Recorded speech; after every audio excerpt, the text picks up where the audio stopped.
Oh my gosh, look, it's Anchorage, Alaska.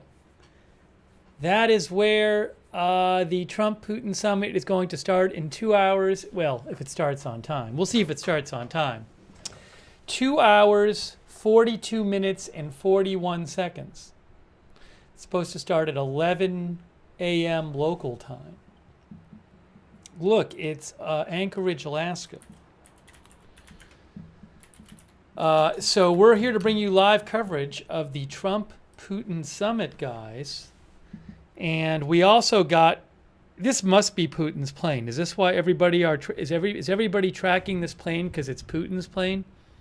Look, you'll see it in a second. Right there. See, 67,000 people are tracking it. Russia government plane.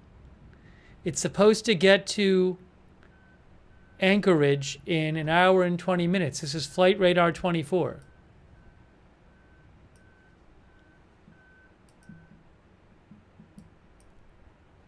See, it's going to Anchorage.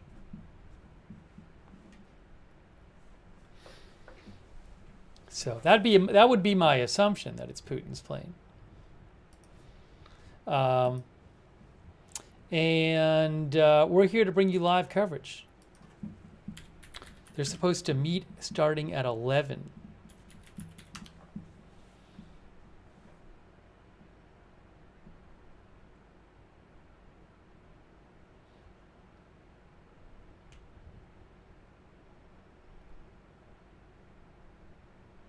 According to Dimitri War Translated, who I follow, who knows what he's talking about, at War Translated, he said it's the plane.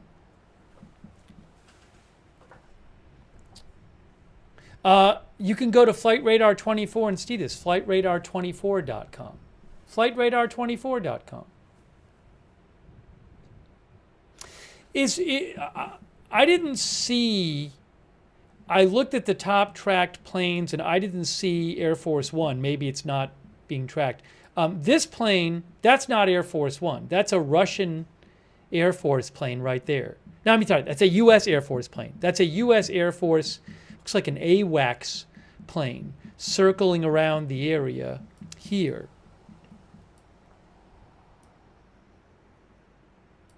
So there's Anchorage here. That is a U.S. Air Force plane. That wouldn't be Trump's plane, though.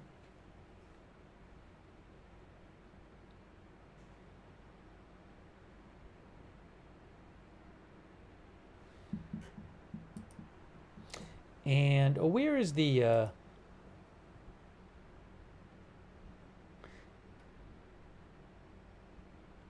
By the way, Trump is supposed to leave Anchorage, Alaska at 5:45 p.m. local time. So the summit is supposed to start at 11 local time, and Trump is supposed to leave at 5:45 p.m. local time.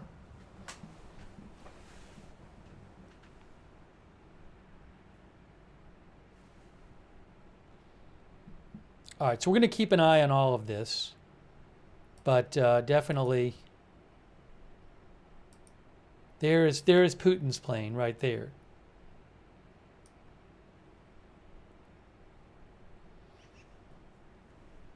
You know, and I'm seeing periodically, sometimes there's some interesting stuff on the Anchorage cam. So let's go back to the Anchorage cam. Hey, look, it's the Anchorage cam. You'll see it in a second. There it is. So we'll keep an eye on that as well. And we're going to take some of your comments on the air. Came on a little early. We'll see what's going on. We'll bring you any updates that we're hearing about.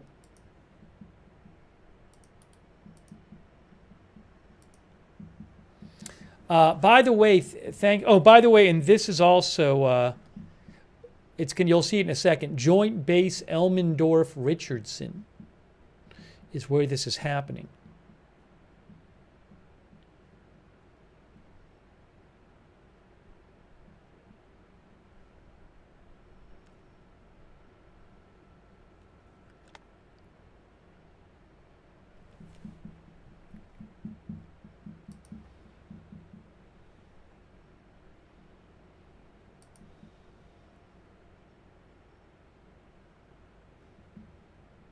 I got to put a couple things up on the screen here. Give me one moment.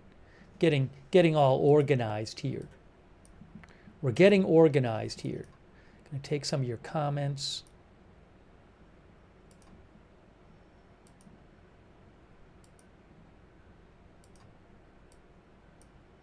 It's a whole thing.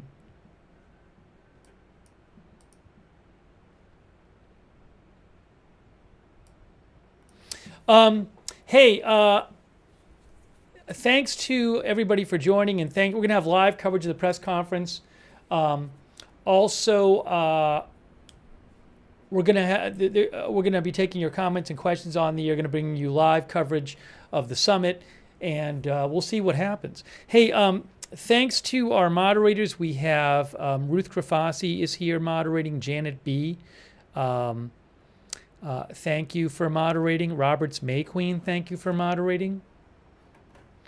Also, over there on Twitch, we have 13 Alamo, De Bears, I Got That Fire, Matthew Kohai 3, and Papa Bear, thank you. Linda Belk, Larry, Misha over on X moderate for us.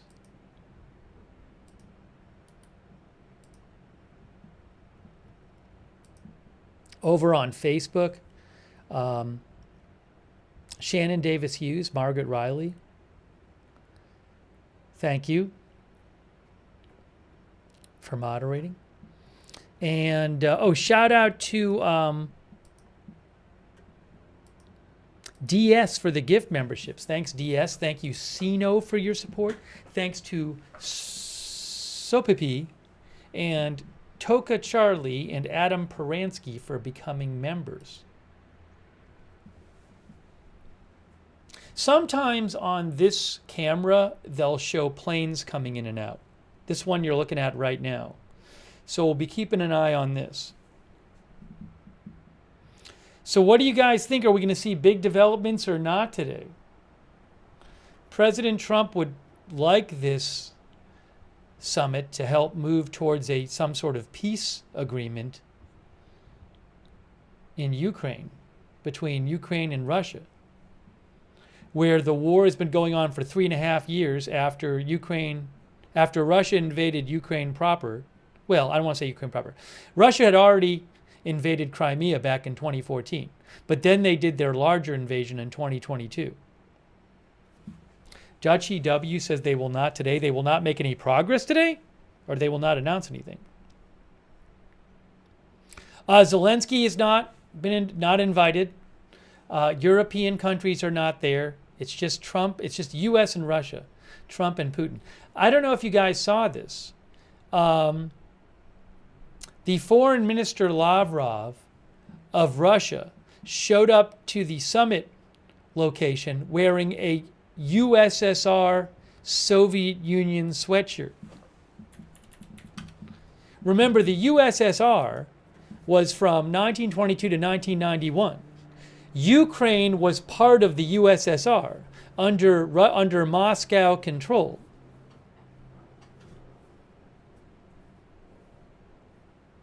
So again, he showed up, Lavrov, wearing a USSR sweatshirt. Yes, CCCP, which is the Russian translation of USSR, as Austin Batman said. Falcon thinks the sweater was total disrespect. Oh, look on the other shot here.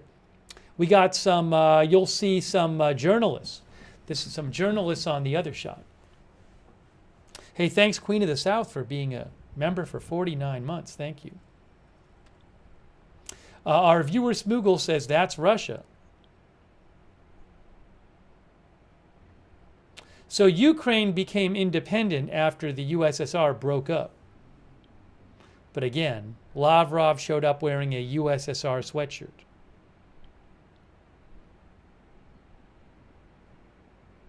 Which seems to imply, Ukraine belongs to Russia. Thank you to Sandor M, who says we'll have prosperous talks, hearing each other, and talk more, nothing else today. Thanks, Sandor, and thanks to Babs, our new member.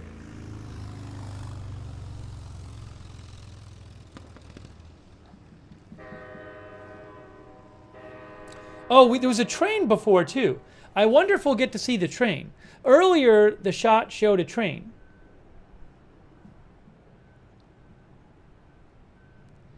Oh, thank you to Threatened Sanity as well. That's really nice of you. Threatened Sanity from Greece. Thanks for watching from Greece. I'm hearing the train sound, but before we came on the air, the camera panned towards the train. It doesn't seem to be doing that now, though, sadly. Maybe the cameraman's taking a break. I liked seeing the train.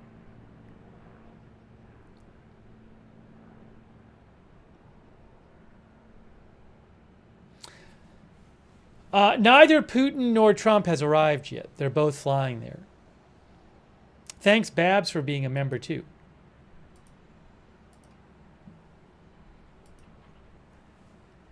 Here is Putin's plane. There it is. It has an hour and 11 minutes. 1 hour and 11 minutes until Putin's plane arrives, guys. Now, he might not get right off his plane. He's known for being late to things, for making people wait. So he could sit on his plane for an hour or something.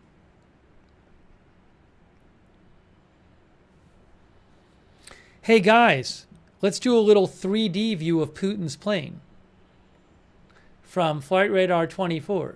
Oh my gosh, it's Putin's plane. It's a graphical representation of Putin's plane on Flight Radar 24.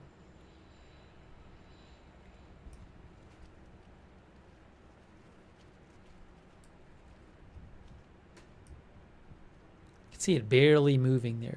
You know. Well, it's not barely moving, but compared to the background, because the way the shot is, you see the background kind of moving slowly on your screen.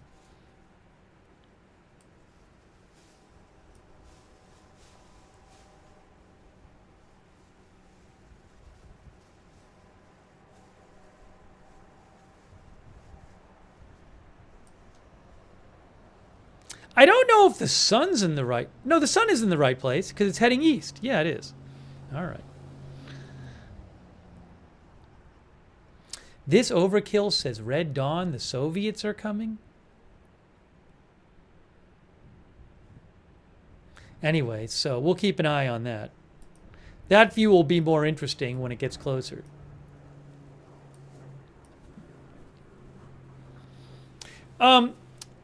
I assume nobody told me that. I assume we can't find on ADSB Exchange. They don't have. I'm assuming that on ADSB Exchange you can't see Air Force One. If somebody can see it on ADSB Exchange, tell me in the chat.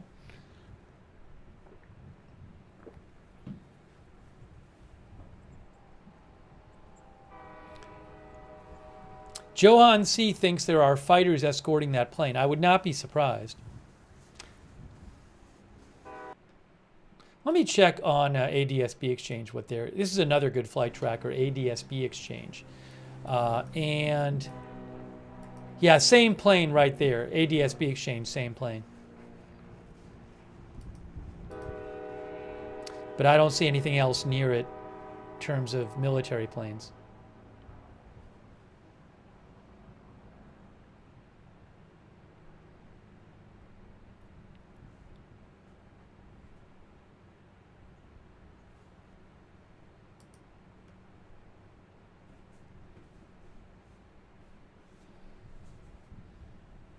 All right, so we'll keep an eye on that.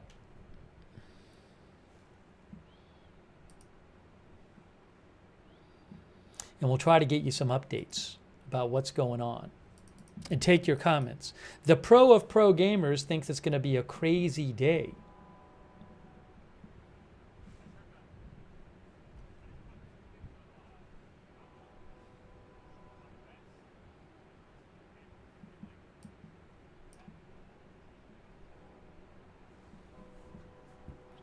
Oh,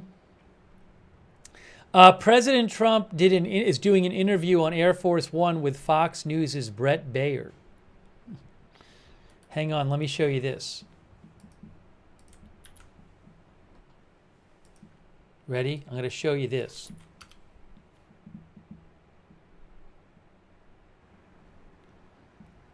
Carolyn Levitt, the press secretary, says, en route to Alaska aboard Air Force One, President Trump sat down for an interview with Brett Baer.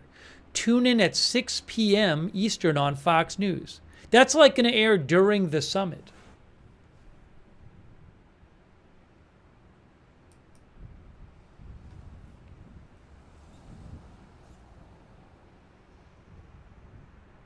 Vincent Maddox says, I watched AF-1, Air Force One fly into Canada and go dark after crossing the border.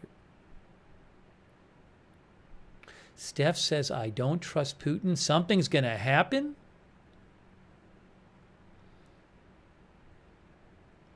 Zico Bito says, I am ready. Debbie Loves Yarn says, crazy here in Anchorage.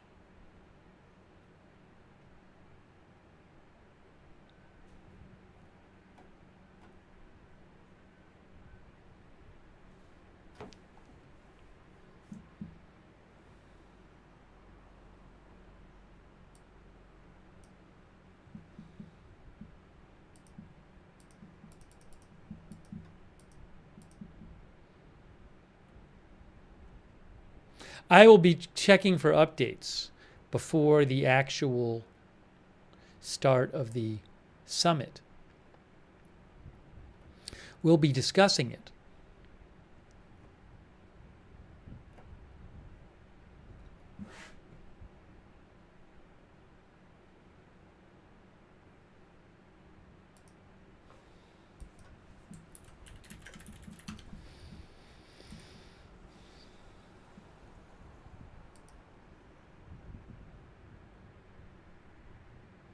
I hope the camera keeps moving. They had some interesting, right before we came on the air, this camera angle had some interesting stuff on it. I hope they keep moving it around.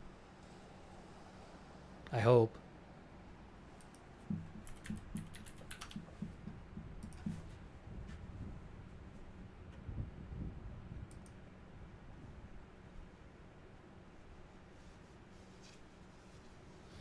The Washington Post reports that President Trump told reporters on Air Force One that he hoped something would come of the summit. And he said he reiterated that Russia could face very severe consequences if it does not move to end the war with Ukraine.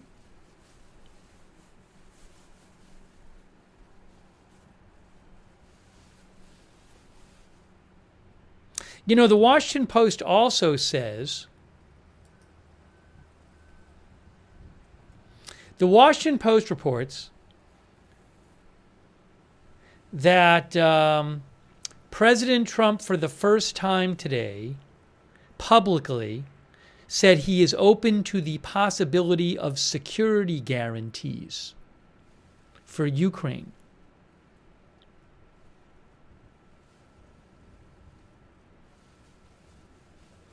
So let me quote you from the Washington Post. Speaking with reporters on Air Force One today, en route to Alaska, Trump made two comments that could reassure Ukraine and its European allies. For the first time publicly, he said he was open to the possibility of security guarantees for Ukraine, along with other Europe and other countries. He cautioned that such protections could not come through NATO. So, you know, that could mean, in theory, European troops on Ukrainian soil. The point is, Ukraine doesn't want to enter in a deal with Russia. And then, after a year, Russia just says, okay, no more ceasefire, we're going to attack you again.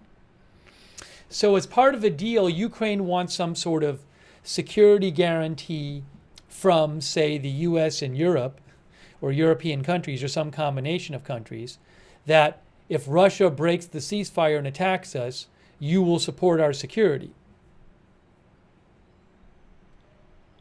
The Washington Post also says Trump said today on Air Force One, while potential swaps of territory would be discussed, I've got to let Ukraine make that decision.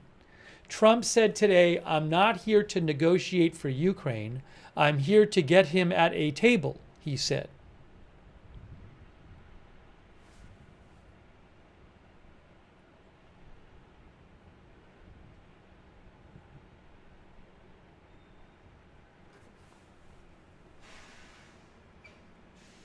Now, it sounds like they're also going to discuss non-Ukraine things. Oh, I think we see a train.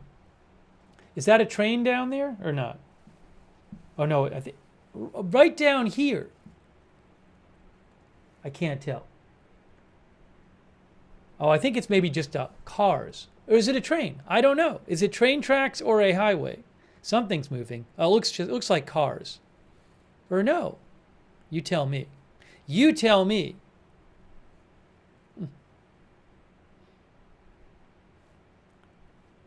Before there was a close-up on a train, by the way. People think it's a highway. I think you might be right.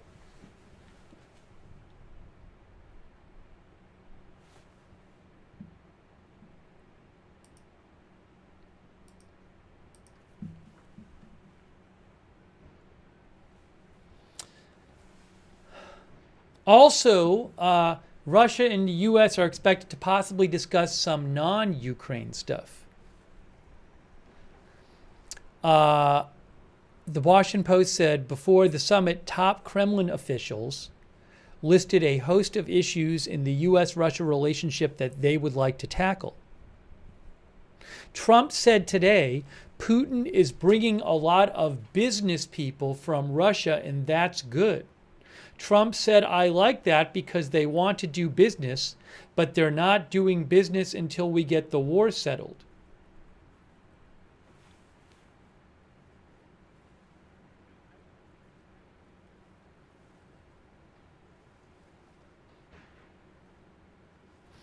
The Post says, apart from a one-time trip to the UN, Putin has not been welcomed onto U.S. soil since 2007. 2007 and a one-time trip to the UN in between that.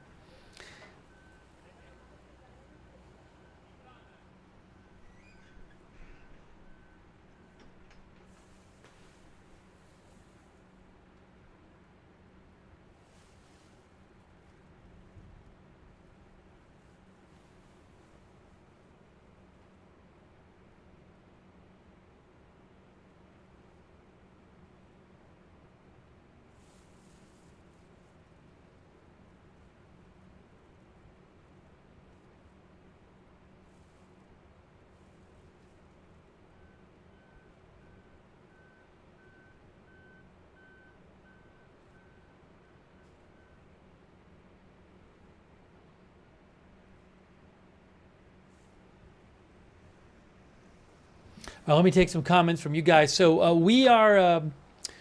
It is 8:40 a.m. Alaska time. The summit is supposed to start at 11 a.m. We have Putin and Trump flying to Alaska.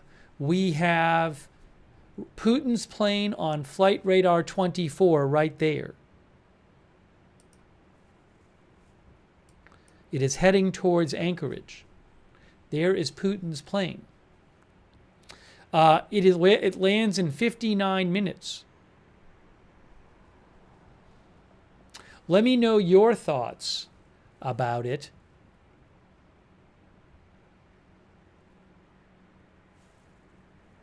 Have Manned 14 says only Trump and Putin will be in the meeting room with two interpreters. So I heard they were supposed to meet privately at some point, but I'm assuming there's going to be some different types of meetings. So I don't know all the different types of meetings they'll have. But there might be a bigger group meeting and then a private meeting. I don't know.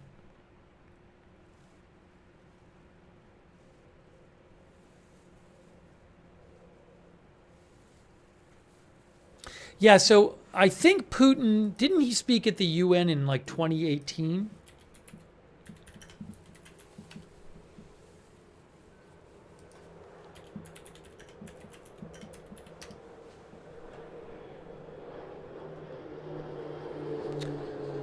Unfortunately, neither camera is...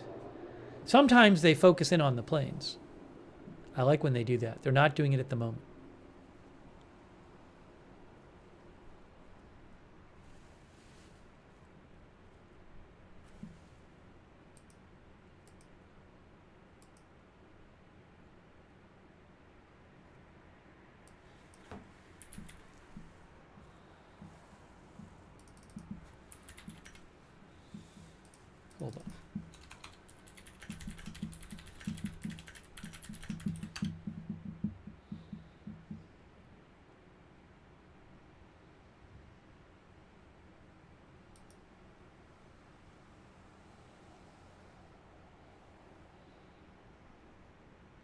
2015, Putin was it 2015? I'm seeing that Putin was in 2015 and addressed the UN. 2015.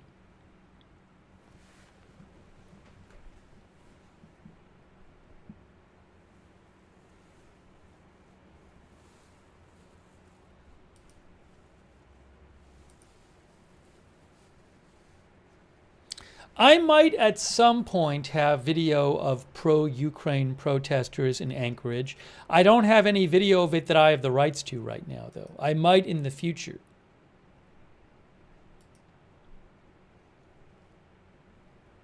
It's possible, but I don't at the moment. Hey, thank you to Chris Canada, Quebec City, who says, interesting to see the two guys talking to each other with their nuclear briefcases under their desks. Thank you, Chris. Thanks, the Ringa X.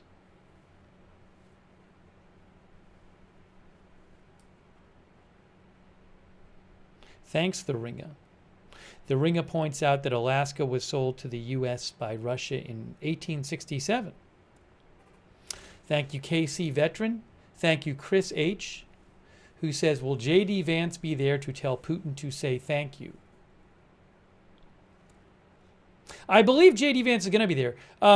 Pete Hegseth is going to be there. That was reported today. Secretary of Defense.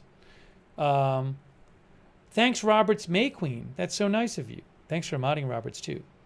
Who says, will the exchange be changed at all because it's being televised live? Not all of it is going to be live. I bet we'll see I bet a very small portion of it will be live. Most of it will be behind closed doors. We're not going to see the whole conversation. So I assume they might say very different things behind closed doors than when they're appearing together. Thank you, Roberts McQueen. Mike, oh, thank you, but you gotta change your name. Wonder Mermaid. Thank you, Wonder Mermaid, for your support. Thank you, Jason B., who said there's a plane flying over Alberta from Camp David. Thank you, Jason B. Thank you, Andrew Schlegel. There was a building on fire in New York City. I'll keep an eye on it. Some people claim there was an explosion in New York City. I haven't heard anything about that. I know there was a fire. Now, I mean, it could have been caused by some sort of explosion, but I don't really know. So if I hear anything more, I'll let you know. I mean, also it could be, if it's an explosion, it could be some sort of gas explosion or something like that. I have not heard about anything kind of anything nefarious.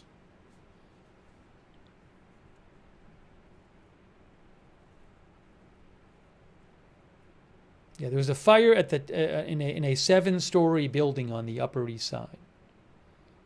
Daily Mail said a witness said she heard an explosion. Again, that's all I've really heard. I don't really know much about that. So my guess is we won't. But if I hear there was some sort of nefariously caused explosion, I will certainly let you know.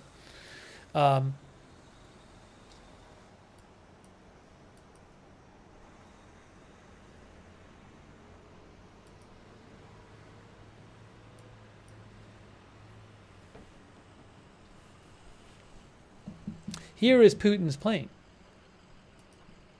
on Flight Radar 24. Thanks also to BLS Doom Crew, Inc. and KC Veteran. Andrew Schlegel, thanks again. Thanks Dundon and North for subscribing on Twitch. Thanks Dark Crypto 800. Thanks Zico Bito for your support.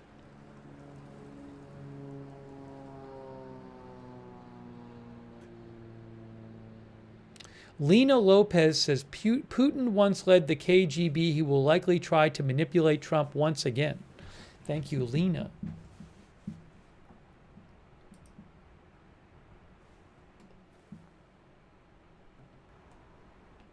Hang on. Here we go.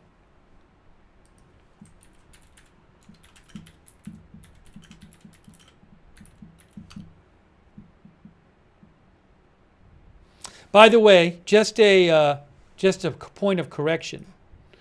Putin worked as a KGB foreign intelligence officer. He did not lead the KGB. He rose to the rank of lieutenant colonel, according to Wikipedia.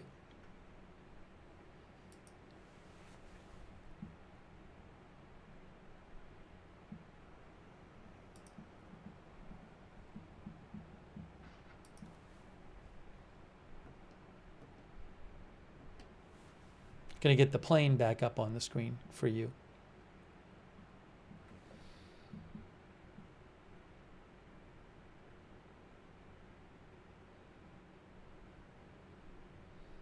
Golf Wang Puck, our viewer, thinks this Putin guy is losing his war, which is why Trump is meeting with. Why is Trump meeting with a loser? That's what Golf Wang Puck said.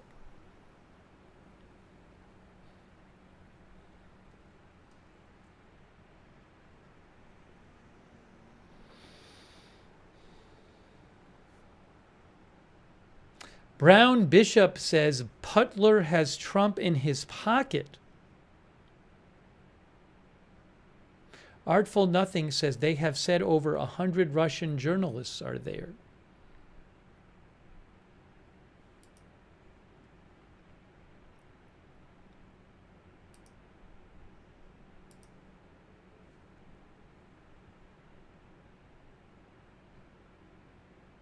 Joe Soul said that BNO News Live reported there was an air raid alert in Ukraine, including Kyiv, hours before the summit. It'll be interesting to see if during the summit there are Russian strikes in Ukraine. That's going to be interesting to see, I wonder.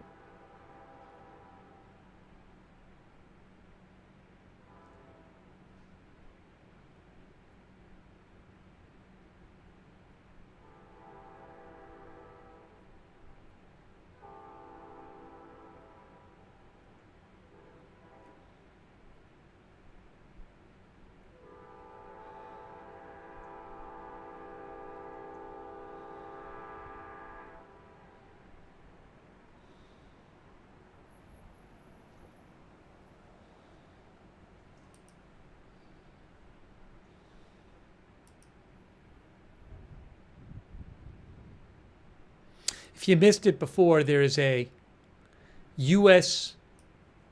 AWACS plane flying above Alaska. Airborne Warning and Control System.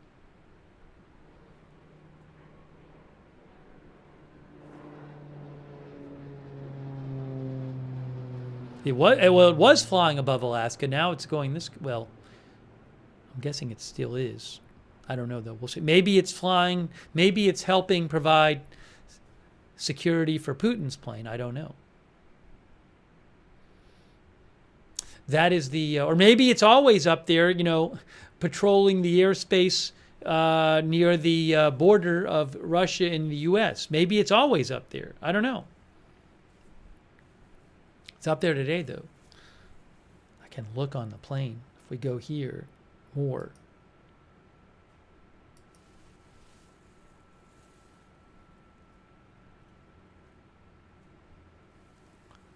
Like, I'm just going to look July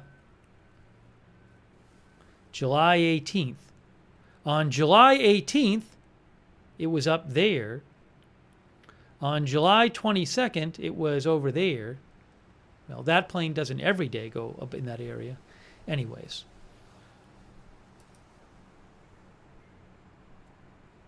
It's there now.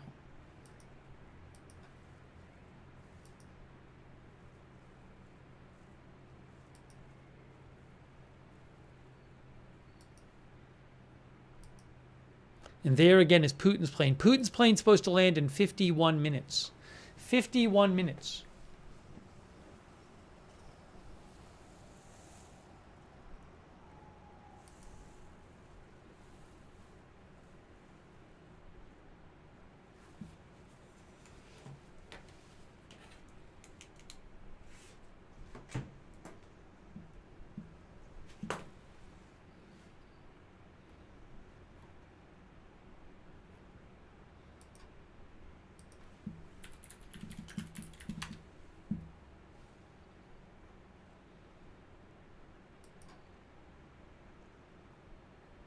One of our viewers mentioned that Fox News is reporting, a couple of our viewers, well, one of our viewers mentioned this.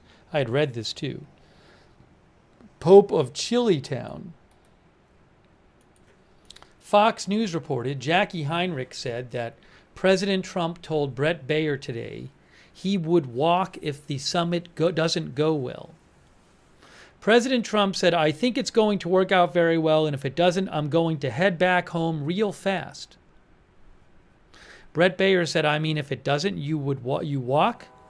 And President Trump said, I would walk, yeah. He's supposed to stay until 5:45 local time. So about, the summit's supposed to start at 11 a.m. He's supposed to stay till 5:45, Trump. We'll see if that happens.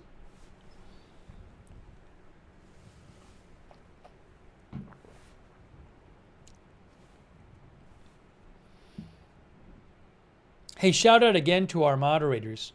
Roberts May Queen, thank you, Roberts May Queen. Janet B. Ruth Krafasi, Sabrina, over on YouTube.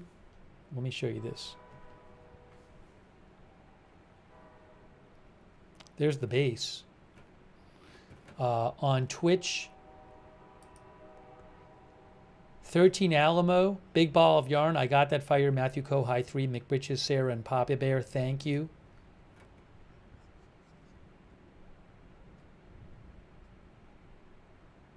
Margaret Riley, thanks Margaret for moderating. K. Lowry Body, thank you. Linda Belk, Larry, Misha on X.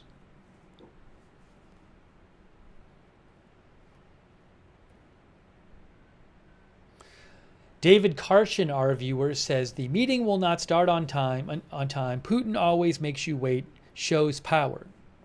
That certainly could happen.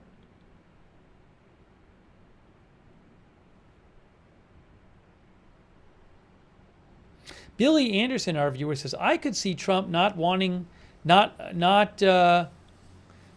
the summit go how he wants and then leaving.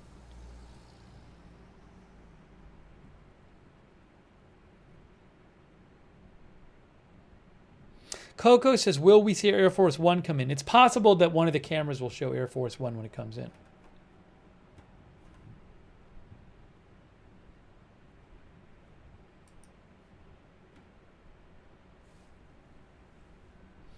Yavana Kementari says, Trump is always late as well. Maybe it will cancel each other. Alex Beasy says, being late shows rudeness.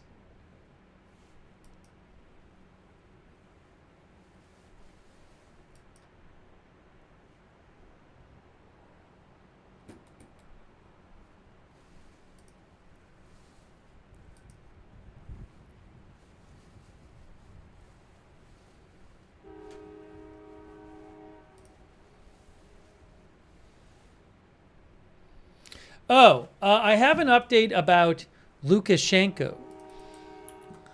The leader, the dictator, widely considered a dictator, who has led Belarus, a Russian ally, for 31 years. So Trump said he talked to him today.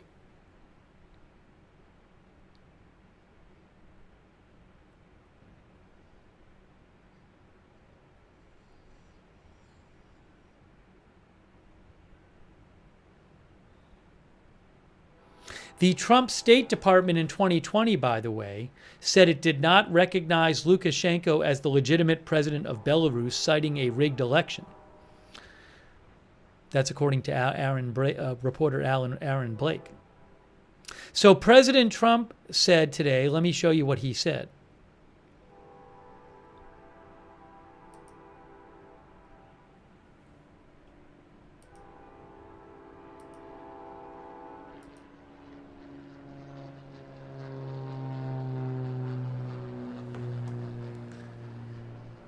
President Trump said today, I had a wonderful talk with the highly respected president of Belarus, Alexander Lukashenko.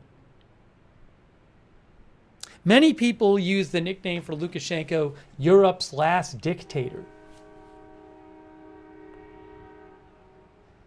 The purpose of the call was to thank him for the release of 16 prisoners, says Trump. We are also discussing the release of 1,300 additional prisoners. Our conversation was a very good one. We discussed many topics, including President Putin's visit to Russia. I look forward to meeting President Lukashenko in the future, he said. So, sounds like they might meet. Thank you for your attention to this matter.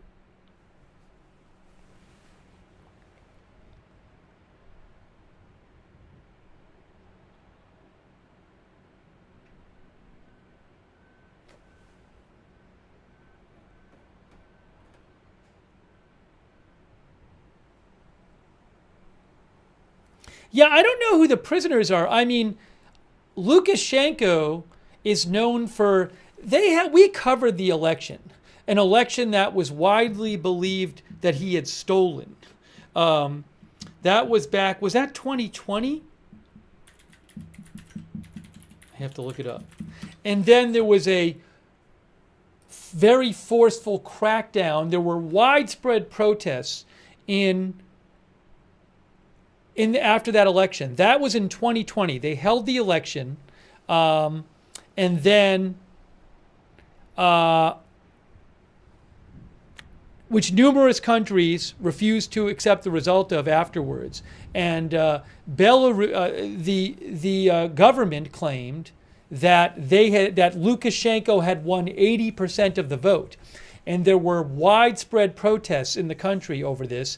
And then there was a harsh crackdown on the protesters, and many people were imprisoned. Now, I don't know if the prisoners Trump was talking about were any of those people. I have no idea.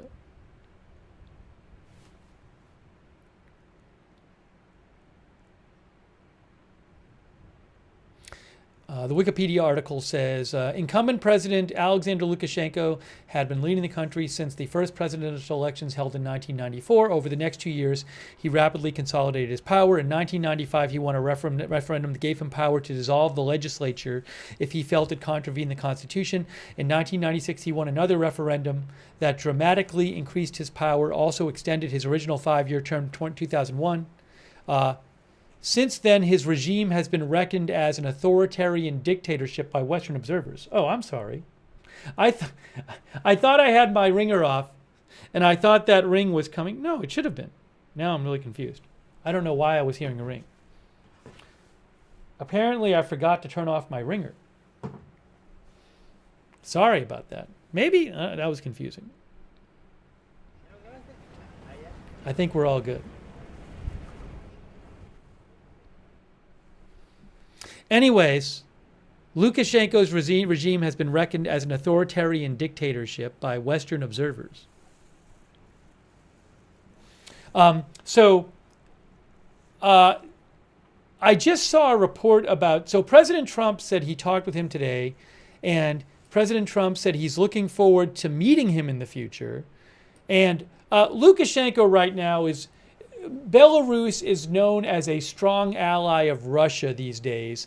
Oh, hold on! Look at this. We got a plane. Hey, we got a plane taking off. It looks like, for you plane lovers, right there.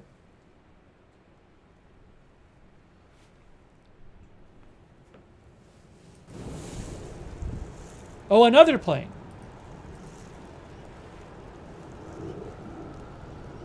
This is an air base. Now, is that a Russian plane? Hey, it's a Russian plane. It's taking off. A Russian plane is taking off from the base. How about that?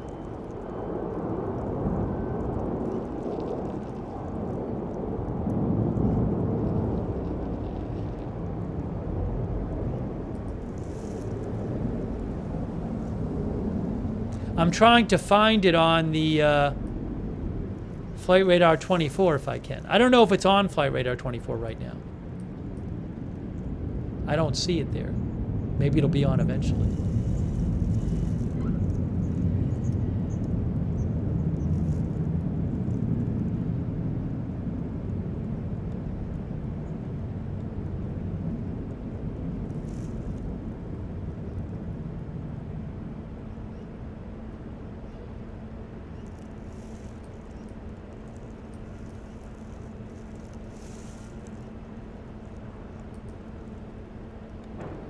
Yeah, I just checked Flight Radar 24 and I didn't spot it. Is that it? No. That's not it.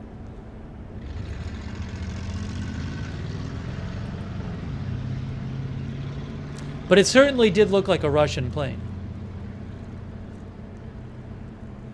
Max B thinks the meeting is a huge waste of time and jet fuel.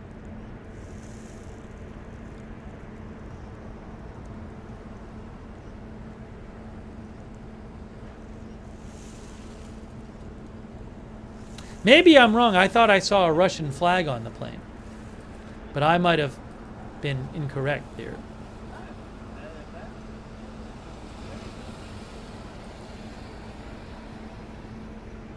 Oh, I'm sorry. So what I was going to mention is, according to the Washington Post, Belarusian President Alexander Lukashenko announced that he invited President Trump and his family to Minsk, the capital, during a phone call Friday with Trump, and that said Trump had accepted. I don't know if that's true.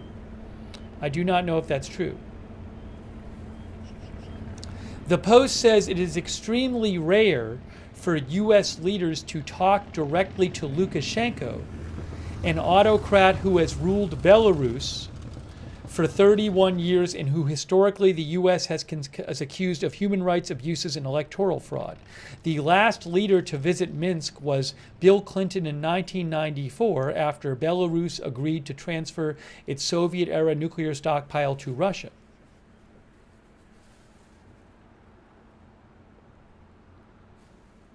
President Trump did say on social media he talked to Lukashenko today.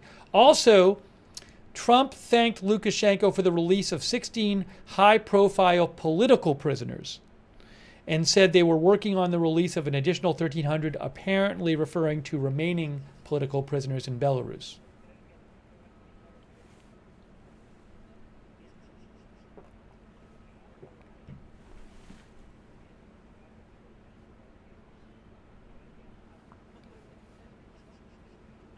According to Time magazine, Lukashenko has taken on a back-channel role in assisting Washington in passing messages to Putin, says the Washington Post.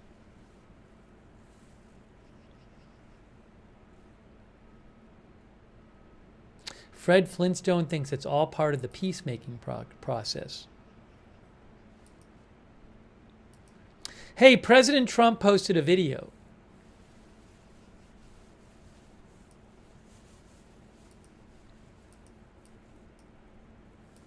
Let's see what video, let's see his video he posted. Hold on his Truth Social.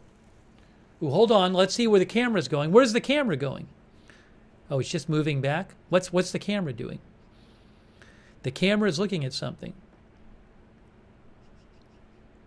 It's zooming in. What's it zooming in on? Anything? Or is it just going to sit there? Maybe it thinks a plane's going to take off.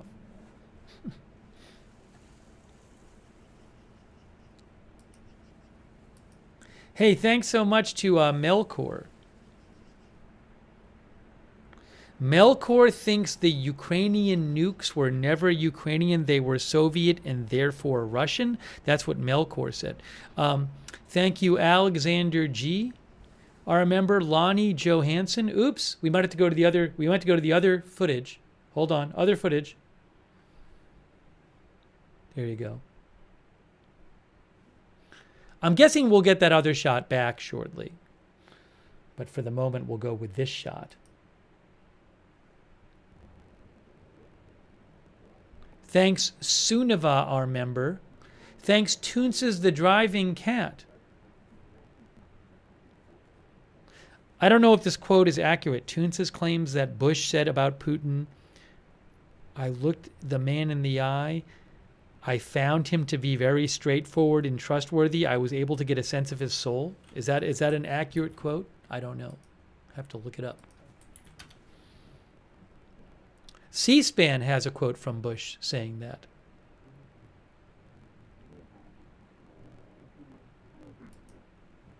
The audio is all weird on this broadcast. Well, I'll turn off the audio for now on that one. I don't know why that was all weird. The video's working. George W. Bush said that. Thank you, more reverb. Have EU leaders spoken out against meeting on U.S. soil? I'm not sure about that. I mean, there was a big meeting on Wednesday where European leaders and President Trump and Zelensky had a virtual meeting. I think Zelensky went to Europe and President Trump attended virtually. And they all had a big discussion on Wednesday, talking about the upcoming summit. We can talk about that in a little bit. Thanks, Pebble Girl, for the memberships. I appreciate it. Thank you, Austin. Austin thinks the plane that took off was a Russian Ilyushin IL-76. Oh, hold on. Hang on, guys. I might have Trump. I may be getting Trump on Air Force One. Trump speaks to the press. Hey, we're about to see Trump speak to the press on Air Force One, a tape of it. Hang on a moment. This is about to happen. Hold on. This is from AFP. It's going to start in a second. This is going to be Trump speaking to the press from Air Force One.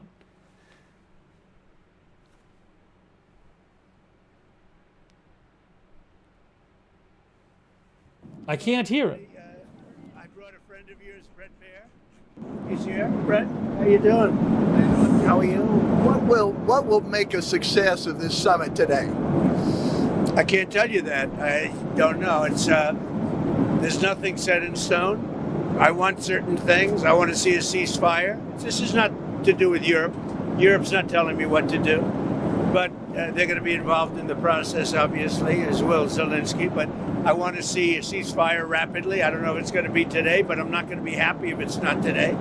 Everyone said it can't be today, but I'm just saying I want the killing to stop. I'm in this to stop the killing. You know, we're not putting up any money. We're making money.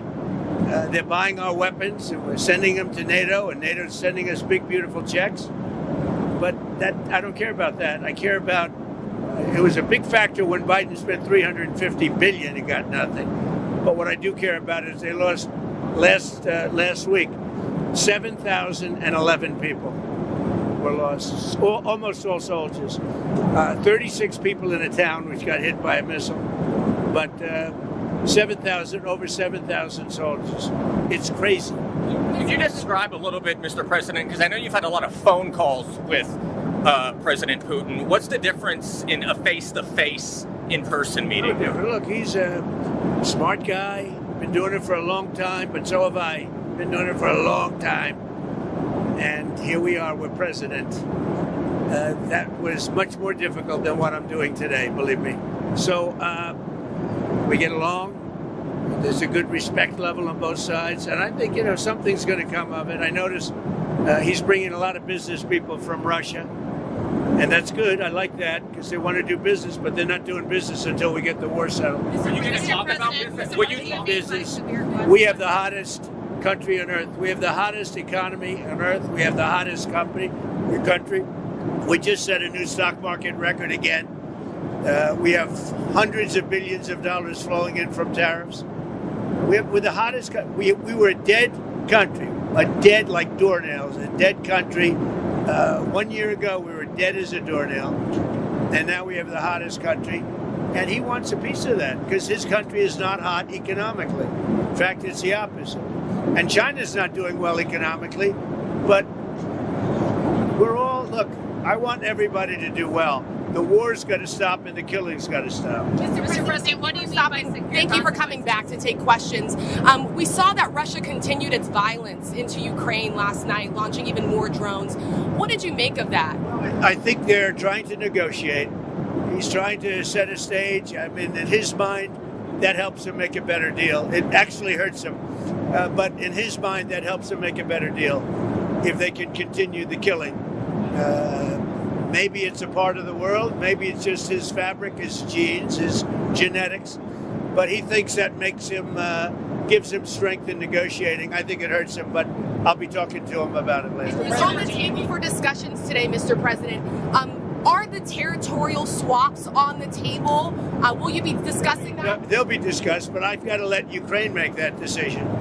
And I think they'll make a proper decision. But I'm not here to negotiate for Ukraine. I'm here to get them at a table. And I think you have two sides. Look, Vladimir Putin wanted to take all of Ukraine. If I wasn't president, he would right now be taking all of Ukraine. But he's not going to do it. Mr. President, what did you mean? Just one thing. What about the possibility of the United States providing security guarantees to Ukraine? Maybe. Along with Europe and other countries. Not in the form of NATO, because that's not going to, there are certain things that aren't going to happen. But, yeah, along with Europe, there's a possibility of that. Mr. President, The number of business people that President Putin is bringing along, is that something that you want to discuss with President Putin at this meeting? Yeah, if we make progress, I would discuss it, because that's one of the things that they would like. They'd like to get a piece of what I built in terms of the economy. Just so you know, we were a dead country with our economy. He wouldn't be interested. He wouldn't have been interested a year ago with the Biden economy. But he is interested in the Trump economy, because wait till you see when those factories start opening up. We have hundreds of factories all over the country, and that includes auto factories, AI factories, and every other. They're all coming in because they want to beat the tariffs. Because if they open here, they don't have to pay tariffs. If they don't open here, they have to pay, in some cases, 200%, 300%. I haven't even set some of the tariffs yet. I'll be setting tariffs next week and the week after on steel and on, I would say, chips. Mr. President, Chips and semiconductors.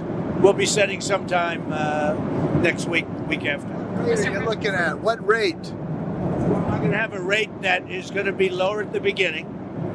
Then that gives them a chance to come in and build. And very high after a certain period of time. And if they don't build here, they have to pay a very high tariff, which doesn't work, so they'll come and build. Mr. President, hi. You had said earlier. I didn't see you over there. Isn't he a general? He's nice. He's helping me out. He's a very nice. He's one of the few nice ones, actually. You had said earlier this week that Putin would face severe consequences if you get the sense from him that he's not interested. What do you mean by that? Economically severe. Yes, it will be very severe. I'm not doing this for my health, okay? I don't need it. I'd like to focus on our country, but I'm doing this to save a lot of lives. Yeah, very severe. Thank you very much, everybody. I just want to replay the start of that, where he talked about the actual summit at the start. And I could see the clock. I thought that it kind of happened recently. It was on the flight. It was basically about 5 hours ago, because I could see the clock on the flight, which said 8:22, a.m. Sorry for the confusion. Normally, when you get a recording like that, it's sooner after. So it was on the flight he's on right now, but it was about 5 hours ago. But they just released the footage. All right, hold on. Let's just take a look at just the start of it. I just wanted to listen again to the start of it where he talked about the summit.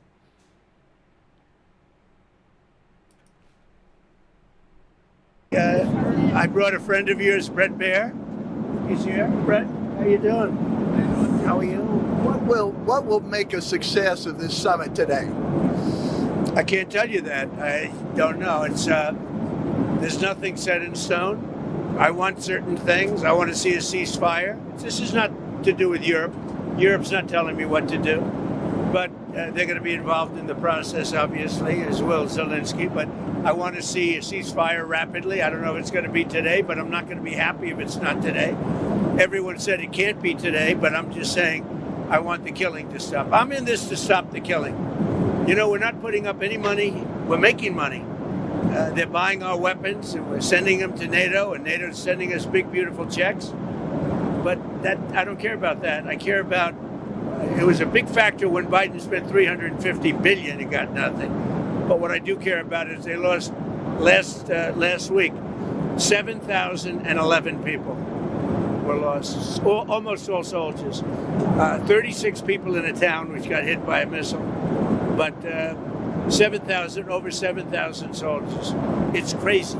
Could you describe a little bit, Mr. President, because I know you've had a lot of phone calls with President Putin. What's the difference in a face-to-face, in-person meeting? Look, he's a smart guy, been doing it for a long time, but so have I. Been doing it for a long time.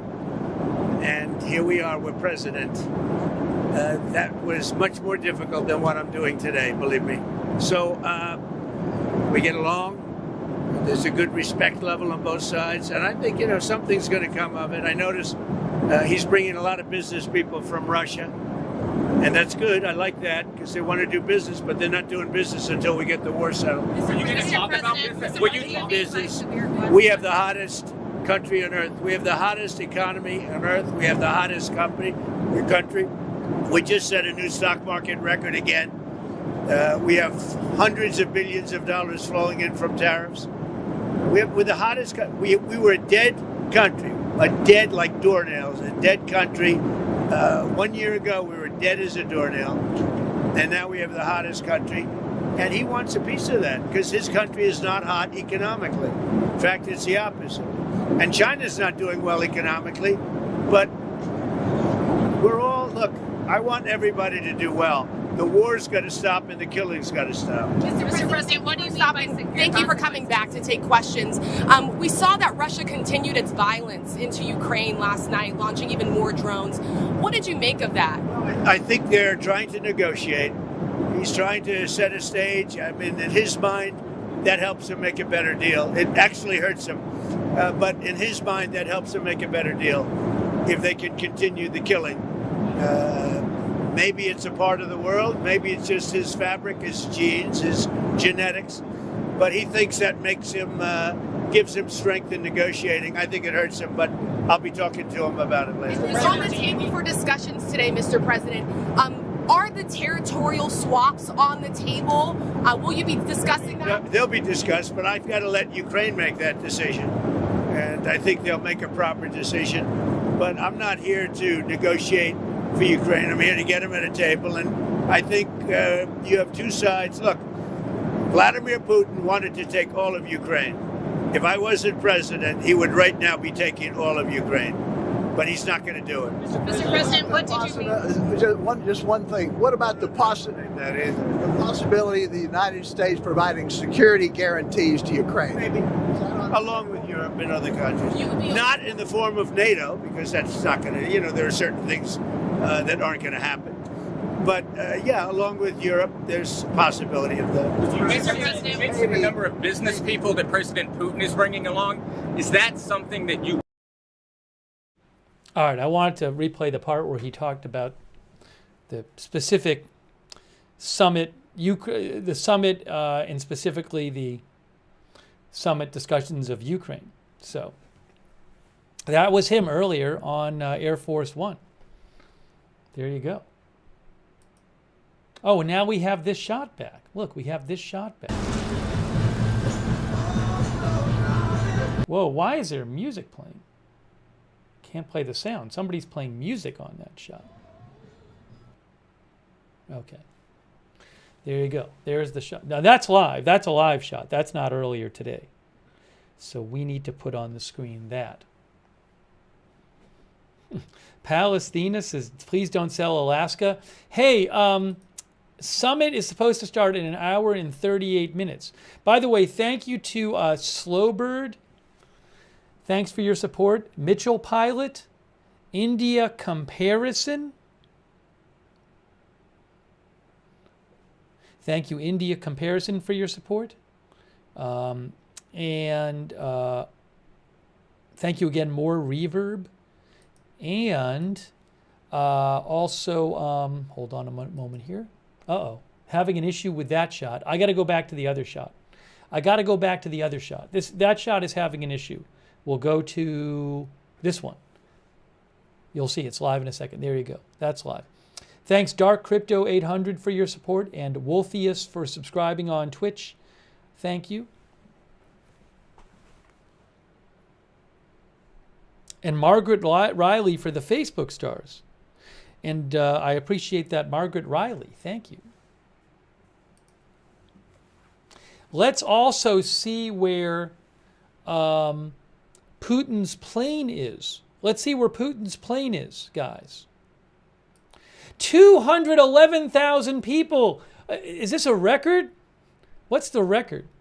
Guys, look at this. 211,000 people are tracking Putin's plane on flight radar. It's landing in 22 minutes. Now, he's supposed to meet Trump in an hour and 36 minutes. So I don't think he's going to run right off the plane. But there you go, guys. Look, 22 minutes. There's his plane.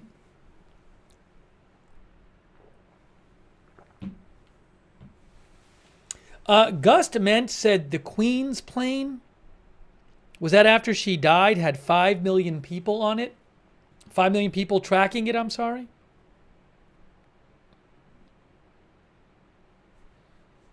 Yeah, 220,000 people are tracking that plane.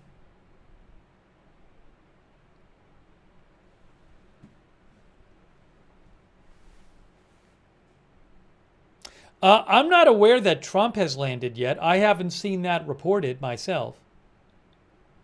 But I haven't checked the last few minutes, so.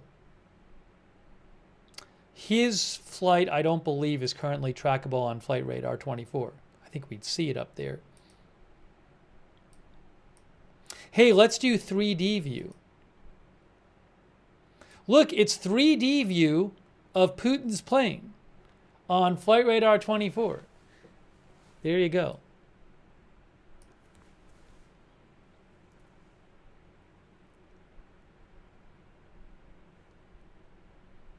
You can go to flightradar24.com and see this. Now there's 233,000 people tracking the plane. I don't think there's a virtual cabin, Dularian.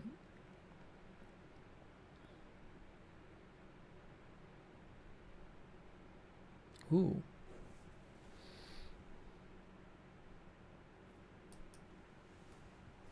There you go. So it's going to end up, ooh, there's a helicopter there. Here is, it's Elmendorf Air Force Base is where it's going to land, right in here. What's this helicopter? I don't know.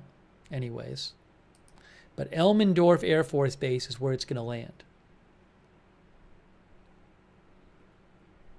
And it is right there. Oh my gosh, guys.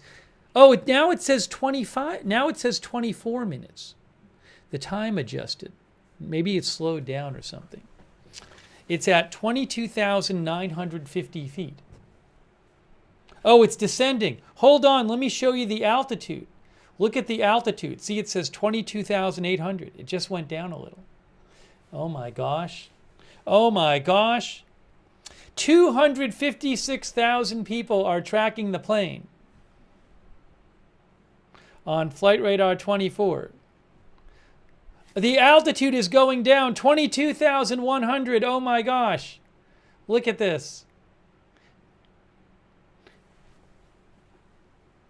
Like it's a big surprise the altitude is going down.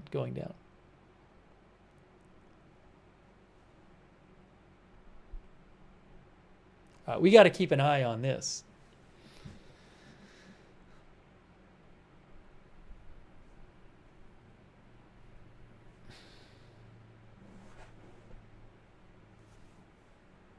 Now, why am I not seeing?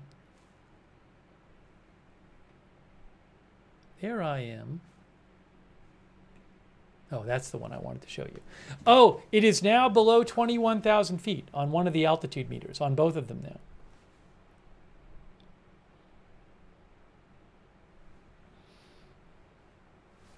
Now we can zoom in even more. All right, so it's going right here.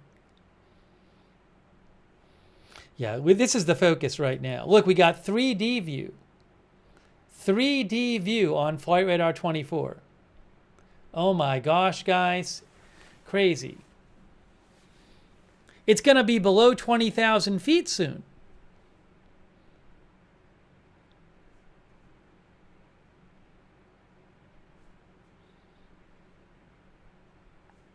273,000 people tracking this on Flight Radar 24.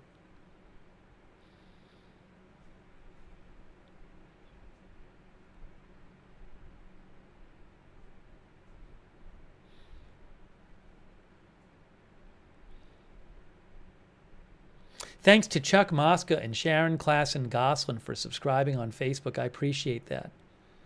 Also, Kay, Lowry Body, and Margaret Riley for subscribing over there. And Shannon Davis Hughes. Will the meeting be televised?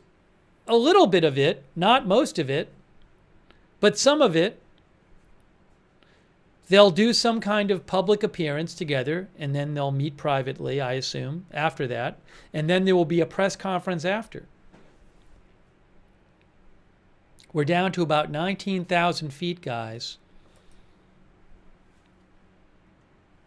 We are watching as Putin's plane gets closer to Elmendorf Air Force Base, which is right down here, right in here. Oh my gosh, guys, he's getting closer. It says 19 minutes. Almost 300,000 people are tracking it on Flight Radar 24.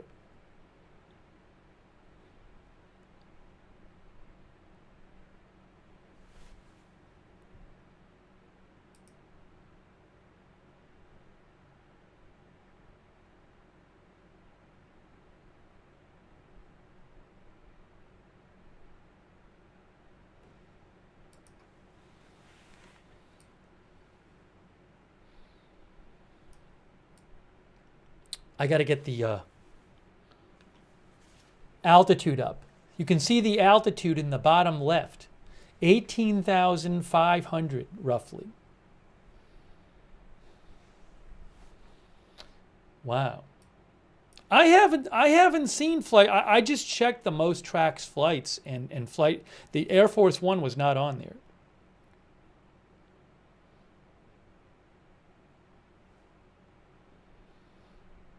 Now, when it comes in, I'll have to see if either of the cameras I have is showing it.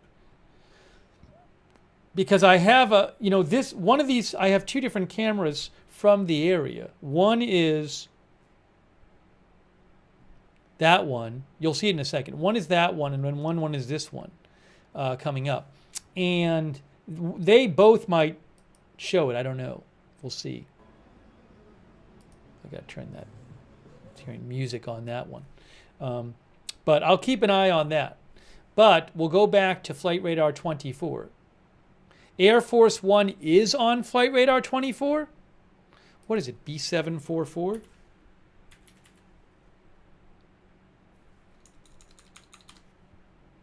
Some people are claiming... Hang on a second, I got to do something real quick here. Give me one moment. Some people are claiming that Air Force One is on Flight Radar 24. I haven't seen it, but hang on.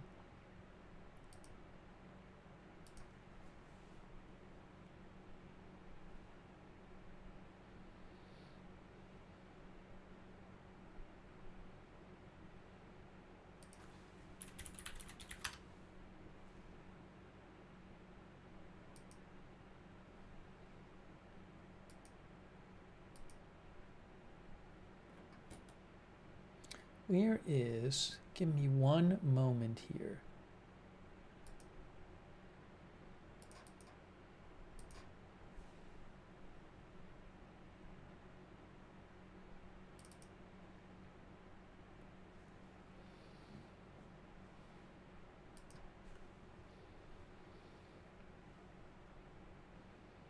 All right, the current altitude is about 16,000 feet.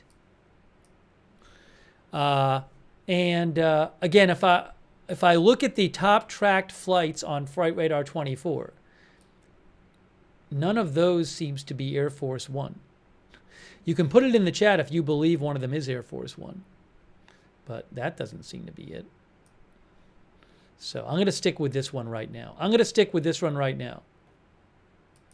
Here we go.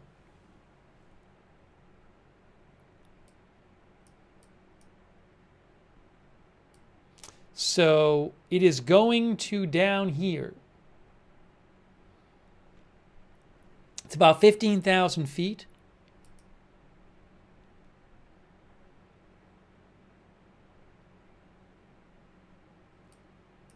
Look at this. We are looking at the 3D view of Putin's plane on Flight Radar 24. It's going to land in 15 minutes.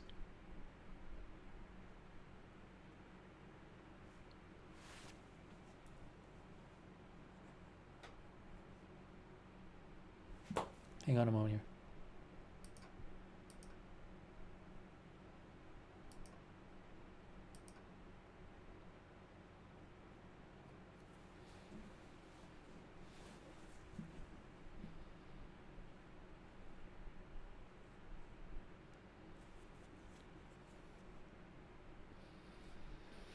We're down to about 13,300 feet.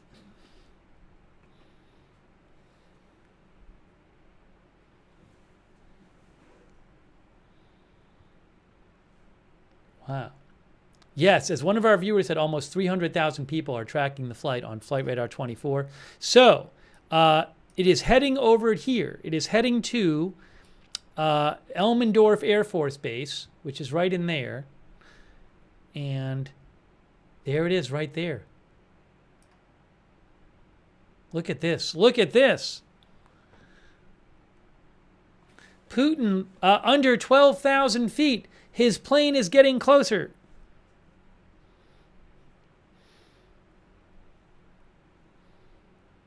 Oh my gosh. Hey, thanks to India Comparison for your support. I appreciate it. Thank you to Heavenly Intervention. Heavenly Intervention thinks the plane is a dummy plane. I don't know about that. I've tracked a number of planes of prominent people on Flight Radar 24. I mean, I can't guarantee that he's on it, but, you know, I'm not on the plane, but I would not be surprised if the plane that is widely believed to be his is his. Thank you also, Saku Satala, our member in Surfing the Darkness in Comparaspritz and PA Jeeper 420 and Slowbird and Mitchell Pilot.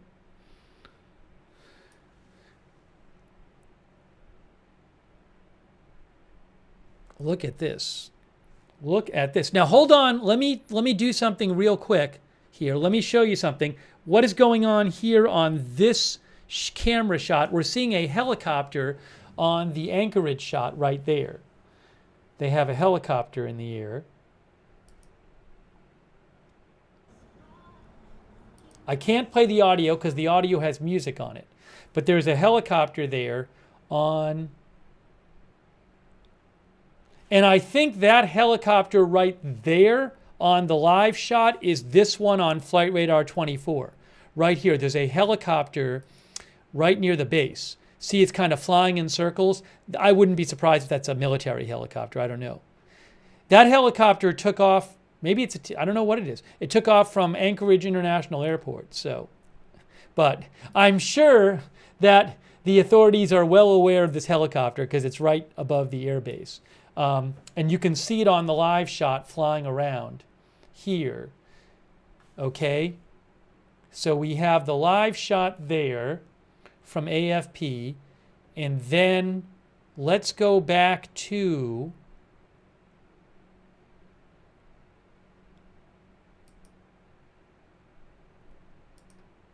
here is the plane. Hold on. Look at this.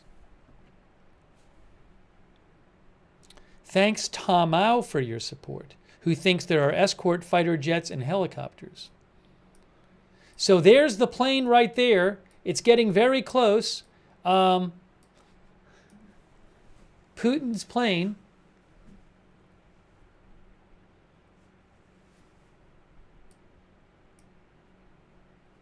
Oh my gosh, guys. Putin is getting very close. He is going to land over here, Anchorage Elmendorf Air Force Base. That's where he's landing. The current altitude is 4,500 feet.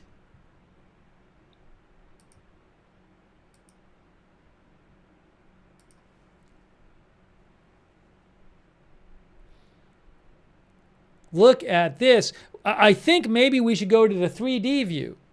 Let's look at the 3D view from Flight Radar 24. Oh my gosh, look at this. It's crazy. The plane is now at 3,500 feet. When will we see the runway come into view?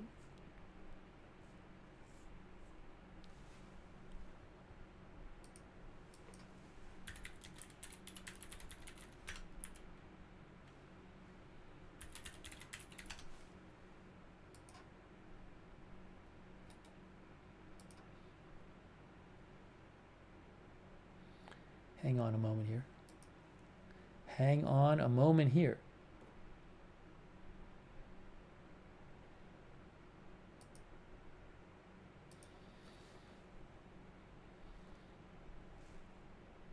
I don't see it on the live shot yet, as you'll see right there.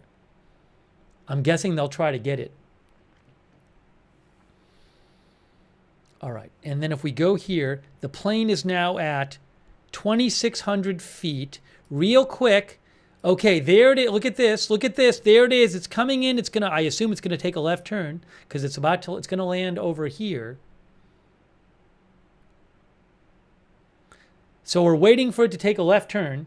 Let's go back to 3D view. So it's going south. Altitude is 2,400 feet. Putin's plane. It's being tracked by 351,000 people on Flight Radar 24. When does it take that turn? Oh, I think it's turning. I think it's starting to turn to the left. Is it? I'm seeing maybe a turn on Flight Radar 24. Oh my gosh, guys. I think it may be turning. The track is changing. If you look at track over here, yes, the track is changing. Look at this. It is making its turn. Oh, wow.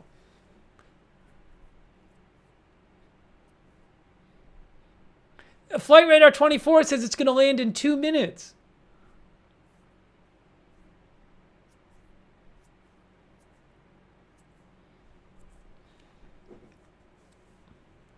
All right, guys, it's now I think it's heading towards the airport. I think we're going to see that airport, the air base come into view very shortly. Altitude is down to 1,600, Putin's plane. Where is that runway? Oh my gosh. Look at this.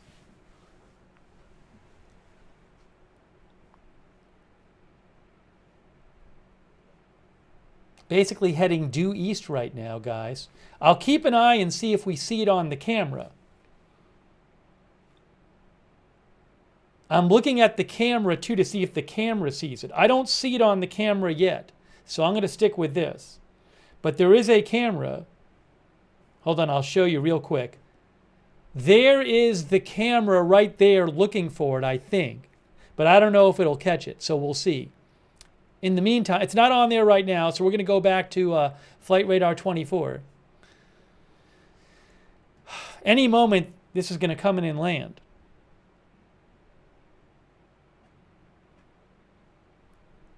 Almost 400,000 people now tracking this flight on Flight Radar 24.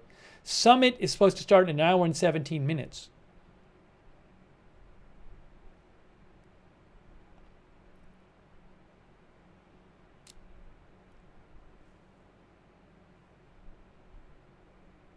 I don't see the runway yet on the 3D view, but any moment now it should be coming into view.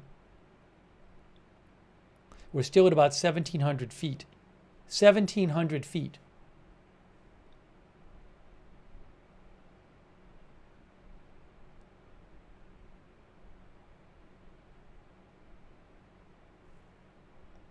All right, now the camera is moving. The camera is moving, but I don't know if it sees it yet. Hey, look, let's go to the camera. Let's go to the live shot. I think the live shot is trying to find the plane.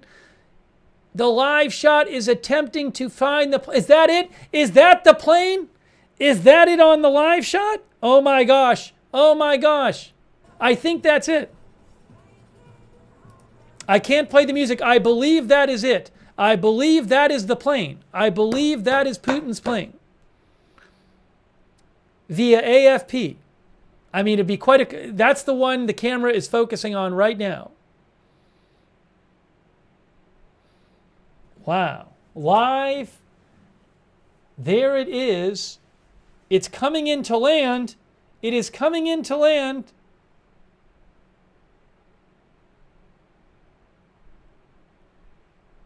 Oh my gosh, it's coming into land, guys. Here we go. I'm sticking with the video.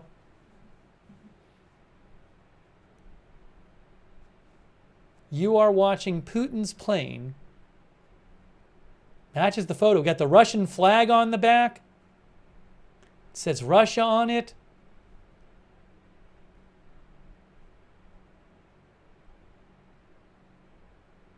There it is. Wow. Wow. Look at this. Look at this.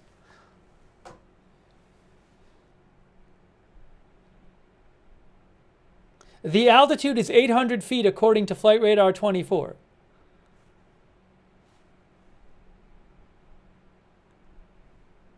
There is the plane flying right by you live. Altitude is 700 feet, says Flight Radar 24.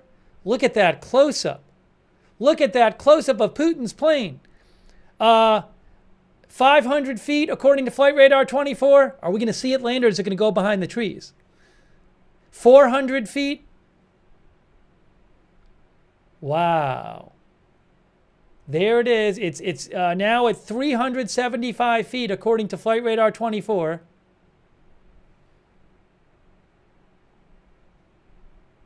Now under 300 feet. Oh, we're about to lose it. We're about to lose it behind the trees. But get ready for this. We're about to lose it behind the trees. But now, oh, there it is. It's about to land. No, we still can see it. And look, now we can still see it. And now we can see it right. There it is. It is there. It has landed according to Flight Radar 24. It is now on the runway right there. Putin's plane has landed. Putin's plane has landed. There you go.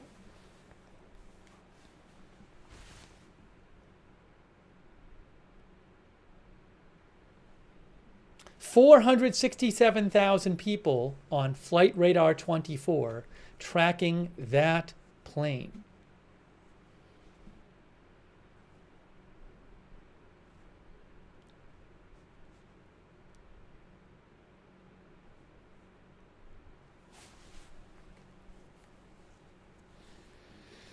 The plane has landed. One of our viewers said no jet escort. We didn't see any jets next to it on the final approach. I would not be surprised if there were fighter jets accompanying it before.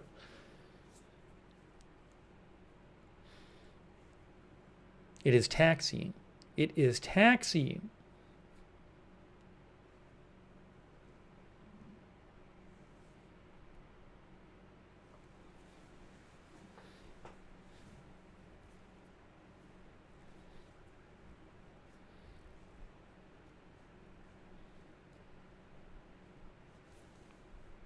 Putin has landed, and I don't know if we'll have any shot of his plane, a different shot on the runway. Let me see what else I have here, but I don't think so.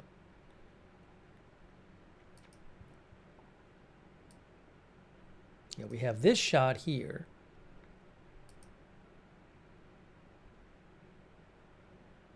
Yeah, I don't have access to like a video from the airport. Oh, I got something. Hold on, I just saw something. I just saw something. What am I looking at right here? What am I looking at right here? What am I looking at right here? I might have video for you in a second. What is this?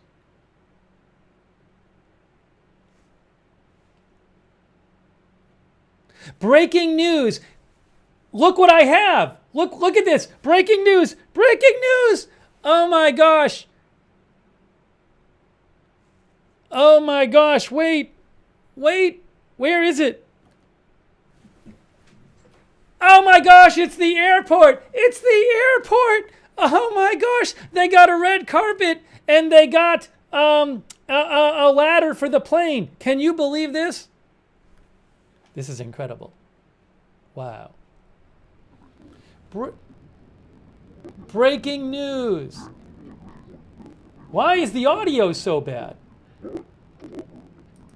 I gotta message them about their audio. It's fixed. The audio is fixed. Oh my gosh. Incredible. It's the airport. It's the air base. Putin's about to show up. This is via Reuters. Unbelievable. Putin is about to show up.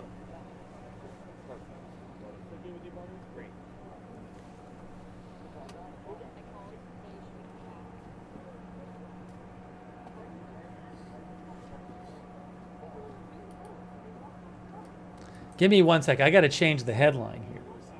This is quite a thing. Huh? You don't need to change anything. No, I'm saying this is the camera for the cuts. Yeah, that's going into a different.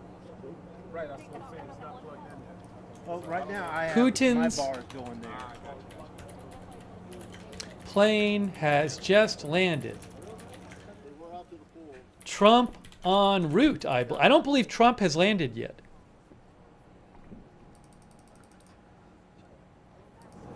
We have live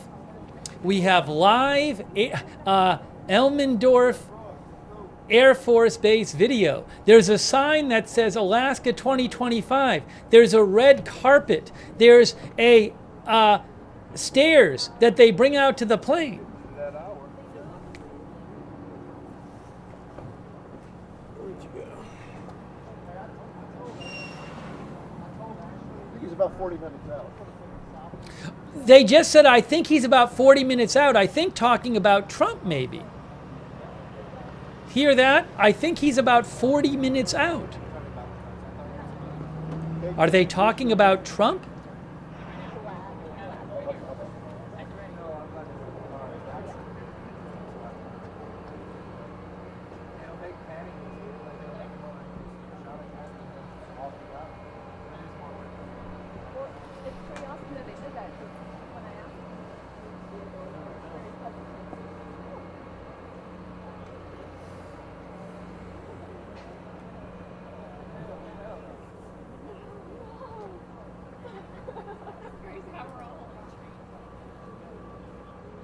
Oh, is this it? I think we got, is this Air Force One? Hang on a moment. Is this Air Force One? One of our viewers mentioned it was crossing into Alaska. Is that it? Is that it? B752? Guys, B752, are we looking at Air Force One?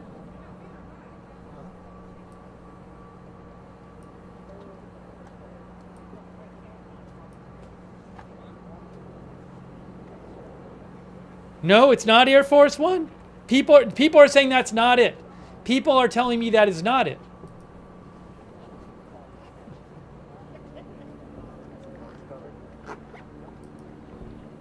Air Force Two?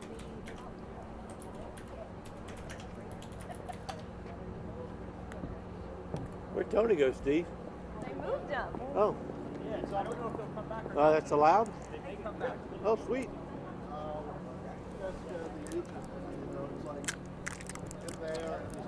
We should all do a run before it's time. Some people are saying that's not a 747. This is a 757. That is true.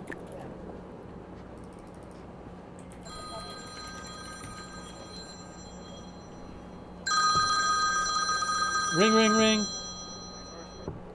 Hey.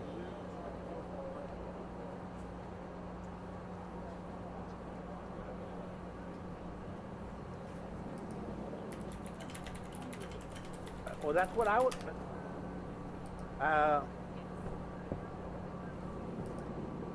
VC-25. There's another event going on right now.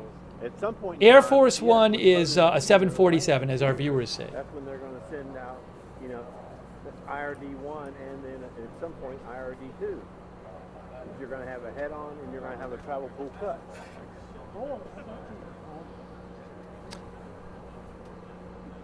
Well, yeah, I mean, POTUS is not on the ground yet, so... POTUS is not on the ground yet. You just heard it. Is, you know, coming from, I don't know where that's coming from. Hearing some live audio. Scritch is over at, I think, where the press conferences are going to be, or where the photo op.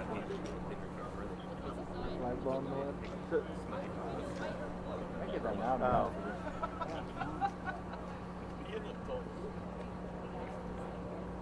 Yeah. Well, the way the sequence of events is going to work, as I know it, is, you know, first of all, you're going to see POTUS arrive, and then you're going to see Putin arrive, and then you're going to see Putin and POTUS come walking up to the shot that you're looking at now, down that red carpet. And then after that, but not immediately, they arrive. They both arrive, and they both go through a hole, and then they walk this red carpet. Did you guys hear that? They're talking about how this is all going to play out. Anybody starts calling saying they don't hear an audio, there is no microphone. Then after that, then they'll start, you know, they go to the byline, the photo op, and then it's later on this evening around 6:30, I think it is. That's when the press conference is. One of our viewers claimed that the 757 could be Air Force One used for shorter runways. That's what one of our viewers claimed. So. I'll see if I can find some kind of TikTok footage for you.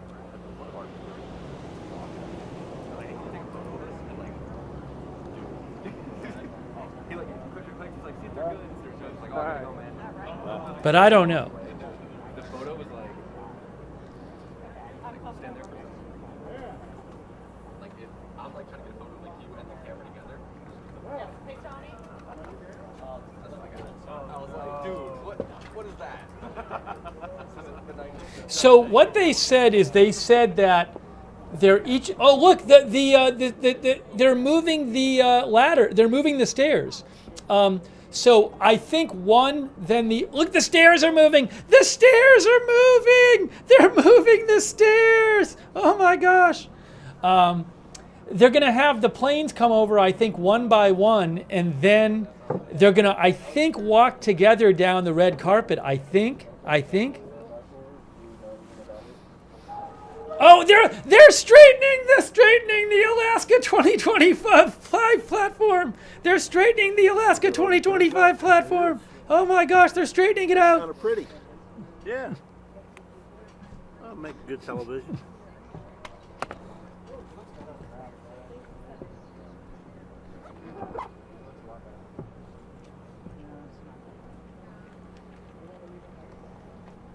Oh, is it the sign and the platform, or are the letters attached to the platform? I don't know.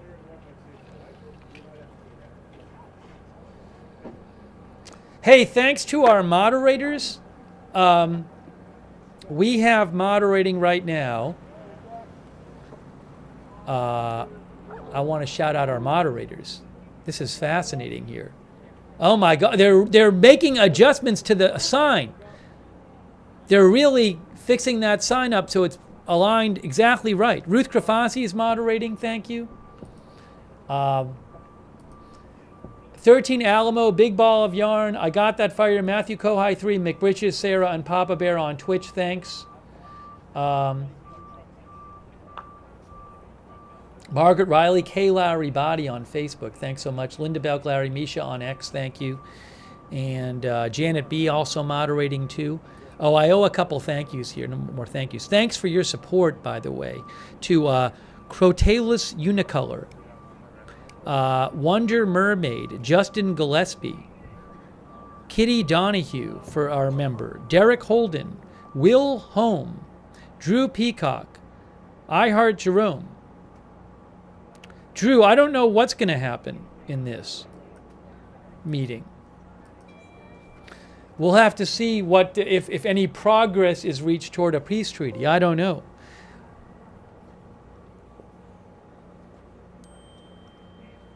We'll see how they sound after when they give their press conference. Thanks, Mitchell Pilot, Somichi Trish, TX71, JB. Also, thanks so much to Louis R., who says, I wonder if this is a stage for Trump's arrival. He said, Putin walking up flanked by F-22 fighters is a strange image. I understand what you're saying, but I think that we heard on the phone call that they were going to walk up the red carpet together. I think. I'm not positive, though.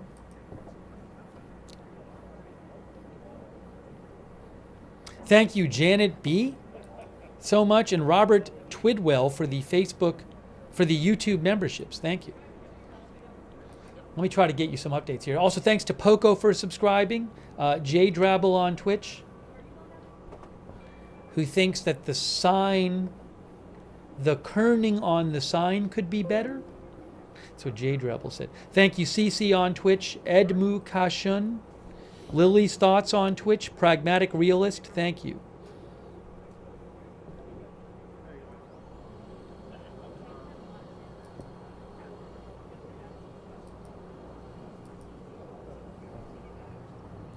In terms of, so on Flight Radar 24 right now, there is no, I'm looking at the most tracked planes on Flight Radar 24, and this is a helicopter here, I believe.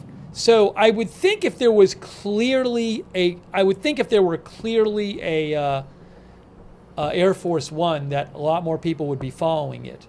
I mean, I may be wrong about this, but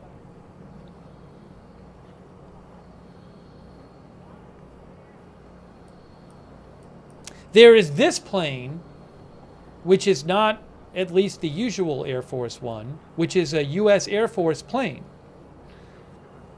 Now, who knows? I don't know. That's a 757, I believe. It says Boeing C-32A.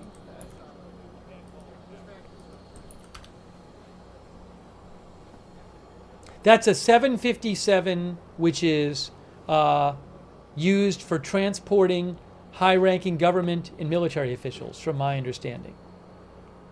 Wikipedia suggests it's a military military passenger transport plane. Oh, the one primary user of this type of plane is the vice president. No, I just figured before. Also, the First Lady and Secretary of State use it too. And members of Congress and the cabinet have used this type of plane. Give or take. According to the original schedule. Yeah. That plane is about 25 minutes away. I won't need to use it until he lands. There you go. Breaking news. They're vacuuming the platform. They're vacuuming it. They are vacuuming the platform. They're getting it clean for the participants. Look at that. We got live vacuuming right now going on. Vacuum cam. They are vacuuming the platform.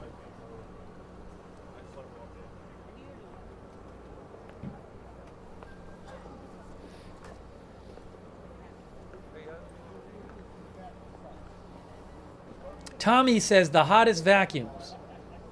Uh-oh, I got to fix this here.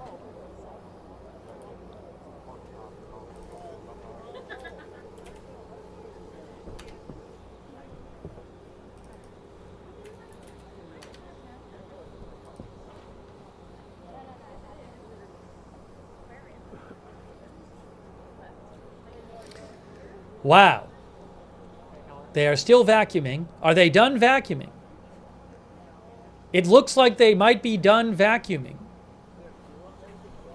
They have actually, no, they're still vacuuming. It's an electric vacuum, I believe. I believe they have it plugged in. Is it electric? Yes, it has a cord. Uh-oh. They're pointing out something about the vacuum. They just pointed to the guy with the vacuum and said something to him. Now what's happening?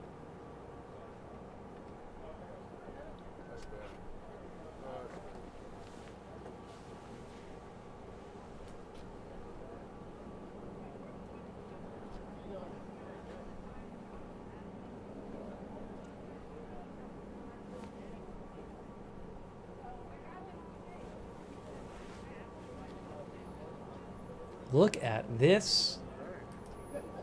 They are getting ready.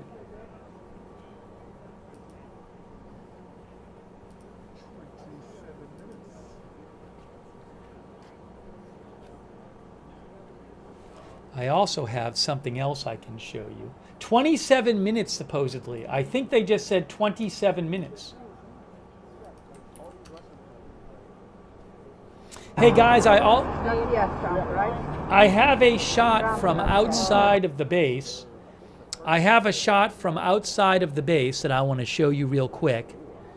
I'm going to put that where?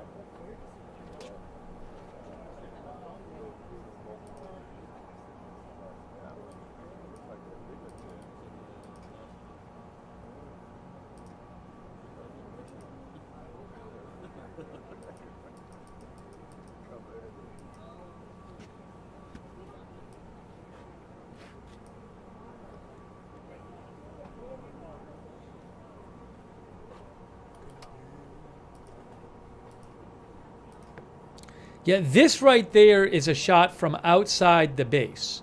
So I'm going to just shrink that, but I want to show it to you.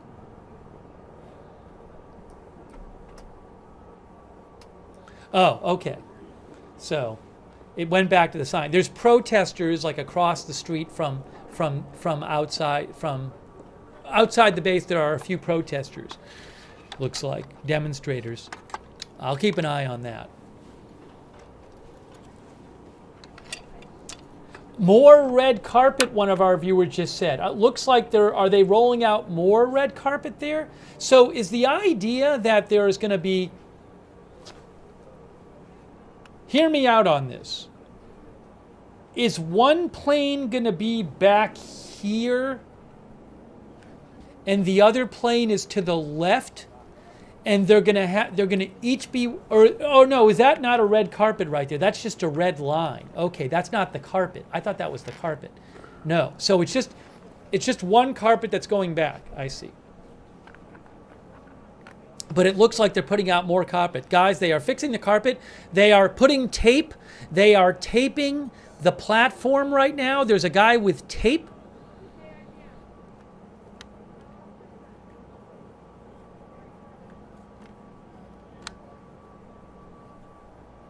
Some of our viewers are claiming that Putin was not on the plane that landed recently. Where are they getting that information from?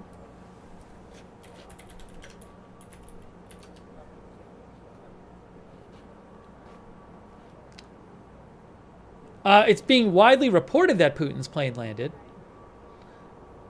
but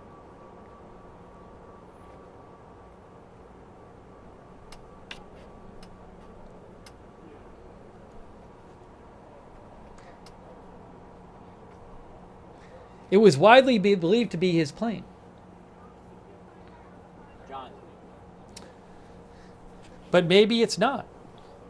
War Translated, who knows what he's talking about, who I follow on X, he believes that was his plane. At War Translated, who I follow, let me show you what he said. He showed the flight radar shot. He said Putin's plane has just landed in Anchorage. Now, again, I'm not on the plane, but now I am aware that that there was reporting that said Putin was going to arrive and meet Trump. But even if Putin's plane landed doesn't mean he's off the plane. So how it will all play out with who's coming off first and all that is different.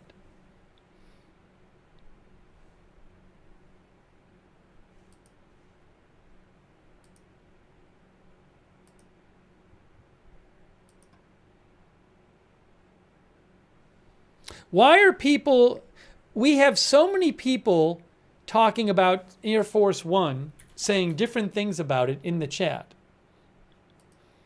Again, it's not being tracked, I believe. Is it on ADSB Exchange? Because it doesn't look like it's on This one, there's a plane that doesn't seem to be Air Force One. No, B7, guys, B7, people are talking about B752 on, yeah, that's not the right type of plane for Air Force One, guys. Is it on? Let me check ADSB Exchange. This is not the right type of plane for Air Force One. All right, ADSB Exchange. Let's check ADSB Exchange. All right, hold on a second.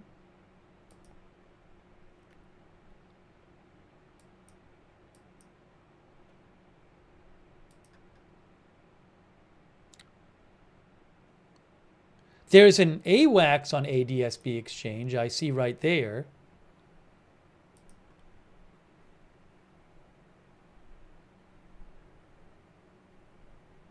People are saying Air Force One is on ADSB Exchange. Well, that's an AWACS. Which one is it on ADSB Exchange? Where?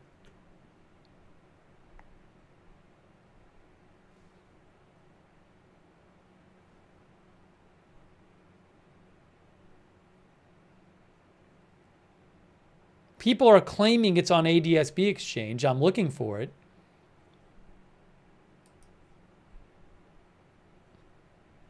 I don't think ADSB Exchange has most tracked. Oh, yes, that would be helpful. This?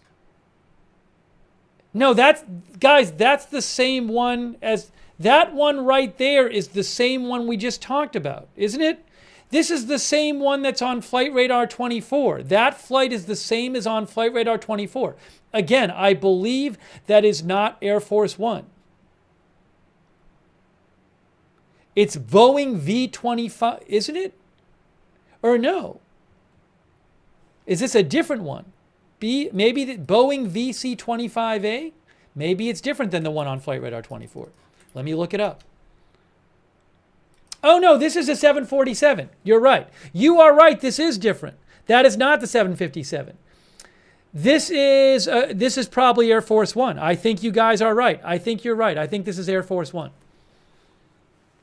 That is a 747. I thought that was the Flight Radar 24 one. Yes, I believe that is Air Force One on ADSB Exchange. 747. Boeing VC-25, Wikipedia says it is a military version of a 747 commonly operated as Air Force One. Now, I don't think that is on Flight Radar 24 right now.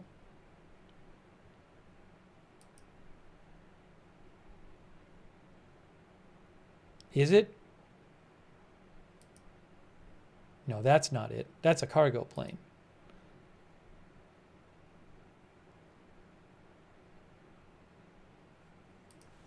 There, I believe, is Air Force One. And it's going to be landing right in here.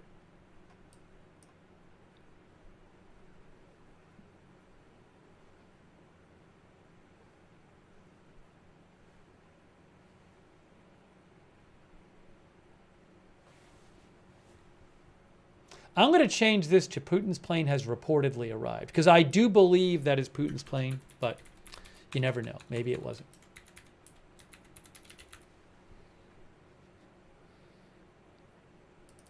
I apologize if it wasn't.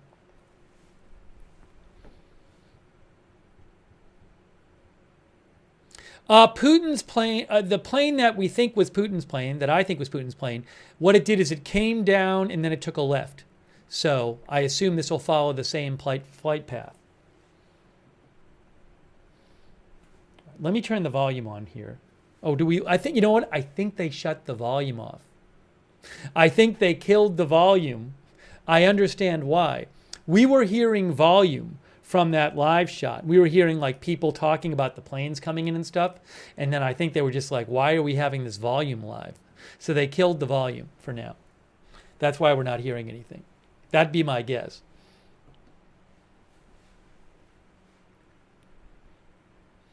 Again, that appears to be Air Force One, and it's going to come in this way. This is adsbexchange.com. Both great flight trackers, flightradar24.com and adsbexchange.com.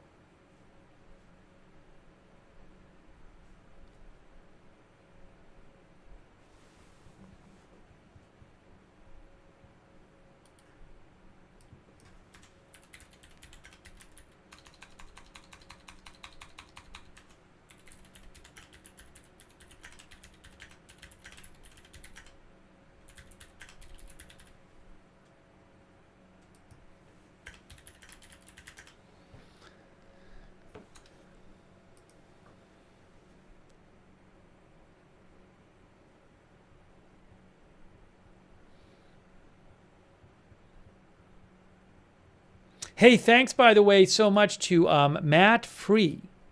Thanks, Matt. And Crotalus Unicolor. Thank you, Crotalus. Michael Mooney.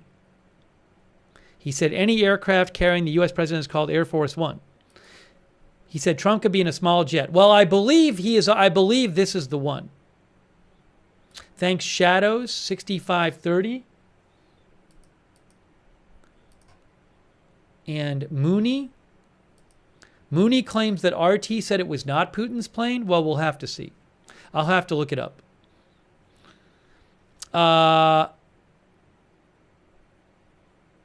American Patriot, thank you. Sandri Dibberg, thank you. Mike Rivers, Spin City DJs, Pro of Pro Gamers, Emil Van Gelderen, Endless, Matt Parker, Nick Genitales, Jason Booley, Not Bob Saget, Pound Sand, Luke Patterson, India Comparison, thank you. V. Al Blue, Katie Girl, Wonder Mermaid, Justin Gillespie, Janet B., thank you. This plane is following the Russian plane that I thought was Putin's plane, what it did before. I believe this is Air Force One. Now, Flight Radar 24, why are people following this one? All right, there's another Russian plane coming in. Now, who knows? Maybe it turns out that this is Putin's plane. There's another Russian plane coming in, and this one is here. Wait, what? This one's a little ways away. This one's here. Anchorage is here. So there is another Russian plane that looks like it's heading for here. But that's a ways away. It's all the way over here. Can I do distance widget? Where's distance? Where is the distance? Isn't there a distance meter on this?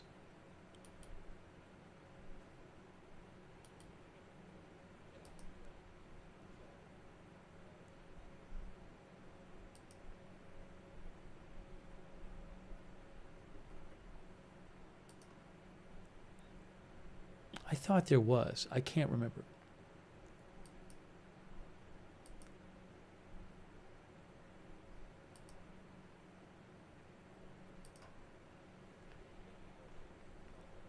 I don't know. So I can't speak to whether, I mean, this is a ways away, this plane from Anchorage. This is an Ilyushin IL-96 300 PU.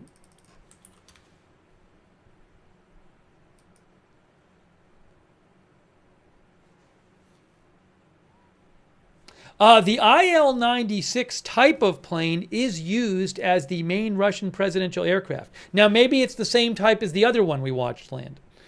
But according to Wikipedia, this is the type of plane that Putin would take.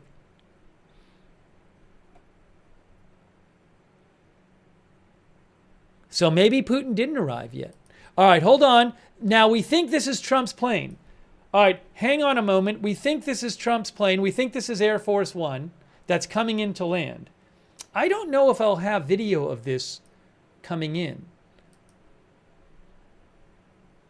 Looking here.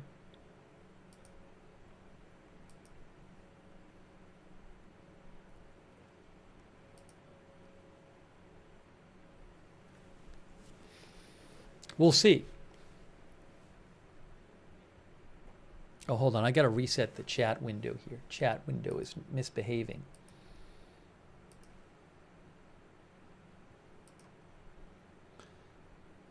But that is on ADSB Exchange. Misbehaving. Oops.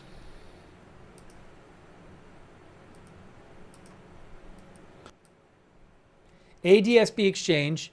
There it is. You can see this. I believe this is Air Force One, and it is closely it's about to get to the runway. This is the Air Force Base right here.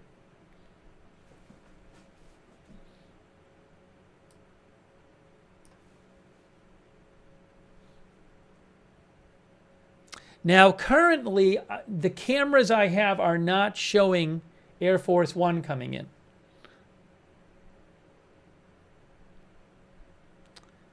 None of the cameras I have are showing it. I'm watching, I have 4 different news networks up, and they're not showing the plane yet.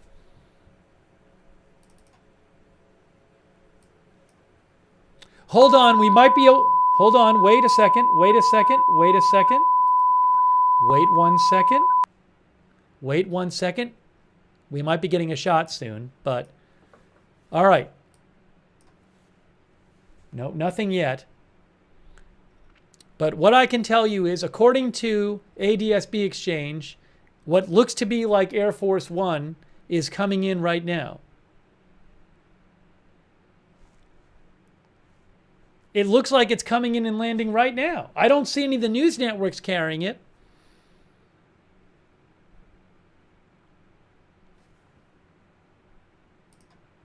There it is.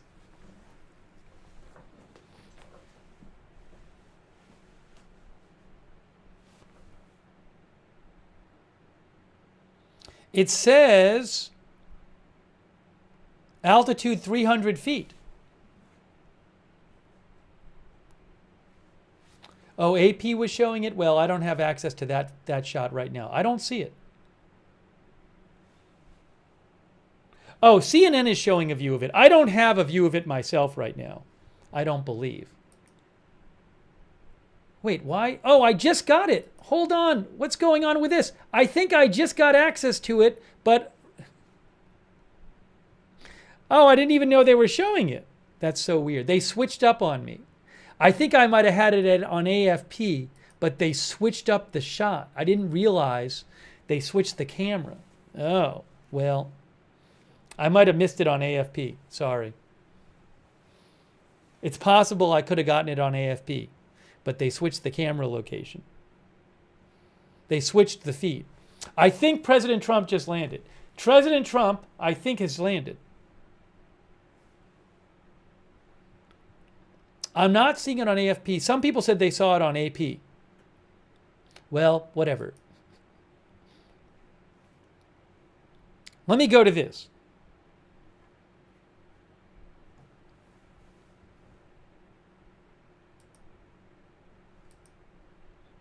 There's that.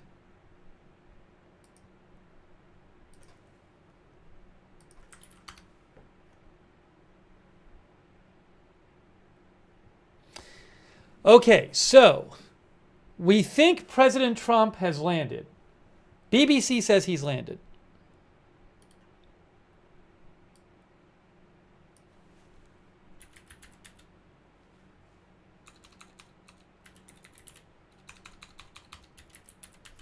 Now, what we need to figure out is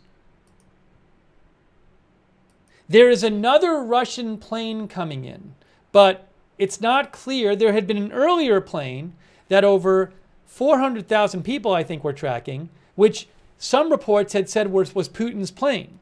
However, this is another plane, which might be Putin's plane, right there on Flight Radar 24. And that is still a ways away.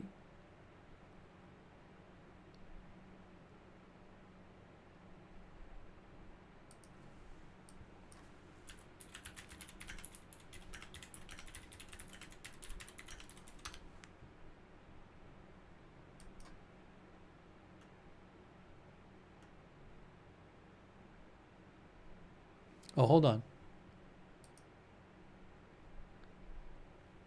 Is this going to work? 1?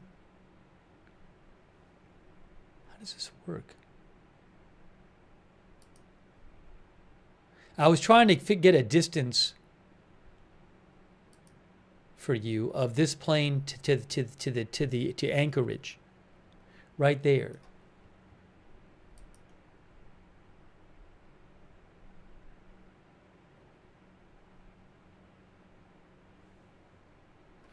So I'm going to guesstimate it. That's about 30 miles. It's hundreds of miles away. I mean, it's flying at 617 miles an hour, but I can tell that that's about 30 miles. So that's probably about 100, 200. If you told me this was an hour away, I would believe you.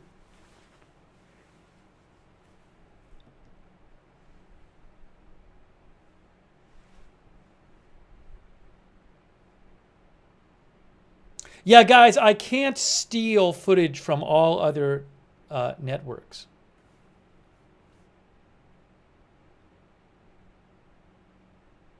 Some people are claiming a plane just went by the stage.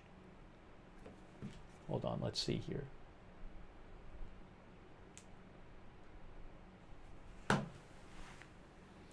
People are saying Trump's plane just rolled by. Did I miss that? I see the cars backing up out there. Sorry if I missed that.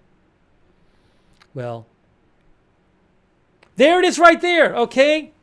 Hey, everybody whining, you can put your pacifiers back in if you're crying about it in the chat because you can see it again, okay? So pacifiers back in your mouse. No more crying, kids. There we go.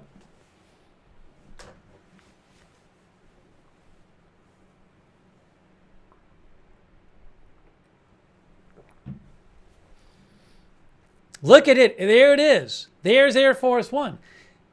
So I guess maybe Putin hadn't landed yet. I don't know. Now I'm confused.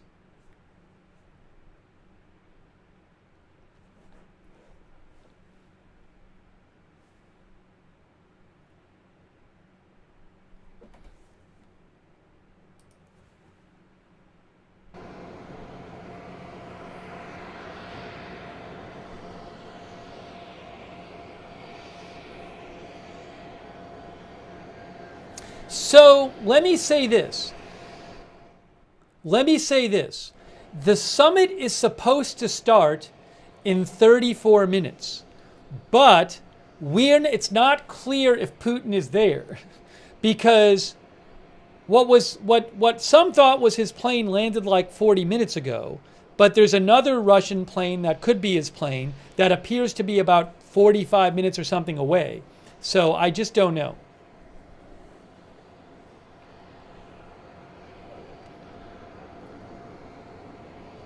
Let me see what I can find out.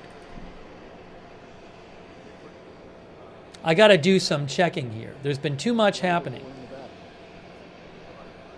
He'll come out the front. The press, will drop the lower stairs down.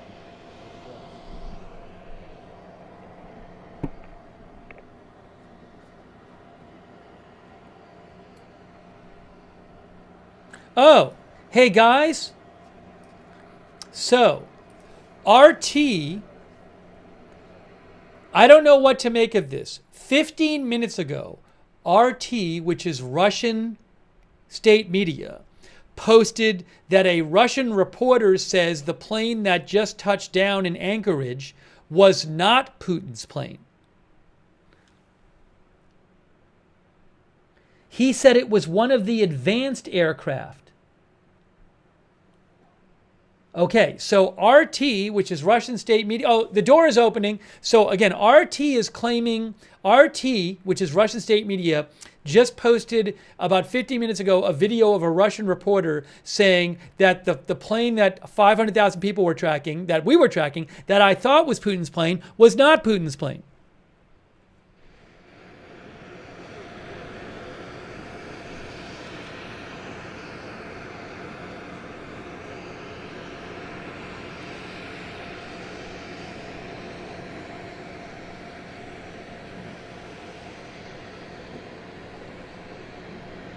We have a shot of a helicopter too. There is a helicopter in the area. Just wanted to show you the helicopter shot.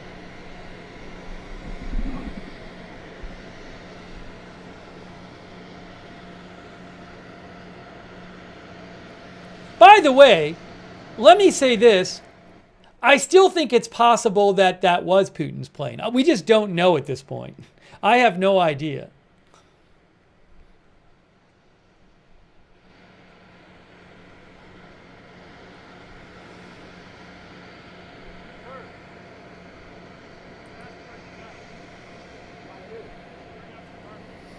It's funny because RT, about an hour ago, that plane that everybody was tracking that landed, like with 500,000 people, that I thought was Putin's plane, RT, Russian government-controlled media, about an hour ago posted, this Russian special flight squadron plane, now the world's most tracked flight, over 150,000 people following it right now, expected it to land in Alaska in less than 1 hour. So about an hour ago, they were promoting this flight. They were pumping it up as if Putin were on it. Now they're claiming that Putin wasn't on it. So I don't know if he was on it or not.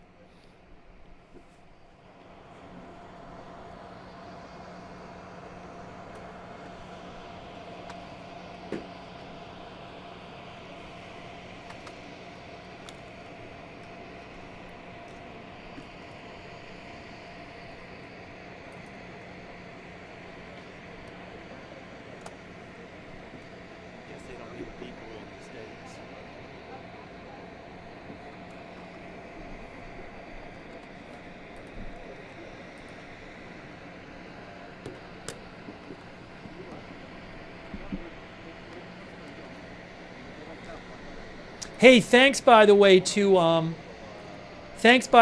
Thautology Tribe, and Antonio Escobar, and Leon Yoder, and Quiet Storm, and Indian Comparison, Susan, Shameless Senpai, Kim Hovik, Moomy, thank you Moomy, Shadows 6530.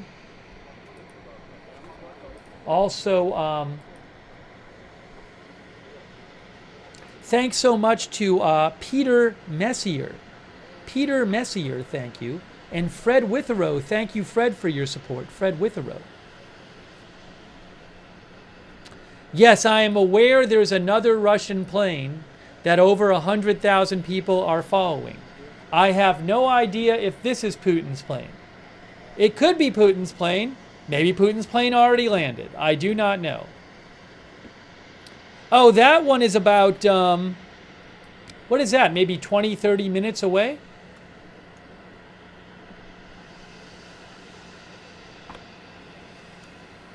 That's actually pretty close now, that one. Again, that could be Putin's plane. Anchorage, it's heading down here.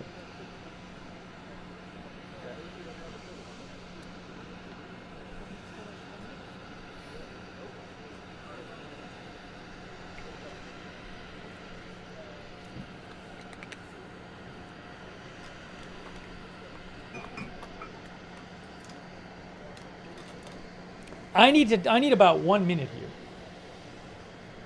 I think. Well, I'm gonna wait. Thanks, Jimmy P, as well. So we have a live shot right there. Trump is on the ground. It's unclear if Putin is on the ground. And they're going to be supposedly walking up a red carpet together.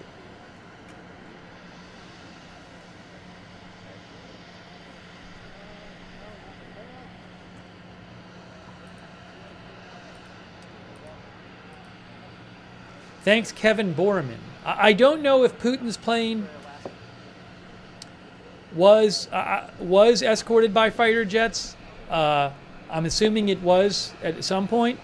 I don't know if when it gets to the airport it would be. Thanks to OU Mike as well.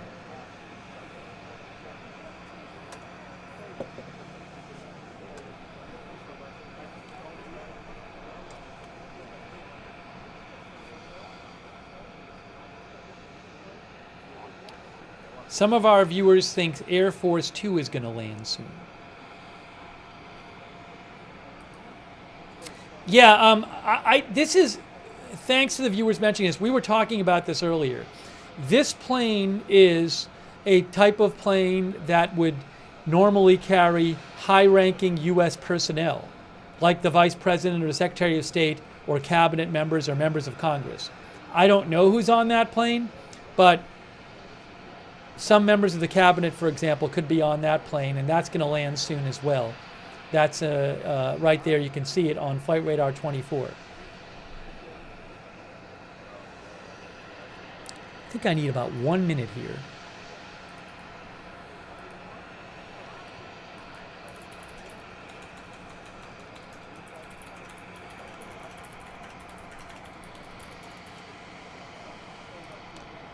Guys, give me, I'm going to literally just disappear for 1 minute. I need 1 minute. Coming right back. Oh no, just a flag. Steve, everybody's here. How's Alaska? You get some hikes in? No, not at all. Good. Nice.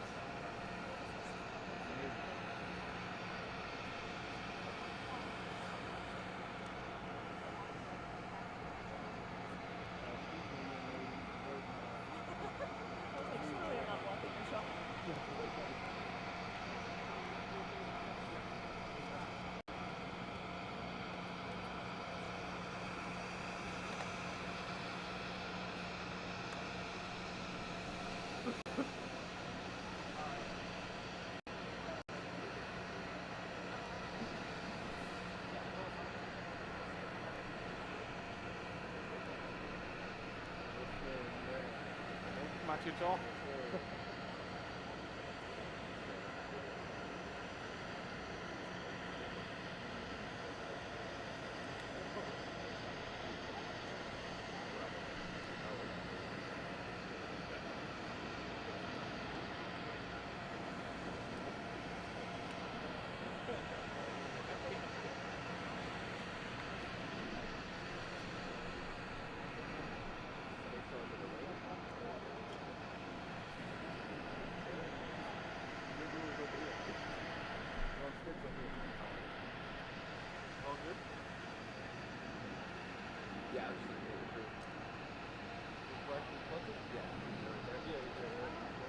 Sorry, I'm muted. That's Air Force One. You'll see Air Force One in a second. Air Force One has landed. Trump's on that plane. This is another plane, which is a U.S. Air Force plane. Oh, hold it. It's coming. It's right now. Hold on. I can see it. Watch. Watch this. There it is. That's the other U.S. Air Force plane, which is probably carrying members of the cabinet, the Vice President, Secretary of State. I don't know. But that's another U.S. plane coming in right now to land. You're looking at it live right there. Rubio, maybe? I'm not sure who's on that plane. But that is coming in to land right now. Check that out.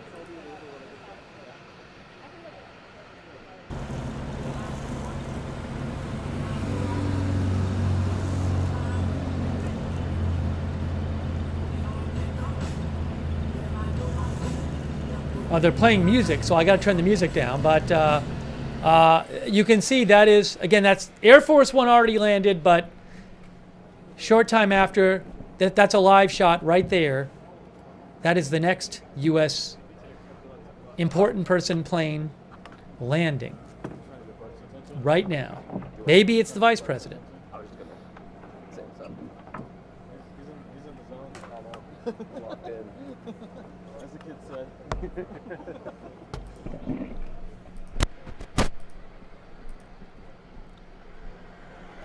And there you go, and there you go. It is landing now.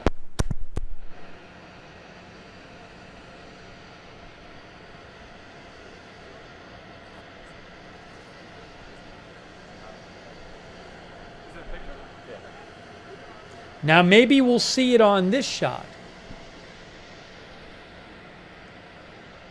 Well, that one's kind of zoomed in now. And then this other plane is going to land soon.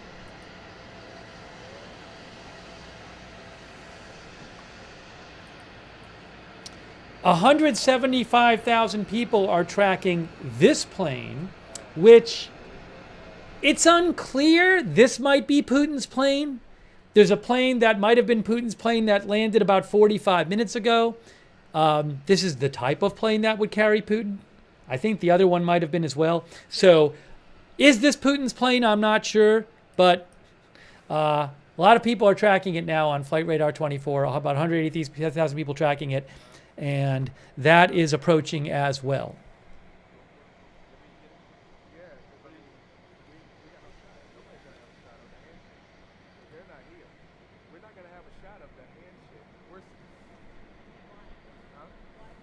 Hey, thanks also to Dwin Harbin. Thanks, Dwin. Thanks, Dwin. Thanks to Jay Drabble and Poco. And also Danku the Gamer.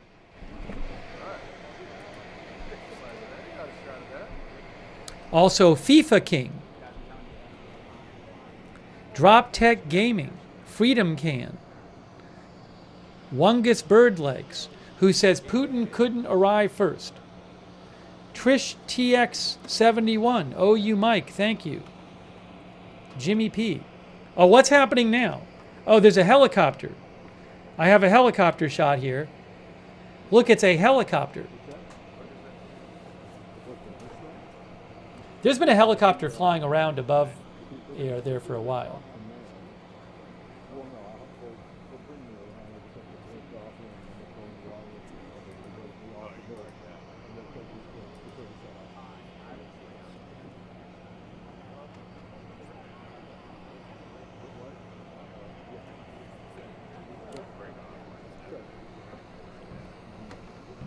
Live helicopter shot above the base, or in the area of the base. Thanks, OU Mike. Craig Dubs, thanks.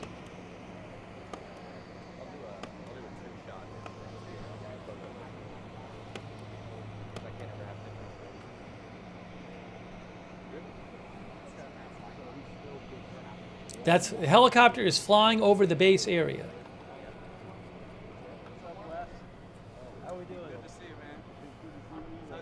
There is that Russian plane, which may be Putin's plane, approaching Anchorage right now.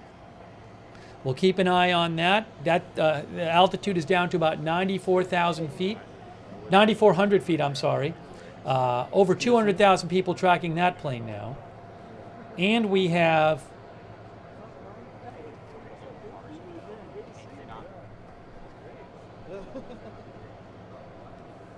Air Force One is there. I don't think, well, eventually Trump will come out of there. I don't think that's going to happen in the next 5 minutes. Hey, thanks so much to Ray Becker. Thank you, Ray Becker, for your support. That's very generous of you. Ray Becker, thank you. Thanks so much. Very kind of Ray.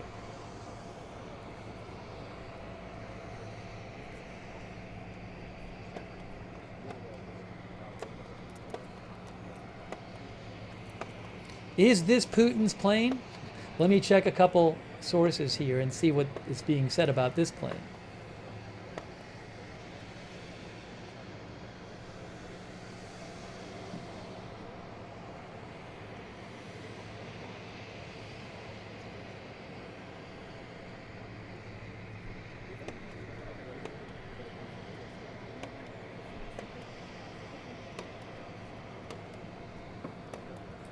What's this about a three? Breaking news. I have an update here for you. I have an update. We have an update.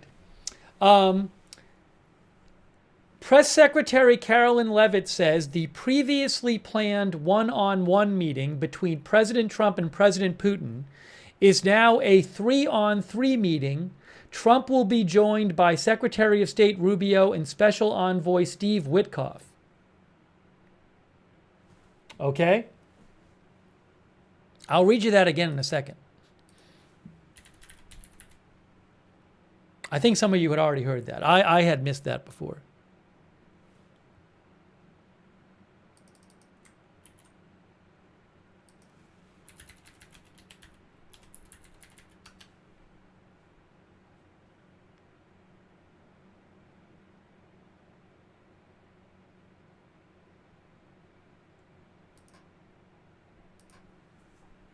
So again, I'm going to read this to you again. This is from the White House.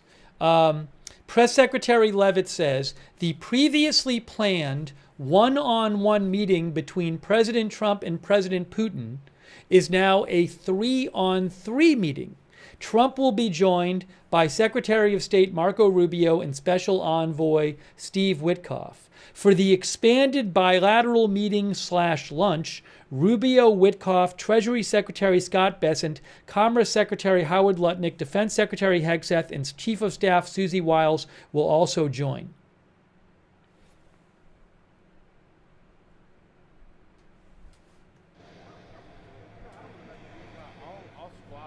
Oh, we have a helicopter shot as well. Hovering helicopter coming up. We have a hovering helicopter. Look at that.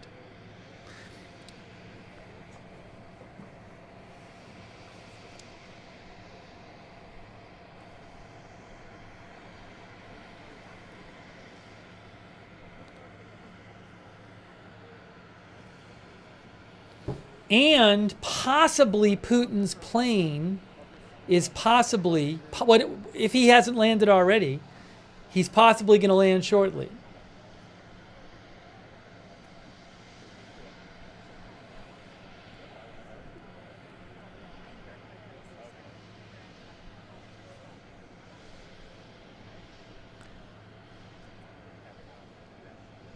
So that is a plane that lots of people are tracking, almost 300,000 people now, which may be Putin's plane.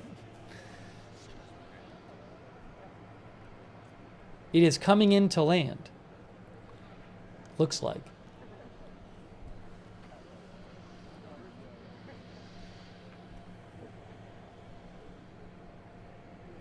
Now, does ADS-B exchange, what does this have?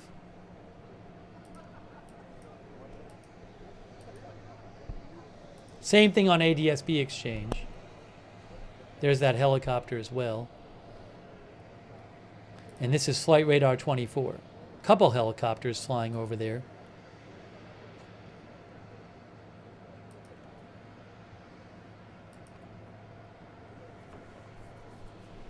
Almost 300,000 people tracking that flight right now. So we have this. We should be able to see that flight coming in on the other camera. We have this camera.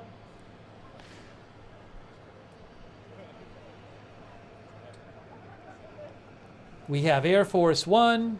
Nothing going on with Air Force One at the moment. Sitting there. Trying to show you a bit of everything here. Doing my best. Thanks to all of our moderators. Really appreciate all of our moderators being here. So we got Air Force One. We got the camera on the ground from AFP scanning around. And then we have Flight Radar 24, which is showing us, again, what might be Putin's plane. It's certainly a Russian government plane coming in, about to come in and land. The summit start time is supposed to be in 13 minutes. I don't know that it's going to start on time, but Putin and Trump are supposed to meet on the at the airport on the tarmac, I believe.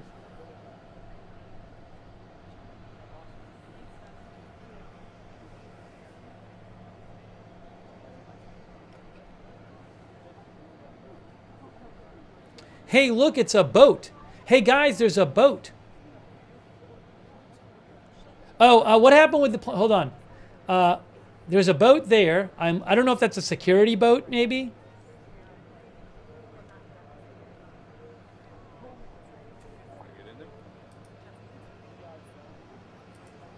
Oh, hey, guys, look at this. Thanks to our viewers. ADS-B exchange is showing other planes near Putin.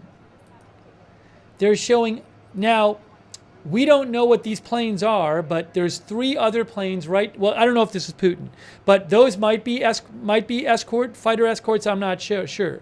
But these are 3 planes right around where this possible Putin plane is. 1, 2, 3. So I don't know if those are fighters, maybe they are, but you can see them. Thanks for mentioning that.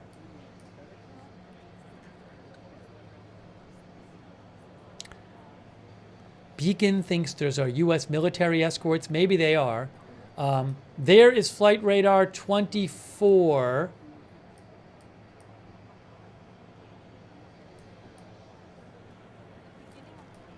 It's going to be landing here. The Air Force Base is right here. This is the Air Force Base right there. So it's going to take a left shortly and turn towards that.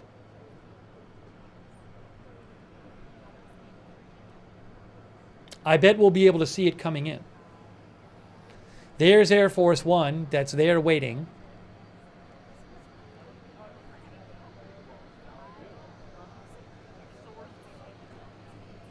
One of our viewers thinks those are Russian planes behind it. I don't know. But again, a number of planes appear to be, 3 planes appear to be near this Russian plane coming in. 1, 2, 3. This is ADSB exchange here, and this is Flight Radar 24. Thanks to This Child's Life. Thank you. Also, Kieran Wilson, the One Game Freak, Outing 69. OU Mike, thank you. All right, hold on a moment. Hold on a moment. Are we seeing the plane yet? All right, so the plane's coming in. This Russian plane might have Putin on it. Hey, we got it on the camera. Breaking news, it's on the camera. Watch this. Look at this. This is the plane right there. Is that Putin's plane? I don't know, but that is it. That is the plane.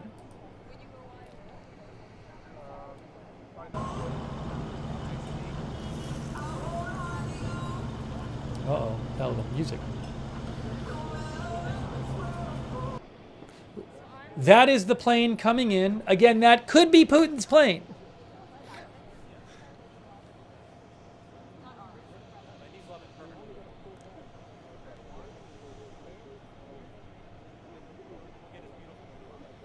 It is the type of plane that would carry Putin. I can't be sure if this is it. RT.com. Are they saying anything more? You're going to see it fly by in a second. Cold hands, warm heart, baby. Should see it fly by in a second.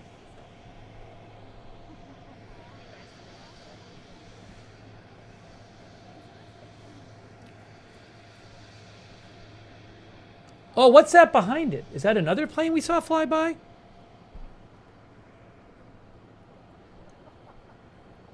Yeah, did we just see other planes? Fighter jets, did we just see? Some people said they saw. Is that a fighter jet right there? Is that a fighter jet right there flying by? Yes. All right, so that might be Putin's plane. This might be Putin's plane. I can't be sure, but it very well might be. This is coming into land. And I think we might have seen some fighter jets behind it. Maybe they'll land behind it. I don't know. I don't know how that's going to work.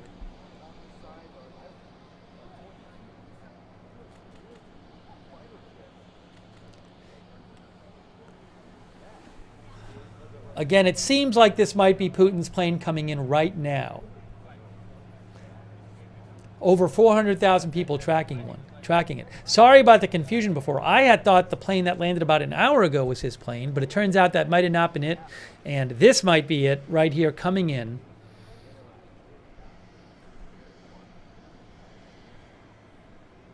You are looking at that live. But I don't know. You know, I cannot guarantee which is his. Maybe he already landed.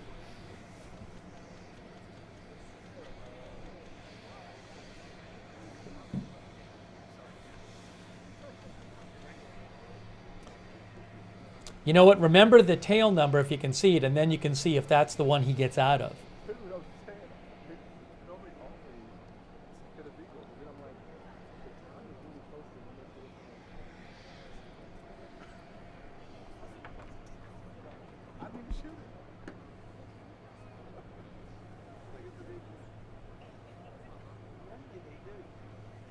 Oh, the camera just stopped. Oh, no, here it is. The video came back. There it is.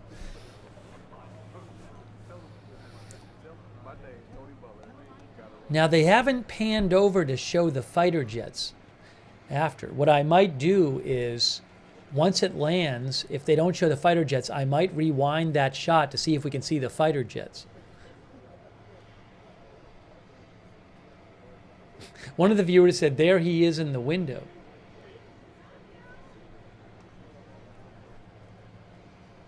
Okay, so that plane is landing right now. And now is this camera going to pan back? Let's see. Now, what is it showing now? What's the camera showing? What's happening now? What are we seeing? What are we seeing?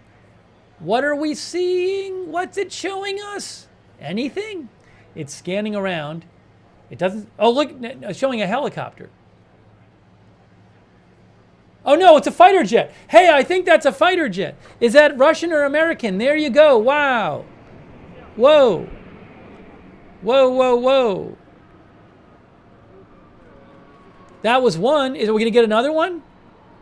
F-35. Our viewers think it's an F-35. I think another one. Oh, my gosh. Look at this. Whoa.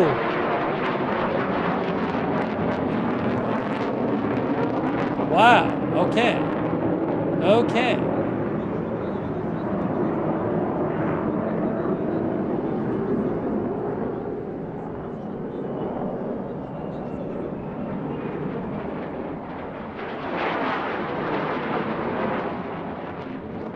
Four? Some people thought we saw four of them.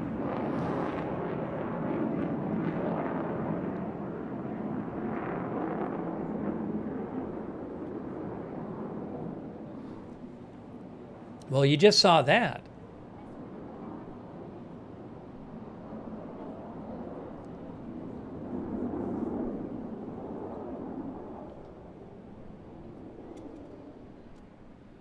Some of our viewers thinks it was 2 and 2. So 4 total. That's what some viewers thought.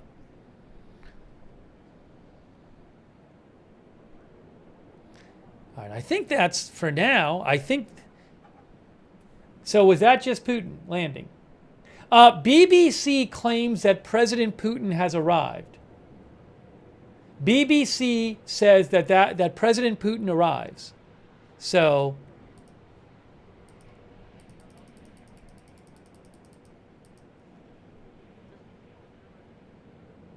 Oh, Faytux Networks pointed out that, oh, there it is right there. Look, a plane. We have the Russian plane. Faytux Network said Interfax was saying that Putin had arrived.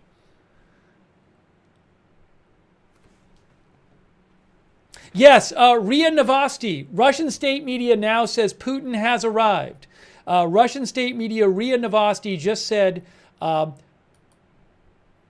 has arrived.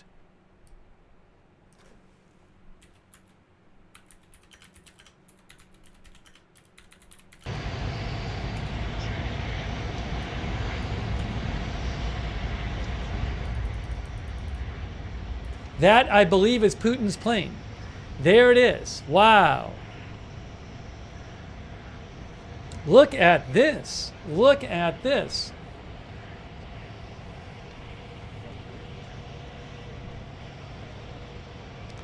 So apparently this was his plane after all. I'm sorry for the confusion. About an hour ago, I thought it was another plane. As did a lot of people. Hundreds of thousands of people were watching that plane about an hour ago. But this is apparently his plane.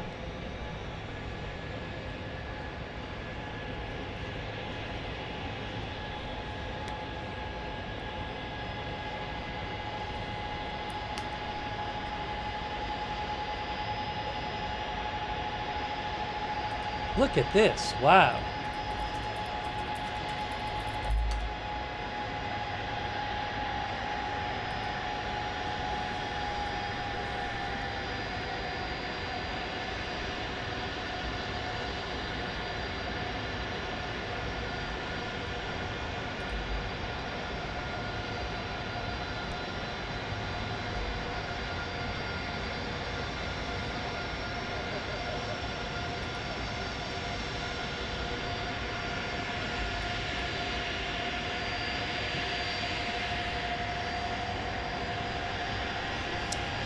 We are looking at Putin's plane live.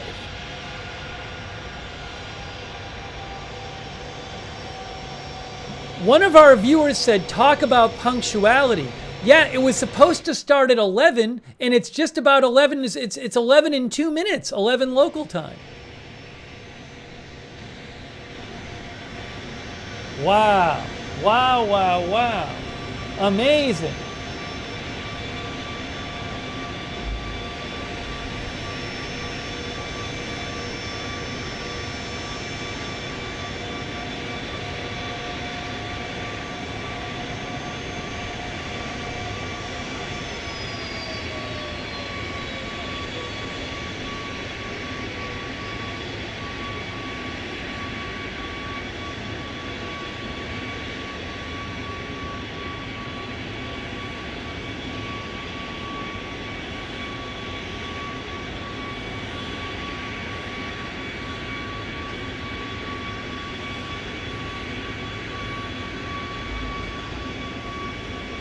So the official summit start time is in 45 seconds. I'm going to get rid of the clock in a second. But again, the official start time was 11 local time, 11 a.m. So they're going to come pretty close, I think.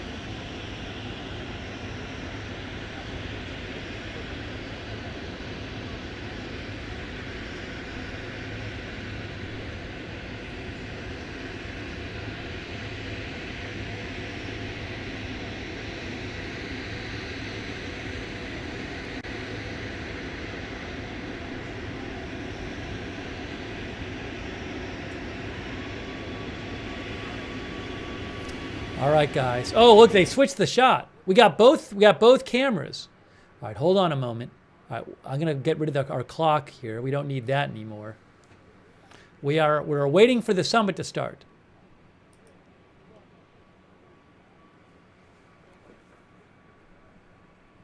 We are awaiting the summit. It's about to start.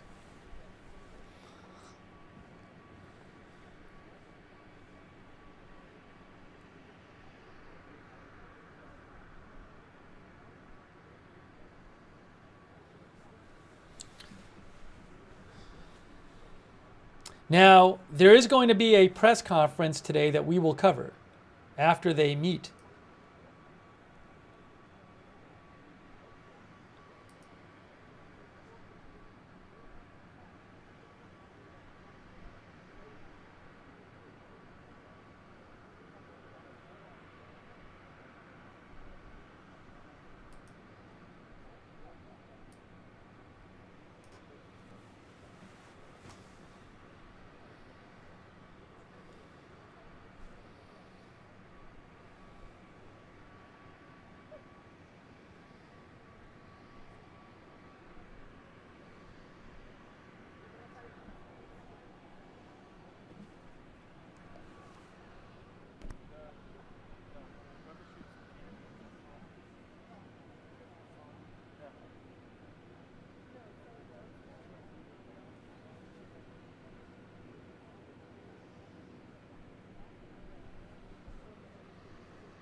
They're all right.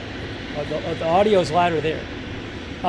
So the stairs are being moved over to the door on Putin's plane.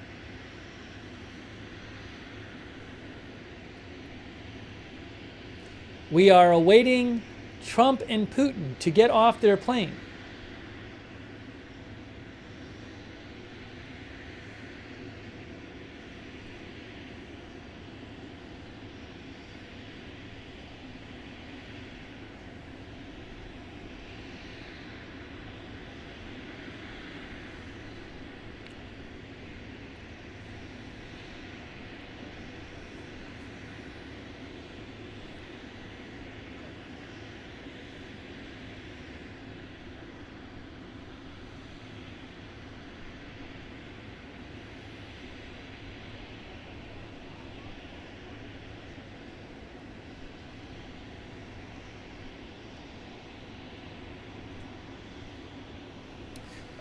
They are adjusting the red carpet.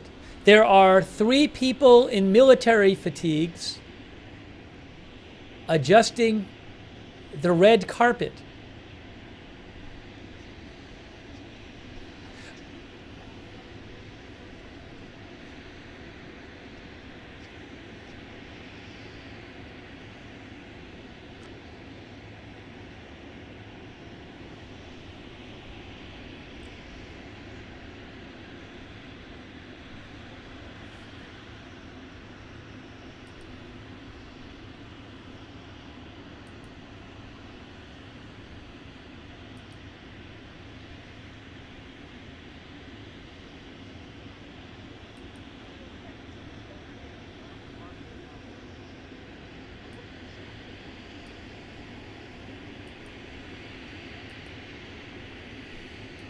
The door is open.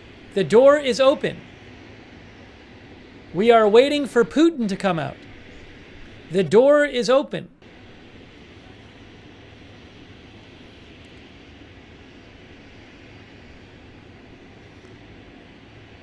We are awaiting Putin now.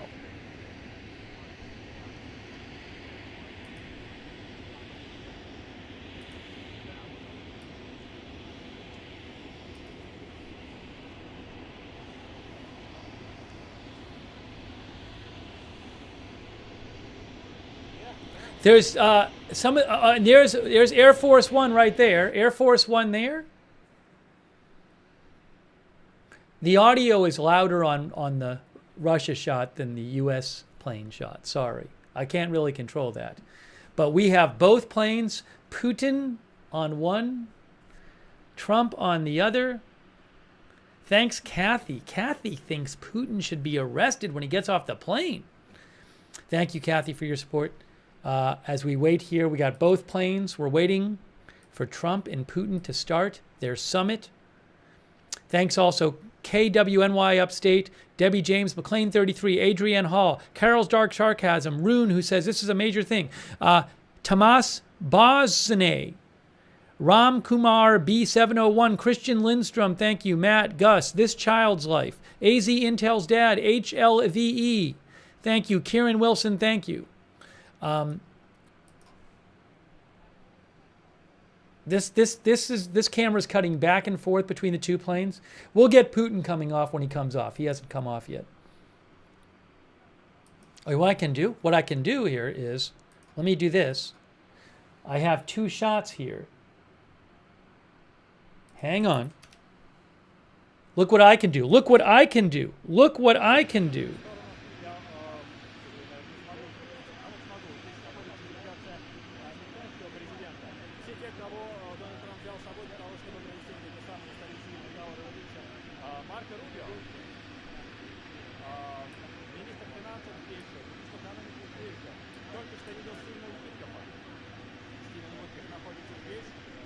Where should I put this? The big camera will cut back.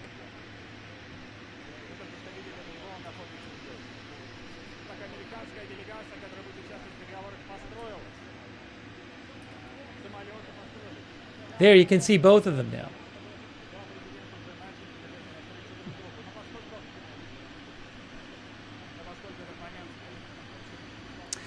I think the wide shot is going to cut to Putin when he comes out. So, but that now you can at least see both of them.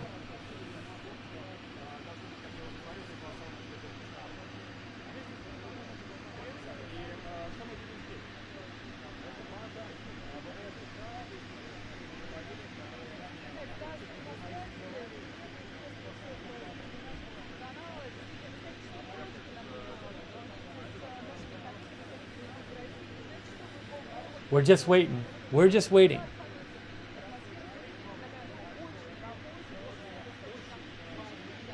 Jeff Cook thinks they'll come out at the same time.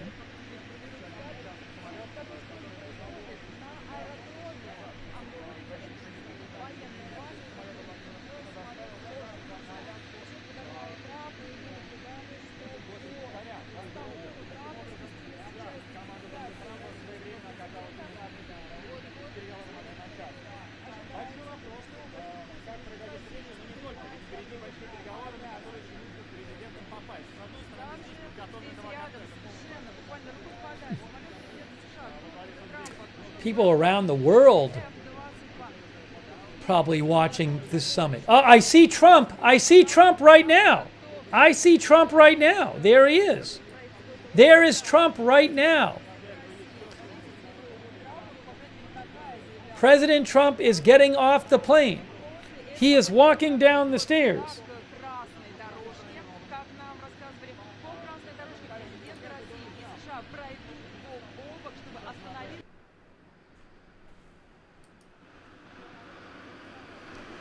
President Trump is walking off the plane. Putin is walking off the plane. Oh my gosh. Putin is walking off the plane. Putin as well. There's Putin. They're both walking off the planes. It's crazy.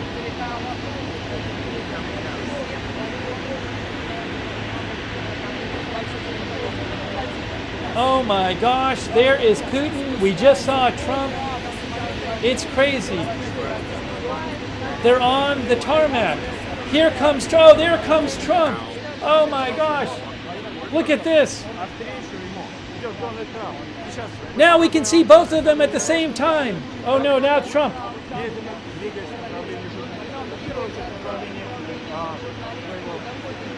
It's Trump, and now there's Putin. They're gonna shake hands, maybe.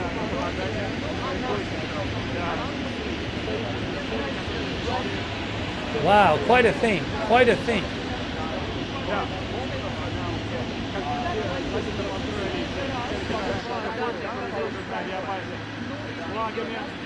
Trump is gonna greet Putin.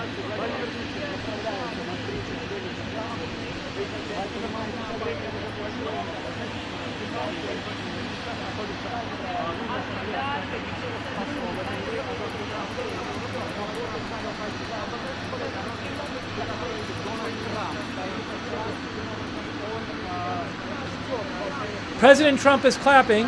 President Trump is clapping.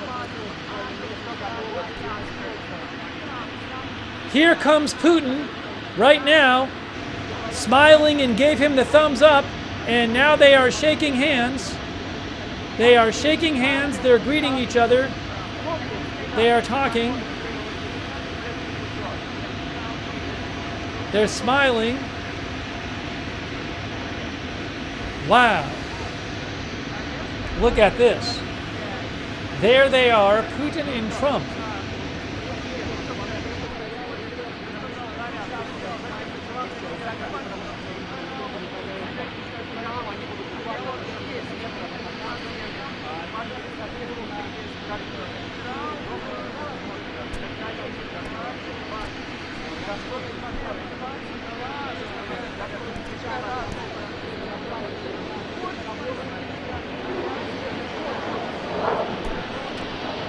Oh, there's planes flying by. There's planes flying by.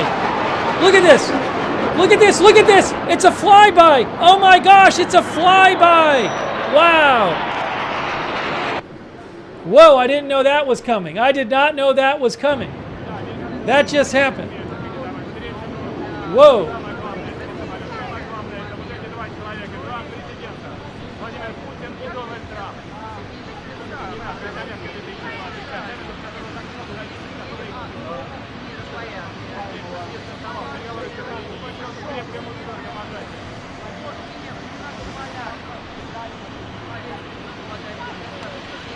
Okay, now they're going.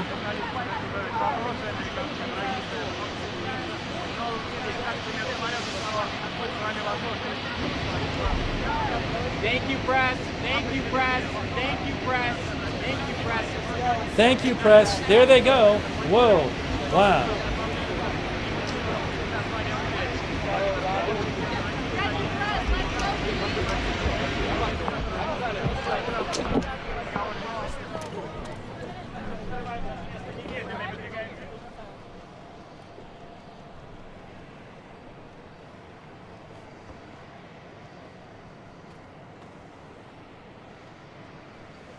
All right.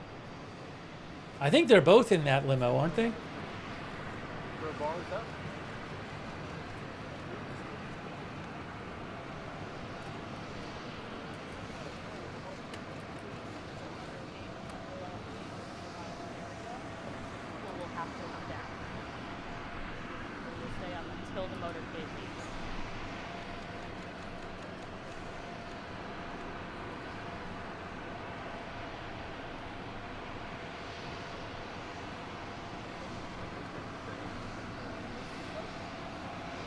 Camera zooming in.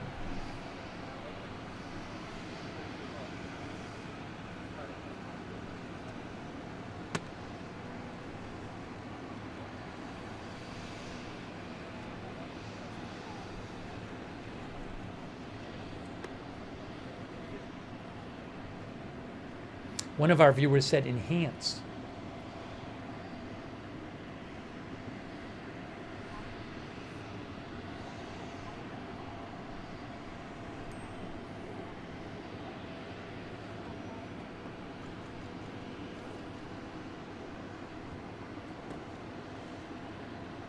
Okay, the limo is taking off. There it goes. Putin is talking to Trump in the limo. They're talking. Putin is smiling. Putin is nodding. He just waved.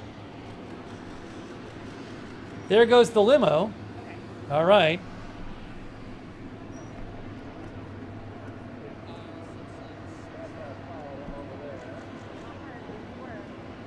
I want to show you that flyby again. That was quite something.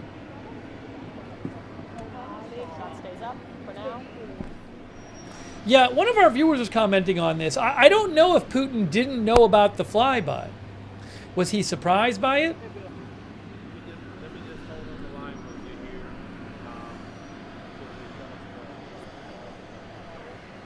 The flyover.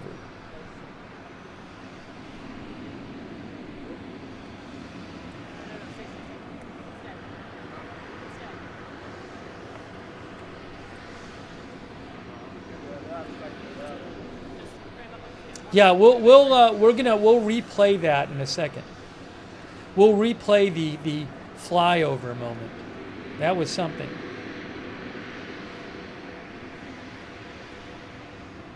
Was Putin told about the flyover?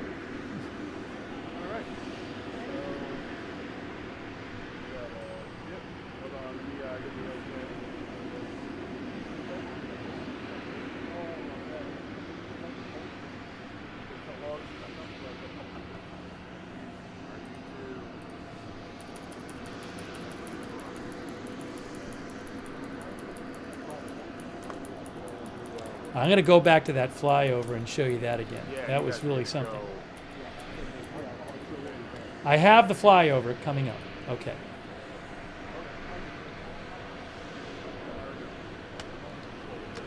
Let me see here. Hold on. Why is that? Why am I? This is weird. Oh, I see what's happening here. I see what's happening here. Sorry, I need to do this. I see what's happening here. Hang on a moment. We need to see. Why is... I don't know if they... Let me get the audio back. Transmission pool going to come down in 1 minute. 1 minute and we will come down. So this, we have a minute of this shot, then I assume we'll get some other shot. Pack up and then be ready to go, but leave the shot for 1 minute. We can leave all our stuff out here, right? I'll cover it up in case it rains. Yep, Steve. I'm more of us. Sure, if you want to. Then you can pull the plug. I'm going to show you the... Whoa, that's too loud. You know what? Their audio was a bit messed up on that shot, I think their audio was messed up and they fixed the audio. The audio was low on that shot, and I think as they were taking it down, they somehow fixed it for a second or something. Oh, look at this! Hold on, what's this? That's where the press conference is going to be. Okay, let's take a look at. I want to look at the flyby and what happened there. So give me a moment. I'm going to throw this on the screen for you. This is what I need to do. So let's watch when Putin came out and he was walking with Trump, and then they had that big flyover. Show you that. That was quite a moment. Oops, I have a typo. Sorry, I typed the headline in and I had a typo there. Sorry. Thanks for letting me know.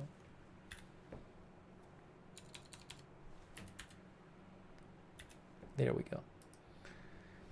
Okay, now here it is. All right, hold on. Is this it right here? Right here. I got it. Okay, here is the moment from before. And let me just get this on the screen for you here. Oh, I'll put it down here.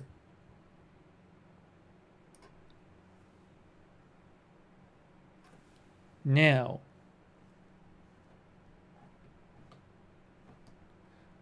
okay, so here's Putin and Trump walking right here, okay? They're walking here. Watch. Now look at Putin. Putin looks up there. Now Putin is really looking up there a bunch. Look, he's still looking up at it, and Trump is looking up. See that? Now Putin's still looking up.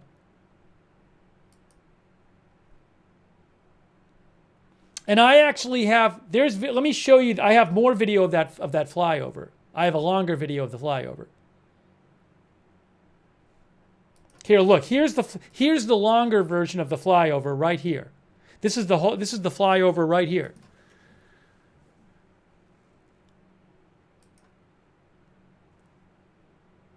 Watch, you'll see it. Look at that. Was that a B-2? Is that what that is? I'm not sure.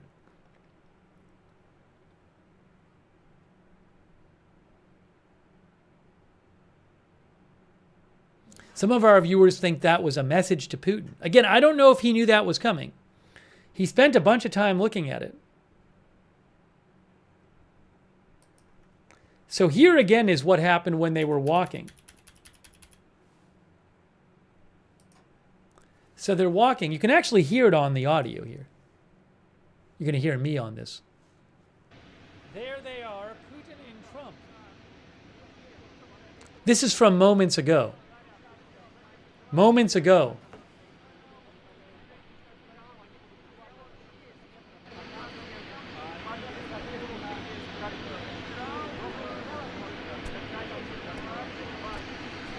Now Putin looks up. Putin looks up. What's going on? What's happening? He's still looking. Trump's looking. Oh, there's planes flying by. There's planes flying by. Look at this. Look at this. Look at this. It's a flyby. Oh my gosh, it's a flyby. Wow. There you go. There you go. We saw it. Whoa, I didn't know that was coming. I did not know that was coming. I really didn't know it was coming. Okay, anyway, so that happened. That happened.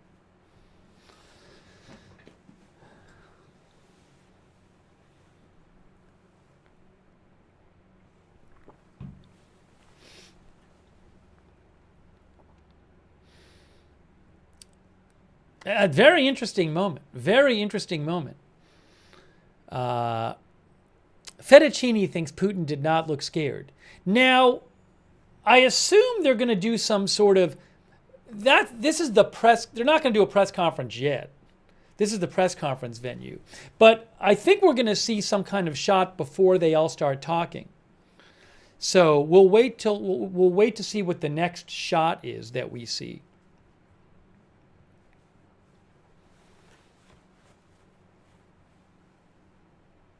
Here again is the video of the actual planes in the flyover right here. I'll just play the actual flyover video from AFP. Right there's the whole thing.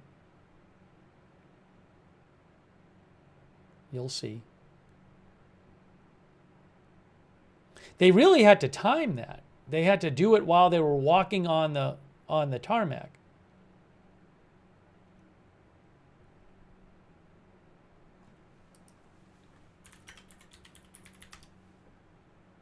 Yeah, I think that's that looks like a B-2 Spirit bomber.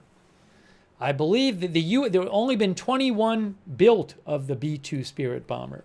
As you can see right here, Wikipedia.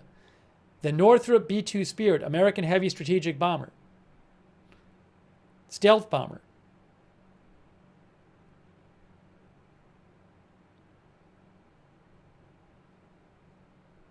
"21 of them were built.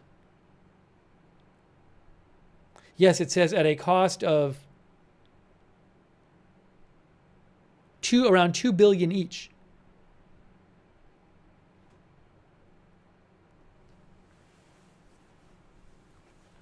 Okay, so we saw that.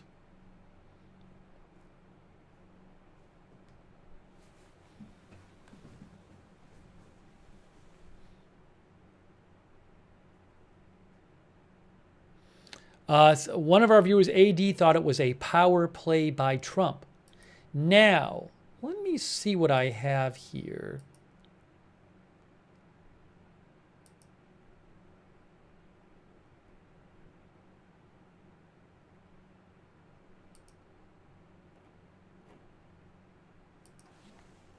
We should be getting some sort of other shot soon for when they show up wherever they're at the base. Well, when they go inside at the base.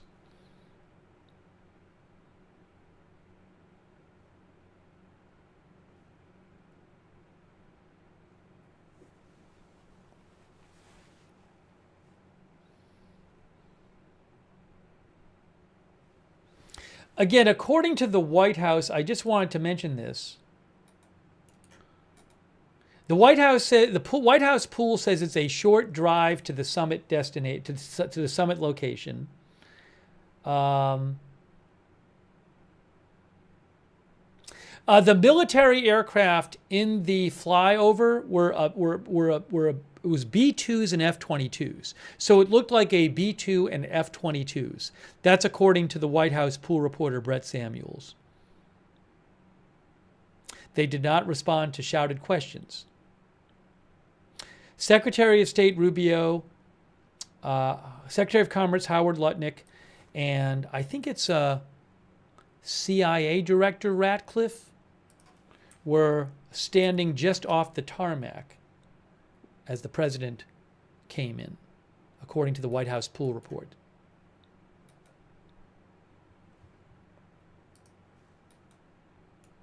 Again, I'm literally looking at the White House reporter, the official White House pool reporter, who said that the flyover was B-2s and F-22s.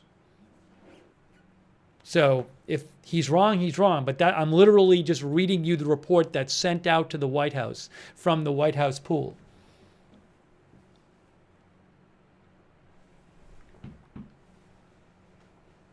Some of you think he is wrong.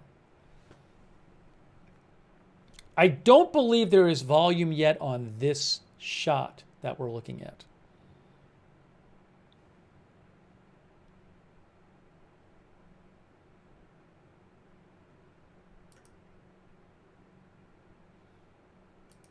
Oh, you know what I got to check too? Hold on a second.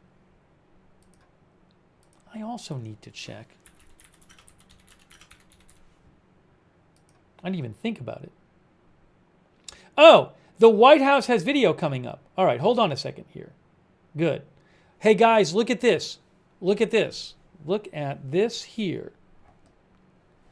We will begin shortly. President Trump participates in a bilateral meeting with the president of the Russian Federation.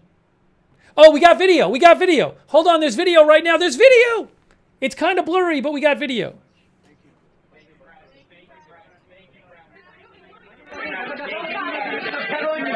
There they are. There they are. They're there. Come on, guys. Why is your President Trump trust your word now?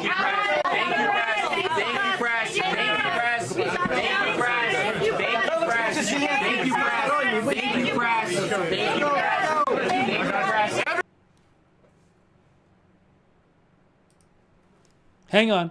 We'll fix the volume. There it is. There it is. Thank you, press. Let's go. Oh no, they're kicking them out. They're kicking them out. They kicked them out. The White House was live for that. The White House. That is the shortest. So I was showing you the Reuters stream and the White House stream. No joke. I think that's the shortest White House stream I've ever seen. Because that feed right there, you saw it. It said coming up. It was probably on. It was on for less than the Reuters one. So I wonder if that was a change of schedule. It's normally I don't think the White House would post a video like that on their social media to show you 10 seconds or whatever it was. I'll rewind that for you. But I mean, the actual amount of time that you could see them on the White House official video was probably less than a minute. The Reuters was pretty quick too. Here, let me show you what that was. I'm very short. Probably about 50 seconds. Here, this is what it looked like. This was moments ago. This was moments ago. Right here. Again, that's not live. It's about 2 minutes ago. Thank you very much. Thank you.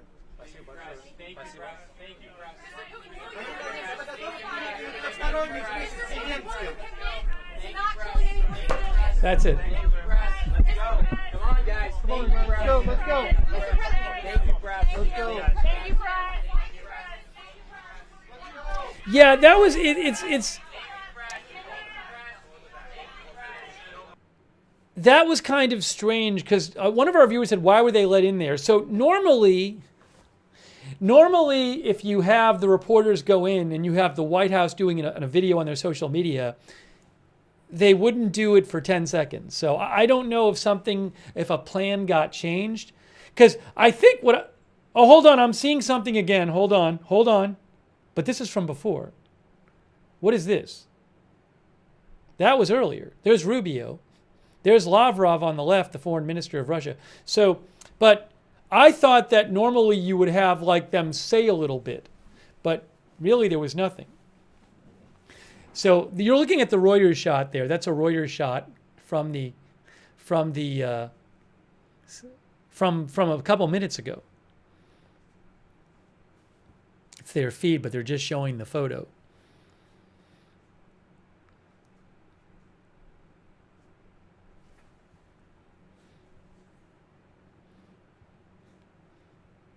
Anyways, I think so. That was something. Wow, the White House. Yeah, that seemed like it wasn't really the plan because, again, the White House went live for it, and it was about 30 seconds.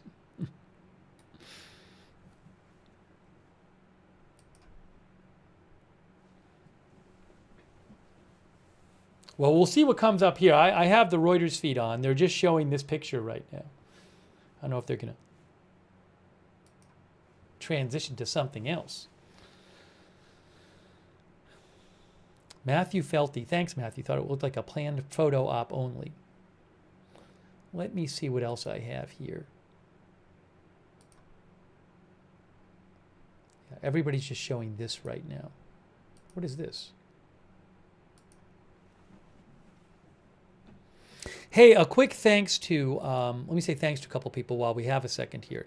Matthew Felty, Josh White, Leon Yoder, who says, can we make decorum great again, please? Thank you, Leon. Thanks, Marcus, our member. Oh, look, they're replaying it, I think. Hold on. I think they're replaying the video. I don't think this is live. This is a replayed video. There's Steve Witkoff, I believe.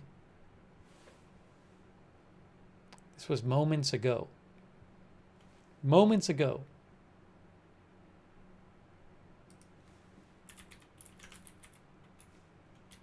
I don't even think there's audio on that clip.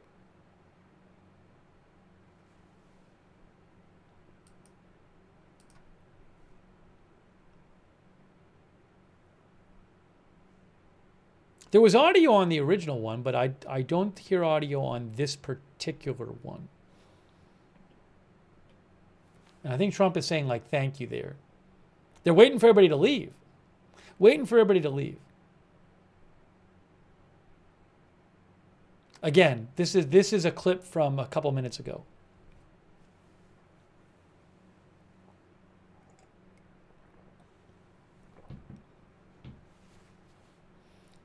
There you go. Thanks to Chill23. Okay, there's a live shot right there. That's a live shot. Thanks also to Patrick O'Donohoe, Jiggle Jess #1, Rob McGuffin, Bullet 850, Mass, Gitterdun KY, Texas Bully Mom, Rock K9, Flexburger, Aaron, Two Treed Gaming, Lisa, Andrew, Kiwi, our member, thank you, Christopher Chapman,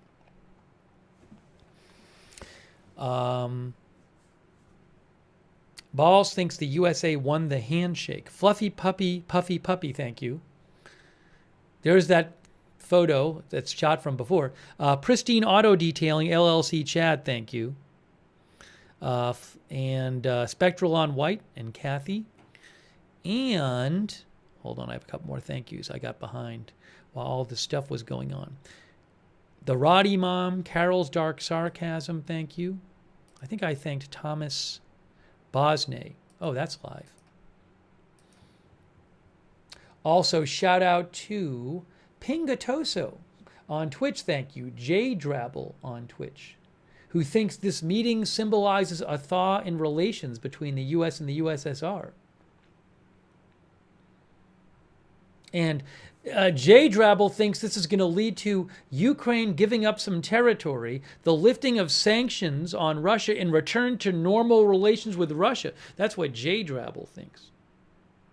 Thanks also Sandy Doggo and Qbat, and somebody tell her on Twitch, and Big Dog Gaming, and I Got That Fire, and Big Chief Rick. They're replaying this video again.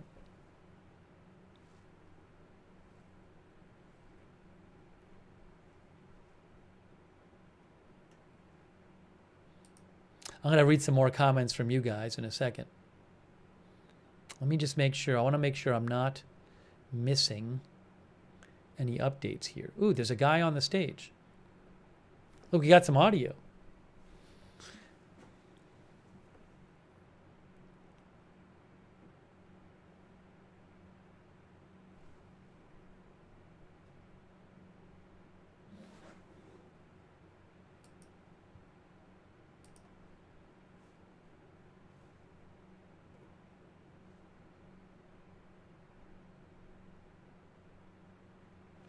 You know, David Sanger of the New York Times, it's interesting. He said that when, they got into the limo together on the tarmac, David Sanger of the New York Times said that usually two superpowers, the leaders, don't get in the same limousine. David Sanger also says that Putin speaks English well enough so that he can have a conversation with Trump. So, and he also said there did not appear to be interpreters in there with them. So who knows what they said to each other in the limousine. It's very interesting.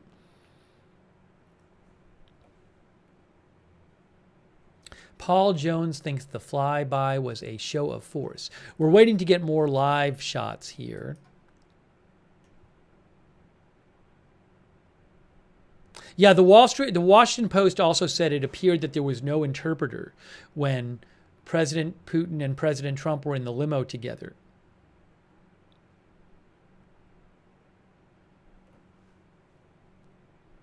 Sauce says Trump was speaking Russian.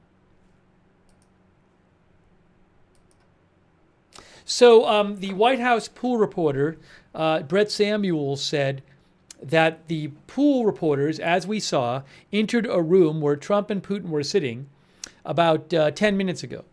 The two leaders sat silently with their respective delegations seated to the side, as you can see. They were seated in front of a blue backdrop that had the words "Pursuing Peace" written on it. They did not make remarks. Oh, this is what happened. This is from earlier, about 10 minutes ago. Can you make a deal today, sir?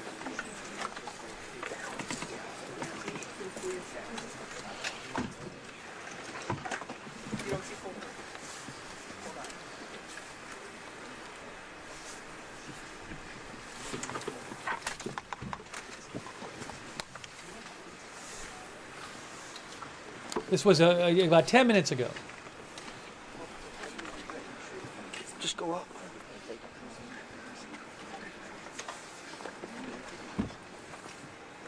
Thank you very much. Thank you. Thank you, press. Thank you, press. Thank you, press. Thank you, press. Thank you, press. Thank you, press. Thank you, press. Let's go. Thank you, press. Thank you, press. Thank you, press. Let's go. Come on, guys. Come on, guys. Let's go. Let's go. Thank you, press. Let's go. Thank you, press. Thank you, press. Thank you, press. Let's go. Let's go. Thank you, press. Thank you, press. Thank you, press. Thank you, press. Oh, now we got a live shot right here. We got a lot. Hey guys, our viewer, I saw something interesting here. Thanks to GRN who mentioned this. There's a report from Reuters here. Reuters is reporting U.S. mulled use of Russia icebreakers for gas development ahead of summit. And what Reuters is reporting is, Reuters says the U.S. has had internal discussions on using Russian nuclear-powered icebreaker vessels to support the development of gas and LNG projects in Alaska, as one of the possible deals to aim for when President Trump meets President Putin today, 3 sources familiar with the matter told Reuters. Both the U.S. and Russian presidents are seeking wins from their first face-to-face talks since Trump returned to the White House. The ongoing talks between the U.S. and Russia over Ukraine have included discussions about business deals, says Reuters. The White House is planning to continue this approach at the summit today, said the source. Russia operates the world's only fleet of nuclear-powered icebreakers, which play a central role in maintaining year-round shipping access along the Northern Sea Route, a strategic path for global energy and trade flows. Trump's administration is pushing to transport gas from Alaska's remote north to Asian clients. So maybe there'll be some sort of business deals. You know, President Trump was asked about that when he was on Air Force One as well. Maybe there'll be some sort of business deals they announce between Russia and the U.S.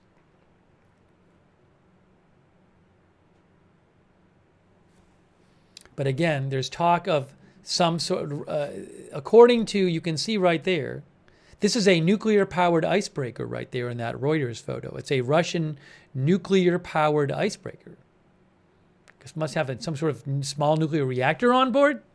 But again, they are saying the U.S. has had internal discussions on using Russian nuclear-powered icebreaker vessels to support the development of gas and LNG projects in Alaska as one of the possible deals to aim for when President Trump meets Putin today. 3 sources familiar with the matter told Reuters.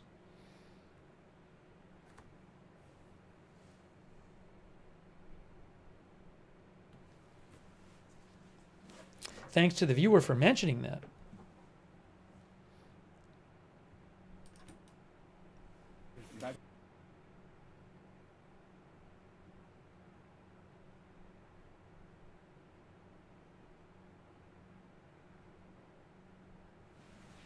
This is another shot from earlier. That's earlier, that footage. That's not live. They're just showing you more video from earlier, from minutes ago.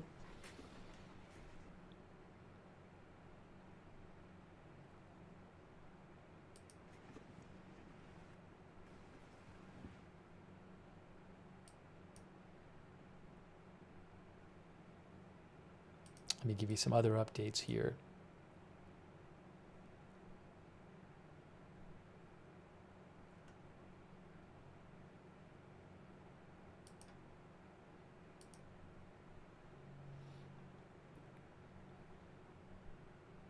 AP reports that this summit could determine the fate of European security as well as the trajectory of the war in Ukraine. Remember, Zelensky was not invited.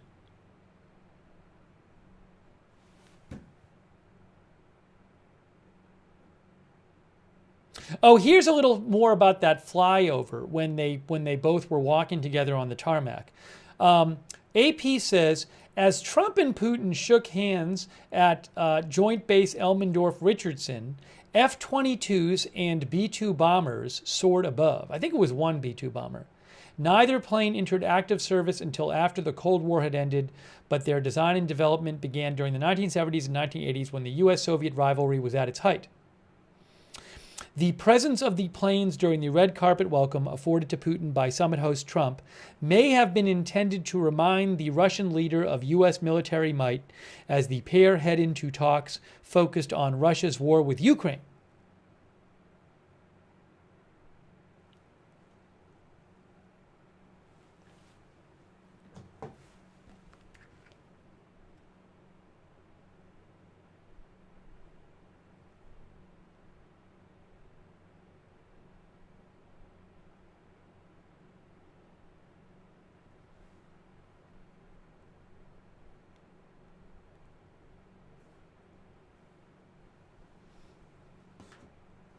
Hang on one second here.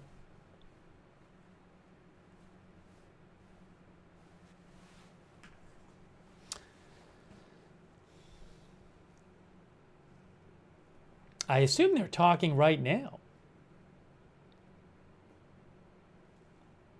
There is no audio, I believe, on this shot for the moment. They don't have it on. Let's see here. C-SPAN rules our viewer thinks today we get peace. Frosted says the flyover seemed to be a show of force.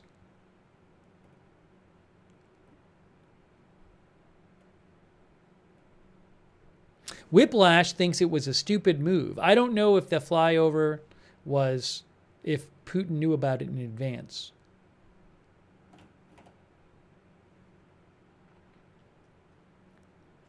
Charlotte Wallace thinks we're getting war after this. Ronald Lee says, I would love to see peace. Do you guys want to see that flyover thing again? Quickly?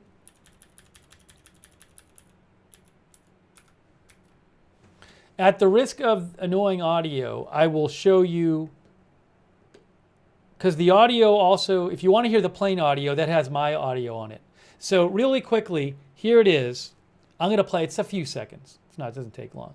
Here, this is from earlier. This is earlier. Watch right here.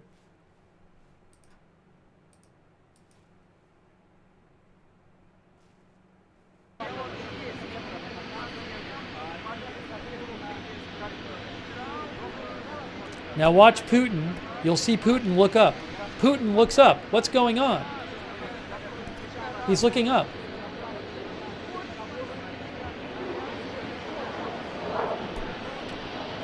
Oh, there's planes flying by. There's planes flying by. Look at this.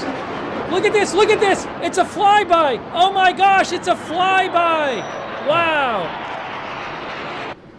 Whoa, I didn't know that was coming. I did not know that was coming. Sorry you had to listen to me again, but let me show you. I have the full video of that flyby. I have the full video of the flyover. Here is the... Oh, hold on. They're just playing the old... Reuters is just playing the old video of them again. Here's the flyover right here. Here's the flyover video right here from earlier. Watch, you'll see it. B-2 and F-22s, it looks like. Right there. There it is.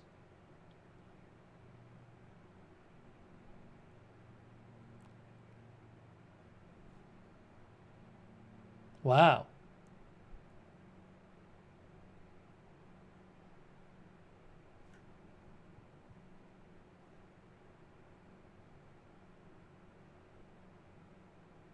Some of our viewers are saying it's an F-35.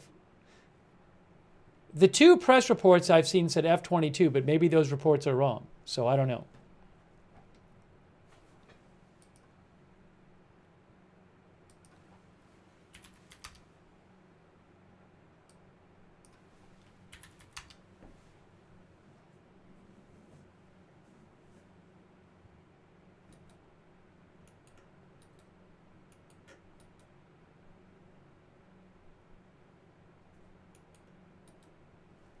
If we go back, we should be able to settle this.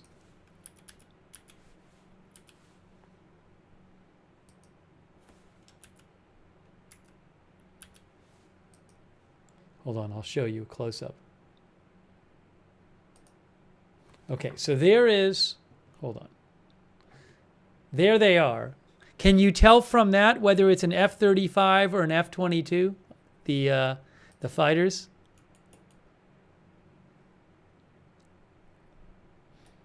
I don't know. Beyond my purview.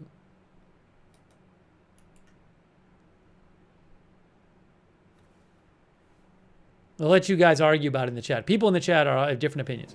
I don't know.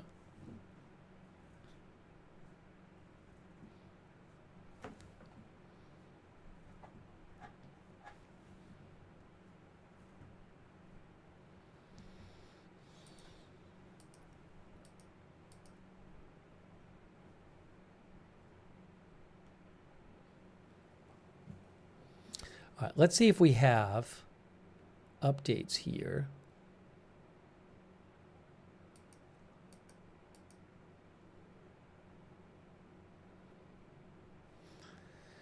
You're looking at a live shot of where the press conference will take place. I wonder how long this will all be. We don't know. I mean, they're supposed to do a lunch. They're supposed to do a 3-on-3 meeting at some point. They're supposed to do a larger lunch, I think, after the 3-on-3 meeting. And then a press conference.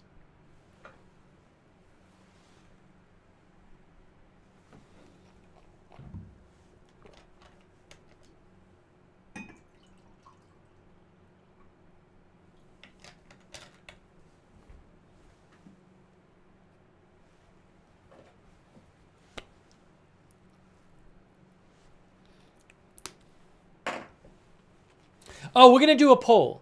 Let's do a poll. The poll is, did Putin know about the flyover in advance? Okay.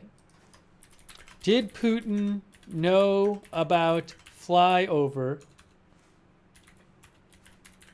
in advance? Hold on. They're showing some older video here. We're going to do a poll. I'm posting the poll right now. I just posted the poll on YouTube. I'm going to post it on Twitch.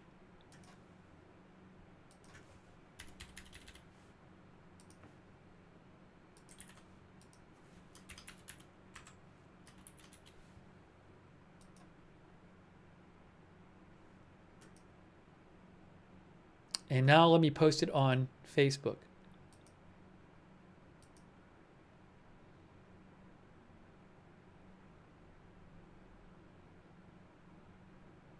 Give me one moment.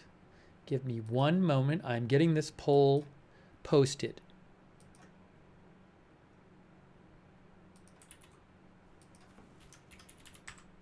And then I will show you what you guys are saying.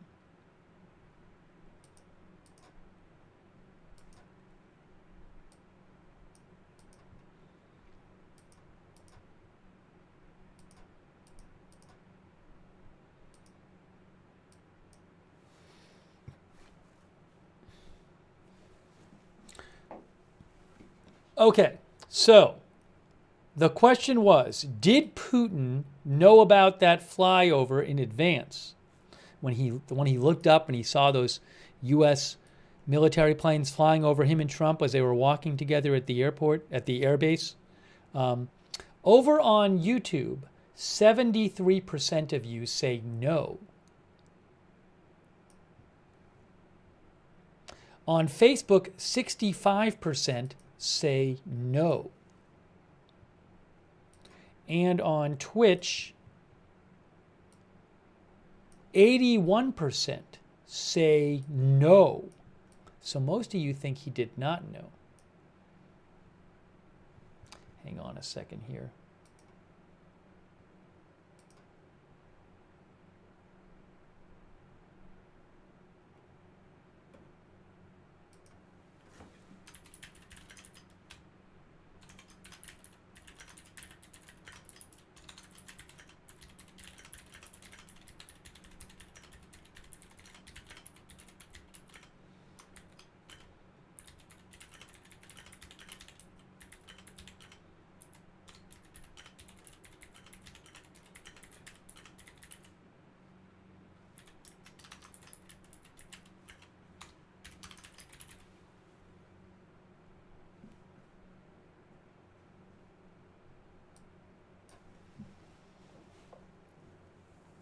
All right, so there you go. Most of you think that Putin did not know. It's really interesting if Putin did not know. Jenna thinks he was taken aback by it. Ryan Annie says, what better way to flex than do something unexpected, I think she said. It's mind games. I don't know that Putin would like that. Although I don't know, you know. All right, thanks for voting in our poll. Let me just get this back here. You can see they're preparing for the press conference.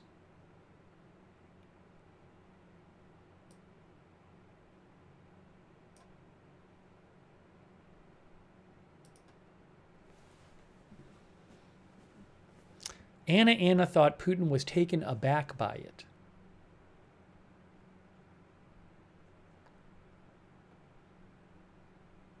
Chuck Mosca, our viewer, says there is no agreement without Ukraine's approval. Ukraine is not there today. European countries are not there.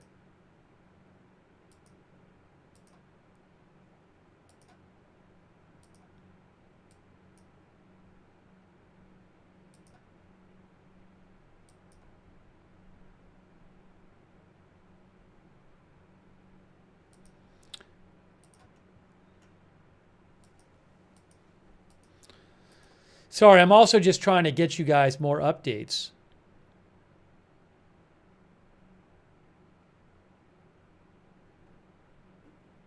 Let me check and see what is reporting.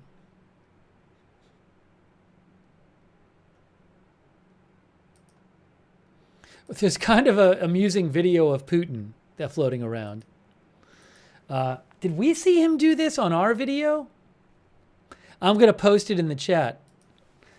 There's a funny camera angle that Aaron Rupar caught on one of the streams that Live UA Map reposted.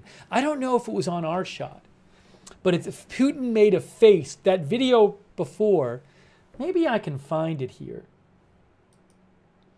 There was the video before where they where Putin and Trump were sitting there and reporters were shouting things at them.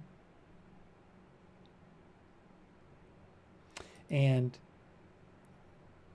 Putin made a face.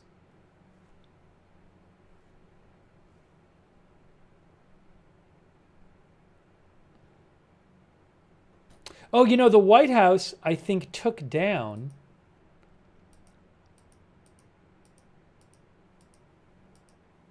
the video, like the 1-minute video of them sitting there. Hold on a second. So I have to pull it up if I can find it here. You know, I bet I can. I can go back in our own video and find it. Let me see if I can dig it up for you.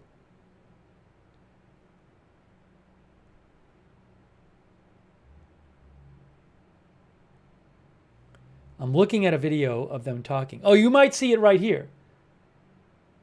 Look at Putin. Let's see if we see Putin make a face. Because on another video I saw him make a face, but I don't know if they caught it. This isn't live, I don't think. I think that's the one from before. This is from before. This is from before. This is not... I think they're just replaying the one from before.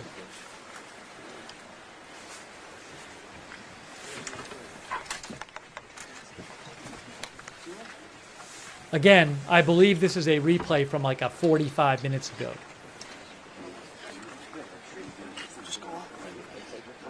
Let's see if we can catch Putin making a face. I think it was right towards the end.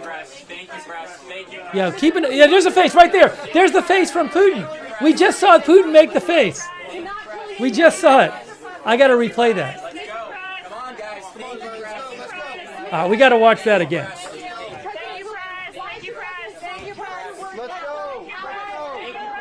We got to watch that again. We got it. We got it. How about that? I asked if we had it, and they just showed it.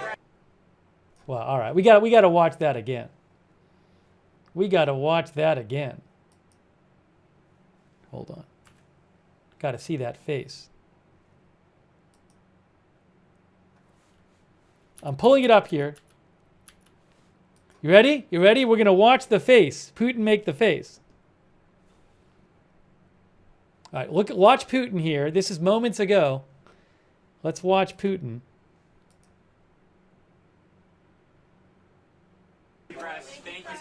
Here it is. Yeah, keep it. Yeah, there's a face right there. There's the face from Putin. We just saw Putin make the face. We just saw it. Right towards the end. Yeah, keep it. Yeah, there's a face right there. There's the face from Putin. We just saw Putin make the face. We just saw it. I got to replay that.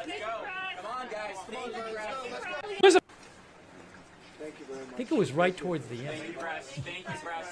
Yeah, keep it. Yeah, there's a face right there. There's the face from Putin.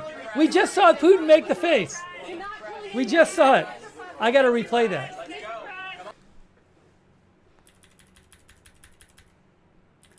Can I adjust it by frame here? Hold on, that does not what I wanted to do.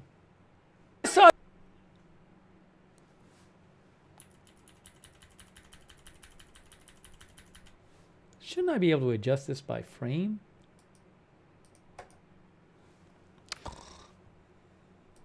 We just saw Putin. I can't quite get the. Here, I'll try to pause it. Thank you, press. Thank you. Yeah, keep it. Yeah, there's a face right there. There's the face from Putin. We just saw. Thank you, press. Thank you. Yeah, keep it. Yeah, there's a. I think it was right towards. I got it. We got it. We got it. We got the face. We got the face. There it is. I should make that the thumbnail. People are saying it's going to be a meme.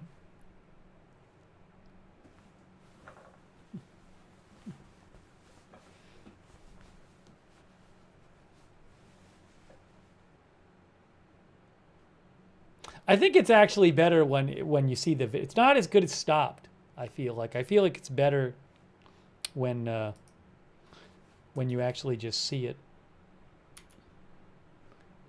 when he makes it. Wow.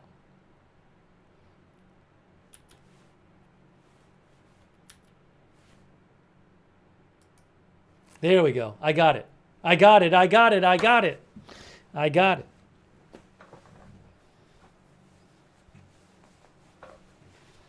Somebody said we need a Putin face emote.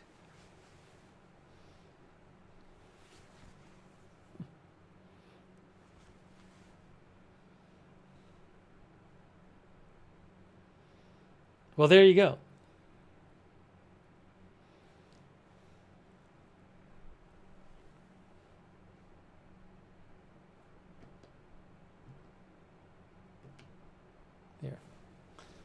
There, we're back to live. Back to live. Good job, Live UA Map and Aaron Rupar, catching that.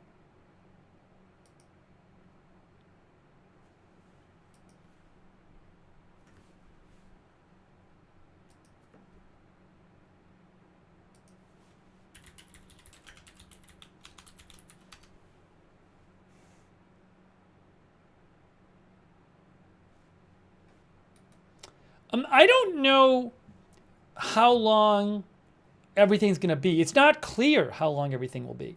So we do know that.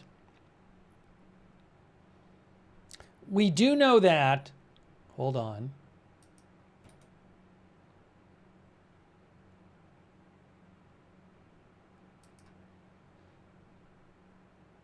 There's going to be a 3-on-3 meeting with Putin, Rubio, and Steve Witkoff on one side and Putin and 2 other people on the other. Then after the 3-on-3 I think is going on now, right? That's what we saw footage of before, is that 3-on-3 meeting. That's exactly what we were seeing before. Okay, that makes sense. Right here. This thing.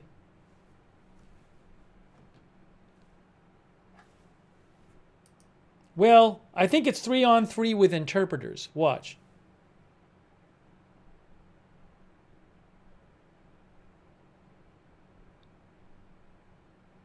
Hang on. There's something I'm not doing correctly. There. Yes, this right here. So that's the 3-on-3 meeting. That's the first meeting. We saw right as it was about to start. But that wasn't just like some appearance. That is, as I understand it, that's the 3-on-3 meeting that replaced the 1-on-1 meeting. And that's Foreign Minister Lavrov on the left with Putin. And then we have Rubio and Steve Witkoff, I think, and then maybe an interpreter on the right. I'm not sure.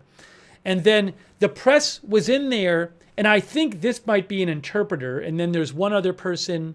I think maybe that's an interpreter, and then there's one other person here. So what it appears to me is that's the 3-on-3 meeting that replaced the 1-on-1 meeting, and they would be having that now. Now, who knows how long that lasts? Then after that, there's supposed to be an expanded lunch thing with expanded bilateral meeting / lunch. And then from the U.S., in addition to the people there, Scott Bessent, Treasury Secretary, the Commerce Secretary Lutnick, Defense Secretary Hegseth, and Chief of Staff Susie Wiles will all be at the expanded lunch meeting. And then I'm guessing, I mean, who knows what happens, but maybe after that is when the press conference will be. That's the only thing I know about. Those 3 events are the ones I know about. Now, look, Putin and Trump could always change plans and do something different and meet by themselves. But those are the 3 things I know about.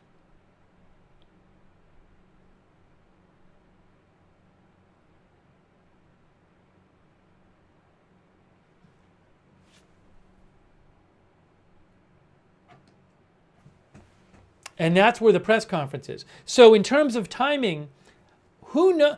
I could see that 3-on-3 meeting taking a half an hour. I could see it taking 2 hours. I mean, the lunch is going to take a certain amount of time. It's a good question about how long this will all take.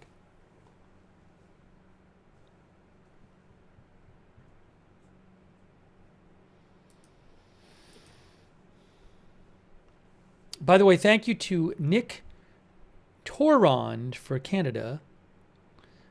From Canada, thank you. Also, Context T4W. He made that face after being asked if he would agree to a ceasefire? Is that what happened? I mean, there were a lot of things being shouted at him.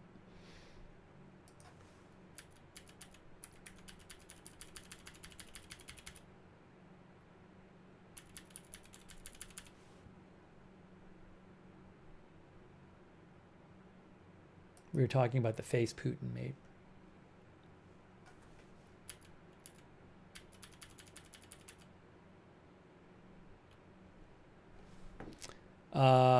Sandbox Grenade, thank you. Thank you, Wilhelm, who thinks the press was embarrassing. Thanks, PZ Papa Zulu. Chill23, John Doe, our member. Thomas Novotny. No, I don't want to do a poll about F-22 versus F-35. I'm done talking about that. Thank you for watching from Gibraltar, Thomas Novotny. Thank you, Manly1979, who thinks there were F-22s flanking the B-2 flyover. Said he worked for Lockheed Martin Missiles and Fire Control.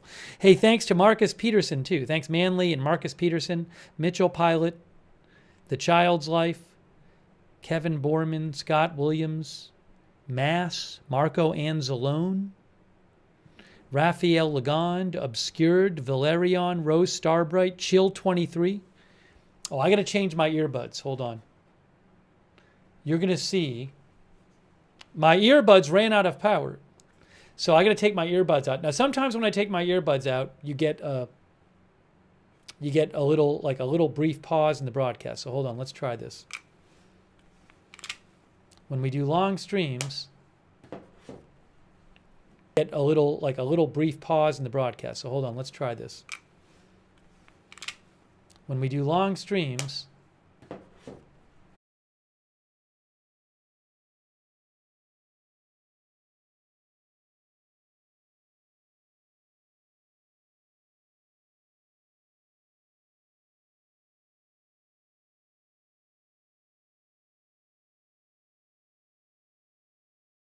I'm muted. Here we go. You can hear me now. You can hear me now, right? I think we're back. We're back, we're back, we're back. Yes, you can hear me. You can hear me. Yes, no, maybe. Yes, yes. Once in a while, we have crazy things happen.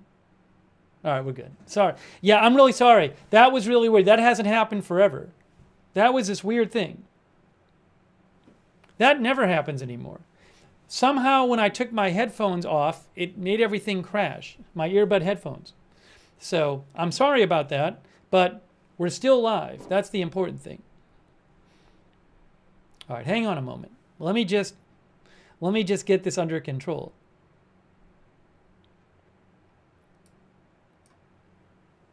Now what I have to do is this going to be all weird? That should be working. Oh, everything works. Okay, we're good. We should be good.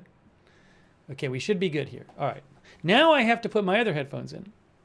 Actually, for the moment, I don't have to. I'm going to leave them out for the moment. Thanks. Again, I'm very sorry about that. But we seem to be back. That's the important thing.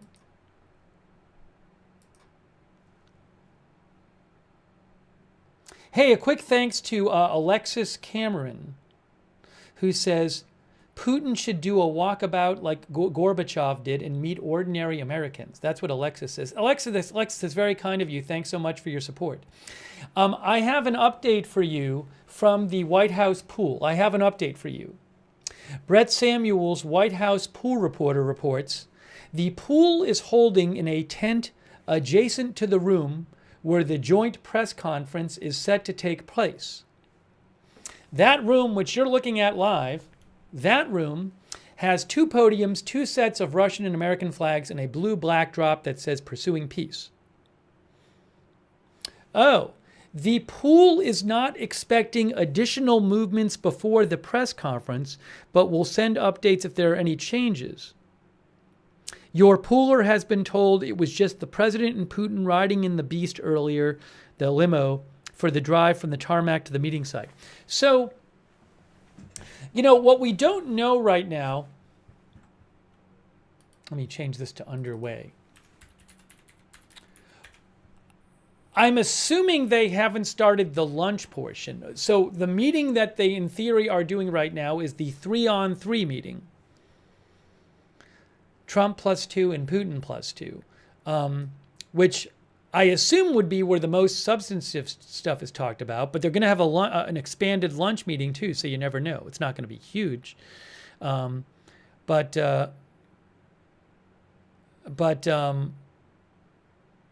I don't, again, your guess is as good as mine, how long it'll take before the press conference starts. I have not heard any reporting yet about how the meeting is going. We haven't heard that the lunch started.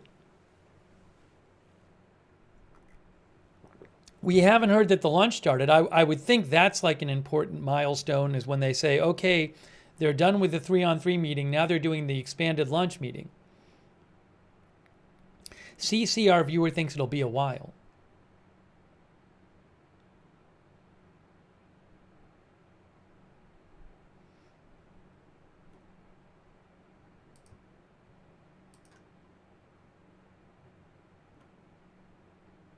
As soon as I get any updates, I will let you know. I'm checking some different sources here.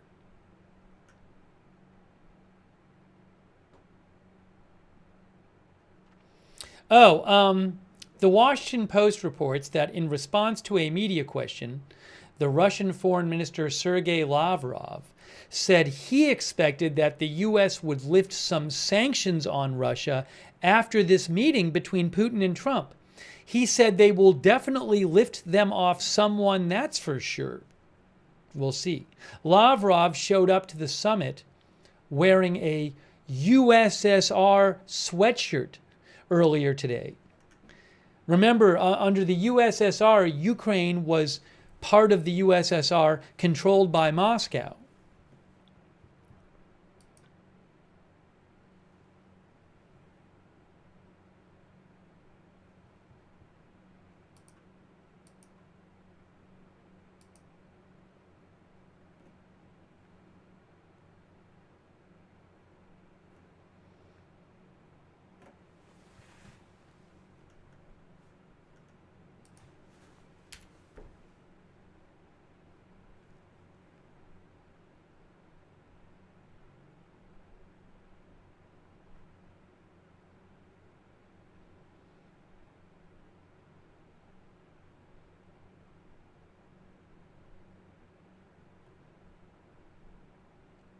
The Kremlin shared, AP says the Kremlin shared 2 clips of Putin and Trump smiling and talking before the 2 world leaders began their sit-down meeting.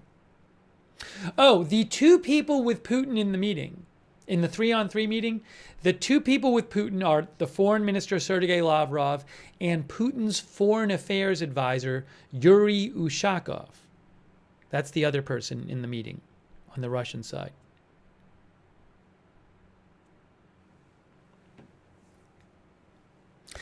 Shout out to our moderators like Roberts May Queen. Thanks so much for moderating.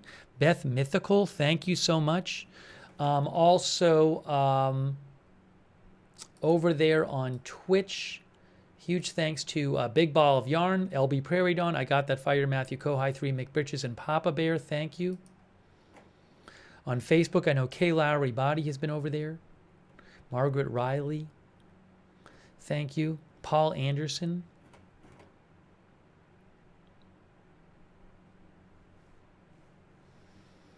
Linda Belk, Larry, and Misha on X, thank you.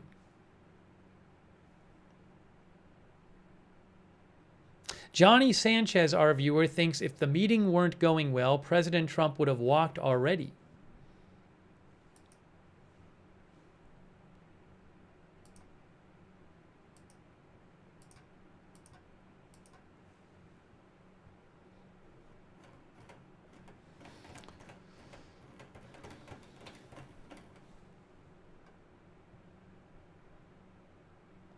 CC thinks all seems okay as of right now.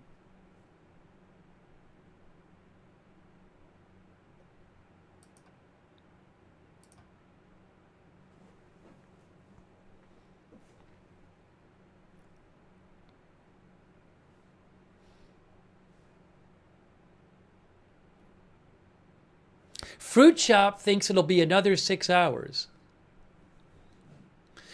Trump's scheduled departure time is 5:45 Alaska time. That's what I read from the White House, which would be that'd be 5.5 hours from now. I don't know if it's going to be that long. Maybe, who knows? But according to the White House, his plane will leave at 5:45 p.m. from Anchorage.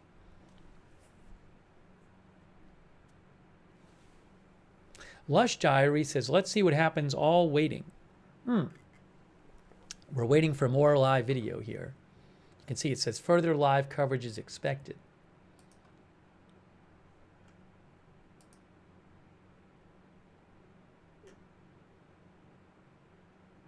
Oh, I think I have I'll have some other video in a second.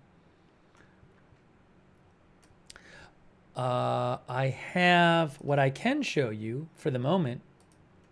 What I can show you?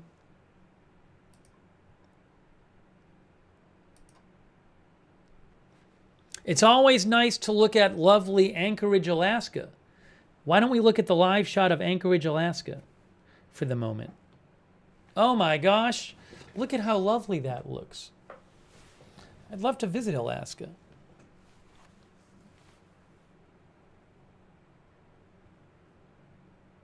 I'll switch it to the other shot when we get the other shot back.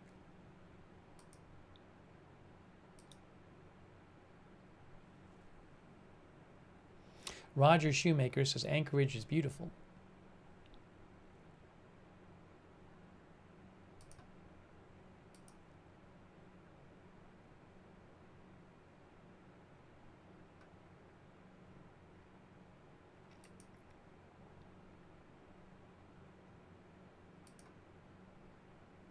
Let me give you a little update here from Reuters. Reuters says they started the meeting. They met face to face. This meeting could determine whether a ceasefire can be reached in the deadliest war in Europe since World War II.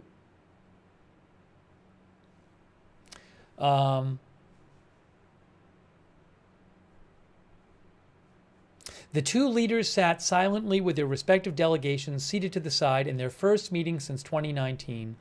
They were seated in front of a blue backdrop that had the words "Pursuing Peace" printed on it. Ukrainian President Zelensky, who was not invited, and his European allies fear that Trump might sell out Ukraine by essentially freezing the conflict with Russia and recognizing, if only informally, Russian control over 1/5 of Ukraine, says Reuters. Earlier, Trump sought to assuage such concerns as he boarded Air Force One, saying he would let Ukraine decide on any possible territorial swaps. Trump said today, "I'm not here to negotiate for Ukraine. I'm here to get them at a table." Asked what would make the meeting a success, Trump told reporters, "I want to see a ceasefire rapidly. I'm not going to be happy if it's not today. I want the killing to stop." Trump is joined in the 3-on-3 meeting that's going on apparently now by Secretary of State Rubio and his special envoy to Russia, Steve Witkoff. At a subsequent larger bilateral lunch meeting, they will be joined by Treasury Secretary Bessent, Commerce Secretary Lutnick, Defense Secretary Hegseth, and Chief of Staff Susie Wiles. Putin in the current meeting is joined by his Foreign Minister Lavrov and his foreign policy aide Yuri Ushakov. Reuters says that Trump hopes a truce in the 3.5-year-old war that Putin started will bring peace to the region as well as bolster his credentials as a global peacemaker worthy of the Nobel Peace Prize. Reuters says for Putin, the summit is already a big win and that he can portray as evidence that years of Western attempts to isolate Russia have unraveled and that Moscow is retaking its rightful place at the top table of international diplomacy. Trump has said if Friday's talks went well, then quickly arranging a second three-way summit with Zelensky would be even more important than his encounter with Putin. The Kremlin spokesman Dmitry Peskov said a three-way summit would be possible if the Alaska talks bore fruit. Putin's spokesperson, the Kremlin spokesperson Dmitry Peskov, said that today's talks could last 6 to 7 hours. It could be hours of talks. We have no idea.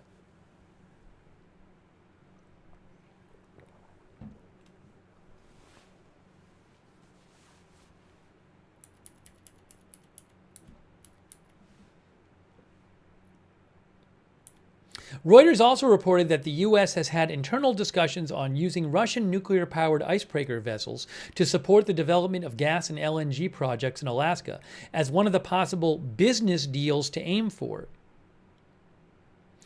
Trump today welcomed Putin's decision to bring business people to Alaska, but Trump said they're not doing business until we get the war settled.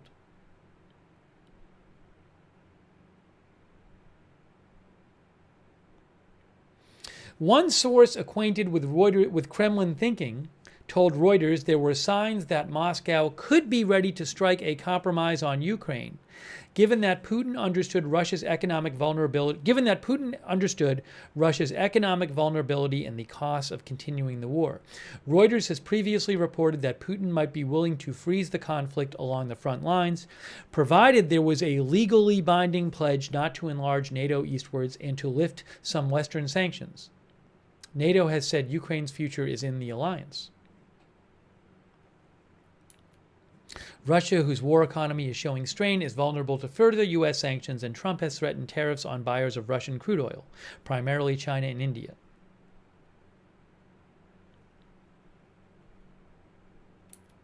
Also, Putin this week, says Reuters, held out the prospect of something else he knows that Trump wants, a new nuclear arms control accord to replace the last surviving one, which is due to expire in February. Uh-oh, now I got to get another video up. Hold on. That video disappeared on me. I have another one I can show here. Hold on. Hang on a moment.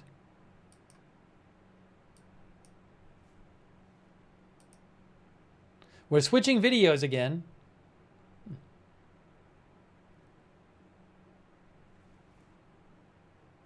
Breaking news, we're switching videos again.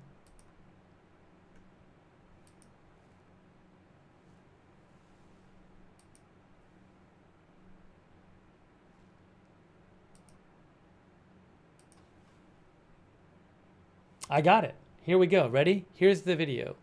That's outside the base. Right there.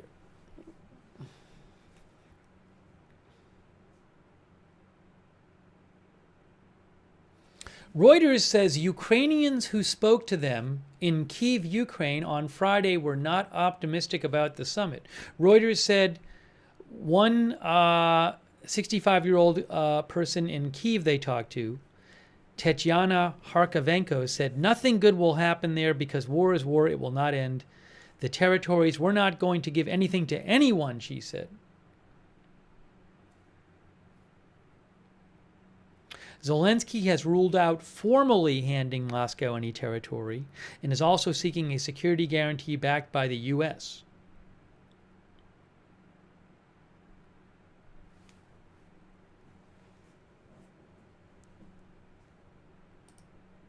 I don't know what's going to happen. Roger Shoemaker says, no land, just peace.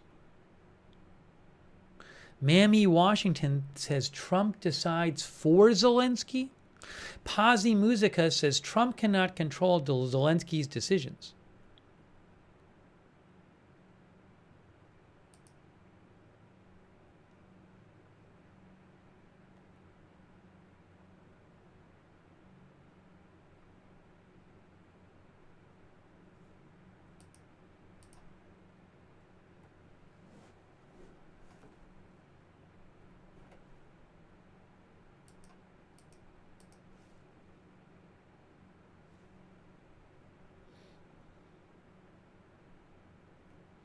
See if I have any more updates for you here.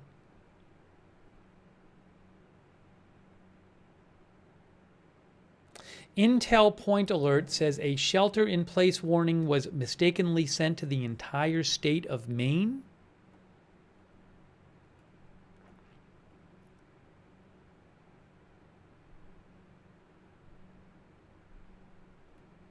AZ Intel said there was a shelter-in-place ordered for a gunman who opened fire in North Windham, Maine. That's what AZ Intel, who I follow, said. But apparently they might have mistakenly sent a alert to all of Maine, according to Intel Point Alert.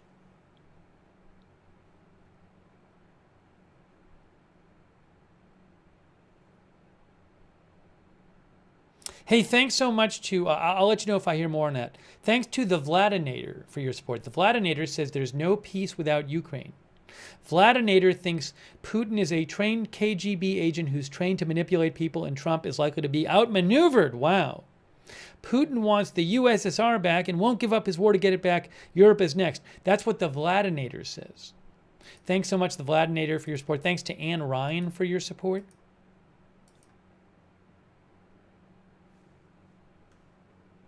Thanks to Bradley Shipes.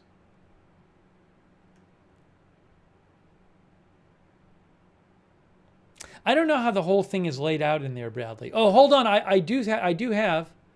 What I can tell you is, I don't know what that's going on with that guy there. The guy we were just seeing talking to the two military people. I don't know what was going on with that. I have other video back.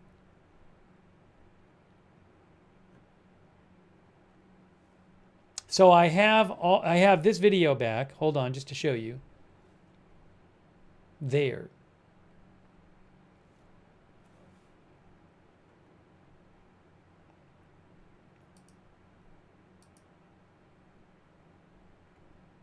Thanks, Alaska, for your support.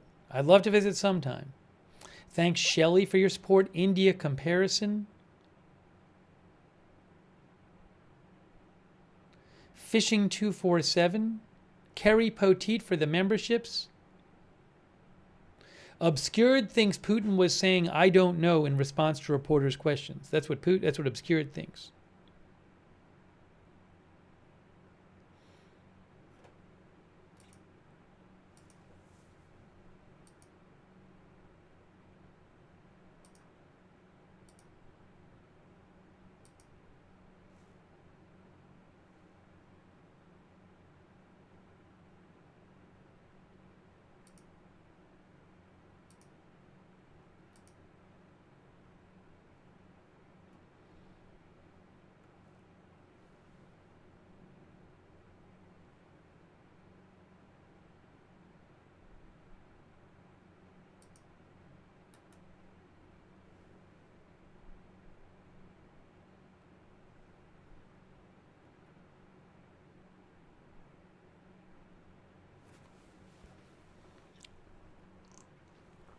Come on down to Livingston Square says, what time are they supposed to come on?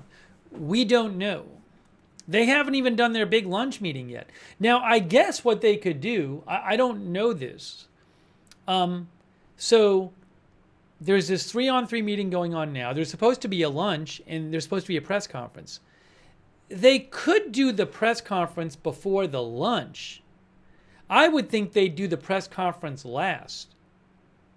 That makes more sense to me. But, I mean, it could be hours from now. I have no idea. There's no reporting yet that the 3-on-3 meeting is over. Some Italian guy says, will Trump just send Putin home if there's no ceasefire deal? Well, I don't know that Trump is expecting a deal today. I mean, Ukraine isn't even there, you know? So President Trump had said something like, I'll walk if it isn't going well. But, you know, at this point, they've already been talking for a while anyway. Probably, like an hour or something. So, I mean, somebody could always leave early. We'll have to just see. But I don't think... I don't know what President Trump is expecting. I'd be surprised if he's expecting a deal without Ukraine even there.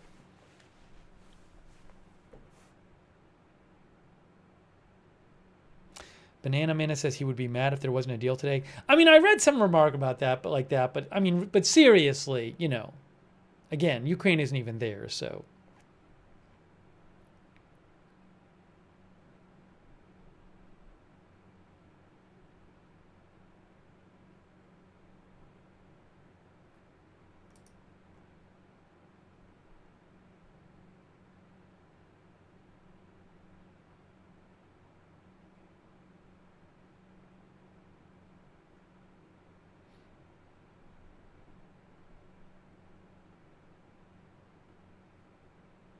People are already sending me memes of Putin when he made that face when people were asking him questions. Reporters were shouting questions at him.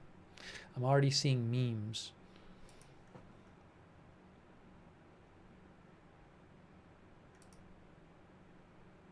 Yeah, something definitely seemed off about that start of the meeting because, again, the White House went live on their on their social media. And they were live for about 30 seconds. And usually if the White House is going live, and also there, you know, the 6 people from the meeting, they were all in front of this backdrop that said, I don't know if it said Alaska 2025 or whatever, but normally if you go live for something like that, you're expecting some sort of just, even if it's 5 minutes, you know, hey, we're here, we're excited to meet each other and talk about this and hopefully can work towards peace or whatever. And like neither of them, there was basically no comment from Trump and Putin. So it seemed like something was a little messed up there, but maybe they just wanted to get to it.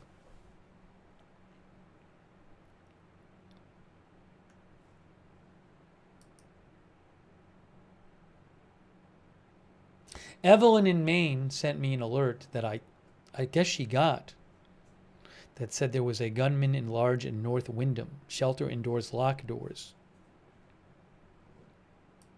Again, I saw a report that from Intel Point Alert that it was accidentally sent to all of Maine, but I'm not sure about that.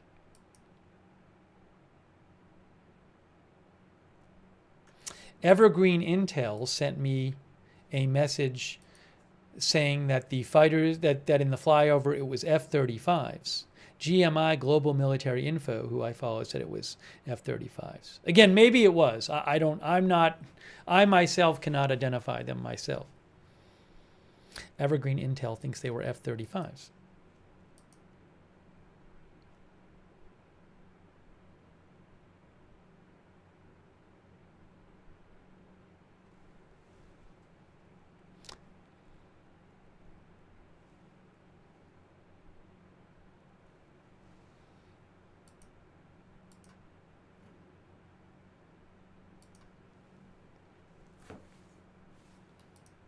But I can tell you that Trump is flying out at 5:45 local time. So it can't go longer than 5 hours from now, basically, because Trump is leaving at 5:45. Although somebody might argue that could change. I guess it could change. Right? He could change his schedule.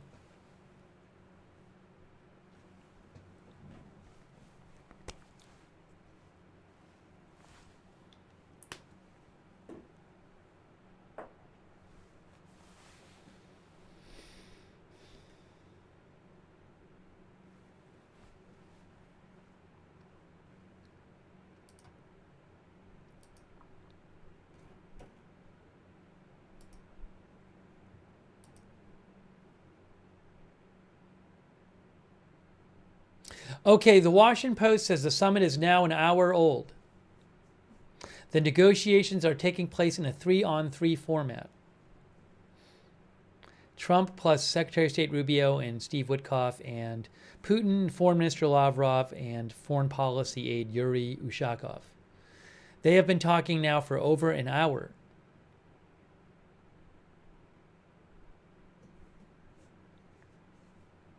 India Comparison says, what if he tries shouting at and pushing Putin like he did with Zelensky? Thank you, India Comparison. What are they having for lunch? That I have not heard. But I have not heard any kind of reporting about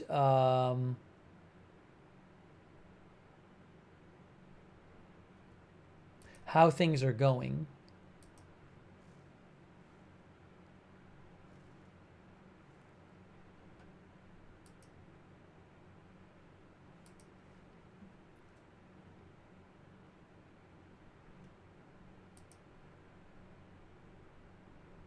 There are some protesters out in, I believe, in Anchorage. Some pro-Ukraine protesters. At some point, I think I'm going to get some footage of that.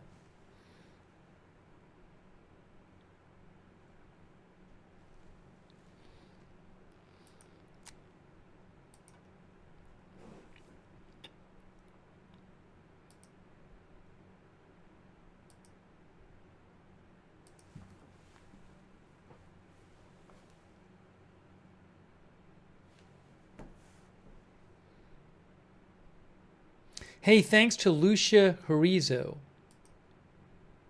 Yes, so Lucia's asking about, can the U.S. detain Putin for war crimes he is charged with?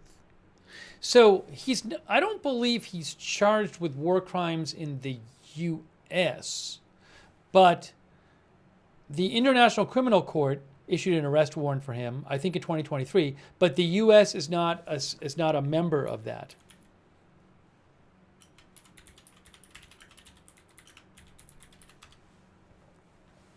In 2023, the International Criminal Court issued arrest warrants for Putin, alleging responsibility for the war crime of unlawful deportation and transfer of children during the Russo-Ukrainian War. That was in 2023, according to Wikipedia.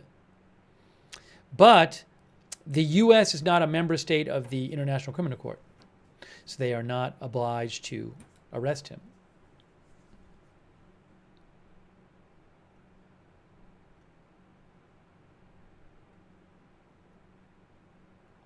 Thank you, Liam Griffin, our member, Walking with Prosper, Dream Squad HD, Switch the Channel,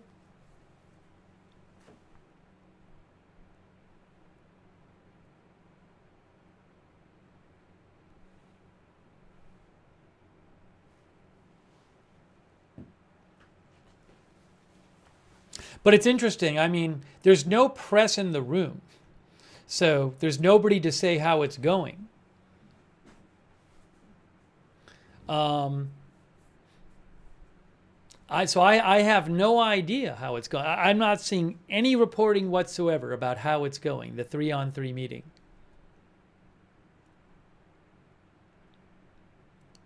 Emperor Pause, thinks if the meeting lasts many hours, this means the deal will go smoothly. Again, a reminder, Ukraine is not there.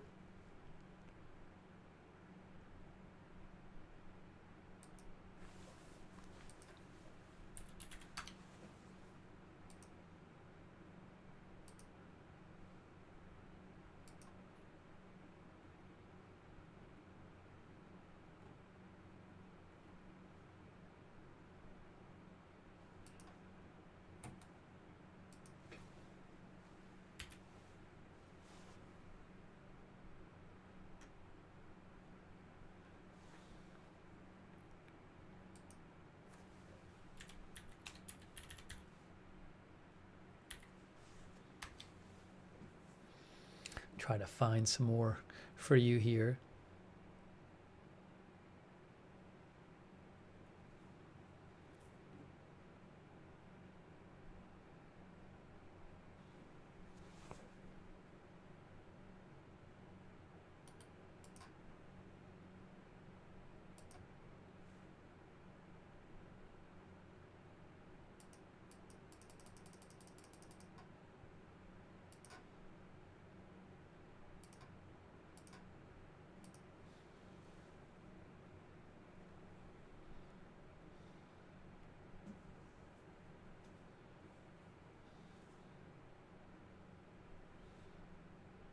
Remember, Trump has said there will be very severe consequences if Putin doesn't agree to stop the war after the summit. I don't know if that's true, but he has said that.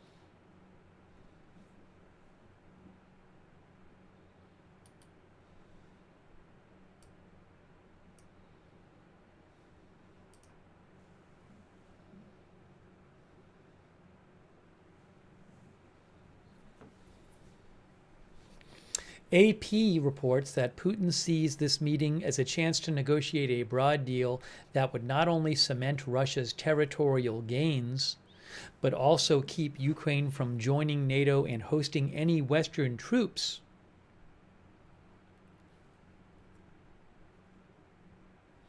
President Zelensky of Ukraine has affirmed Ukraine's refusal to abandon seeking NATO membership and says Ukraine will not acknowledge any of Russia's annexation of any of its regions.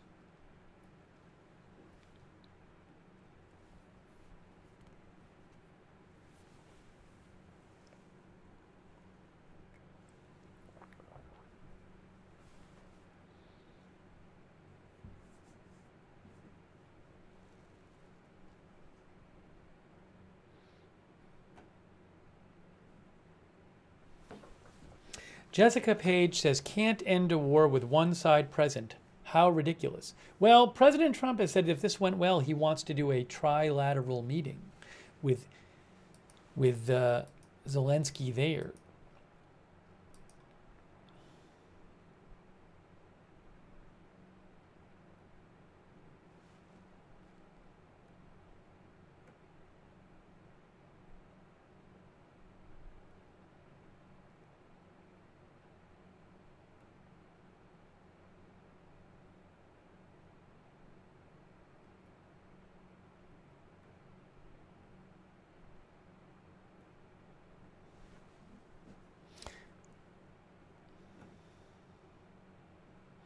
JD63 says, Trump says a lot of things.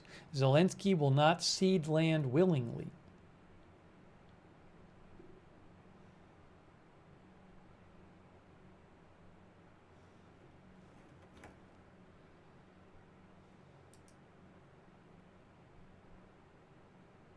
Jesse Lee Bowling says, if this is about Ukraine, Zelensky definitely needs to be there.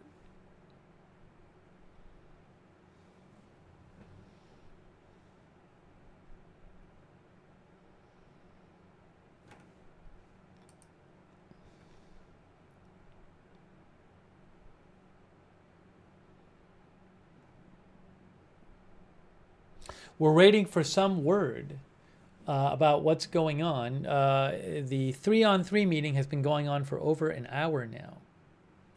When did the 3-on-3 meeting start? I can tell you when it started.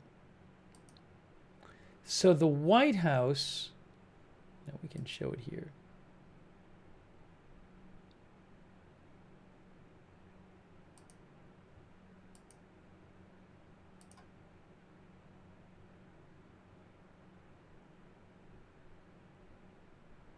I think it was like in about an hour and 20 minutes ago.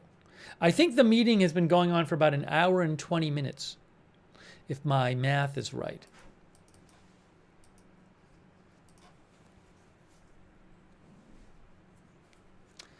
DB says Putin did not have any security escorting him. I wonder if it was agreed to that no Russian Secret Service would be present out of the airplane. Well, it was just Trump and Putin walking on the red carpet.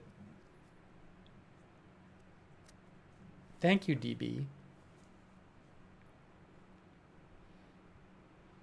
Thank you also, Lucia Horizo. She says, once the war is over, it's election time again in Ukraine. It's a lot of power to give up. Thank you, Night Vibe TV. And Lucia. Who knows what they are talking about right now, specifically?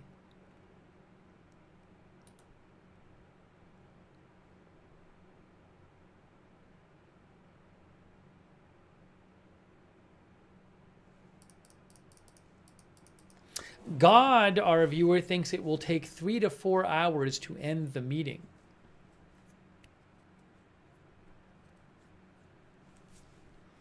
ABCDEF says Russian security was all over the tarmac. Thanks, that's Clawsome, too, for your support. Who thinks Zelensky will have to agree to something, like it or not, because Trump will not fund this war forever and Russia will keep going if no deal is made. Thank you, that's Clawsome.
Thanks also to Nino NPC 2023,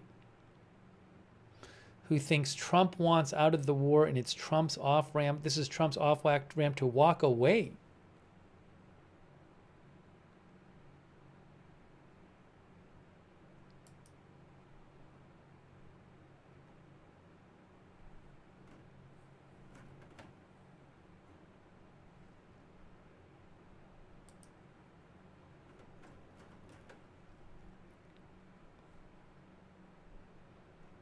General Phantom thinks Putin obviously wants it to end and thinks that Ukraine's recent strikes have cut Russia's oil processing capacity by a bunch.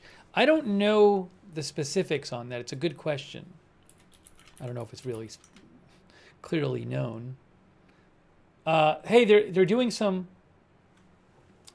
for whatever it's worth, they're doing some practice with the with the setup there, with the sound and the video, I guess.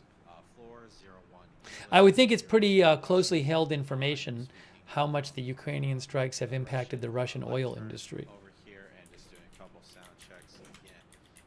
My team is just right off over to the side. I will get a white balance too for all you great folks and everything. Enjoy standing up here, but Are we hearing some noise? Let me get my headphones. I gotta get my headphones on now. I hope this doesn't mess things up. It shouldn't mess things up when I put my headphones on. are having some issues, and we can try to resolve it. Also, just to let everyone know, for those that don't, our molds But I need to put them on. So let's try this. Let's hope this works. level, so mic level on the molds output, just to let you know. And again, this is speaking from the Russian lectern right now, and just doing some audio checks to make sure everything is good. Also, make sure everyone gets their white balance right now, and just doing some.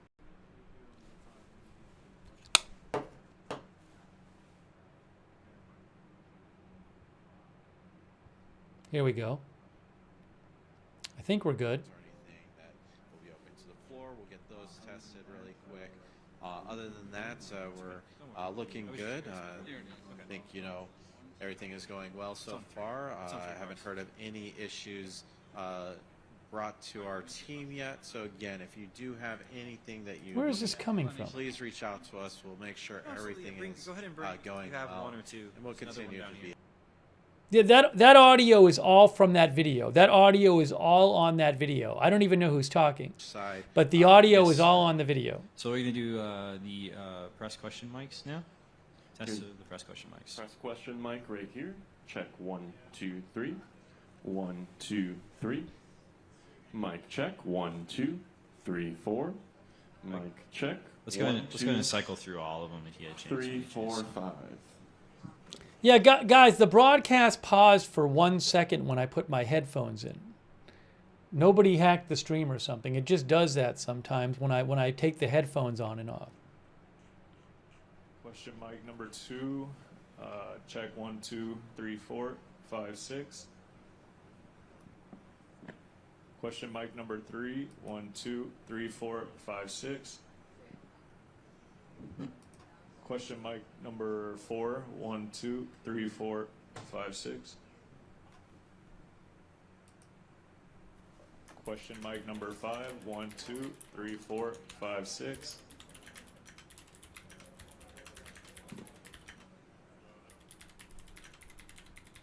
Check 1, 2, 6.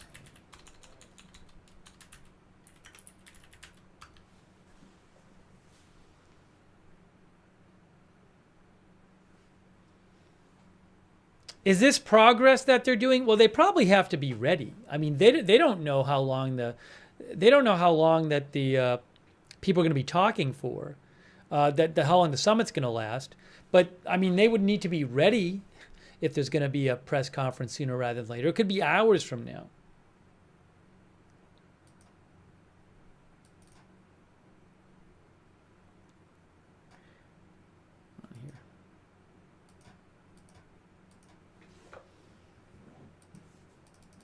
Hey, thanks to Shells80 over there on Twitch, Nico Gita 1169, Massachusetts guy, Cubat, Van Landry, The Gus, Nummy Yummy on Twitch, Num Yummy 12, Stunned in the North, Pingo Tasso, thank you, over there on Twitch.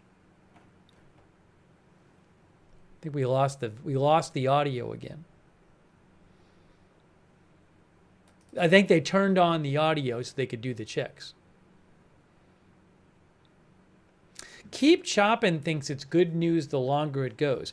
I mean, what we can say now is it's not the case that, after 20 minutes somebody ran off angry or something. So that's something.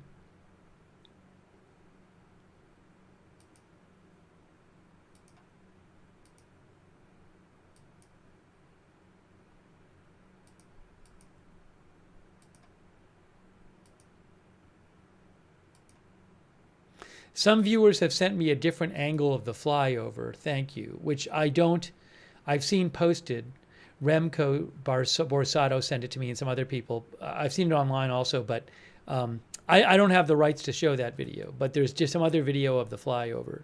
Somebody on the tarmac took a video of it. Actually, Dan Scavino might have posted it. I can show that if he posted it. Let's see. I'll have to look and see. Check 1, 2. Question mic 1, 1, 2, 1, 2, 3. This is a question mic check. Q&A check 1, 2, 1, 2, 3. Q&A mic check 1, 2, 3. 1, 2, 3, 4, 5, 6. Q&A mic check. Q&A mic check 1, 2, 3, 4, 5, 6. This is a Q&A mic check. Mic check. I have a photo of the flyover from Dan Scavino. Oh, it's the video. It's from. I can show you this video. Dan Scavino posted it. Let me show you the video that Dan Scavino posted. So he works in the White House. What is his title? White House Assistant to the President. So here is that video. Can I fit it on here? Let's see. What if I do this? Oh, that's the protest. This is the protest. This is pro-Ukrainian protesters in Anchorage.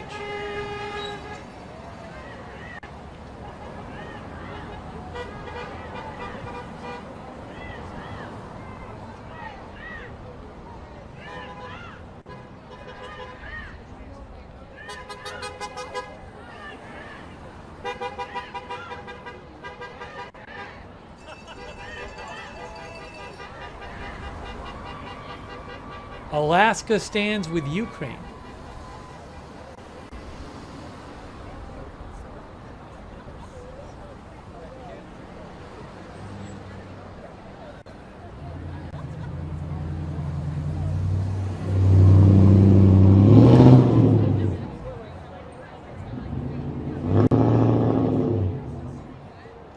Maybe it's more a show of support. I don't know if it counts as a protest.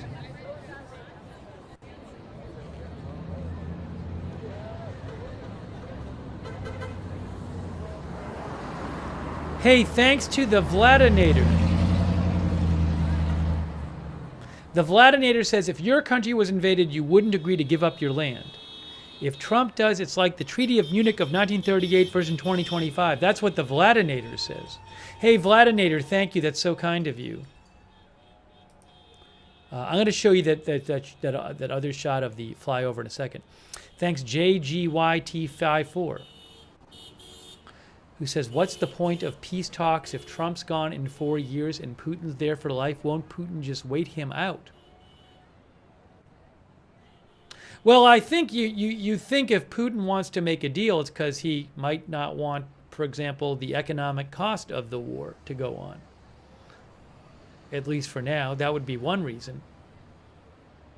Thank you, JGYT. Thanks, Adam Farmer. And Jules from Canada. Jules says Zelensky could be meeting by video conference. Let's pray for peace. Could that be a surprise that Zelensky was actually on the phone or on video? Interesting thought from Nino.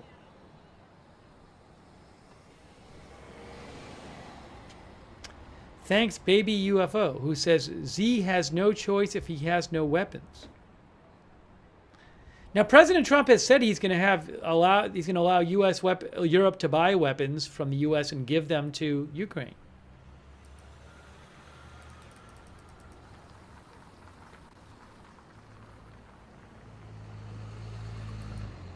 All right, I said I was going to show you guys that video, and I haven't shown it to you yet.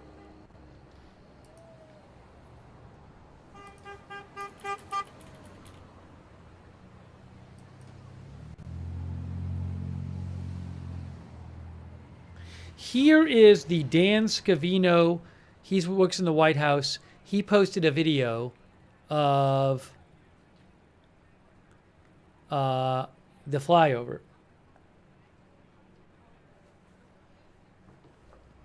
Oops, that's not it.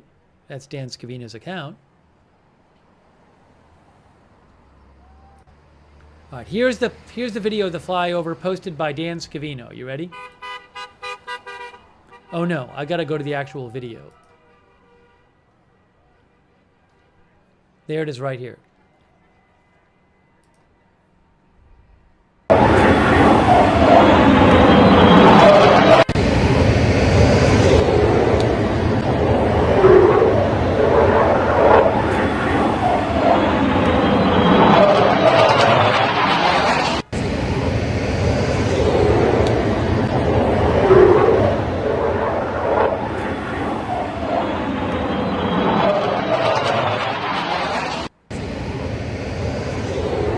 Play it one more time.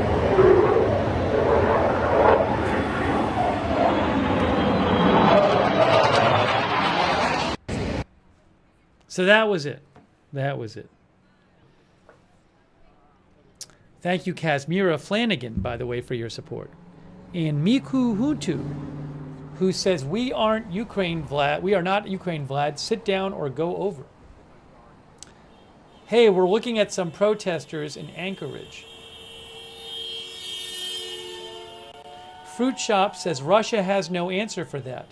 Hey, thanks to Talise Crawford for supporting on Patreon. Talise Crawford, thank you.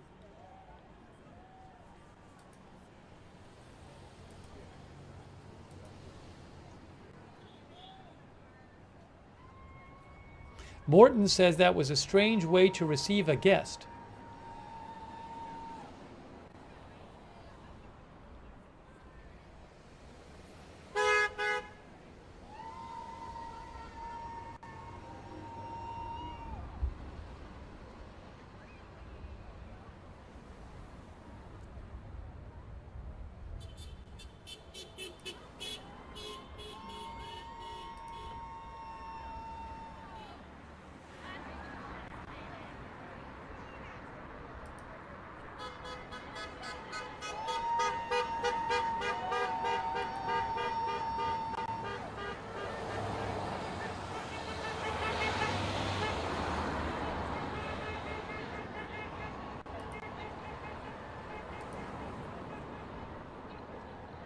Again, this is in Anchorage.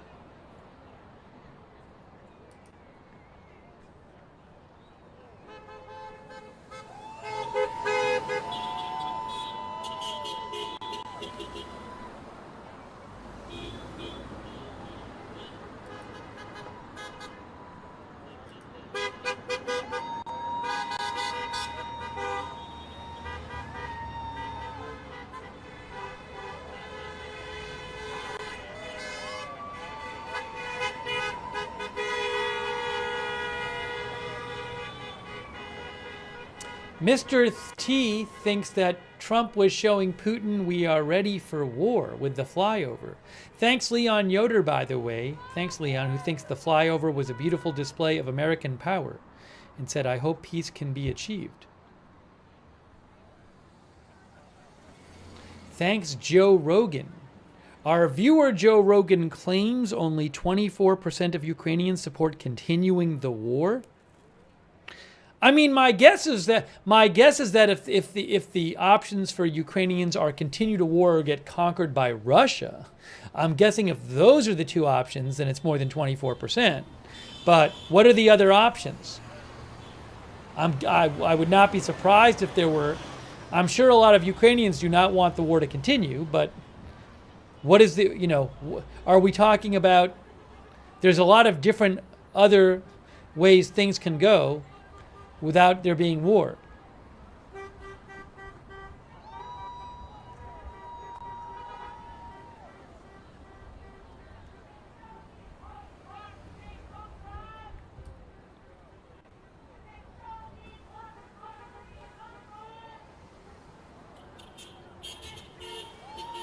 I don't personally know what the average Ukrainian is thinking, but I would not at all be surprised if a lot of people are tired. Look, I don't think people in Ukraine generally wanted the war to begin with. They were invaded by Russia.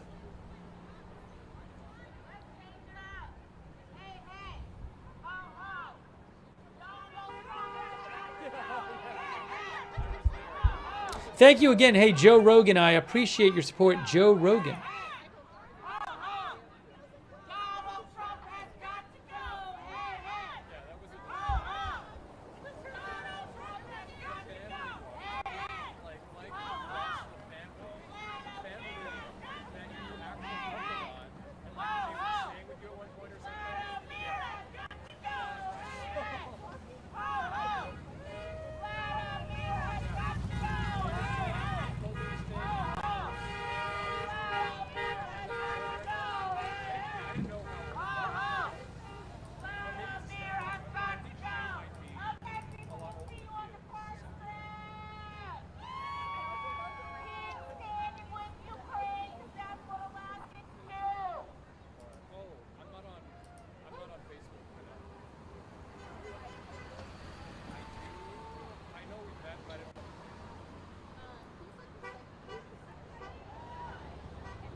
So the current, I believe it's still the 3-on-3 meeting, I believe. The 3-on-3 meeting has now been going on since about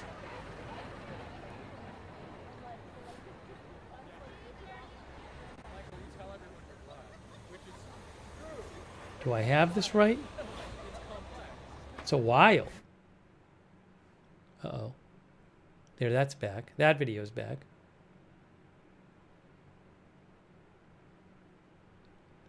About an hour and 40 minutes.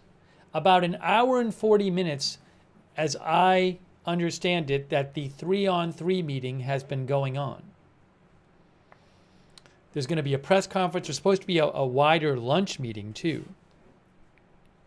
Thanks, Corey H., for being a member. Thanks, Ed Weeby, for the gift membership. So nice of you. And also, thank you to Miku Huntu, who says, sounds like a protest by the chance. Yeah, there were a bunch of people definitely protesting there. Thank you, Caleb. Caleb says, if I had to say, Putin would never be allowed on U.S. soil.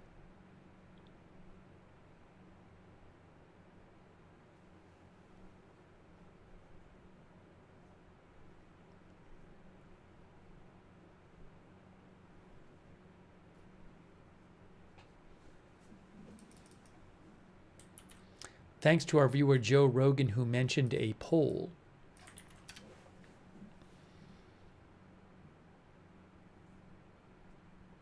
Gallup had said, the Gallup polling had said that in 2025, 69% of Ukrainians thought Ukraine should seek to negotiate an ending to the war as soon as possible, whereas 24% said Ukraine should continue fighting until it wins the war.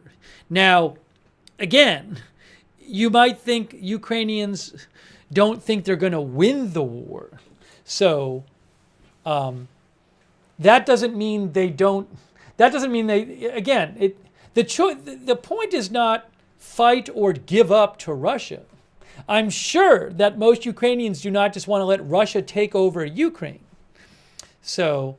But, and now Gallup says back in 2022, there was a poll that said 74% of Ukrainians wanted to continue fighting until it wins the war. So, I mean, this is now 3.5 years later. So maybe a lot of Ukrainians just think, well, they're not going to win the war in terms of getting Russia. If to win the war is defined as completely evicting Russia militarily from Ukraine, maybe a lot of Ukrainians think, well, that's not going to happen.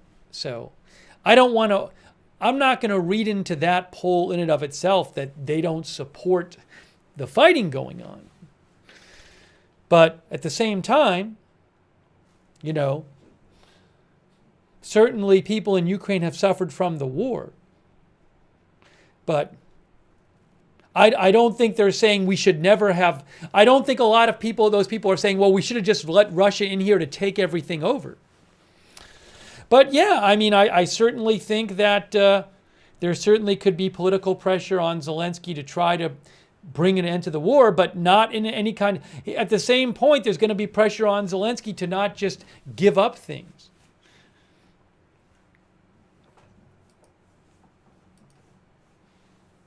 And not give up.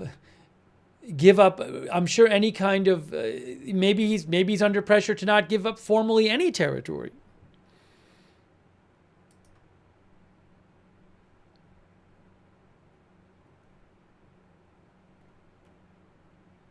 But thanks for mentioning that, Joe Rogan. Also thanks to Crazy Yoda, who says, I don't like Ukrainians having to give up territory to Russian thugs, but I think Ukraine losing generations to war is even worse. They can't win a numbers game. Now, again, just a big concern of Ukraine's is that they would make some deal and then Russia would, a year or two later, just break the deal and start attacking them again. So this is why Ukraine wants security guarantees from, for example, Europe and the US. Because it doesn't do Ukraine much good if they agree to some ceasefire and then a year or two later Russia just attacks them again. And Ukraine does, and Zelensky, and I would think most Ukrainians do not trust Putin. So this is another complicating factor here. If you're Ukraine, do you make a deal with Putin, thinking that he might just break the deal and attack you in the future?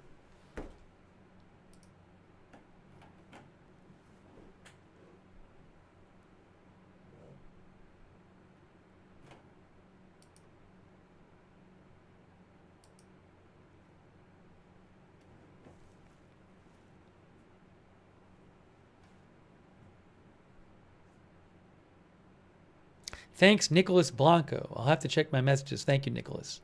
I can't show anything I don't have the rights to. So, but thank you, Nicholas. I'll check. Thank you also, Lambo Revent V12, and also Leon Yoder. I appreciate it, Leon Yoder.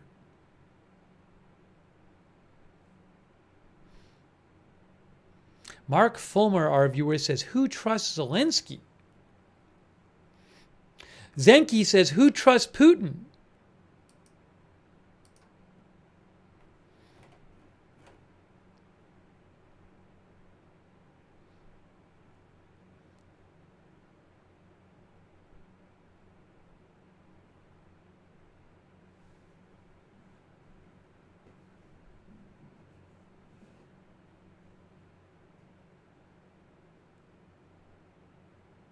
Dunks says financial incentive may end the war.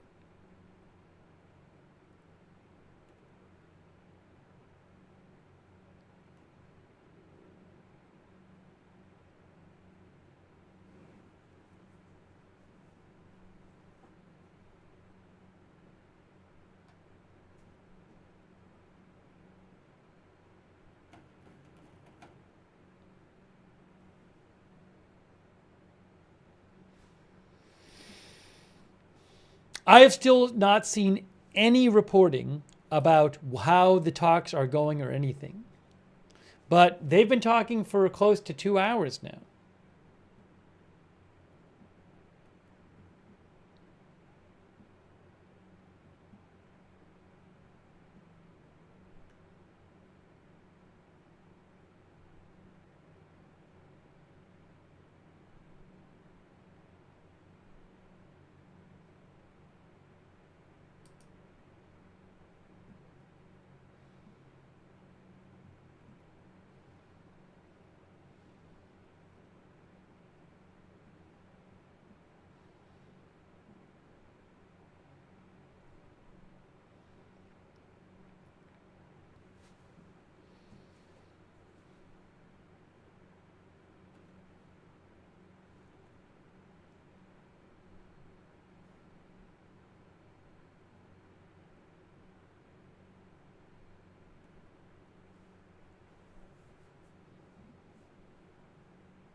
It's interesting that we have nothing yet about what's been going on.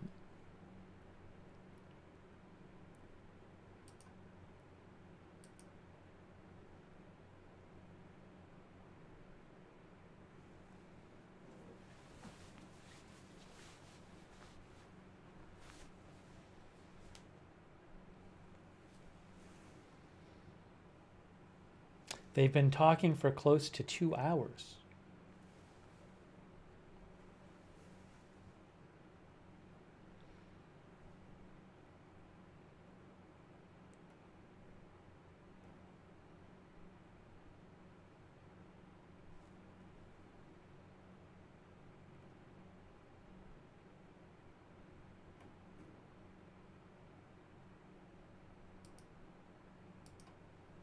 Thank you to Aaron Jones for your support, to Chris K.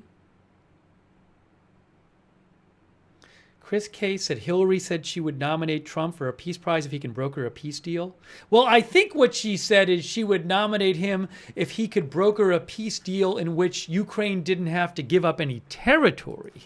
I believe that's what she said. Let's see if I can find this.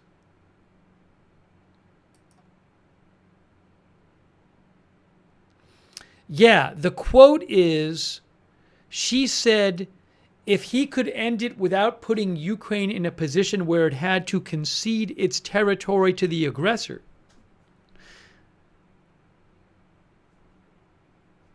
She said, I'd nominate him for a peace prize. I mean, I'm reading that as her saying that he would negotiate a deal where they wouldn't have to give up territory.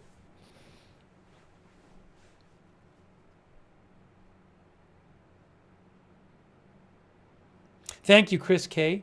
Thanks to Cool Boy and Caleb and CIA Contact. Thank you. KM Alabama RTR. How long did the flights take? I don't remember. I mean,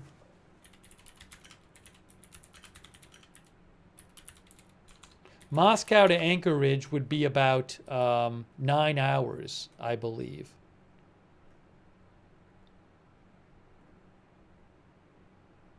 I think. I'm looking at some things online. I'd have to look it up on Flight Radar 24.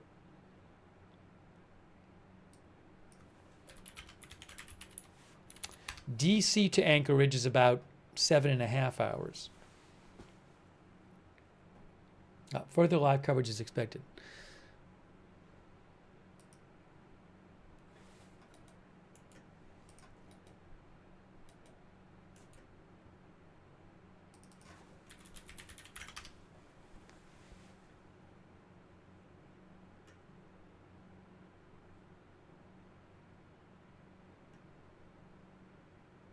I don't know if the flight stopped, though.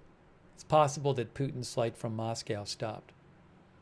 It's about 4,500 miles from Moscow to Anchorage. Let's see. Right now, it's funny, all of the videos I have access to, that I have access to right now. Oh, I have this one. Hold on. I like this one. I can show you this one. Ooh, no, maybe I don't have that one anymore.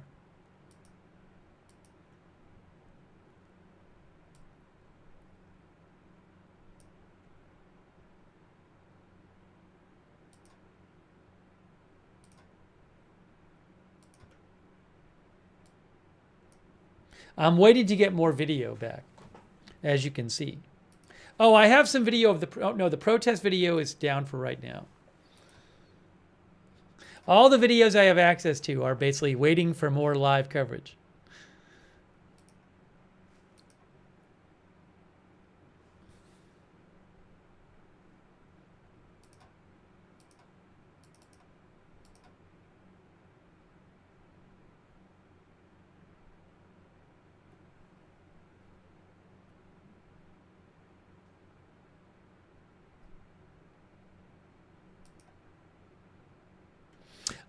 Jackie Heinrich from Fox News says, a White House official confirms that the working lunch has not started yet. So the 3-on-3 meeting is still going on. It's been going on for about 2 hours now. Then after that, they're supposed to do a working lunch and then the press conference. I think the press conference won't be until a couple hours from now. I mean, unless something weird happened with the lunch. They got to do a whole lunch meeting after the after the 3-on-3 meeting.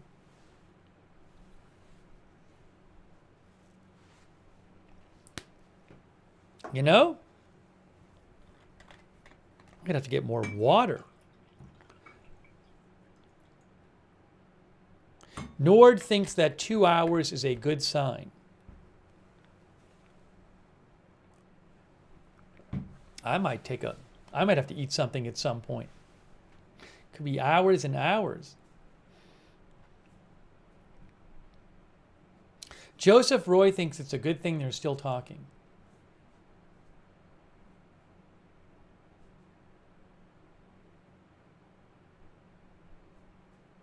Crowd, I'm sorry if the YouTube notifications are not working for you, but you should sign up for our free Discord notifications. Those are the best ones if you want to know when we're going live. Sign up to the free Discord notifications. The moderators, you can find the link in the description of this video on YouTube and Facebook. Our moderators can post a link to that as well. Thanks to the Vladinator. That's so nice of you. Vladinator says the worry for Ukraine is that Russia will just attack again and no peace if it's a weak treaty. Thanks also to Lidwine Elizabeth, who says, is there a way in which this could be anticlimactic? What could Trump offer Putin as a trade? Can anything be decided without Zelensky? Well, look, I mean, we don't know what they're going to say after. They could say they reached some business agreement. I have no idea. Maybe they'll think they made progress but won't want to get into specifics. So I have no idea what they're going to talk about. But I agree with you that one of the two parties is not at the table to the conflict. But I'm interested to see how specific they go. They might just talk in generalities after. We might not get specifics after. Or maybe we will.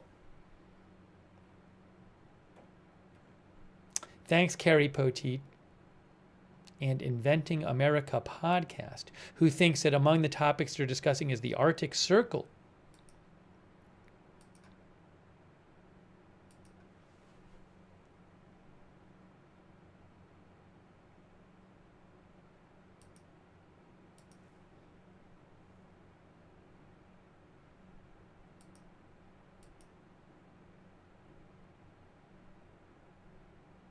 Maybe they'll get hungry and be like, we need to have the lunch because we're getting hungry.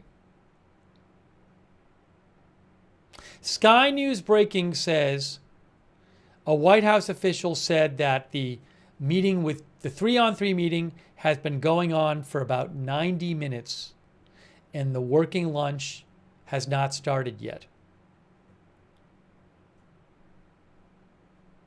So again, over 90 minutes now.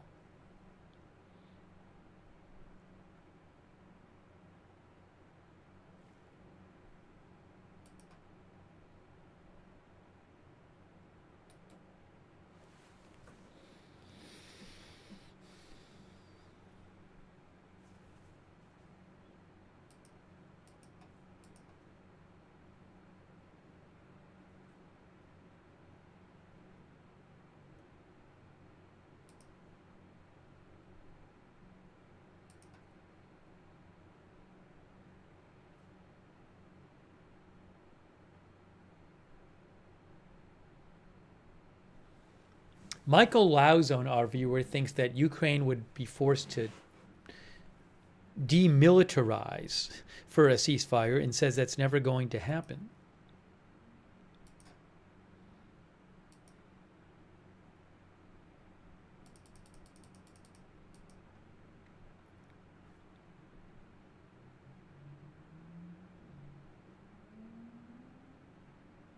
Oh, hey guys, new update from Stan Scavino.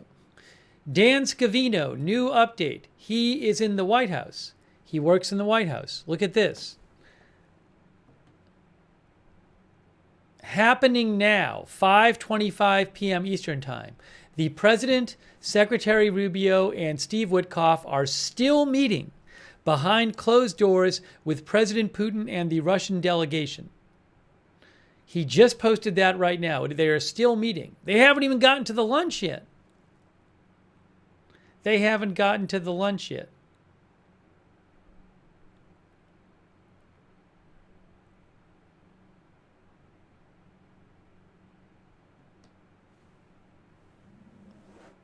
Thank you, actually, Dan, for your support.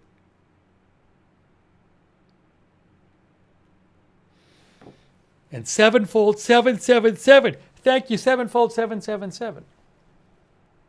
I'm going to have to snack on something shortly. There's just no way I'm going to be able to make it through.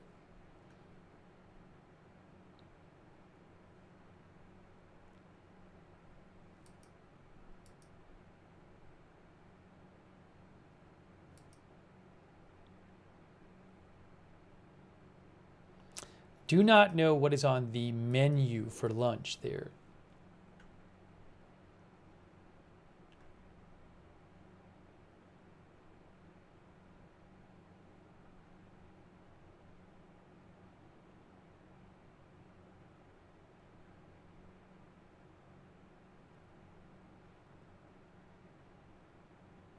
I'm hoping to get soon a little better sense of what the timing is. I mean,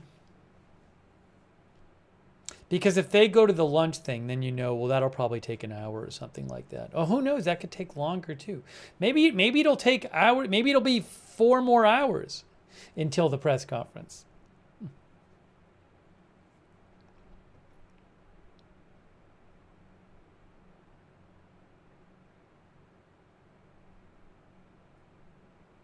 Storage Wizard thinks they will postpone the press conference until it's time for the press conference. I mean, there's no official time yet. The official time Trump is supposed to leave is 5:45 local time, which is in 4 hours and 17 minutes.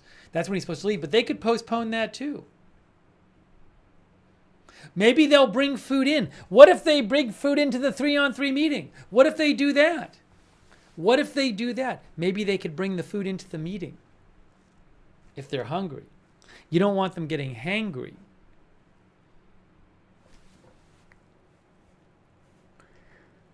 Artificial telemetry says it'll happen when it happens.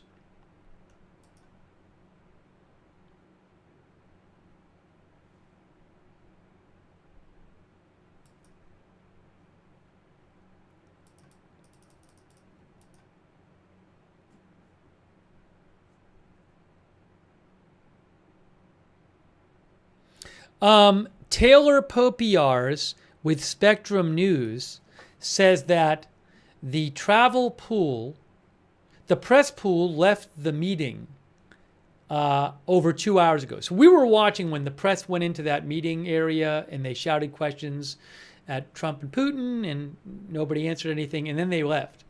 That all happened pretty fast. That was over 2 hours ago.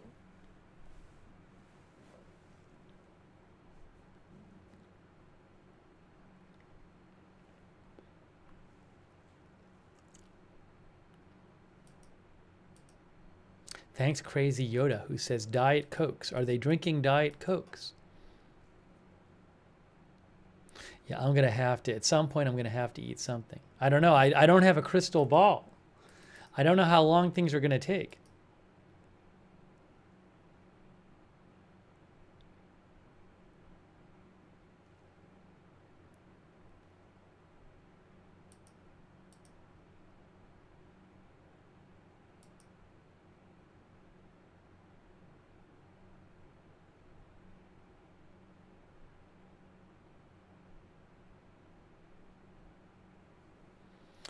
Big Daddy K said Fox News said the press conference is expected in a little over 2 hours. I don't know that they know that. I mean, the thing is, the only thing we know is that Trump's official schedule has him leaving at 5:45 in about 4 hours and 50 minutes. But I don't know if they could just not stick to that schedule. I mean, you'd think if he's going to leave in about 4 hours, then they'd have to have the press conference in about 2.5 hours at latest. But maybe they don't. Oh, at least we got video back. We got video back. They've been in the room preparing. This has been going on for hours now. People in the room. Hey, they're shaking hands. Oh, they're practicing for the press conference.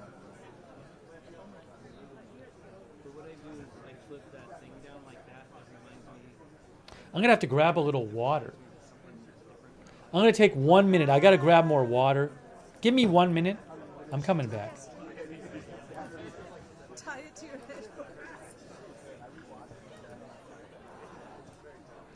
Just give me 1 minute. I'm going to reappear in 1 minute.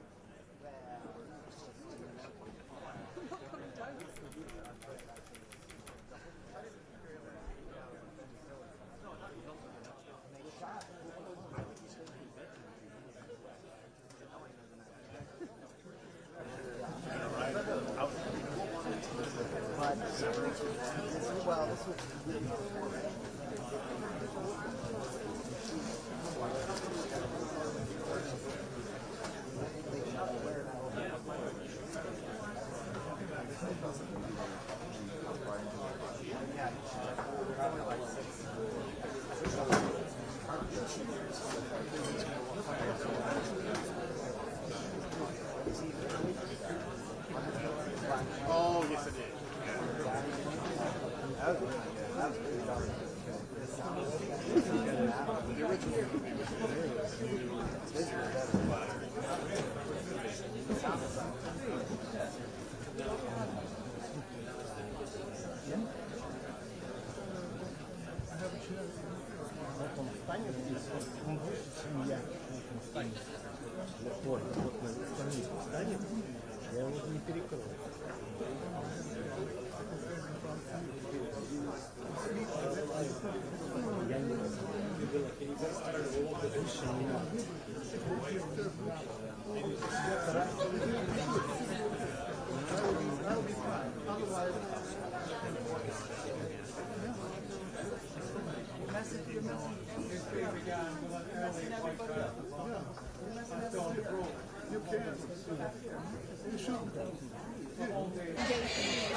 We gotta get the music off. We don't want the music on.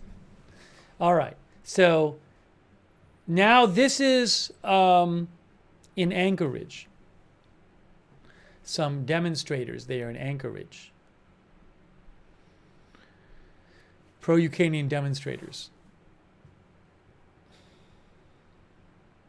I guess we got the video back.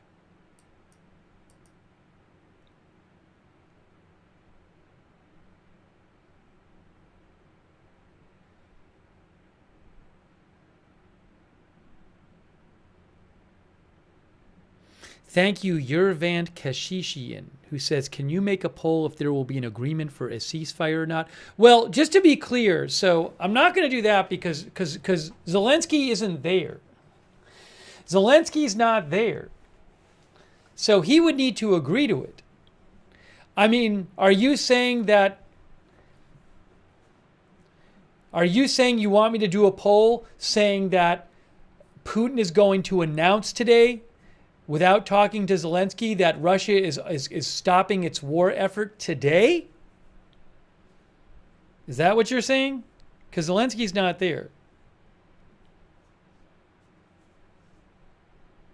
I think maybe you're thinking that maybe they'll say something like, we think we have a deal, we have to ask Ukraine about it.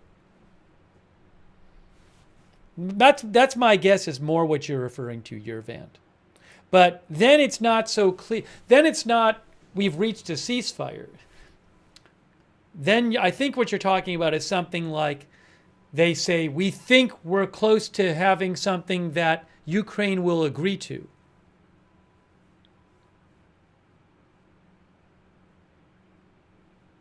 I mean, Russia could just say today, we're unilaterally stopping fighting. I have a hard time there thinking they're going to just say that. But you never know. I mean, President Trump could always say, Putin has said they're going to take a week and stop fighting. Right? He could say that. He could say that. It'd be a surprise. By the way, thank you, Yervant Kashishian. I really appreciate that. Thanks for your support. Yeah, it's tough to do a poll on that because, like, again,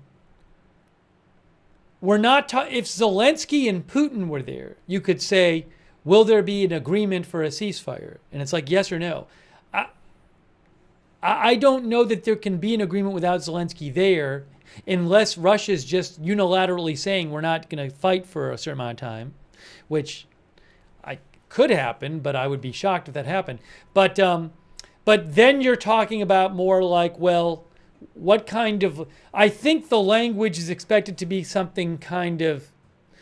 If there's all these kind of ways the language could be. They could say we've made progress. It's promising. We think we have something Ukraine could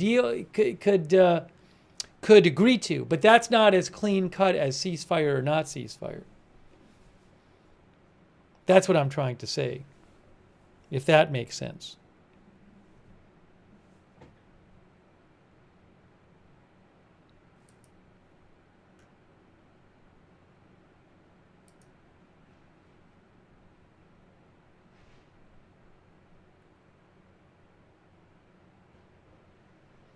Thanks also to the Mad Scotsman and Toby. Toby says the U.S. pays the bills, we make the decisions. Yervant, we'll do another poll at some point. I'm also behind on my thank yous. Thanks to Actually Dan and Tubular Mindwave and Pluto Codex. Pluto thinks the vast majority of Americans don't trust Putin. Why are we not hearing this? Oh, because the music was on. I think the music is on. Alaska in 1867. Oh, no. Here we go. If you do not know, there was no just war or fee simple title by Russia. Russia didn't actually own Alaska. No. Right. No. It's true. And they can't have any of our resources. No, they can't have us. We're not there. Never have been. Never will be. We say that... Ah, there we are. There's my hostess with the mostess. We feel the weight of this meeting here in Anchorage. I want everyone to understand how surreal it feels for us. You don't often hear Russia and U.S. leaders meeting in Alaska. Not only often, I don't know ever. There are a few zealots who are ecstatic, but in reality, it brings a wave of anxiety for most of Alaskans. Russia has been the United States enemy for a very long time. Even now, in the news, Russia was just found hacking our justice system. There is zero mutual respect, only Trump's desire to be an authoritarian leader. The summit is symbolic. First U.S.-hosted meeting since 2007 means that we're in the midst of the global spotlight. Do you know that we have reporters here from not only all over the country, but from all over the world? Thank you. Welcome. Welcome to our great state. Let's be honest. Leaving Zelensky out isn't a minor detail. It wasn't an accident. It is everything. We're talking about Ukraine's fate being discussed with no Ukrainian voices at the table. That feels like a betrayal. It not only feels like a betrayal, it is betrayal. A betrayal of diplomacy and definitely worrying people here and around the world. We can't ignore it. Trump casually announcing, I'm going to Russia. He doesn't even know, or Freudian slip, that Alaska is a state in the United States. His last term, he thought so little of us, he only referred to us as the United States Resource Warehouse. Jeez. These kinds of statements underscore how out of touch the president is of Alaska. We're deeply protective of our land and resources. Any idea of granting access to foreign powers, especially Russia, is a violation. Climate change isn't theoretical here, it's daily life. We're experiencing it 4 times faster than anywhere else in the United States. They're talking about opening up the Arctic National Wildlife Refuge to mining and drilling for oil and gas. It is the calving grounds on the coastal plain is the calving grounds for the last wild caribou herd in the world. Even Hey, so the shade that Trump threw at Denali. all right, I'm going to cut in here. So I just saw a report from the White House pool reporter Brett Samuels, which says that he says we are expecting an expanded meeting to take place with other aides before the planned press conference. So the 3-on-3 meeting, as far as we're aware, is still going on. But there's supposed to be the expanded lunch meeting after that. Then the press conference.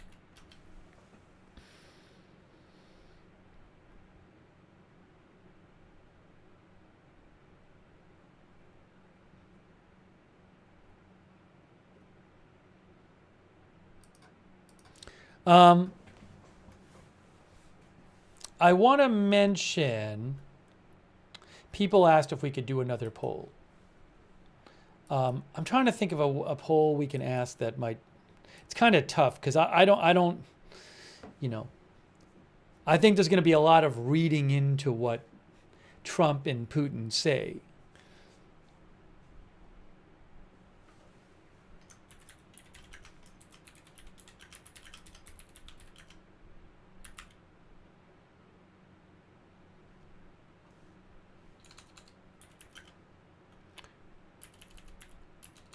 Like, I just want to say, will Trump and Putin be positive, negative, or neutral?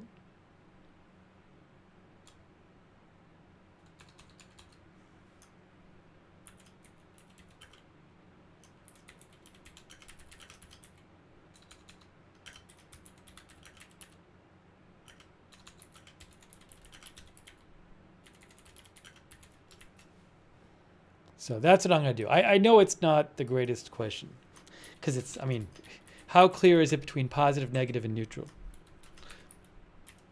Will Trump and Putin at press conference be positive, negative, or neutral about what happened? Okay, that's what I'm asking you.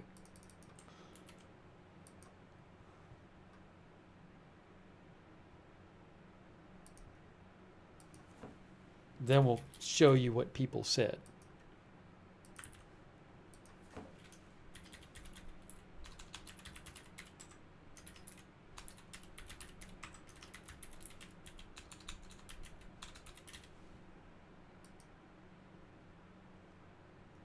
And I got to post it on Facebook too.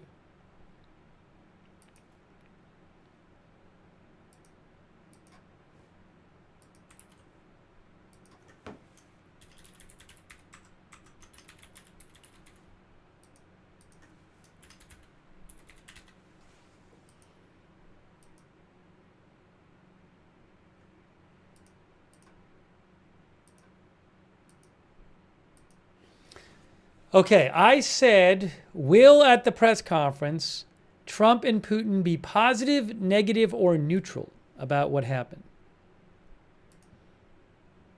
So on YouTube, our viewers say 43% say positive, 22% say negative, and 35% say neutral.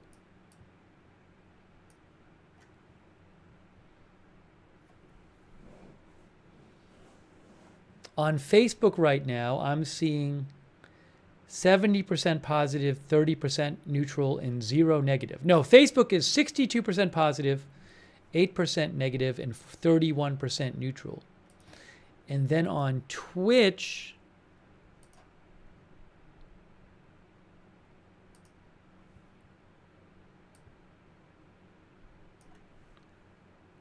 %45 say positive, 18% say negative, 36% say neutral. I mean, again, you can define positive, negative, and neutral in different ways, but I think you get the general idea of what I'm asking about, hopefully.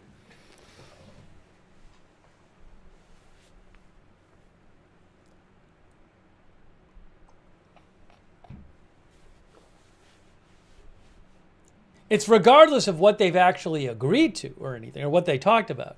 They could be positive, negative about it, or neutral.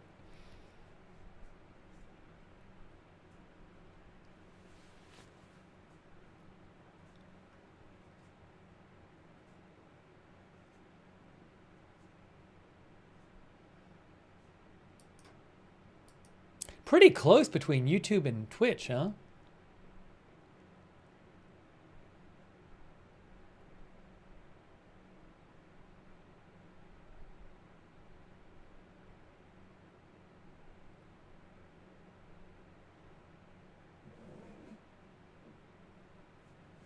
Thanks for voting in our poll.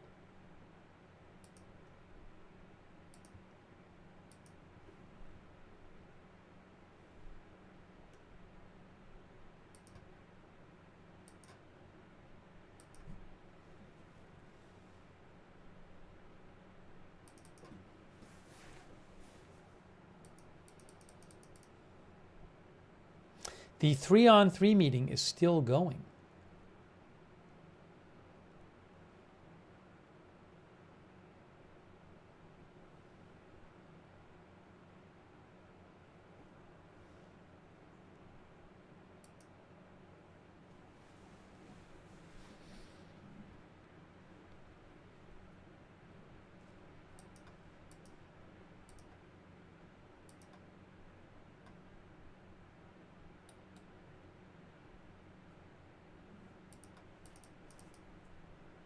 The people you're watching are we were listening to them before, some pro-Ukraine demonstrators in Anchorage, Alaska. I can turn on a little more audio here. Align it out in its short distance and move towards the east side at a very slow pace with people holding on. And please listen to my guidance as we're doing it, as to not damage or destroy the flag. As also, just please make sure it does not touch the ground during this event. If you need any help, please raise your hand and say assist, and I'm sure one of your fellow citizens around you would be able to help you hold that part of the flag. And lastly, we'll keep it open for about 15 minutes. The goal is to have it open around 2 p.m. and get some photos from the north direction, so please have your signs facing this way. And on my mark as well, we will roll the flag up, basically exactly reversing the direction we just did, so from from east to west. And believe that is it. Glory to Ukraine, and I will pass the mic off to Michelle to say a few more words. Thank you all for being here. By the way, our viewer Johnny Williams said he's from St. Petersburg, Russia. Johnny thinks there will be no ceasefire today and Zelensky will never cede their land, or he is a madman. The war will go on. There will be more sanctions and weapons. Trump and Putin will never meet again. That's what Johnny Williams, our viewer, said.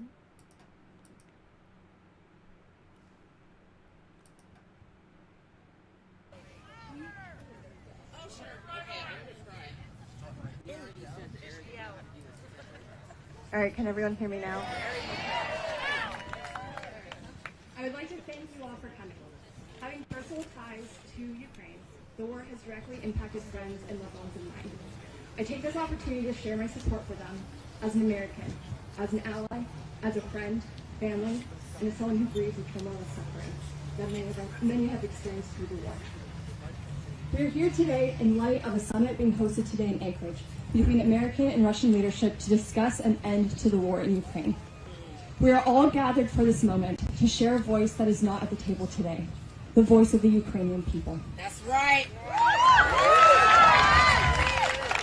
For this part of our event today, as we unfurl the flag, we request all participants to support one unified message that represents the Ukrainian community here with us today and around the globe. With the state of affairs domestically and internationally, there's a lot to speak for, and there's a lot we need to stand up for. We kindly ask the voice and the message from the Ukrainian people to speak the loudest today. And that is a call for peace and solidarity with Ukraine.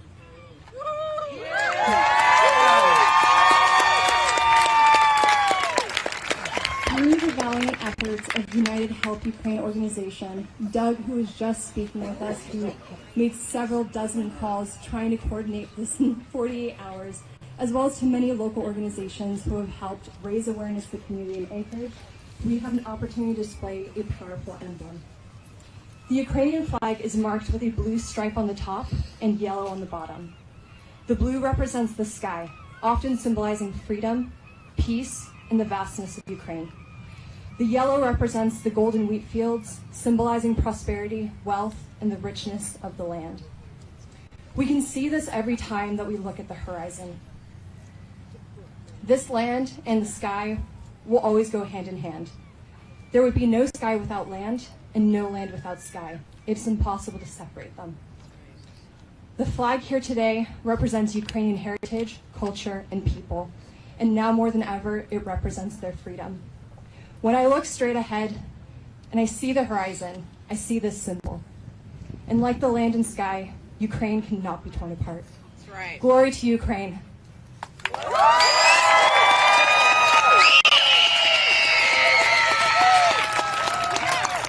And we will have Doug come back here momentarily to now discuss the logistics. We will be having folks who will be unfurling the flag, and then we'll also have any folks who have peaceful signs to also show. All right, so that demonstration continues.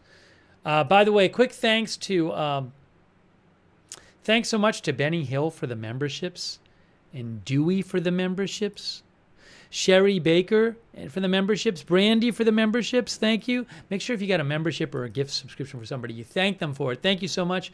Thank you, Crotalus Unicolor. Thank you, Crotalus. We'll do another poll in a bit. People want me to do polls all the time. We got to wait a little for the next poll. Thank you, Crotalus. India Comparison, thank you. Chris the Toffee. Dewey, thank you. MO3 Mo, who thinks if Putin rejects a reasonable deal, Trump will impose huge sanctions and give unprecedented military aid, forcing Putin to reconsider the cost of his war. Thank you, MO3 Mo.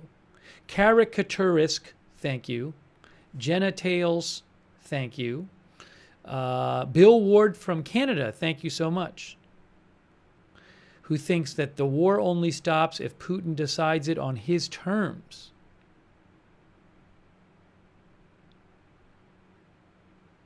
He doesn't think Zelensky can stop the war. He thinks only Putin can stop the war.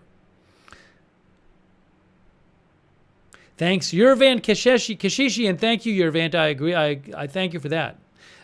Thanks for your suggestion as well. The Mad Scotsman, and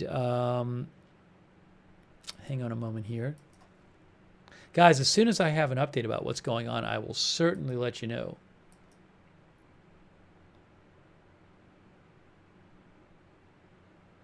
The 3-on-3 meeting is still going on.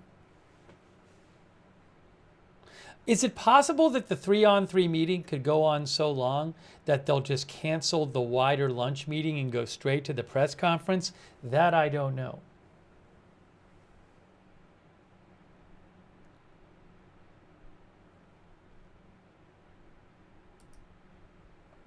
Thanks to Cece for your support on Twitch. Porter Set TV, thanks for watching. Thanks Cope Ascetic. Thanks so much for the gift subs. Also thanks to Bellicu on Twitch for subscribing. Thanks Yappo the Clown.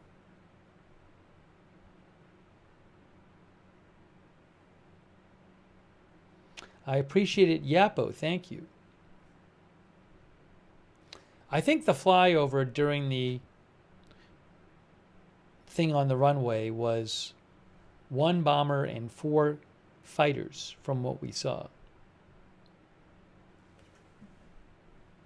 Lil Chi says, I don't think anything is going to happen. Shout out again to our moderators who are awesome. Beth Mythical is here moderating right now. Thank you, Beth.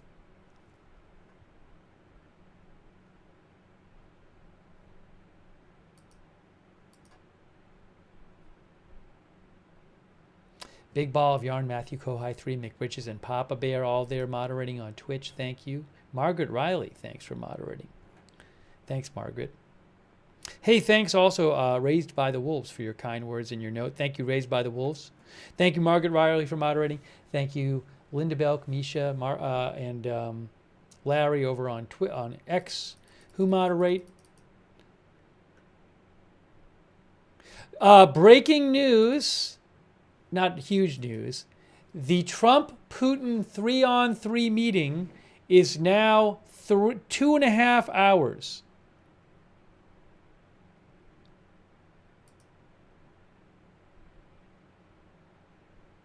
Dan Scavino says the Trump-Putin 3-on-3 meeting is now at the 2.5 hour mark.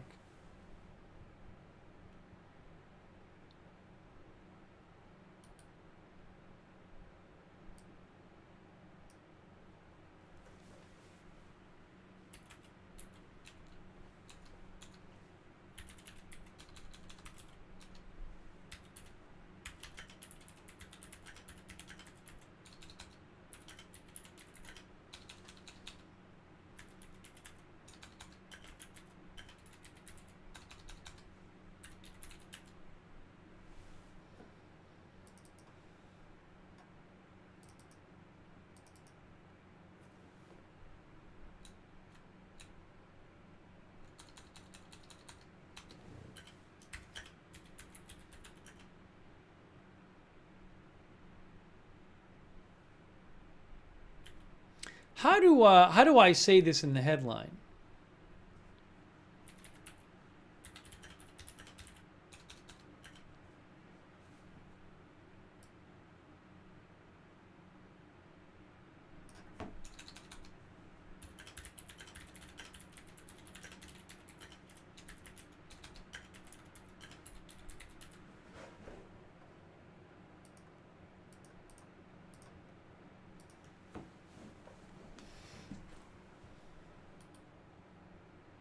Trump and Putin have been meeting for over 2.5 hours in their 3-on-3 meeting.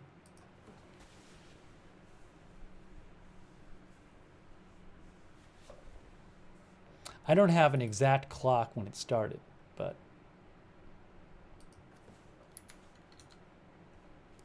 no, we need that.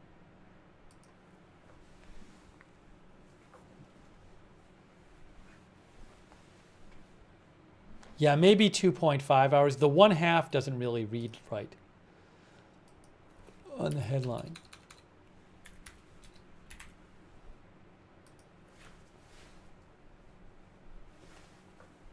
Revuelto says, I predicted 6 to 8 hours.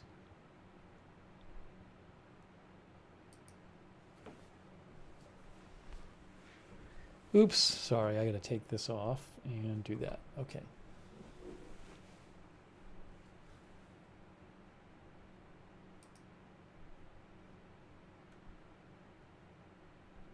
I mean, that's newsworthy in itself. It could have been a short meeting.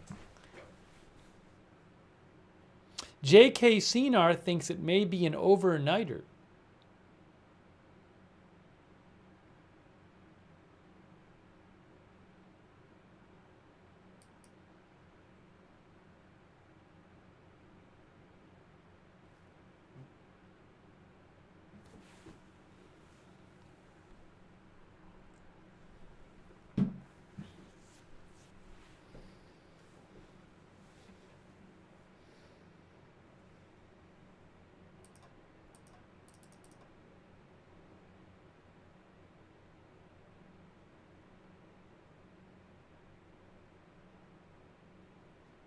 Our viewer Romulo thinks they will waste a whole day for nothing.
Remember, Trump is supposed to, he was scheduled to leave at 5:45 Alaska time. I mean, you're already running up, well, if they're going to have a lunch and a press conference, I don't even know if Trump would leave by 5:45. If you have to have a lunch and a press conference before 5:45, that is a big flag. Adam says, how big is that flag they're holding?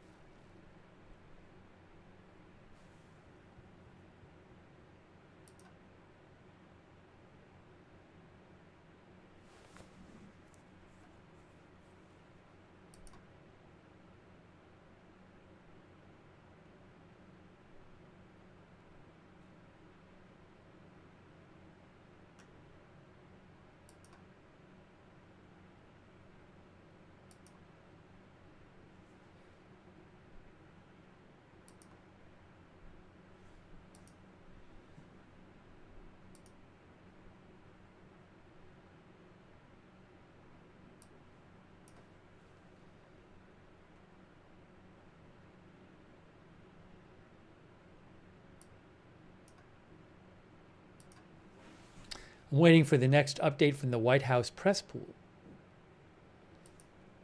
And any other update I can get you.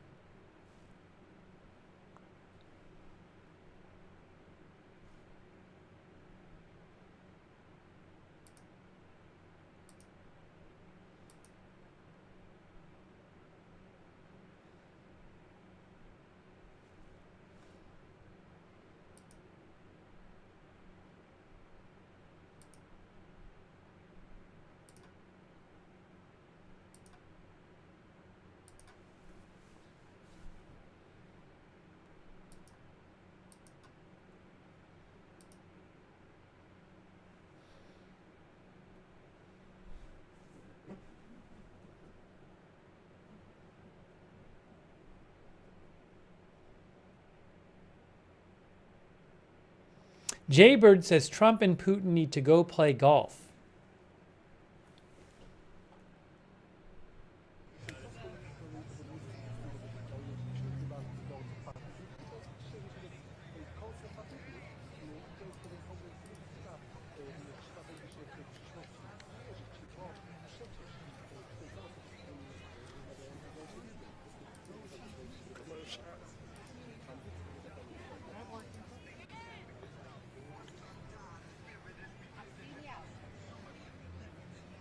It's like, whoa, I hear my name. Thank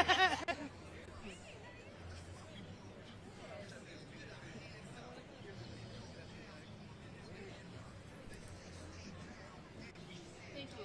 Like a picture of you with the flag?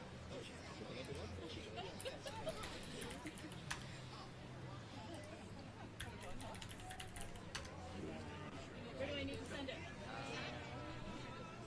Or do you want me to take it with your phone?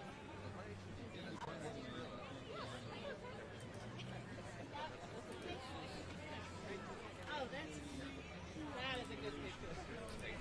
You want to check it? Thank you. It looks good.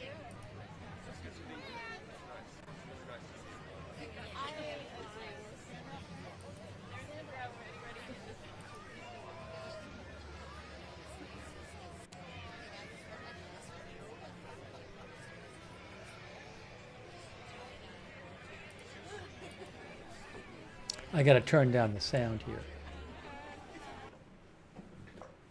Anne-Marie Horden with Bloomberg says this is now the longest ever meeting between Trump and Putin. It is longer than their meeting in Helsinki in 2018 because they've been meeting for over 2.5 hours.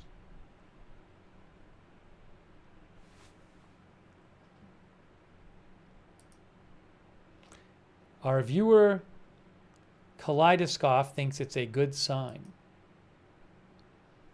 Thanks to Milo, who thinks they'll come out of this with a peace deal. That's what Milo thinks. Now, again, I would think Ukraine would have to agree to such a deal.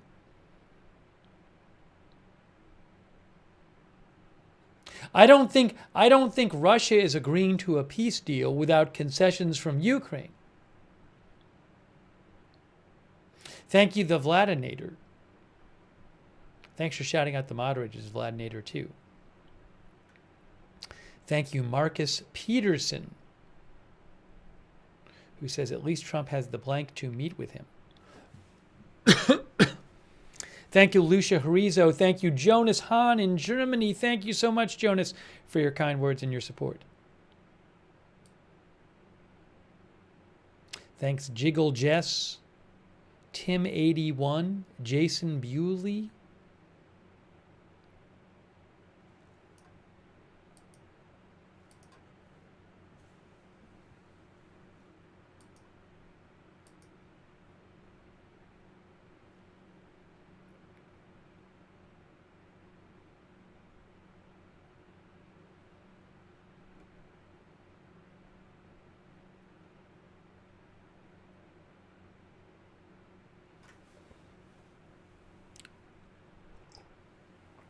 Bama fan says ceasefire will take time.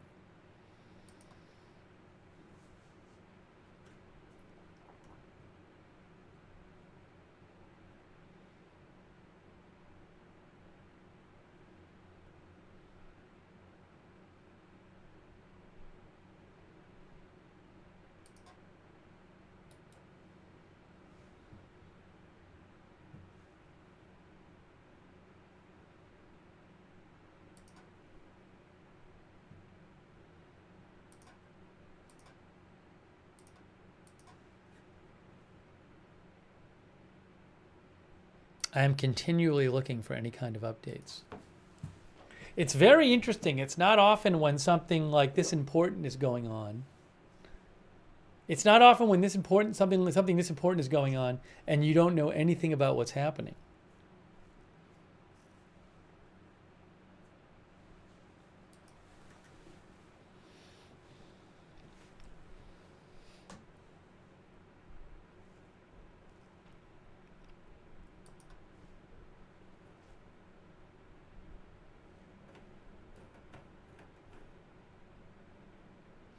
I have not heard about reports of fighting in Ukraine since the meeting started.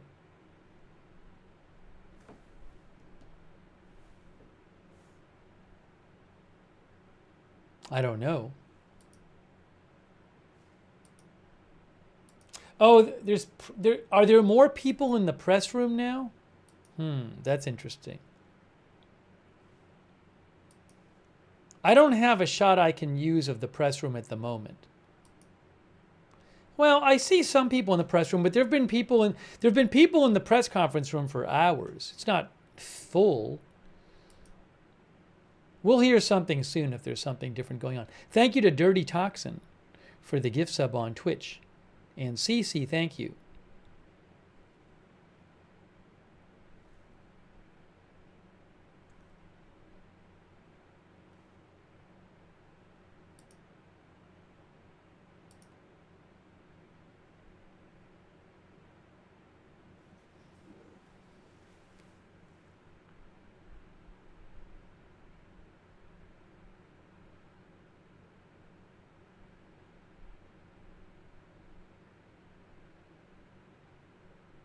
I'm looking at a shot of the press conference room. I can't tell right now that if more people are coming in or it's the same amount of people that have been there. I haven't seen any kind of reporting on it. One of our viewers said, I wish they would give updates. That's what Pebble Girl said. We got video back. Hey, look, we got the press conference room back. See?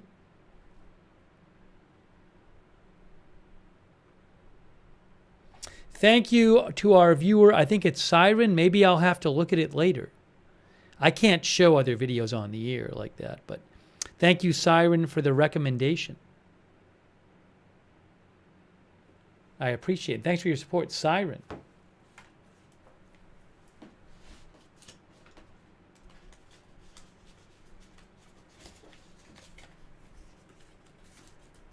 Are we seeing more press in this room right now? Is that what we're seeing? Is there any chance that they're not going to do the lunch and they're just going to do the press conference? I don't know. I mean, I feel like I'm kind of seeing some more press in this room than we were seeing before. This is the press conference room. So I'm just wondering.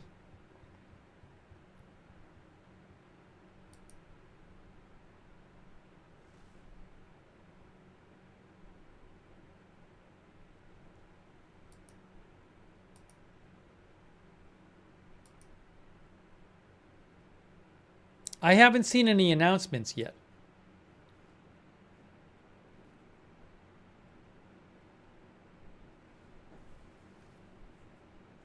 But there certainly seem to be a bunch of people coming into the room.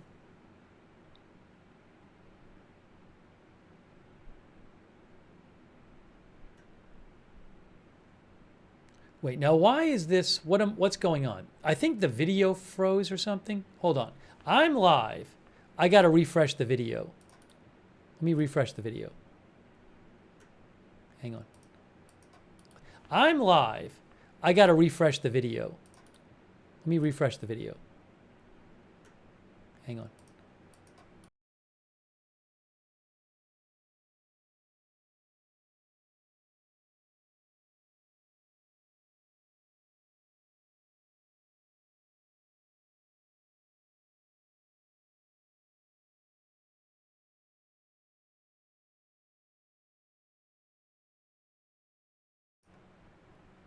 We're back? We're back. Okay, sorry. I don't, I'm sorry, there's been a couple of, I really apologize. Normally this doesn't happen. There's been a couple of technical issues today. So I do apologize. Now I have to see this. So something is happening here. Let me figure out what's happening.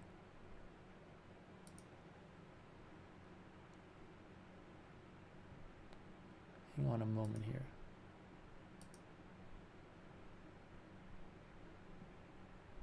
Let me do something real quick here.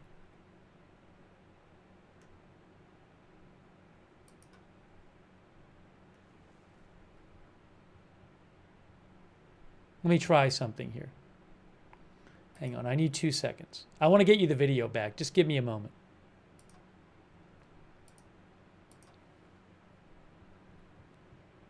Give me a second here.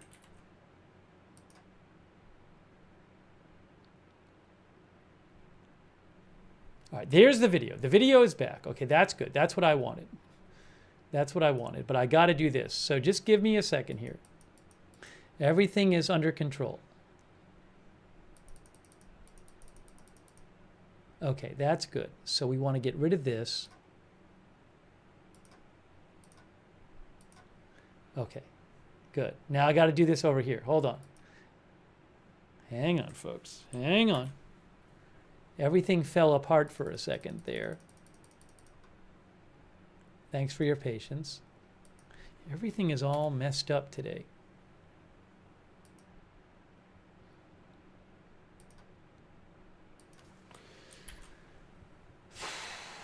Once in a while, weird things happen. I'm sorry, but I'm doing my best. Okay, so now we can see everything.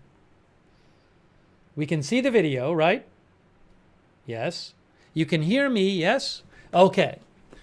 So I'm seeing some more press in that room. I was wondering if maybe something was happening.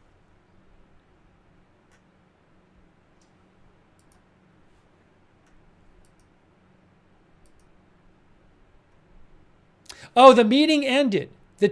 I'm seeing that the 3-on-3 meeting has ended. Yes, breaking news. Hold on.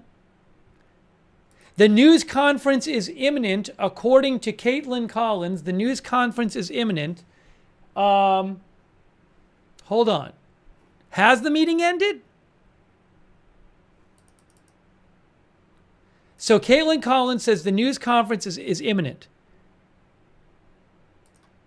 News conference about to happen. Jackie Heinrich says this is earlier than expected news conference.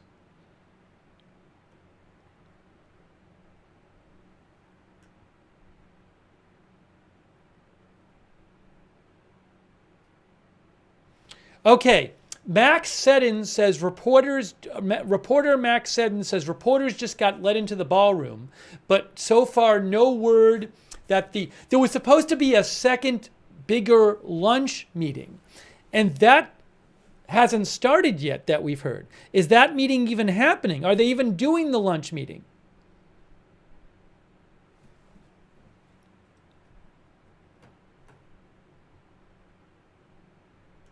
So it's unclear. There's some unconfirmed reports that claim that the 3-on-3 meeting is over.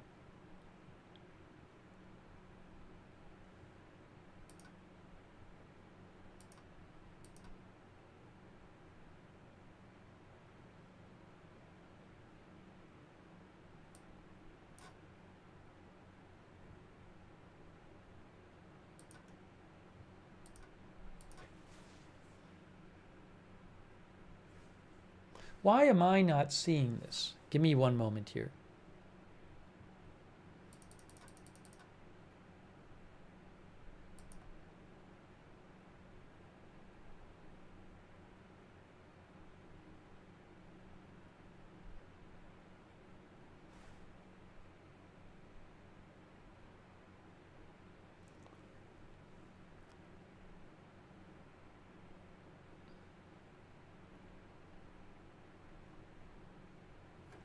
Again, a number of reporters who are there are saying suddenly press got let into the press conference room.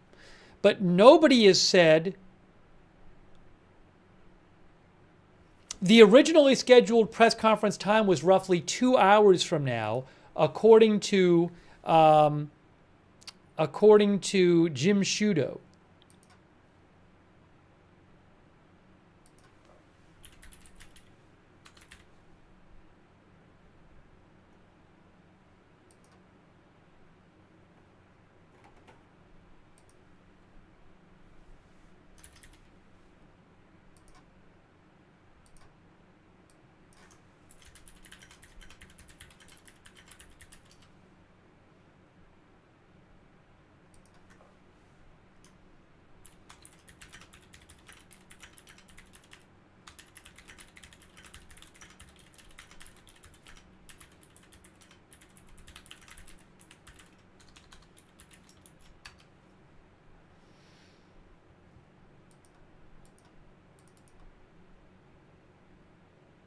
The meeting has ended. The meeting has ended after nearly 3 hours, according to Sputnik posted it. Sputnik, which is Russian state media, posted that the meeting has ended. The 3-on-3 meeting has ended. So what's going on now? But the 3-on-3 meeting has ended. Техническая проверка. 121, 122, 123, 124, 125, 126.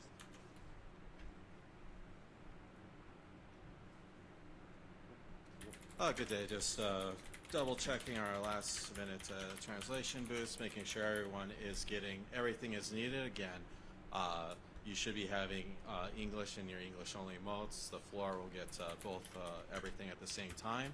On your headsets, it should be 00 floor. 01 should be English and 02 should be Russian on your headsets. So again, just doing a couple last minute checks, making sure everything is going through as it should. Wow. So I don't know if they just they're not doing the lunch. Because it was supposed to be a lunch. They met for about 3 hours in the 3-on-3 meeting, and it suddenly just ended, and there was supposed to be a larger lunch meeting.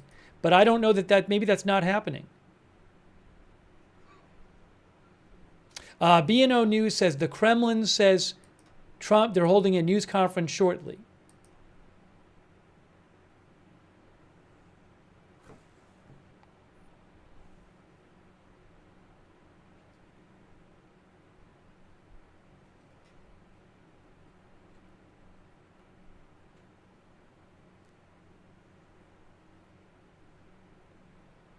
Yes. Oh, I saw. Russian media has posted that the Kremlin said that the 3-on-3 meeting ended.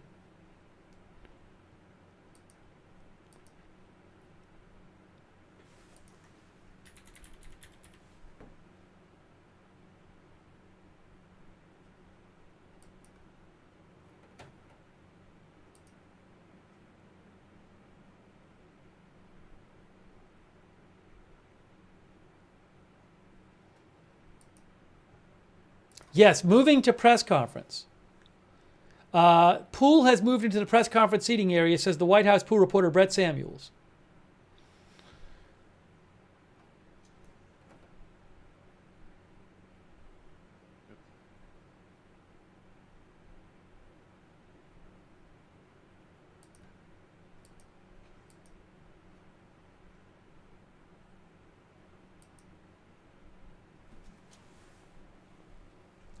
Guys, we are waiting the news conference slash press conference. I see people calling it a news conference, some of the journalists. I'm going to go with news conference. I mean, probably means basically the same thing.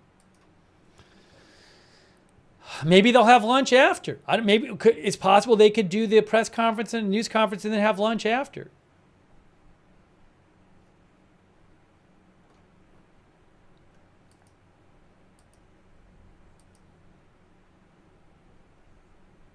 Mary says, waiting, waiting, waiting. That was pretty sudden.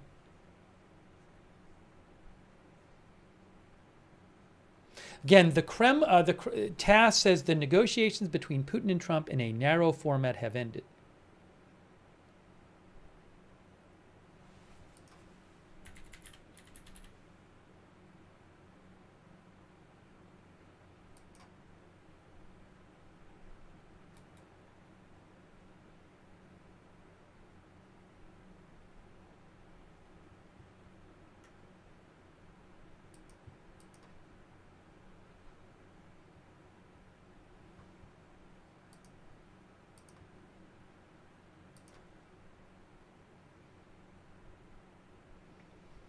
1811 Pilot, our viewer, says, everyone is speculating, just wait.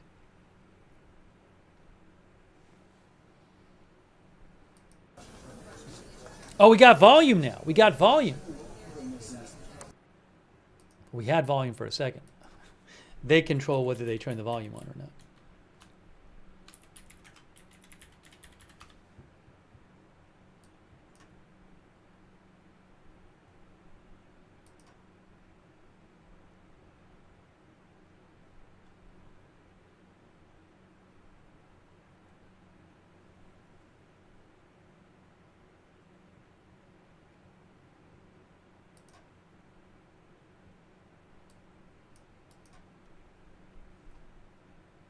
Hang on a second here.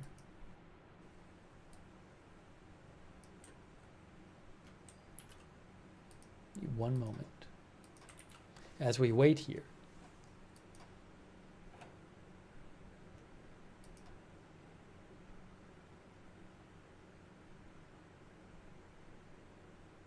The Kremlin released a video. I think I can, yes, I can show you this. Guys, the Kremlin released a video. Let me play this for you. This is from the Kremlin social media of Putin talking to his spokesperson Peskov. I'm going to show you this right now. This is from the Kremlin social media. This is the video, the post-talks video right here. There it is. Can you see that?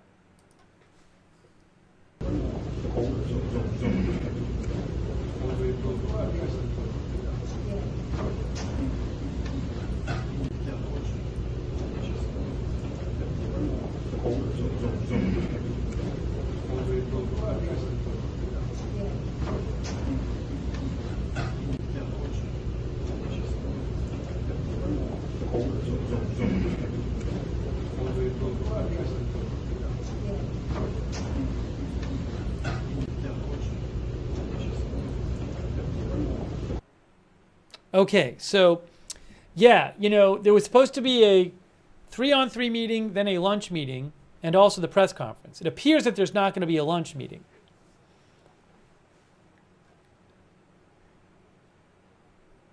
Again, that video was via the Kremlin.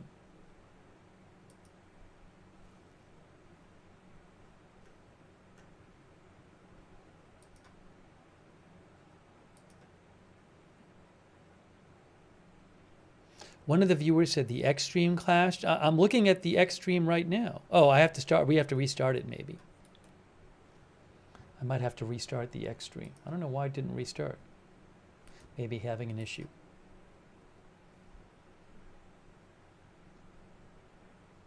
Let's says unable to connect. I'll try to restart the X stream. If it works, it works. If it doesn't, it doesn't. I think it just started again. Thanks. Thanks for letting me know. Thank you too, by the way, Fred Withero. Thanks, Fred, for mentioning that. Yeshua Melech.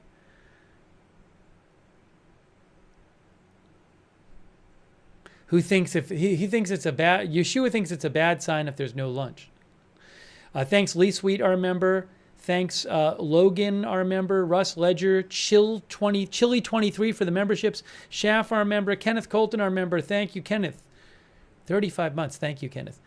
We're waiting for this news conference, which is about to happen, apparently.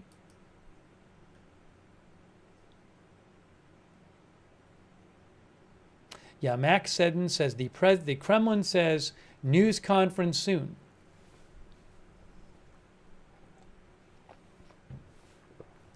What are they going to say? We'll just have to see. Trump's official leaving time was 3 hours and 15 minutes from now. I mean, that was not a short meeting. Nicolette says maybe it was a working lunch. I was joking that maybe they brought food into the lunchroom, into the negotiation room. But you never know. Maybe they did.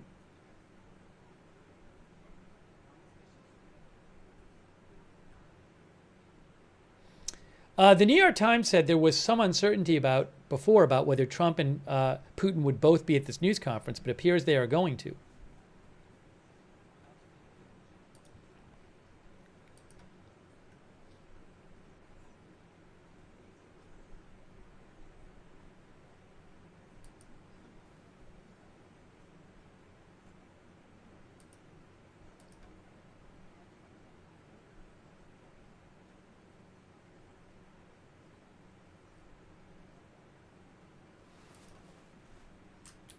What are they going to say? What are they going to say?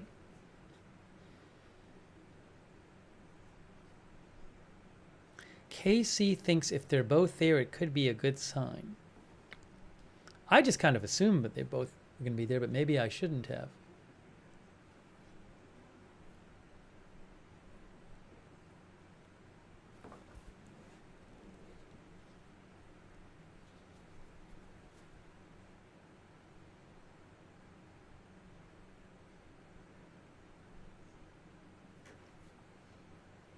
.30 Pacific, 6:31 Eastern Time, 2:31 local time.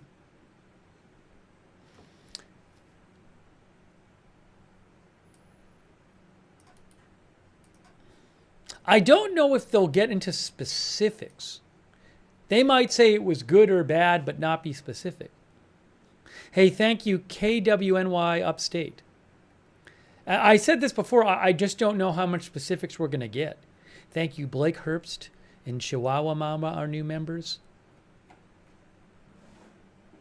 Mouse the German, thanks for watching from Germany and supporting.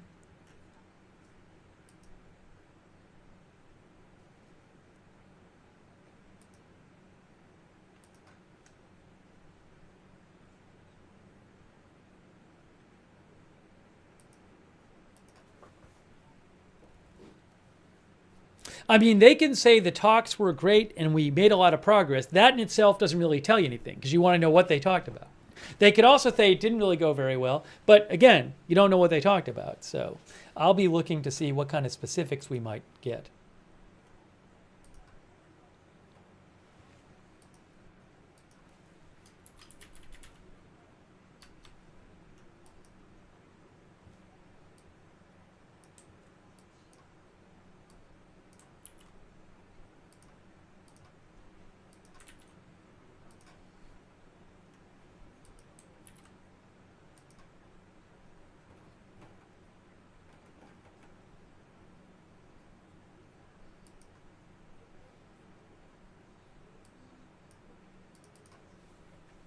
Thank you to Mr. Blanks a lot for your support.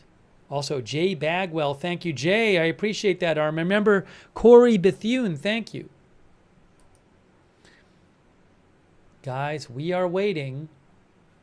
It's supposed to be, it's coming up shortly.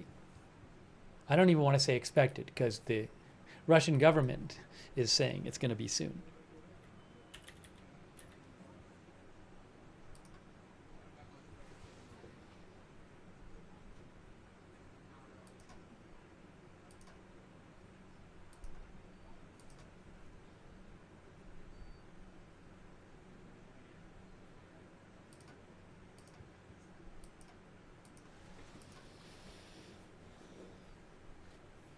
The White House says it's going to be soon. The White House is live too. I got to check that out.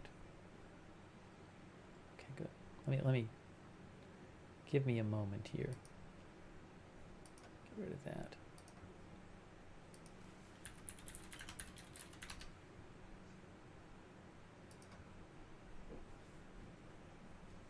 Yeah, let me make sure I can do the. Let's see if I have the backup here. There, look, see. We will begin shortly. I'll choose the best. I don't know which will be the best angle, so, but we got two things there. Okay.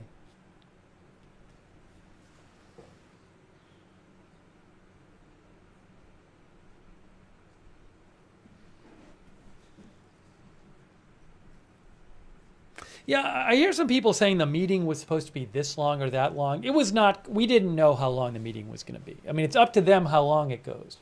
There was supposed to be a lunch, but there was no fixed time in terms of, you know, it was basically, it was like, let's see how long they talk for.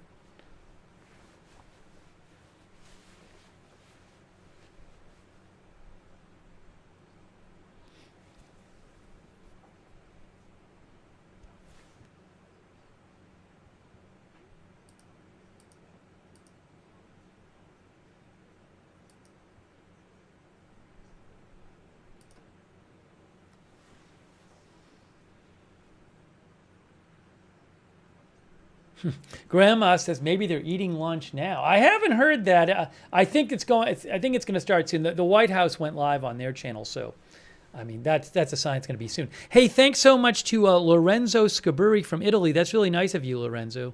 Thanks so much. Also, JD63.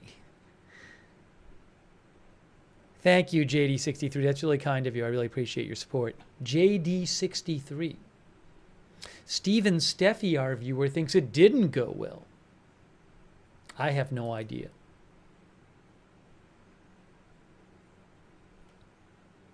Thanks also to Jay. I think I thanked Jay Bagwell before. Thank you, Jay Bagwell, again.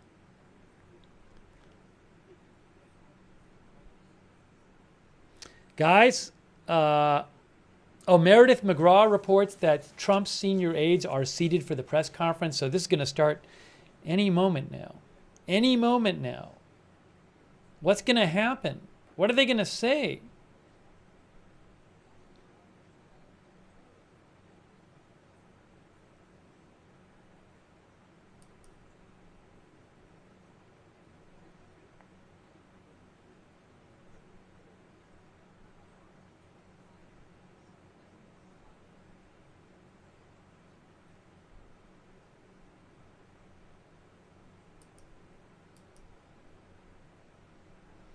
Cutboy says Putin's going to be hangry. I do wonder if they're going to be hangry.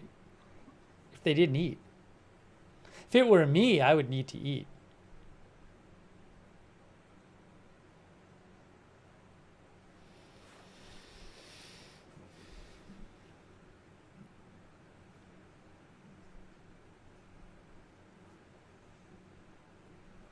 Everybody's waiting. Everybody's waiting.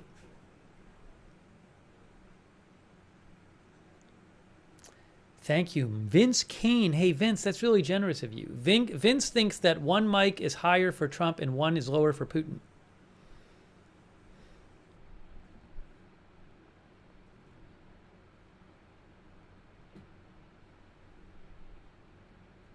One of our viewers said Russian Cliff Bars.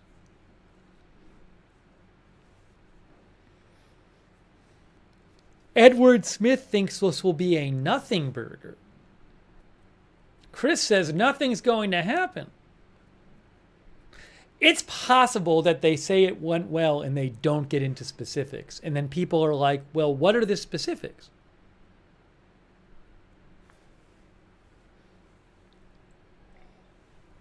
Pagnata Things Twin says ceasefire till next meeting.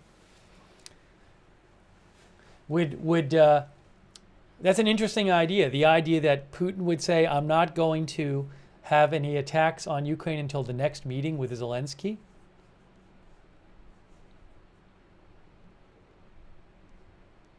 I could see Putin doing that as a way to be like, see, I'm ready to make peace. I don't know. It could be anything. I don't know.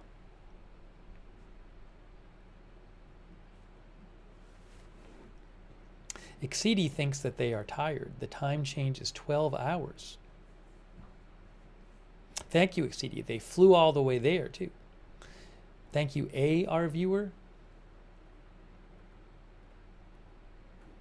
Will they announce another? That's a good question, is will they announce another meeting? Will they announce a meeting with Zelensky? Thanks, the lucky minute.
PZ Papa Zulu says popcorn is ready. Pray for peace. Thank you, PZ Papa Zulu. Thank you, Slonner. Hey, flash poll, will they announce another meeting with Zelensky? This is only, I'm sorry, Facebook. It takes me too long to post the poll on Facebook. So this one is just really quick for Twitch and YouTube. I apologize, but Facebook makes it difficult to post them. Will they announce another meeting with Zelensky? And say we're going to do another meeting with Zelensky. All right, flash poll over on YouTube. 55% say no, 45% say yes. And on Twitch, get this, on Twitch,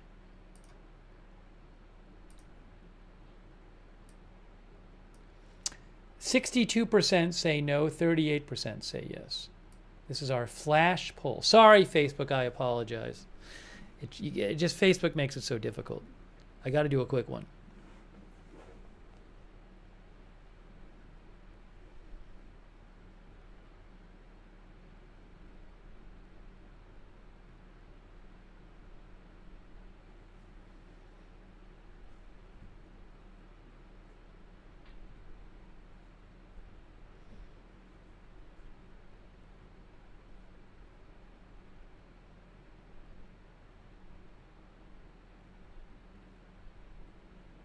There's YouTube and Twitch right there. All right. Thank you for voting in our poll.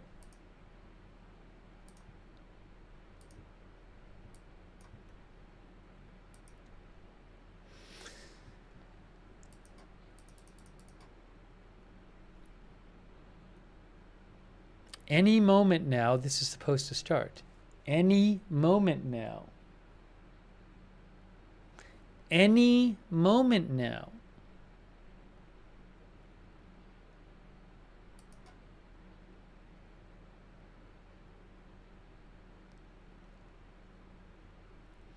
The RT says the defense minister of Russia is in a great mood, quote. The finance minister says we'll know everything later. So again, defense minister says great mood. Finance minister of Russia says we'll know everything later. That's according to RT. which is Russian state media. I can't really read into that.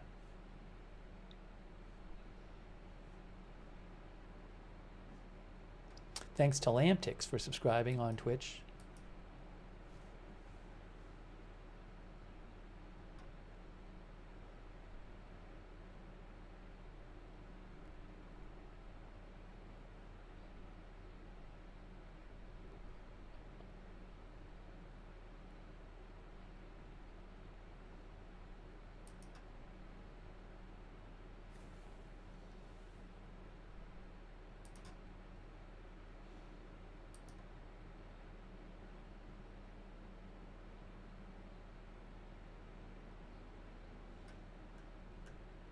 Will there be any kind of business deal reached or deals reached as part of the discussion today between the U.S.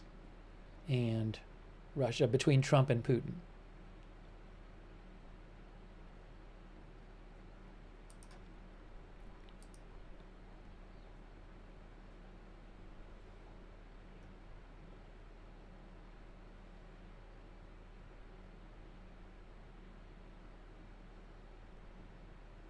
Thank you, Clippy, for your support.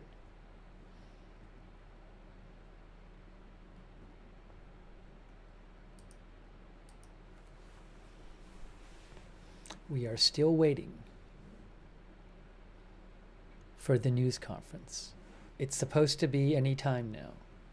Is there a delay with the news conference? I do not know.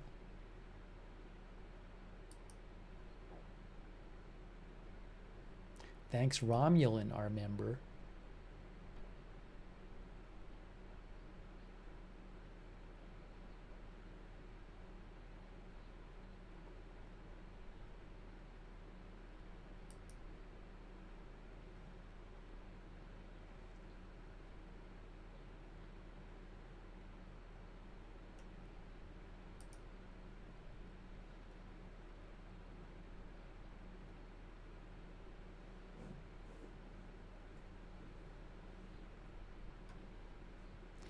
Our viewer, that news guy, mentioned that Faytux News mentioned that Interfax Russia reported that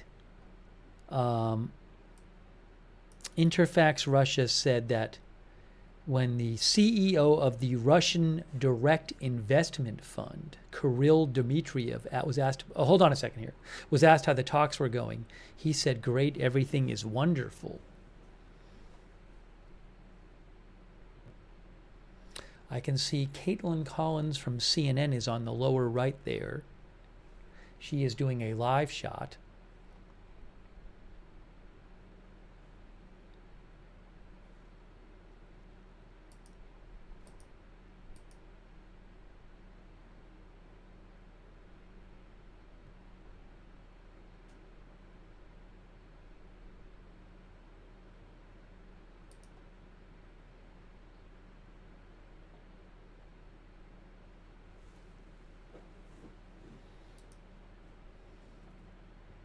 Thanks, Steve Griffiths, who says, "I am nervous as Zelensky is most likely too."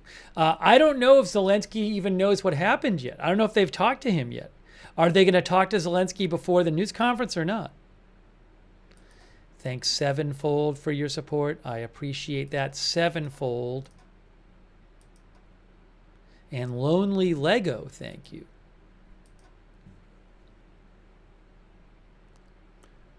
Chewbacca, thanks. Vanessa, thanks. Vanessa says Putin could say he wants to make peace and then send bombs on the plane ride home. Thanks, Marcus Peterson, who says, "I hope I didn't stay up for nothing." Marcus is, I think, in Denmark. Thanks, Golden Falcon.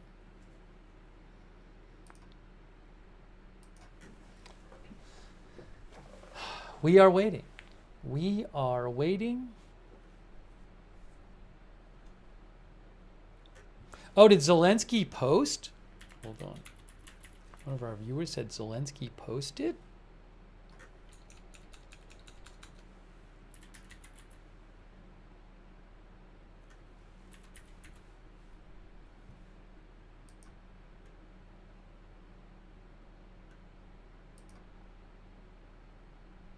I see something from him 4 hours ago. I see a post from him on X 4 hours ago. Did he post on Telegram or something? I don't know. Let me see. Let me see. I am not seeing any, all these news sources I am looking at, I don't see anyone posting about him posting.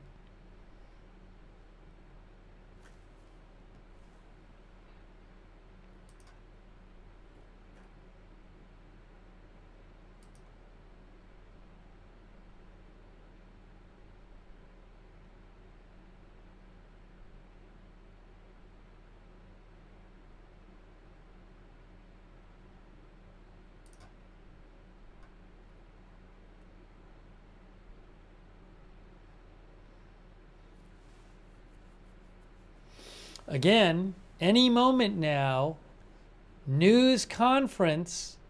I don't know what they're going to say.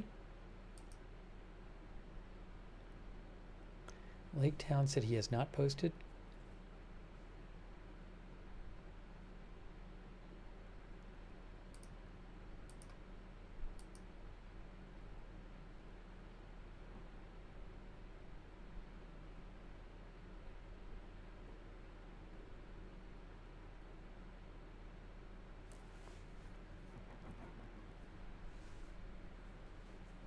Guys, I am waiting just like you. I am certainly quite interested to see what they say. Hang on a second here.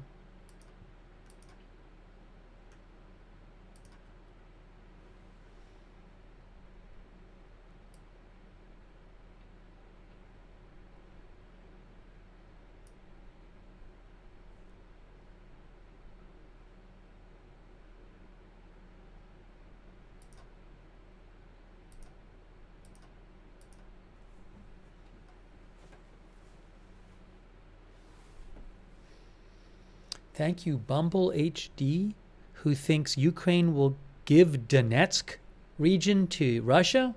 Russia doesn't even control all of Donetsk region, I don't think.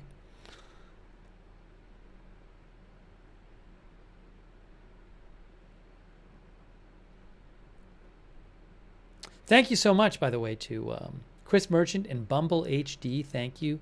And Robert Young. Robert thinks Zelensky doesn't want the war to end? That's what Robert said.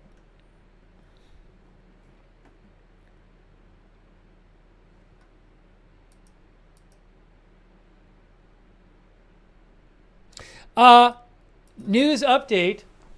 Caitlin Collins says Trump's top envoy, Steve Witkoff, who was in the 3-on-3 meeting, entered the press conference room, took his seat, then abruptly left 3 minutes later.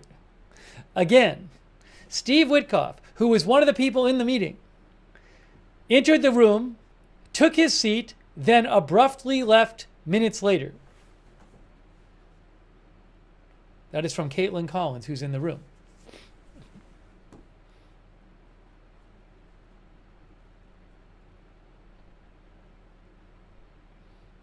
What if there's no news conference? Any chance there's no news conference?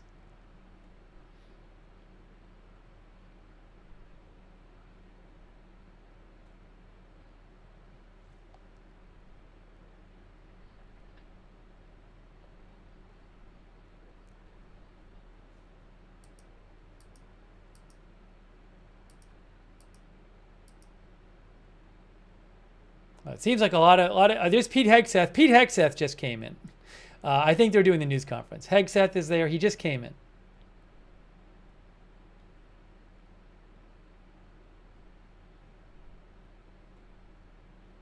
Thank you, Gabriel Diaz, who says, let's hope the meeting goes well and there's at least some end in sight. Thank you, Gabriel Diaz. I appreciate that.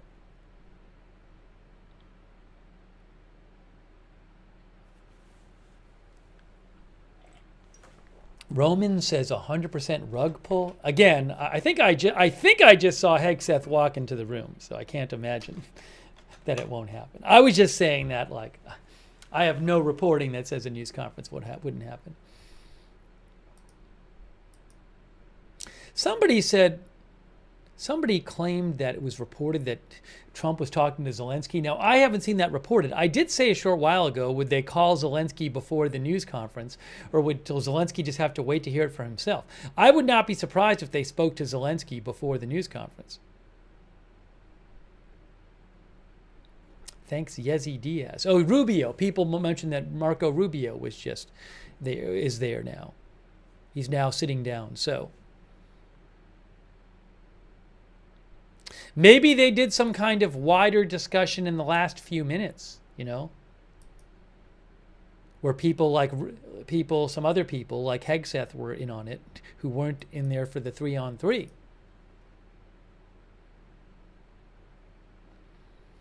Jonathan's back. Our viewer says, oh, the drama of a reality TV president.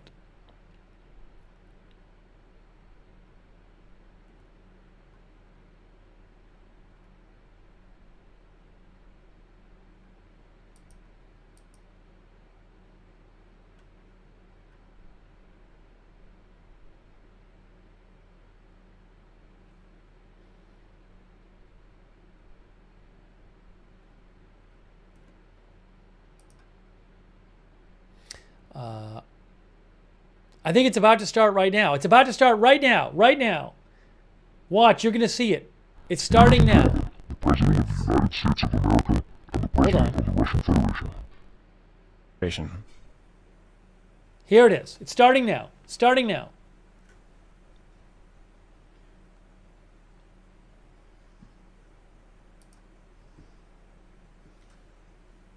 Уважаемый господин президент, дамы и господа, Mr. President, ladies and gentlemen, наши переговоры прошли в конструктивной и взаимоуважительной атмосфере.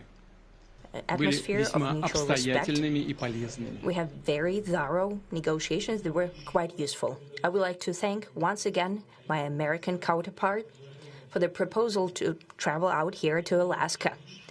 It only makes sense that we've met here, because our countries, though separated by the oceans, are close neighbors. So when we've met, when I came out of the plane and I've said, "Good afternoon, dear neighbor. Very good to see you.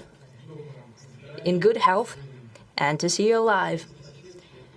I think that is very neighborly. And I think that's some kind words that we can say to each other. We're separated by the Strait of Bering, though there are 2 islands only between the Russian island and the U.S. island. They're only 4 kilometers apart. We're close neighbors, and it's a fact. It's also important that Alaska has to do with our common heritage, common history between Russia and the U.S., and many positive events have to do with that territory. Still, there is tremendous cultural heritage back from the Russian America. For example, Orthodox churches and a lot of more than 700 geographical names of Russian origin.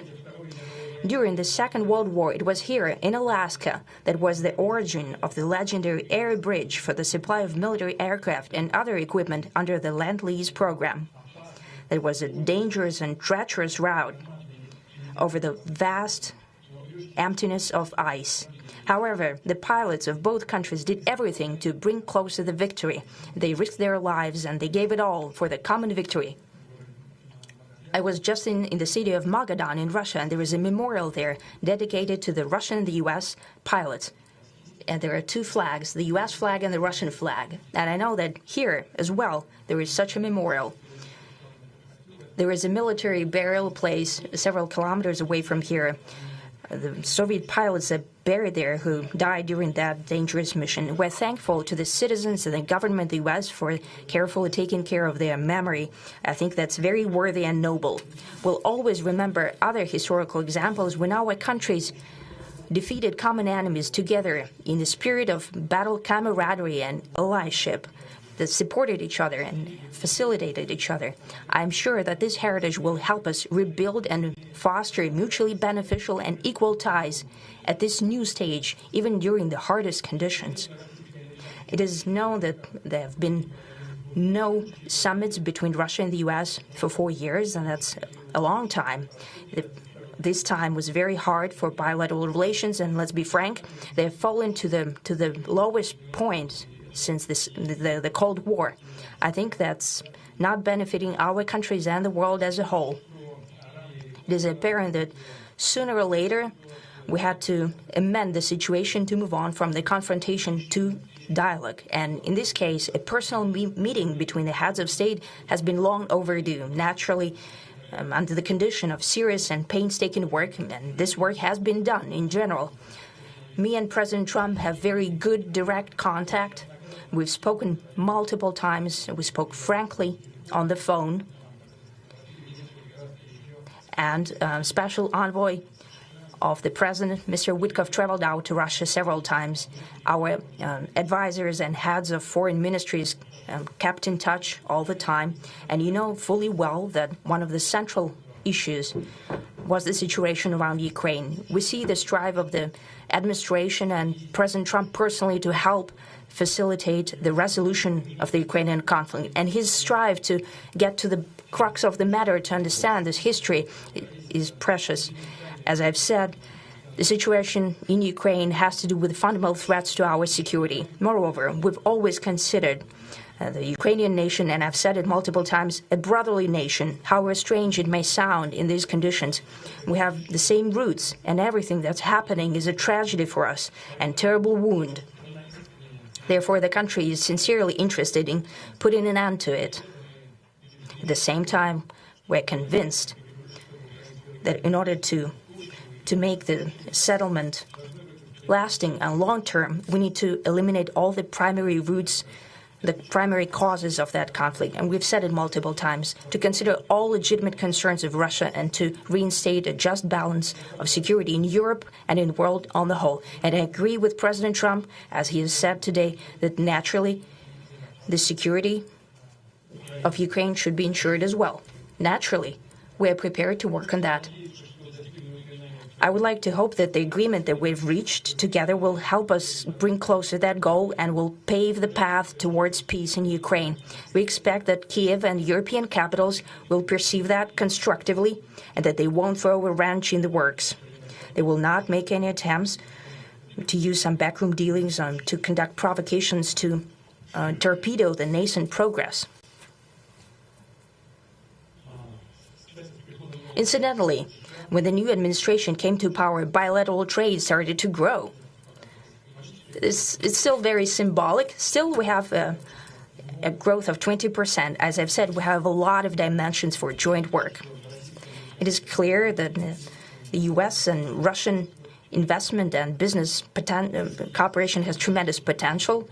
Russia and the U.S. can offer each other so much in trade, digital, high-tech, and in space exploration. We see that Arctic cooperation is also very possible, and our international context, for example, between the Far East of Russia and the West Coast of the U.S.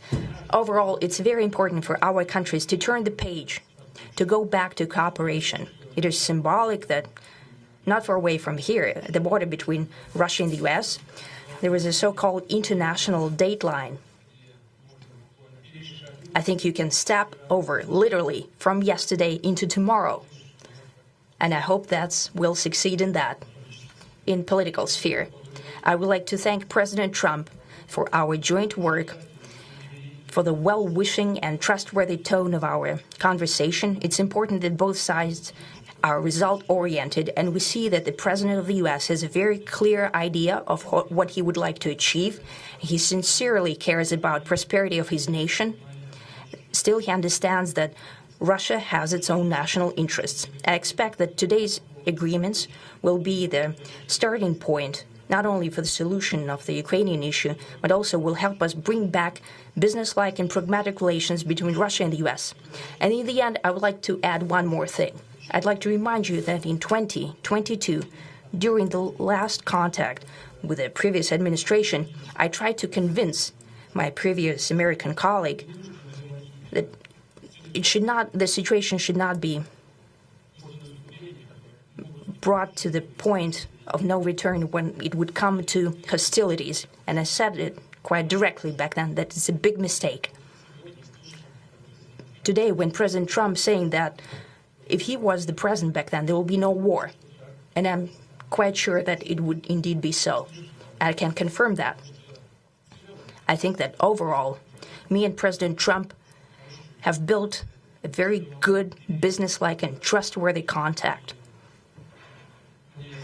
And I have every reason to believe that moving down this path, we can come, and the sooner the better, to the end of the conflict in Ukraine. Thank you. Thank you.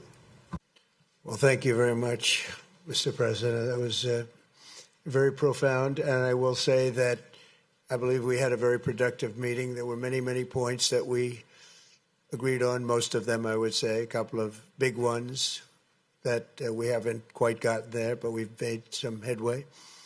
So there's no deal until there's a deal. I will call up NATO in a little while. I will call up the various people that I think are appropriate, and I'll, of course, call up President Zelensky and tell him about today's meeting. It's ultimately up to them. They're going to have to agree with what Marco and Steve and some of the great people from the Trump administration who've come here, Scott and John Radcliffe, thank you very much.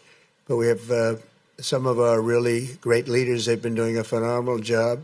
We also have some tremendous Russian business representatives here, and I think, you know, everybody wants to deal with us. We've become the hottest country anywhere in the world in a very short period of time, and we look forward to that. We look forward to dealing. We're going to try and get this over with. We really made some great progress today. I've always had a fantastic relationship with President Putin, with Vladimir. We had many tough meetings, good meetings. We were interfered with by the Russia hoax. That made it a little bit tougher to deal with, but he understood it. I think he's probably seen things like that during the course of his career. He's seen it all, but we had to put up with the Russia hoax. He knew it was a hoax, and I knew it was a hoax, but what was done was very criminal. But it made it harder for us to deal as a country in terms of the business and all of the things that we'd like to have dealt with. But we'll have a good chance when this is over. So just to put it very quickly, I'm going to start making a few phone calls and tell them what happened. But we had an extremely productive meeting, and many points were agreed to. There are just a very few that are left. Some are not that significant. One is probably the most significant, but we have a very good chance of getting there. We didn't get there, but we have a very good chance of getting there. I would like to thank President Putin and his entire team, whose faces, who I know in many cases, otherwise, other than that, whose faces I get to see all the time in the newspapers. You're almost as famous as the boss, but especially this one right over here. But we had some good meetings over the years, right? Good, productive meetings over the years, and we hope to have that in the future. But let's do the most productive one right now. We're going to stop really 5, 6, 7,000, thousands of people a week from being killed, and President Putin wants to see that as much as I do. So, again, Mr. President, I'd like to thank you very much, and we'll speak to you very soon and probably see you again very soon. Thank you very much, Vladimir. Next time in Moscow. Oh, that's an interesting one. I don't know. I'll get a little heat on that one, but I could see it possibly happening. Thank you very much, Vladimir. And thank you all. Thank you. Thank you. Thank you so much. No questions. No questions. How about that? All right. Wow. Well, we didn't get many specifics. There you go. Wow. No questions. No questions. Thank you for joining. All right. Hold on. Let me go back to the other video. Hold on. Wow. Well, there's no deal, but I mean, there wasn't going to be a deal without Zelensky there anyway. So we didn't hear specifics really. Putin mentioned some sort of agreement. I don't know what that is. President Trump said they had made progress and they agreed on a bunch of points, but there were some points they still hadn't agreed on, some major points. And he said one specific point was the most important they had agreed on, but no specifics. So again, look, we talked about this before, and I said my big question is, are they going to be specific about anything in the press conference? And surprise, surprise, they weren't. But I mean, President Trump did say that they made some progress and there were points they agreed on, but there were several important points they had not yet agreed on. He also said he was going to discuss it with NATO and Zelensky. President Putin talked about how he wanted to improve relations between the U.S. I've been looking forward to for a long time. Hold on. I just noticed you, Jim, you're standing there, and behind you is a very important document, Declaration of Independence. That's an old video. President Zelensky said President Trump said he's going to talk to President Zelensky and NATO. President Putin talked about an agreement, but we're not sure what it was. So what can I tell you? I don't really know what happened. I will say this. No matter what happened there, there's a way that you can come out and claim, oh, we made a deal. They could have said, we made a deal. Well, Putin said agreement. But Trump could have said, yeah, we made a deal. And then it turns out later it's like a small business deal or something. But he didn't say that. So there wasn't like a super positive spin from Trump on whatever happened, which was interesting. Because there's a world in which they wouldn't have gotten a ton accomplished, but it would be spun as, oh, we did all of this stuff. And also Putin said, he talked about how what is that? Is that the airport there? Maybe that's the airport. Putin talked about how the causes of the war in Russia's, as Russia considers them, need to be addressed. So certainly it was not like, hey, the war is over. They could have come out and said, like, the war is basically over. We've made this deal, even though if you don't really know if that's true. I would not classify that as a totally positive spin on things. But it was not totally negative. It's kind of neutral, I thought. All right. So what we're looking at here, this must be the air base. Is that what we're looking at? Let me see. This has to be the air base. I'm going to take some of your comments here. I don't know if that's the air base. I would assume it is. I don't know what else it would be. Let me see if I can get any comments here. Something else is when Putin suggested they go to Moscow next, and he said it in English, Trump didn't say yes. He said he'd get a little heat on that one. He didn't say no either, I don't think. I think Trump said he would see him soon.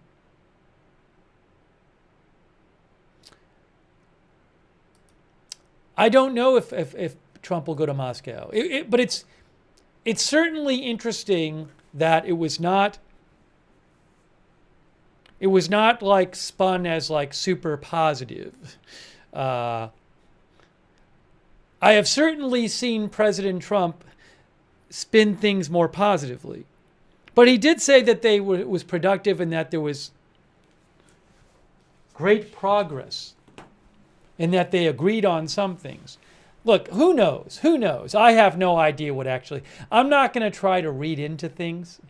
If they had come out there and they had said how great it was and everything is solved, I'd still be like, well, we got to wait and see. So who knows? Look, they talked for several hours. They had about a 3-hour meeting with a 3-on-3 meeting. So they clearly talked a lot. It's interesting they did not take questions. They did not take questions.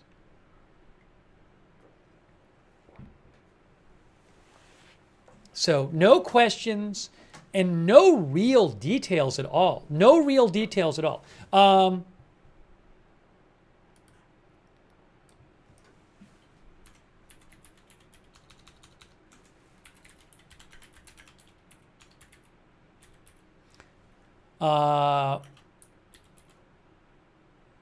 Don't reveal major details of summit, of meeting.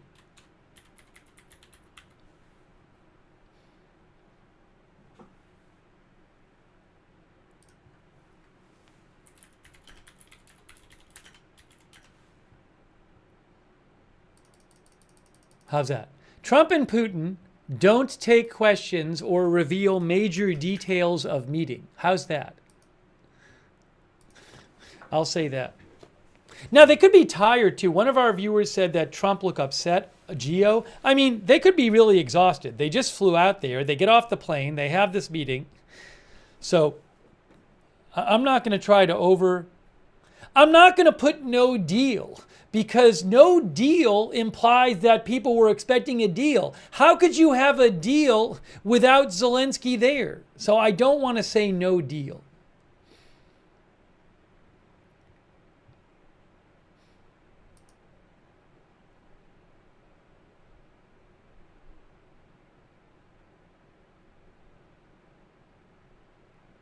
Nick Schifrin said the language at the end was Trump said, "We'll probably see you again very soon." And Putin said, "Next time in Moscow" in English. And Trump said, "I could see it possibly happening." Yeah, so I don't, this whole thing about no deal. What's the deal supposed to be?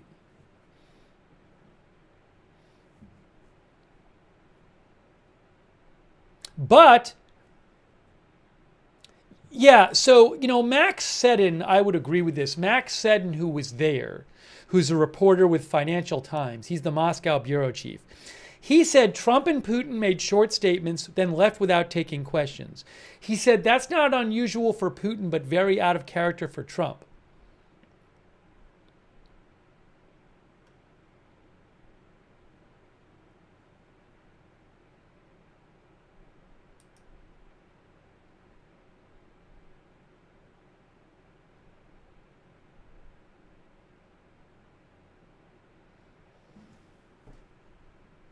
I guess my feeling is, because we cover Trump a lot, I do feel like he usually tries to put a positive spin on things, right? So it was very notable to me that he could have been more positive. He wasn't entirely negative, but he certainly didn't come out and say like, oh, he didn't use the word deal. He said no deal. I mean, he could have said a deal even if there wasn't a deal yet. So he didn't start saying that he didn't say we reached this awesome business agreement. So I just found that interesting, because a lot of times he will be quite positive in a situation like this. But again, he might be tired or something. I am not going to read into what happens from that press conference. I'd love to know. Our viewer Verkrin Hart thinks Trump wasn't happy. Let me read some of your comments. Gemini Rose thinks they can't say anything until he talks to Zelensky. Rain Inc. says, I believe this meeting was progressive, albeit no resolution. Tothamax says, chances Trump goes on True Social being disappointed in the meetings. It's a good question. I mean, I'm sure he'll post on it eventually, Yeah, I think they were both kind of vague.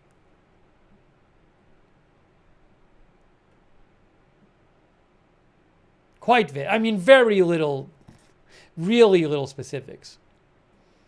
Trump did say there were some major points they disagreed on. That was one thing I did notice, that Trump said there are major points that they have not agreed on. So he did say that. Wicked Code thinks both put a positive message out. John DFW, thanks John. John thought that Trump looked upset while Putin was talking. Thanks to Real McCoy for the memberships, by the way. Lidwine Elizabeth, who thinks if he was too positive, the door would have felt closed for Zelensky. Thanks Josh Ramirez, by the way. XCD, who says negotiations are difficult. So if progress was made even a little bit, that's a move in the right direction. Thanks also to Shibata Floof, our viewer. I'm going to read some more comments from you guys. Let me know what you think. Thanks. Walking with Prosper, Mouse the German, Deus Volt, the Vladinator, the scaled one, Sven. Sven says, did they just see nothing? Crotalus unicolor, I believe it is.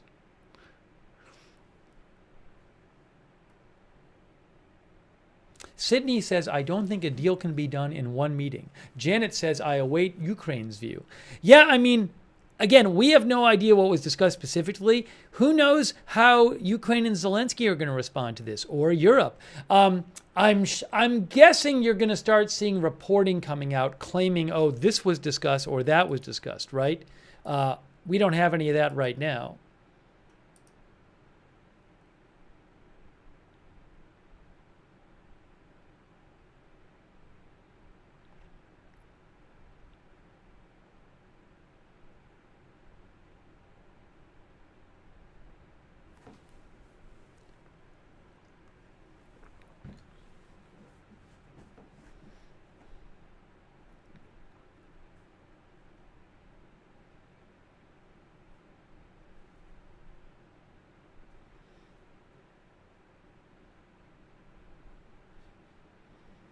But again, they didn't take questions. I think that was quite interesting that they did not take questions. Also, you know what else? Remember this, the lunch meeting didn't happen. There was supposed to be a 3-on-3 meeting between Trump and Putin and 2 other people each, and they did that for like 3 hours. But there was supposed to be a wider lunch meeting. So for example, Pete Hegseth is supposed to be in the lunch meeting, but not in the 3-on-3 meeting. And so Howard Lutnick as well. So there was supposed to be a wider lunch meeting, and that never happened. Now, I don't know why. Maybe they were tired. Maybe they figured, well, we can't discuss anymore. Or maybe they were upset about something. Or maybe they said, well, the 3-on-3 went on for longer than we thought, so we don't have to discuss anything more. I don't know, but it's very interesting that they had planned this wider lunch meeting, and it just never happened. So that was interesting.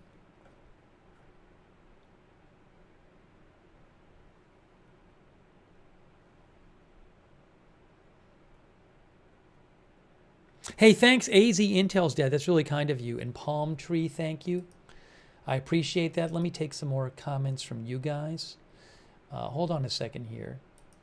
Thanks to ADHT666 Unicorn over there on Twitch for your support.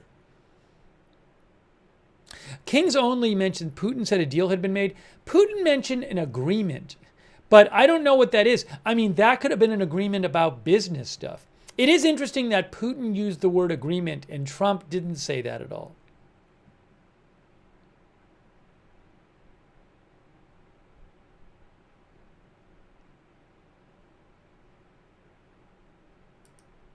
Is it officially reported that the lunch is off? I mean, I assume it is. I mean, that's it pretty much seemed like an end of the summit there.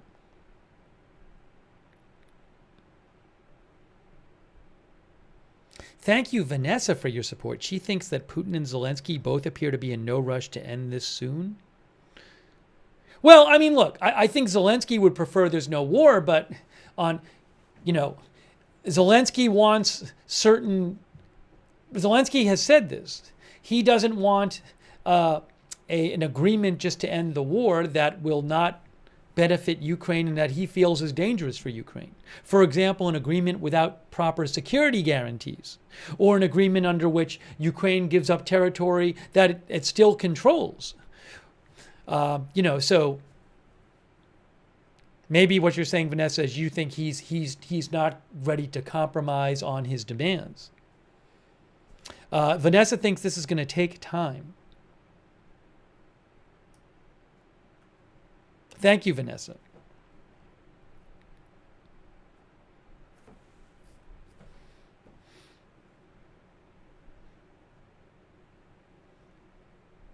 Hoplite says agreement to have another agreement. We'll see if we find out more about what that supposed agreement that Putin mentioned was.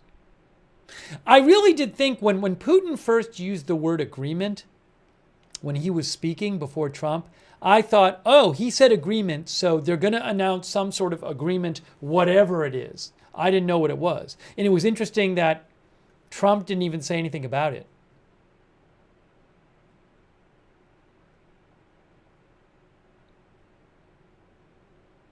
Our viewer Ahwad Nazer says, wait till Trump gets on board, then he will post on X. I think you mean on True Social probably, or maybe X. I think that's Ahwad is talking about.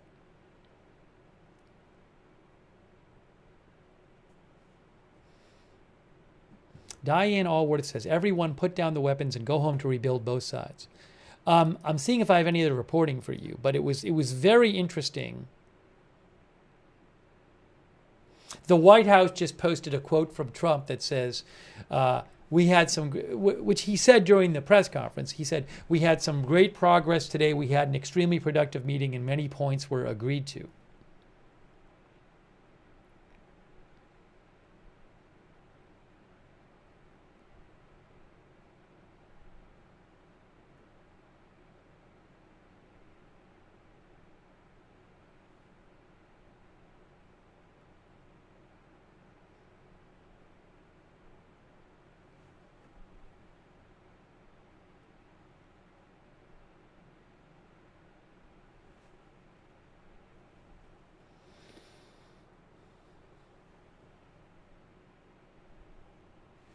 Eric S. says, our viewer Iric S. says, a ceasefire might be coming, but I guess phone calls have to be made first.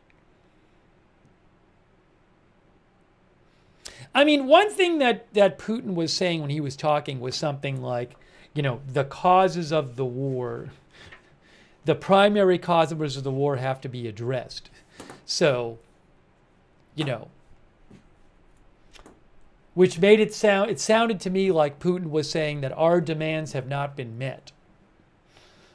It's certainly clear that there was disagreement on certain points. And Anara, our viewer, thinks Trump's silence speaks volumes.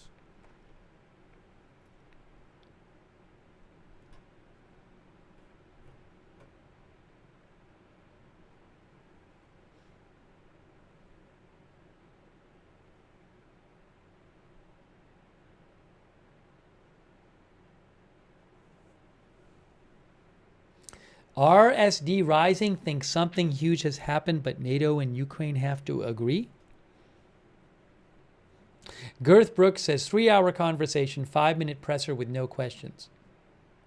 Probably more, it was like 10, 15 minutes. They probably all both spoke for a few minutes. Chris the Toffee thinks it was nothing that couldn't be done over a Teams meeting.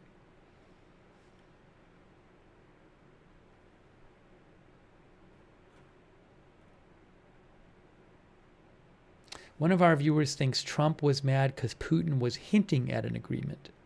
Sorry, it flew by. I can't find who said that. Thank you, Knox, for the memberships, by the way. See if I have any more updates for you guys here. Thanks, Matthew Bradford. I don't think Matthew wants me to do a poll question of who flies out first. I'm not going to do that, but maybe we'll see. I'm going to see if we have any reporting on that. Thanks, Undoing Aloneness, who thinks it would be foolish that Trump would disclose everything at a press conference before talking to Zelensky and NATO. Thanks to Palm Tree. The Real McCoy, thanks for the memberships.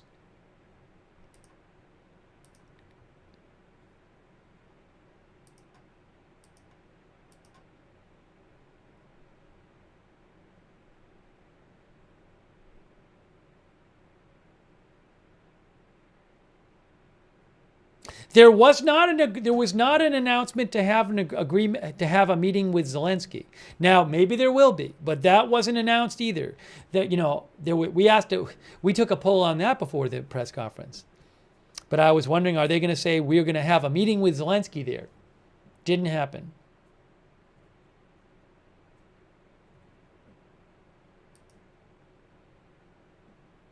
Jonathan Martin, who I follow with Politico, thinks that the White House is either confident they can get Putin to a deal more easily without more public litigation of the matter, or they realized Putin is not even ready for a ceasefire. So he thinks it could be possible that they think they're close, the White House, but they just don't want to really discuss it in public. Or it's possible that they went in there and they were like, wow, we're not even close. Jonathan Martin also thinks that if Putin gave up anything, then Trump would have wanted to mention it. Or he'll say it soon.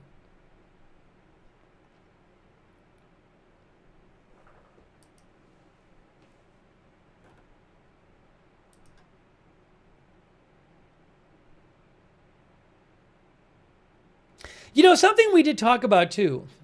You know, I was wondering, a viewer suggested this. A viewer was wondering if they would just come out and Putin would say, I agree to a ceasefire. And one idea we talked about is like Putin could come out today and say, I've agreed to stop attacking Ukraine until the next meeting with Zelensky, you know, maybe a week later.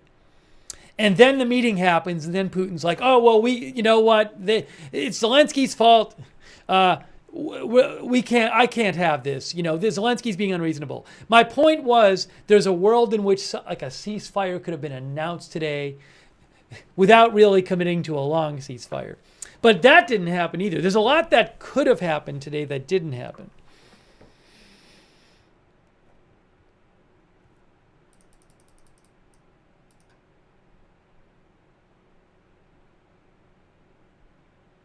Like I was wondering if even if there wasn't a huge development, would it be portrayed as if there was? Now again, but I don't know. Then that certainly didn't happen. But who knows? Maybe they made a lot of progress and we just don't know about it. So.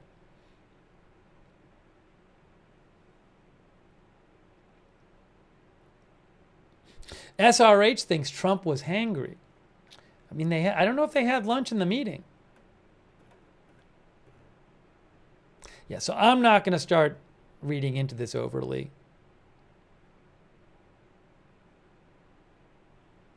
Firejack mentioned. Now, I don't know what to make of just single quotes. Faytux News pointed out that according to Interfax, Interfax said that, which is a Russian news outlet,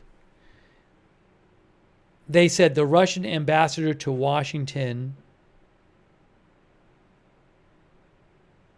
What is this? When was this done? I don't know when this interview was actually given.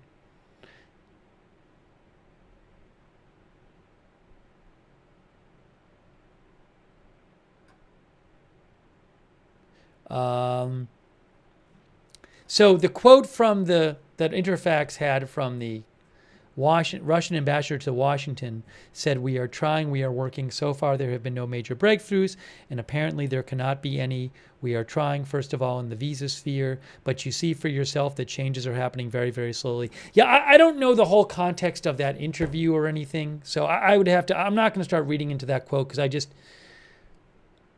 some of the interview was about other stuff. Yeah, again, so I don't want to overly read into that, because I just don't know the whole interview and what was being discussed. Go to Faytux News for the link to it at Faytux News on X. At Faytux, Faytuks. Howie says, I noticed that Vladimir didn't say anything really nice about Biden. RLF Captures Our Viewers says, I don't see Putin settling for anything much less than what he wanted in the first place. They are probably a list of demands that could never be good for Ukraine. Thanks to Frosty. By the way, this is the base. This is the base. This is Joint Base Elmendorf-Richardson. So in theory, we could see the plane take off from here. They're planes. But you're looking live at the airbase. Is Putin leaving now? I mean, I haven't seen it confirmed that Putin and Trump are leaving, but certainly it looked from the press, from the news conference, like they were done talking.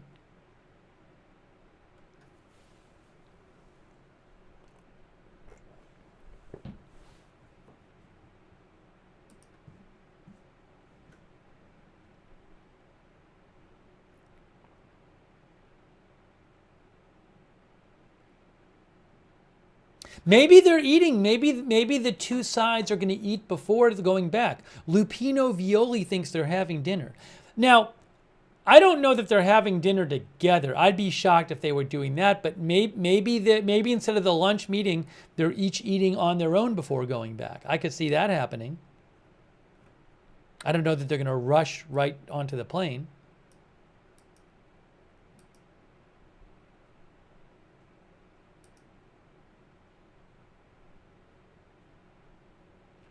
Patrick Russell mentioned that Putin said the war would not have started if Trump were in office.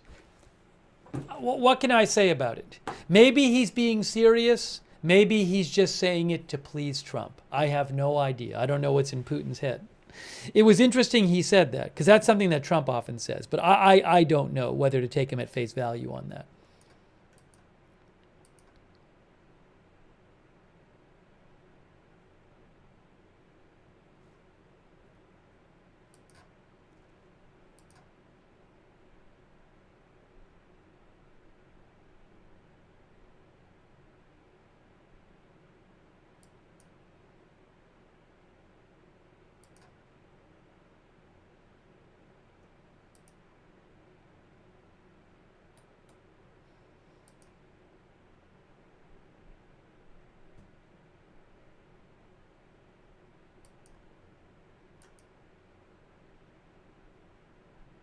But again, we don't know what happened. So maybe there's stuff maybe there was positive stuff that happened that they don't want to talk about publicly.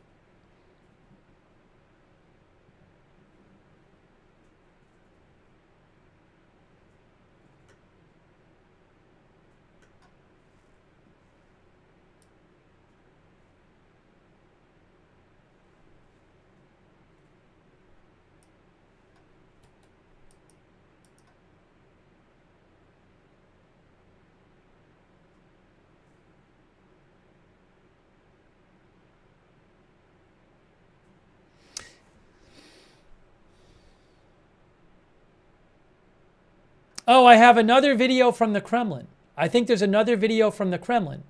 Hang on here. Give me a moment. Where is it here?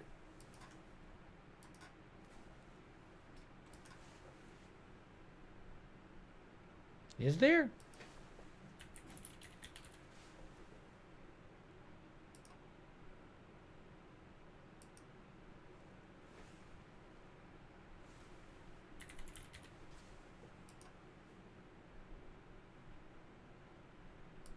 Hang on a moment.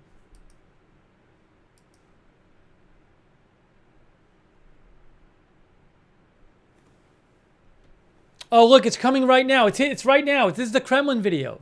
This is the Kremlin video of Putin and Trump. I think at the end. I think maybe this is before they... Is this after the news conference? I don't know. But that is the Kremlin video. They shake hands. They shake hands. They say goodbye. That's it. I think that's it. I think that's them saying goodbye.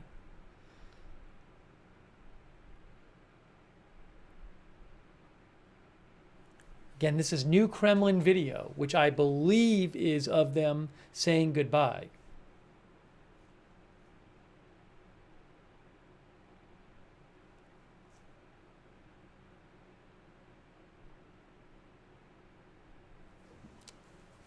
Okay, there you go.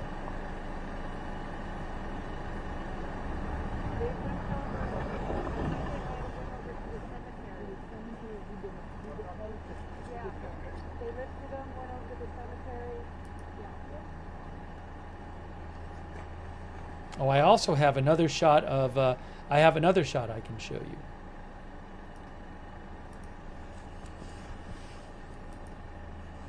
I have the other angle of Anchorage as well.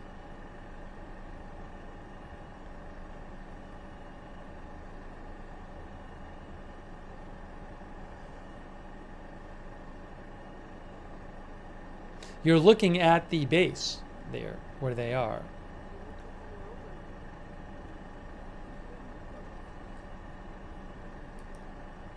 What is that? Is that a helicopter? I can't even see. Or is that a plane? Helicopter?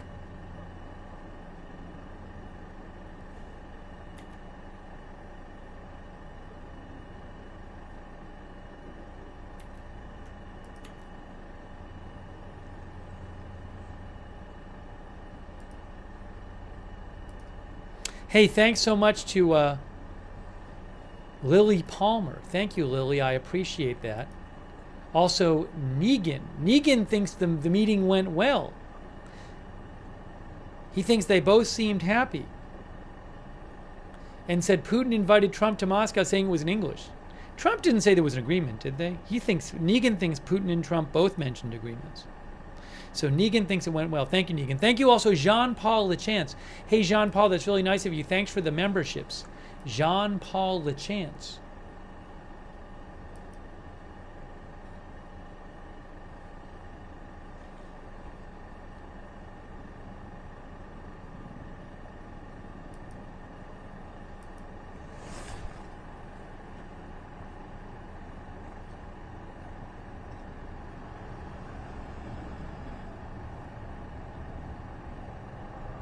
Hang on a moment.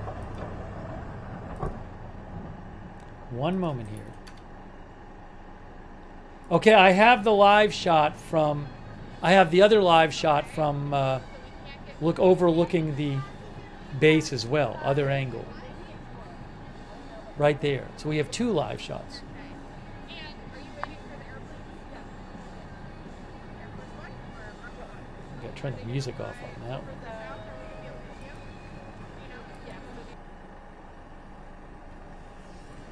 Thank you also, Ariane7 for the memberships. Thank you. I'm just trying to get more details here of like if they're leaving right now. Oh, OSIN Technical says Russian media says the lunch has been canceled. Let's see.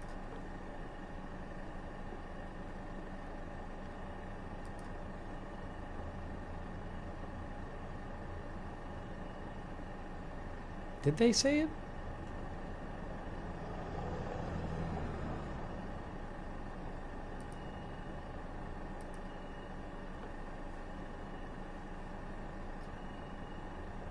RT says the meeting is officially over. That's a Russian state media. They say the meeting is officially over.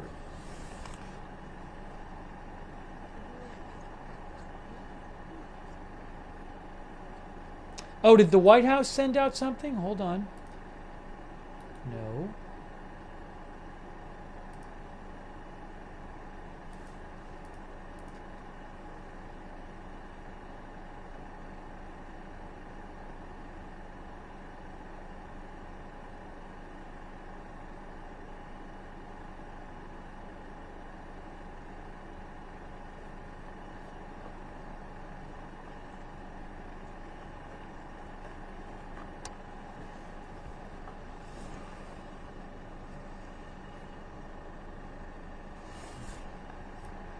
I'm seeing some reports saying which I'm guessing is the case, but I haven't seen it confirmed. I'm seeing reports that say that the lunch has been canceled.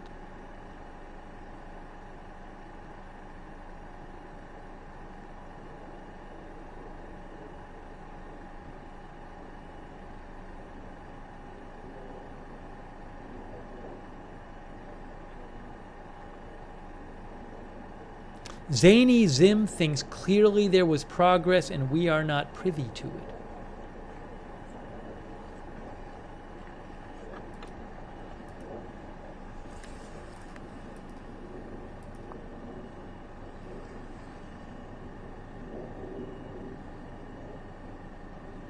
Cut the BS writes in and says, seems to me things are no better off than before the meeting. Trump didn't seem too happy to me.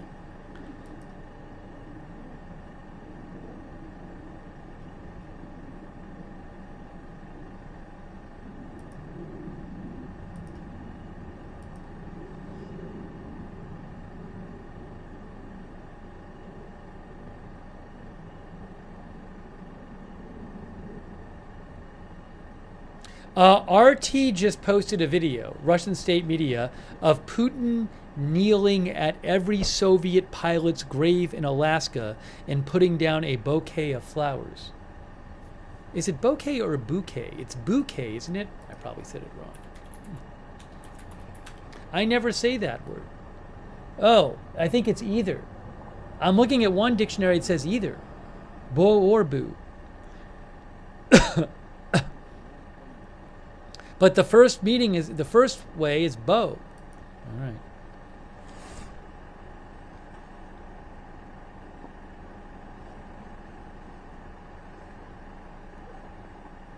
Marky B. Yeah thinks the war will require Europe to get involved and it won't stop anytime soon.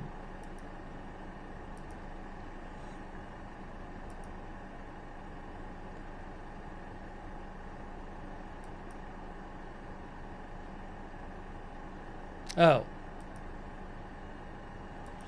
Patrick Russell thought when it was close up we could see Air Force One and Putin's plane. Maybe you're right, Patrick. I hadn't even noticed that.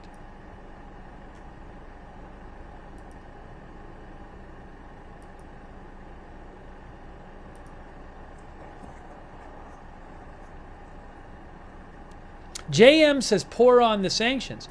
President Trump had said earlier this week, didn't he say there would be severe consequences for Russia if there was no ceasefire after this meeting? I thought he said that.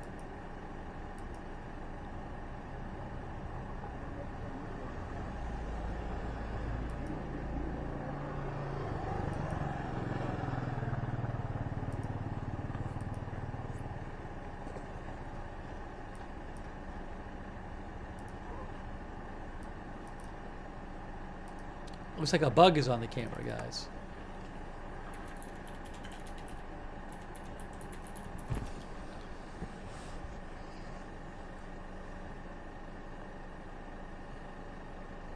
Yes, President Trump said Wednesday there will be very severe consequences if Putin does not agree to stop his war in Ukraine after their Friday summit, said AP, though he did not say what those consequences would be. What can I say? I don't know.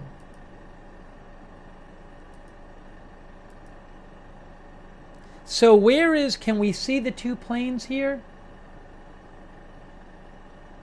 You guys tell me. Is that Air Force One right there? Air Force One right there?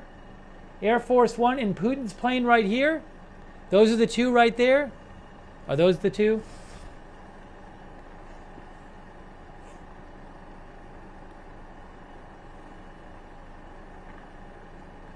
People are saying yes. Those are the two planes.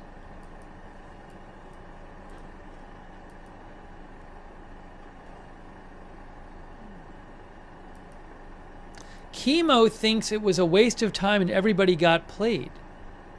Howie thinks it was better than the meeting Trump had with Zelensky.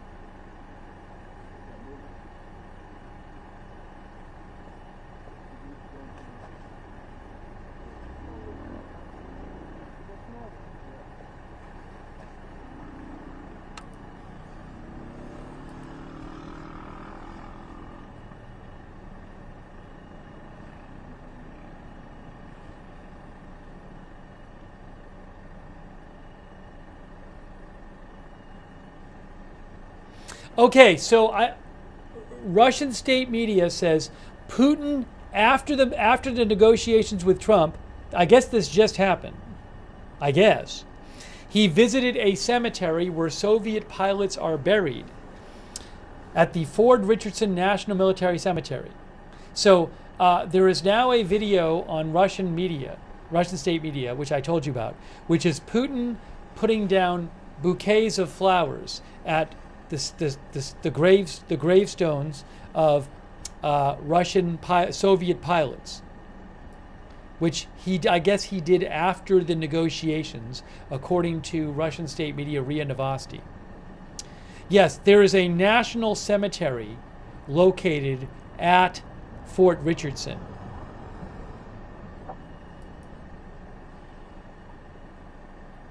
It's right there.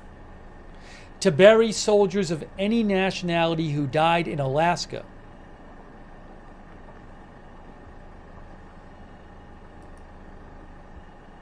Oops, I'm off the screen. Sorry, I didn't realize that. So, he went and did that. And video is floating around of it. Oh, what's this? What's going on here?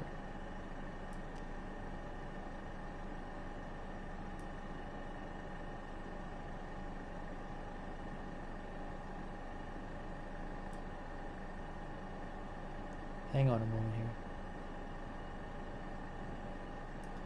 It's not really that important.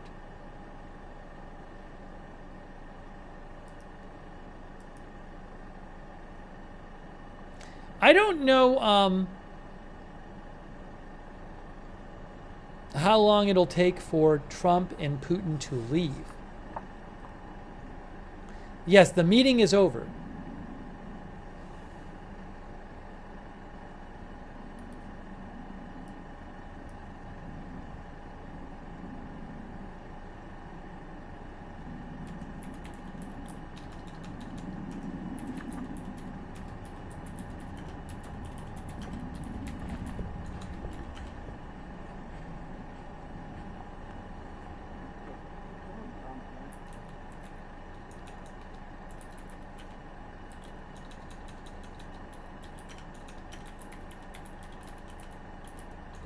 I don't know what to say.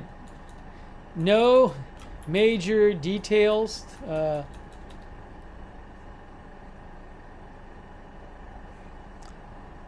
Summit over. Details of talks still unclear. How's that? But I have a typo.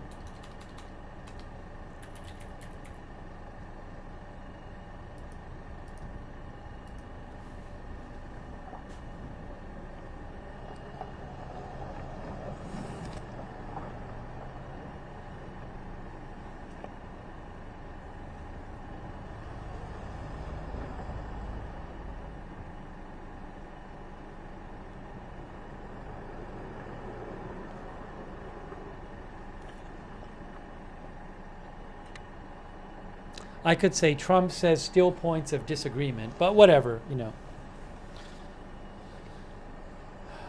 I'm trying to get some kind of update on the timing here and where things are at.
I mean, I'll say this. I think this kind of oversimplifies things, but it's a headline, so I think that's pretty.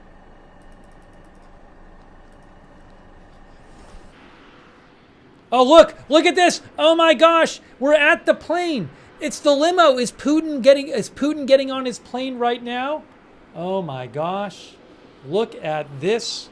We have the video from the tarmac live. Wow.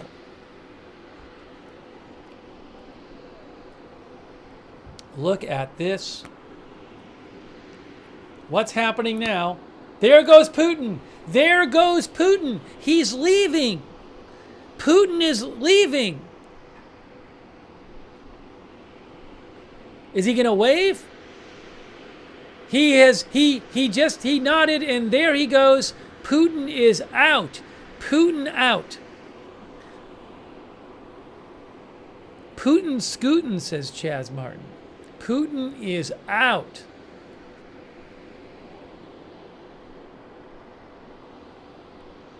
They did not have the lunch. The lunch was canceled. They were supposed to have a expanded lunch meeting, and that never happened.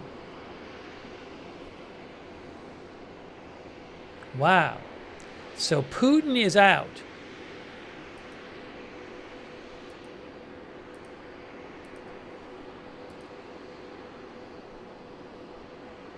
By the way, thanks to Abu Mohandis, our member, Crimson Dingo, our member. Oh, Javier Renegade Angel, I missed a donation. I'm sorry, Javier. Thank you so much, Javier, who thinks that the meeting looked like a nothing burger. Thanks, N302B, Jesse2285, Ariane7, Frosty, who thought there was unhappy body language.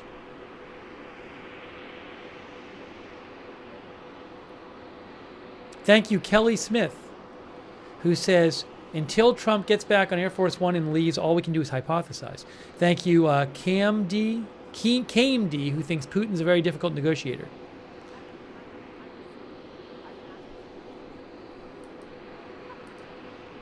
So Putin is back on his plane, guys. And thanks to Snoozegrop for subscribing on Twitch.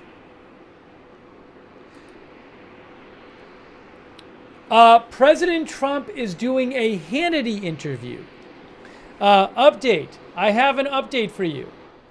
The White House reporter Brett Samuels reports President Trump is currently doing a previously announced interview with Sean Hannity of Fox News. So President Trump already on the plane did an interview with Brett Baer of Fox News.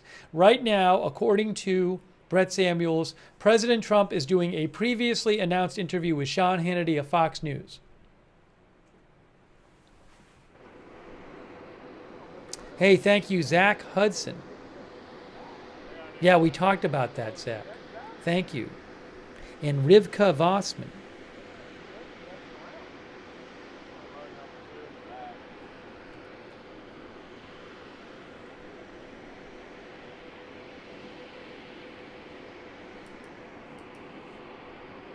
Watching now says Hannity told us about this a few days ago. So he's not leaving yet, Trump, because he's doing the interview with Hannity.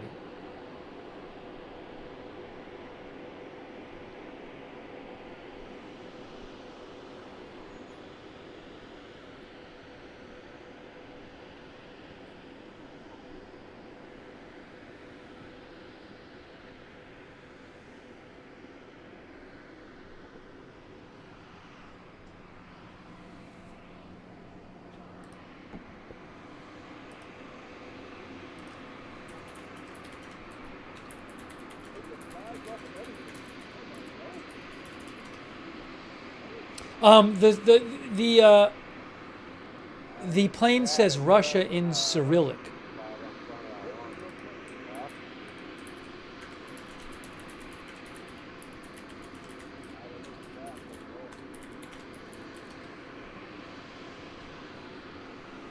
So the plane says Russia on it.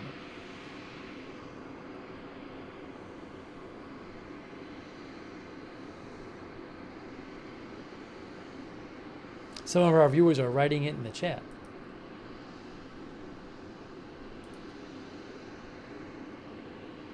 But again, we just saw Putin get on the plane.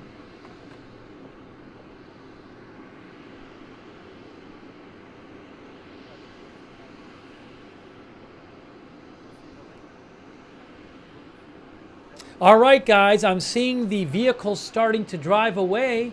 Are they going to pull away? How fast are they going to leave? Are they going to pull away the stairs? Let's see. Vehicles are driving away.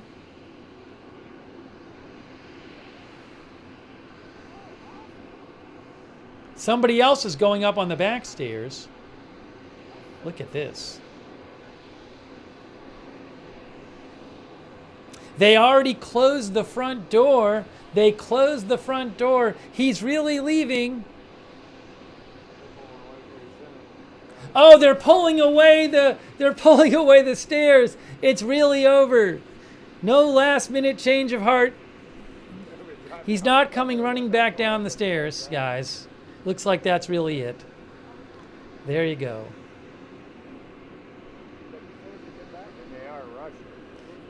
Songbird says he is out of there. Peter's Warhead Vid says that was quick. Yeah, I mean, I usually expect these kind of things to take a long time. But he went up there, then the cars, after a couple minutes, the cars pulled away, and they're already getting the stairs out. They haven't closed the back door yet. They actually landed here. They landed there. Oh, really? And then they were out here while you guys were gone. Up, they closed the back door. This is the fastest I've ever seen a big plane like this get ready to take off. They are not wasting time. Oh my gosh, look at this. They're pulling away the back stairs already? Man. Babs thinks that's the last time they'll ever meet.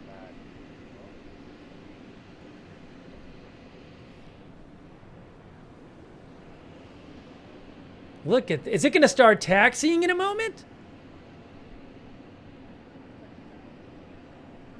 Do you think Putin is going like, let's go, let's go, let's go. Go, go, go, go, go, go, go, go, go. Is he in the cockpit saying that? Is he saying go, go, go, go, go, go, go? I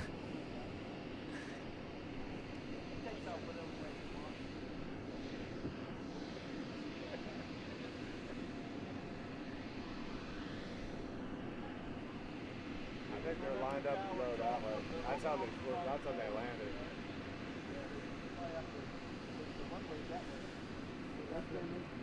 Thanks to our new member Possum.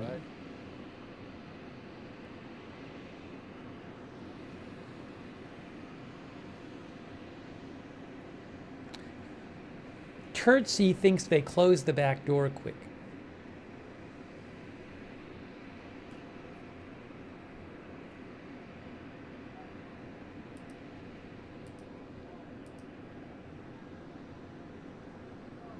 Wow, all right. You're seeing the stairs get pulled away.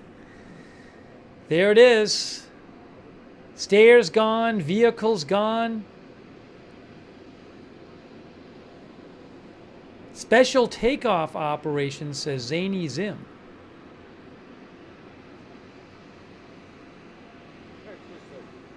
You got the guy in the vest out there. Guys, I think it's really happening. Listen, we're hearing the plane. We can hear the plane. We're hearing the engines. Wow. Wow.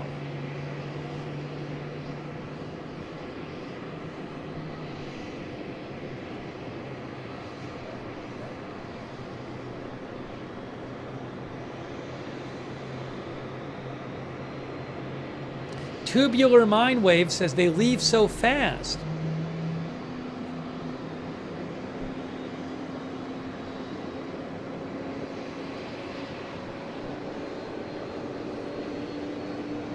Tony, if the motorcade comes, switch your focus to the motorcade.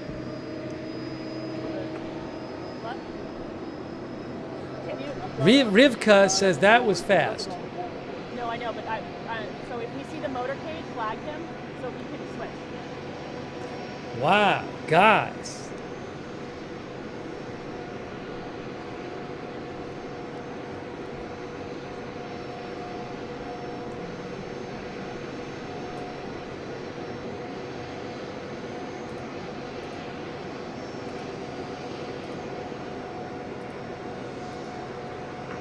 We got special pilot cam. Oh my gosh, pilot cam. We have got a pilot cam. Amazing.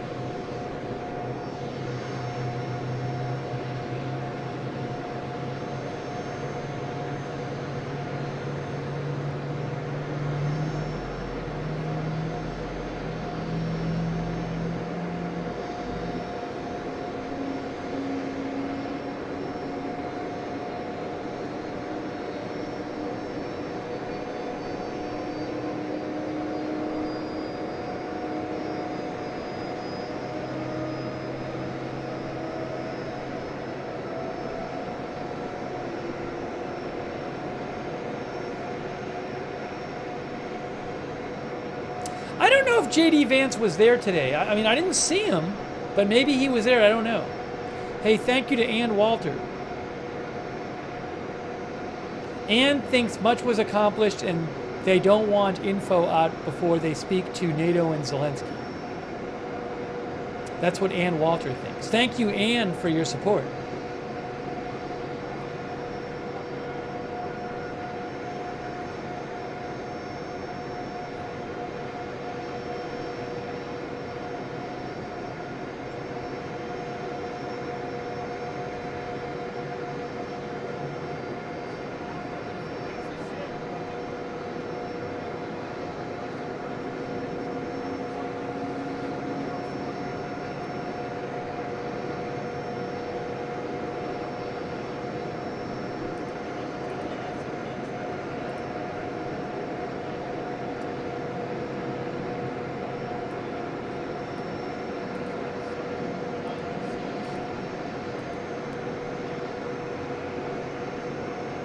Thanks so much to all of our moderators. Thank you, moderators, as we wait for Putin's plane to leave.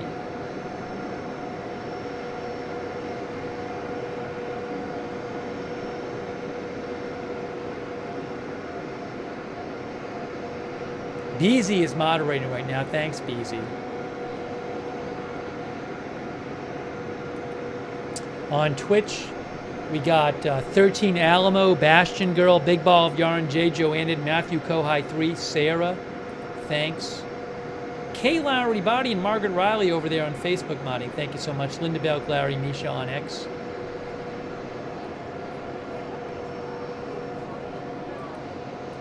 He hasn't left yet.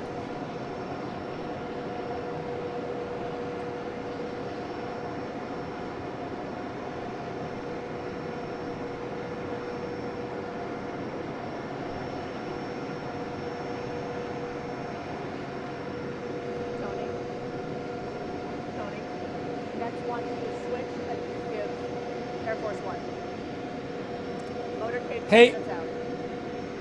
Oh, Trump is leaving soon too, I guess. It sounds like the motorcade's a few minutes or 3 minutes out. I think that's what they just said. Hey, if you're watching on Facebook, the stream ends after hold on a second here. Facebook, the stream will end. Look at there. Oh, there's 2 planes. Oh my gosh, there's too much happening. Tony, what's going on? Tony panned over, I guess. Are they going to go back and pan over to when it starts? There's too much happening. Why did she tell Tony to not watch the plane take off?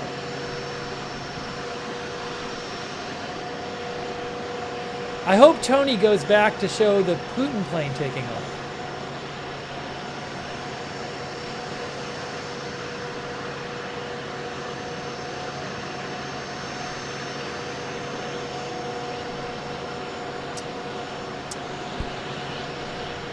If you're watching on Facebook, Facebook automatically ends the stream after 8 hours. So in a few minutes, the stream on Facebook will end and I'll have to restart the stream on Facebook. I'm sorry, but that's this thing Facebook does. Sorry about that.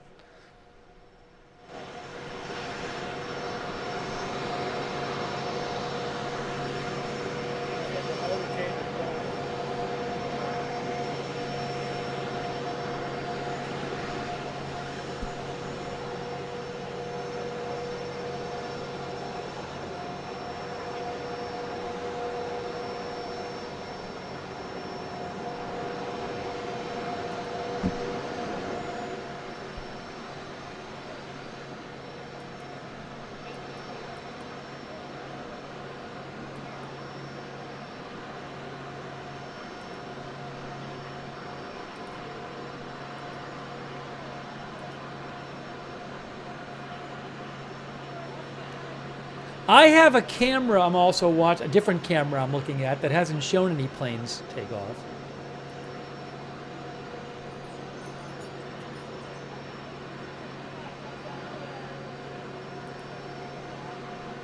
So just to the left is Putin's plane,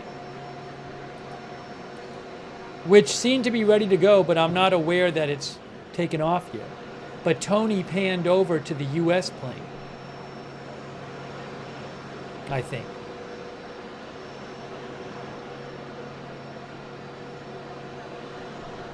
Now what? Oh, here comes Trump.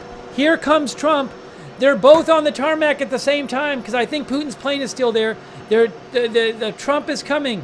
Trump is coming to get. They're going to both fly away at the same time.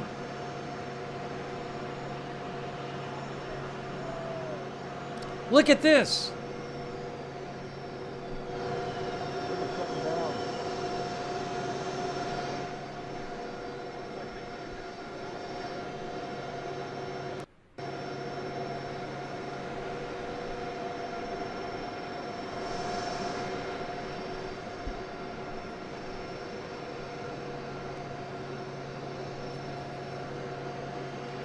There is Trump right there, guys. Here we go.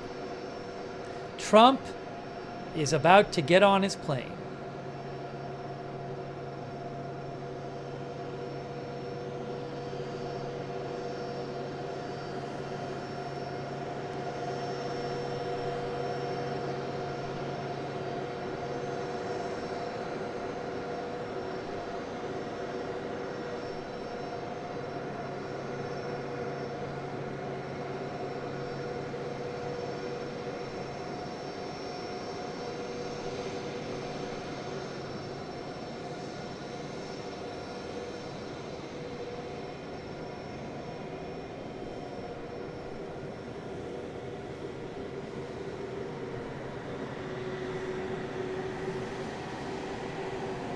I think he's right back there.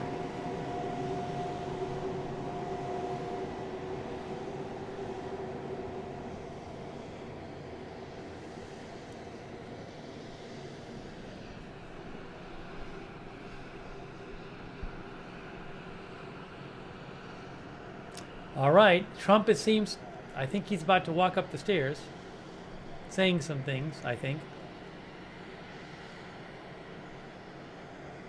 There he goes. There goes Trump. He is walking up to Air Force One. There he is. Will he wave at the end? It's really ending. The summit is really ending. Guys, it's really ending.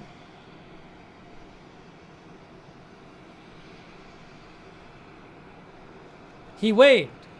He waved. He gave the fist and he waved again. And now he's waving and now he's getting on the plane.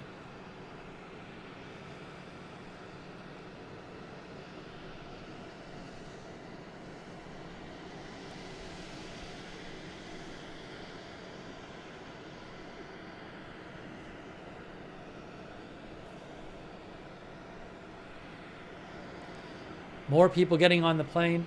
I have not seen for 10 minutes where Putin's plane was. So Putin's plane was to the left. I don't know if that specific plane took off. Some people were saying there were Russian planes that took off, but no, I think the RSD-308 I don't think is the one that he came in on. I think it was a different one.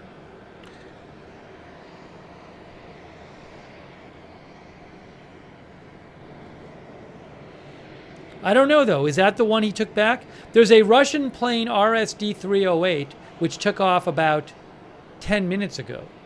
Did Putin actually leave? Did we just miss him leaving? Oh, no, look. He did. There's Putin's plane right there. That's Putin's plane. That is it. Oh, my gosh. He's leaving now. Right after Trump got on his plane. Putin is leaving. There he goes. He's going now. He's taking off. Tony did it! Amazing job by Tony. I think the cameraman's name is Tony. He got them both. Wow. Wow, look at this. It is taking off now. I think we have it on this camera. I think we're going to have it on the other camera. Hold on. So hold on. So there it is. There it is right there. Hold on. There it is. That's Putin taking off. There is Putin's plane right there. Putin's plane just took off. There is Putin's plane. He is flying away live. Oh my gosh, we got another angle. Watch this. Look at this. Maximum coverage. Team coverage of Putin's plane taking off. Have you ever seen such team coverage of a plane taking off? We got views for you. We got close-ups. We got far away. Amazing. Oh my, oh look at this. Look at the mountains. Look at the scenic Alaska background there as Putin heads off over the Alaska mountains. Can you believe this? Wow. Look at that shot. Oh my gosh. What an end to the summit, guys. As it flies off into the picturesque wilderness. Oh, they're zooming in. They're going to zoom in on it. Wow. Over the mountains.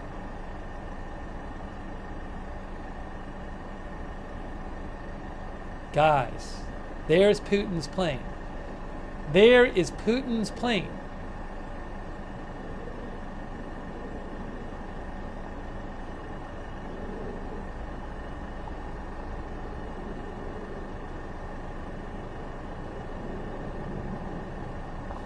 Brock says, I will never forget the day that Putin flew away from Alaska. We still have eyes on Putin's plane. Now, Trump's plane, are we going to see that take off or what?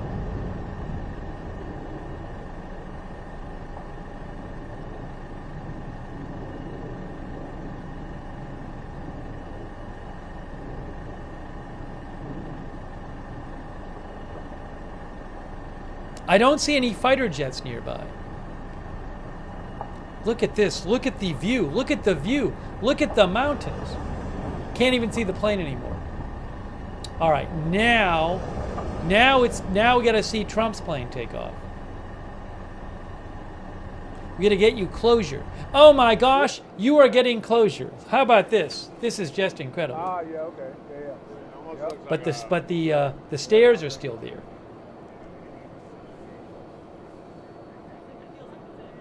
What? That feels like it's it. What do you mean? Yeah, that was. Doing a flyover. It's coming back. Look like you turning? Oh, you turning. It's coming back. Look like you turning. That's south. I think the engines are cycling up. I think. Yeah, that one. He turned pretty hard. Yeah. He might be going further north than Hanover. Might be going somewhere else. Tahiti. He's got to go get some sun. Putin's plane is going, they're talking about how Putin's plane is going to the north. So look, this is Flight Radar 24 right here. There's Putin's plane right there. That's it. Heading to the north.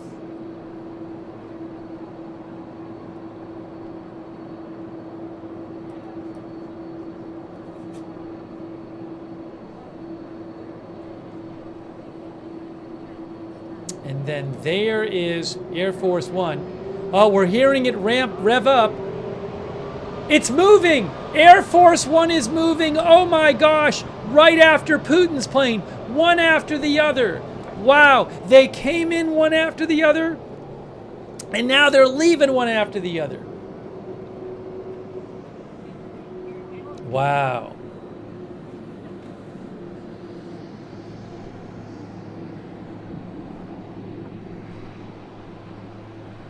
And that's it. And then the summit room sits empty.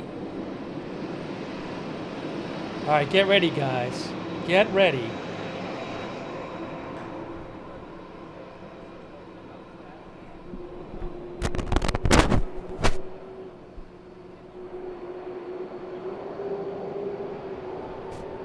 Oh, Facebook feed ended? I got to restart the Facebook feed.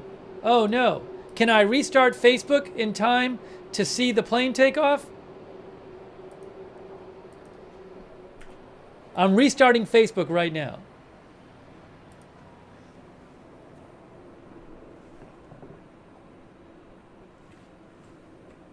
I'm restarting Facebook right now. It ends after 8 hours.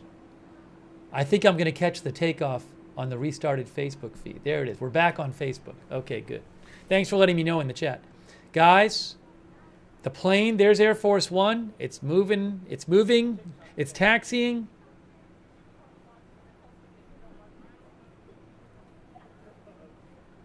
Oh, look, oh, great job by Reuters. They switched the view. Oh my gosh, look at this view of Air Force One.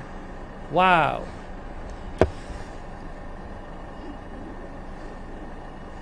Are we going to watch from this angle at taking off? That's something. That's really something. Don't zoom out too much.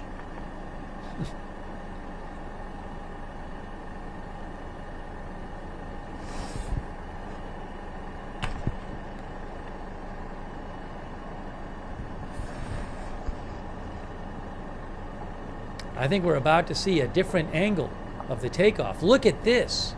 There's Air Force One. There's Trump. Putin just left. Trump leaving now. They didn't have the lunch. No lunch.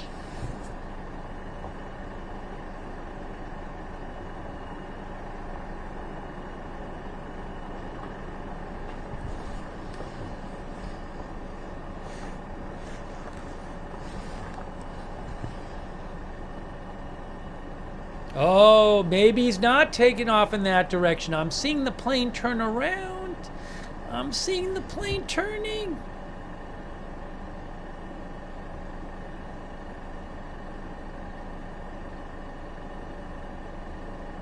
Well, might have to go back to Tony, if that's who the cameraman is.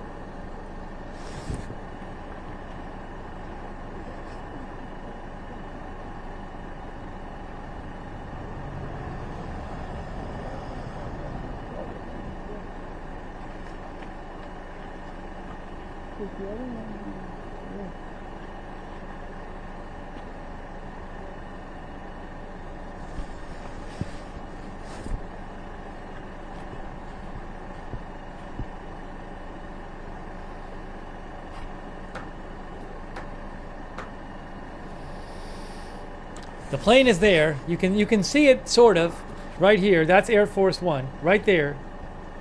It's right there. Oh, we're back. Oh, we're back now. Here you go, guys. All right, we got the takeoff. This is it. The summit's really ending for good. It's really, really ending.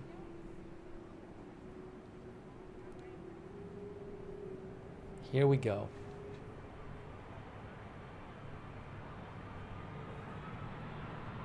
Here it is. Trump is taking off. This is the last event of the summit. Trump leaving. The Trump-Putin 2025 summit is really coming to a final close now. There he goes. There he goes.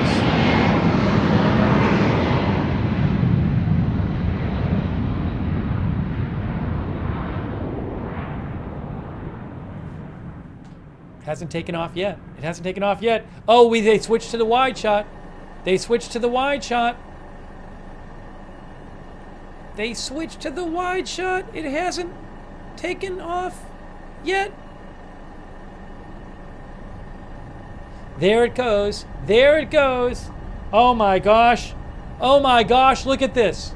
Look at that. We got it. We got it. There goes Trump flying away from the summit. How about that?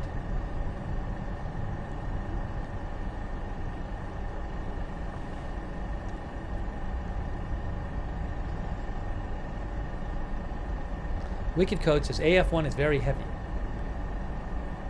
Flying off until the wilderness. There it is right there. Look at that scenic view. There's more of a close-up coming right there.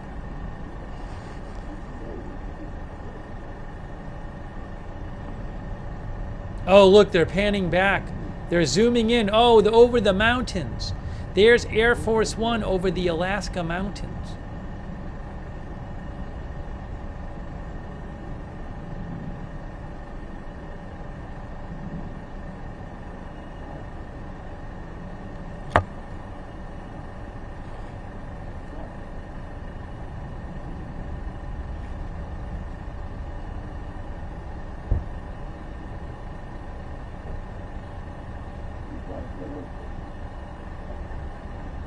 Wow. It's been a whole journey today.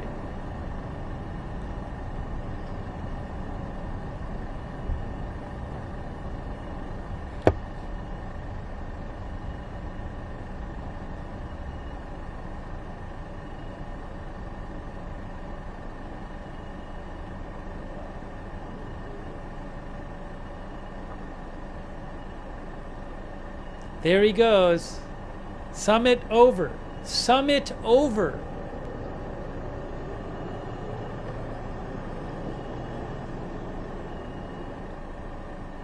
Oh, and look at the wide shot there. Hold on. Look at the wide shot. There you go. There's the gorgeous Alaska landscape there. You can barely just see the plane last few seconds of it before it disappears from view into the clouds. Oh my gosh. Oh. And that's the end of the summit. Oh no, it's not over yet because we can still see it a little bit there.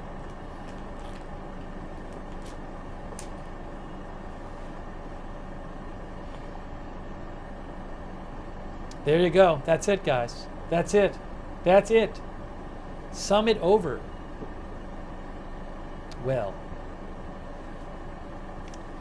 Well. Guys, I'm going to check the news here, but this stream, I think, is going to be over pretty soon, too.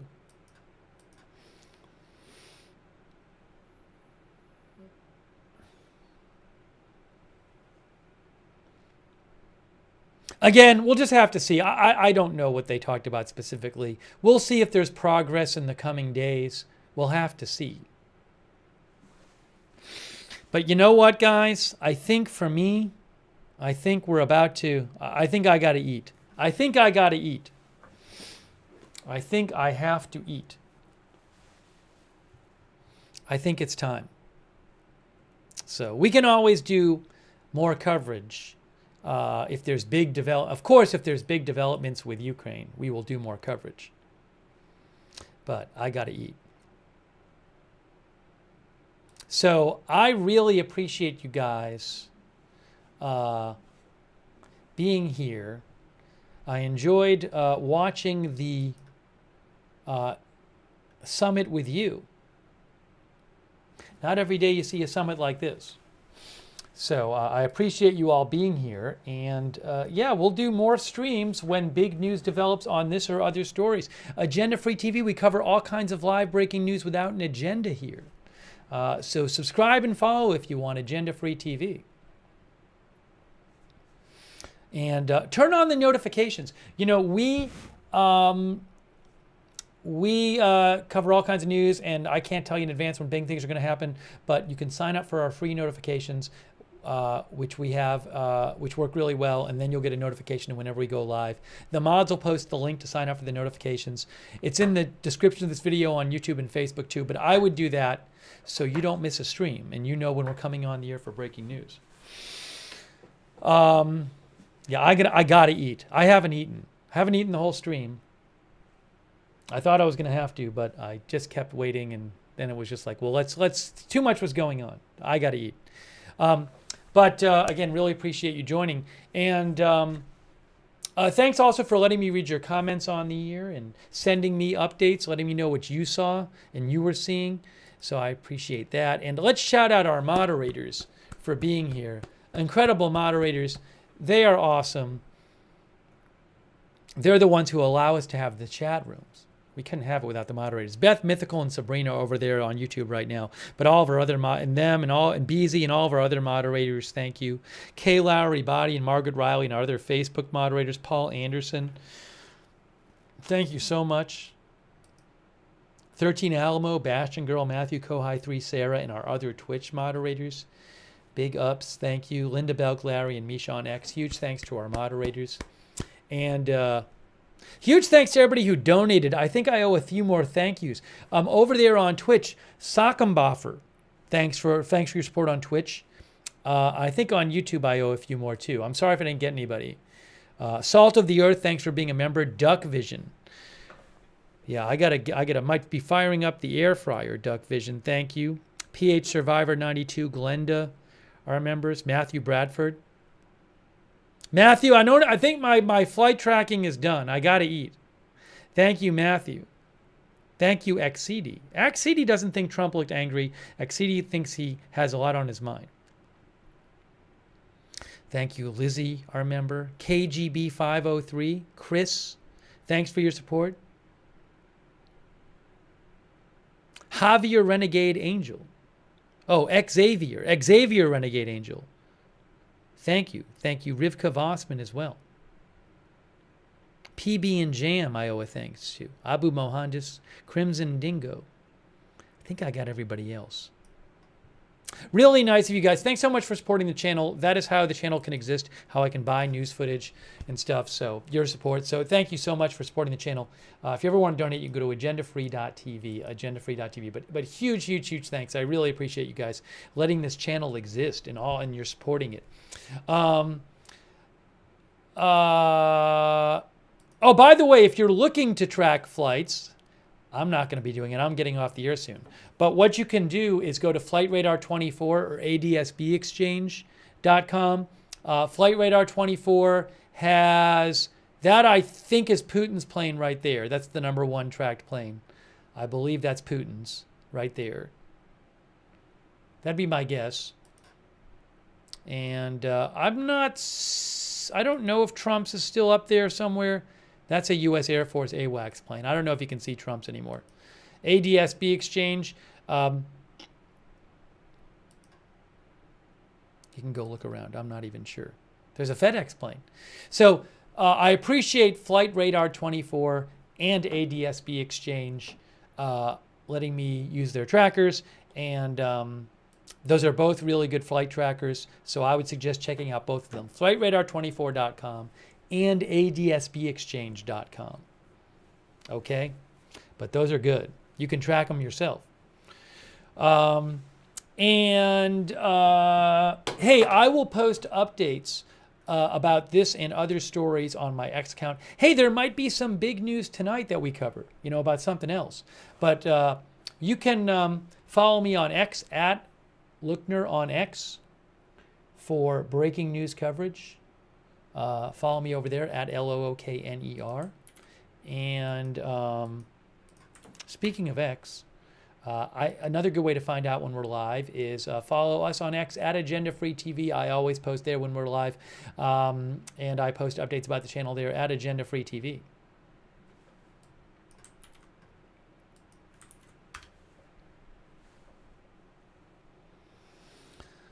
Oh, thanks to Gloria for your support. That's really nice of you, Gloria. I appreciate that. Hey, we have a chat where you can chat for free with other viewers on Discord.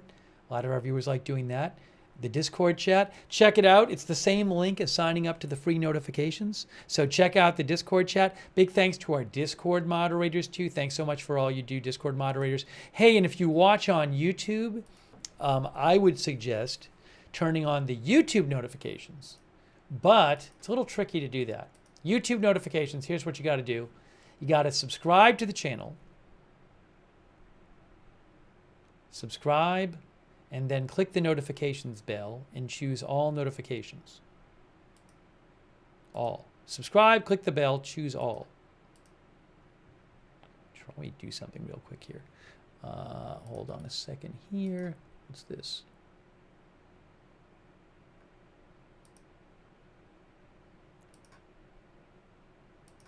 Oh, I should have done that. That's better. Okay.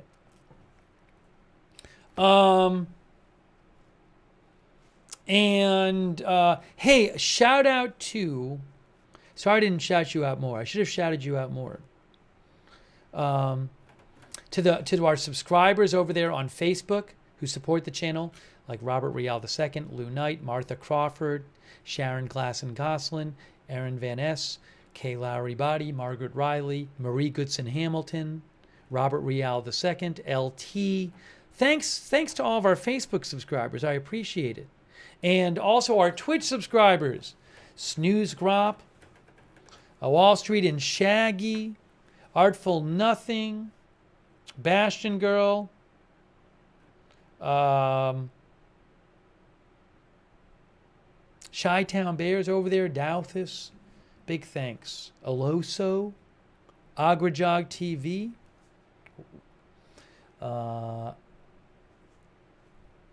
and a guy from the 207, Matthew Kohai 3. Thank you to all of our subscribers. Edu Makashun, Beautiful Profanity, thank you. And our YouTube members. Oh, I still have the clock up. Sorry, obviously the summit is over. I never got rid of this clock here. Wow, what a journey. What an emotional journey. Hey, Dean R., thanks for being a member. CAC813, Cruella, Bella, Me the Bat, Babs, all of our YouTube members, Callie Raven, William Cromer, Colleen Taipon, Floor Moreno, Leslie Ladyhawk, Jerry Kovacs, J.K. Sinar, Jens Crunchy Vax, Roger Shoemaker. Thanks for being members. Jimmy ZNJ, Wicked Code, Jack Locke, Snowkeeper, Josie, Eliza Jane, Maltese Gem, thank you. Chris N. All of our other viewers like Trisha, and AH.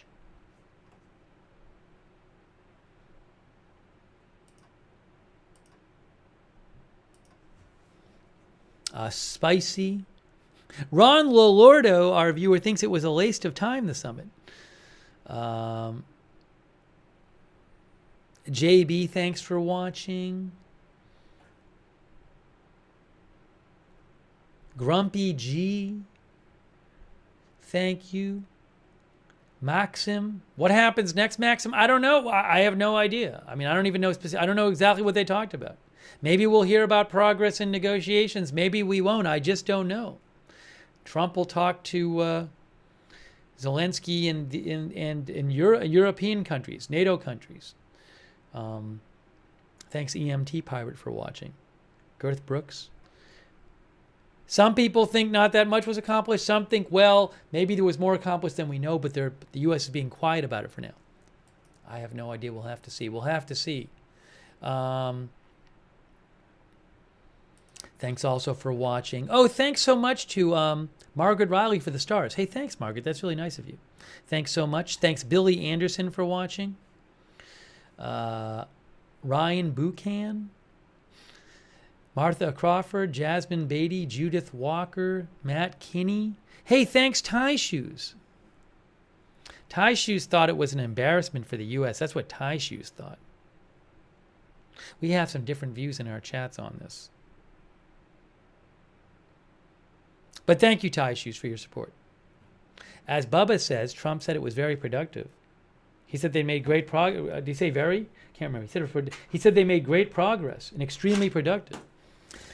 All right, guys. I got to eat. I have to eat. I see a lot of different takes about this.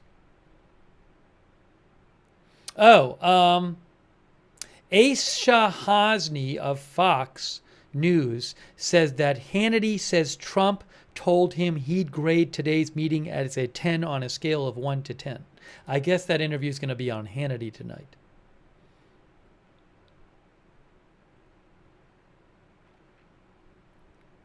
All right, it's time. It is time.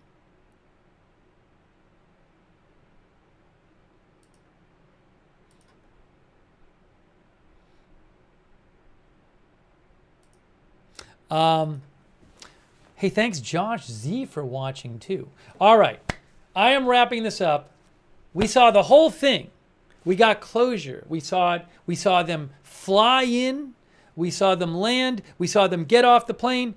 We saw the flyover on the tarmac. We saw them start the meeting. We saw the press conference. Then we saw them leave. So you got closure on this event.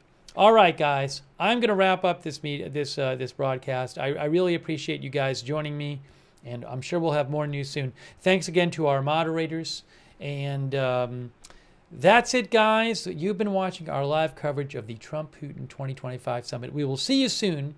I hope, whether it's due to this summer or not, I continue to hope that the fighting will stop in Ukraine soon, but I have no idea when it will.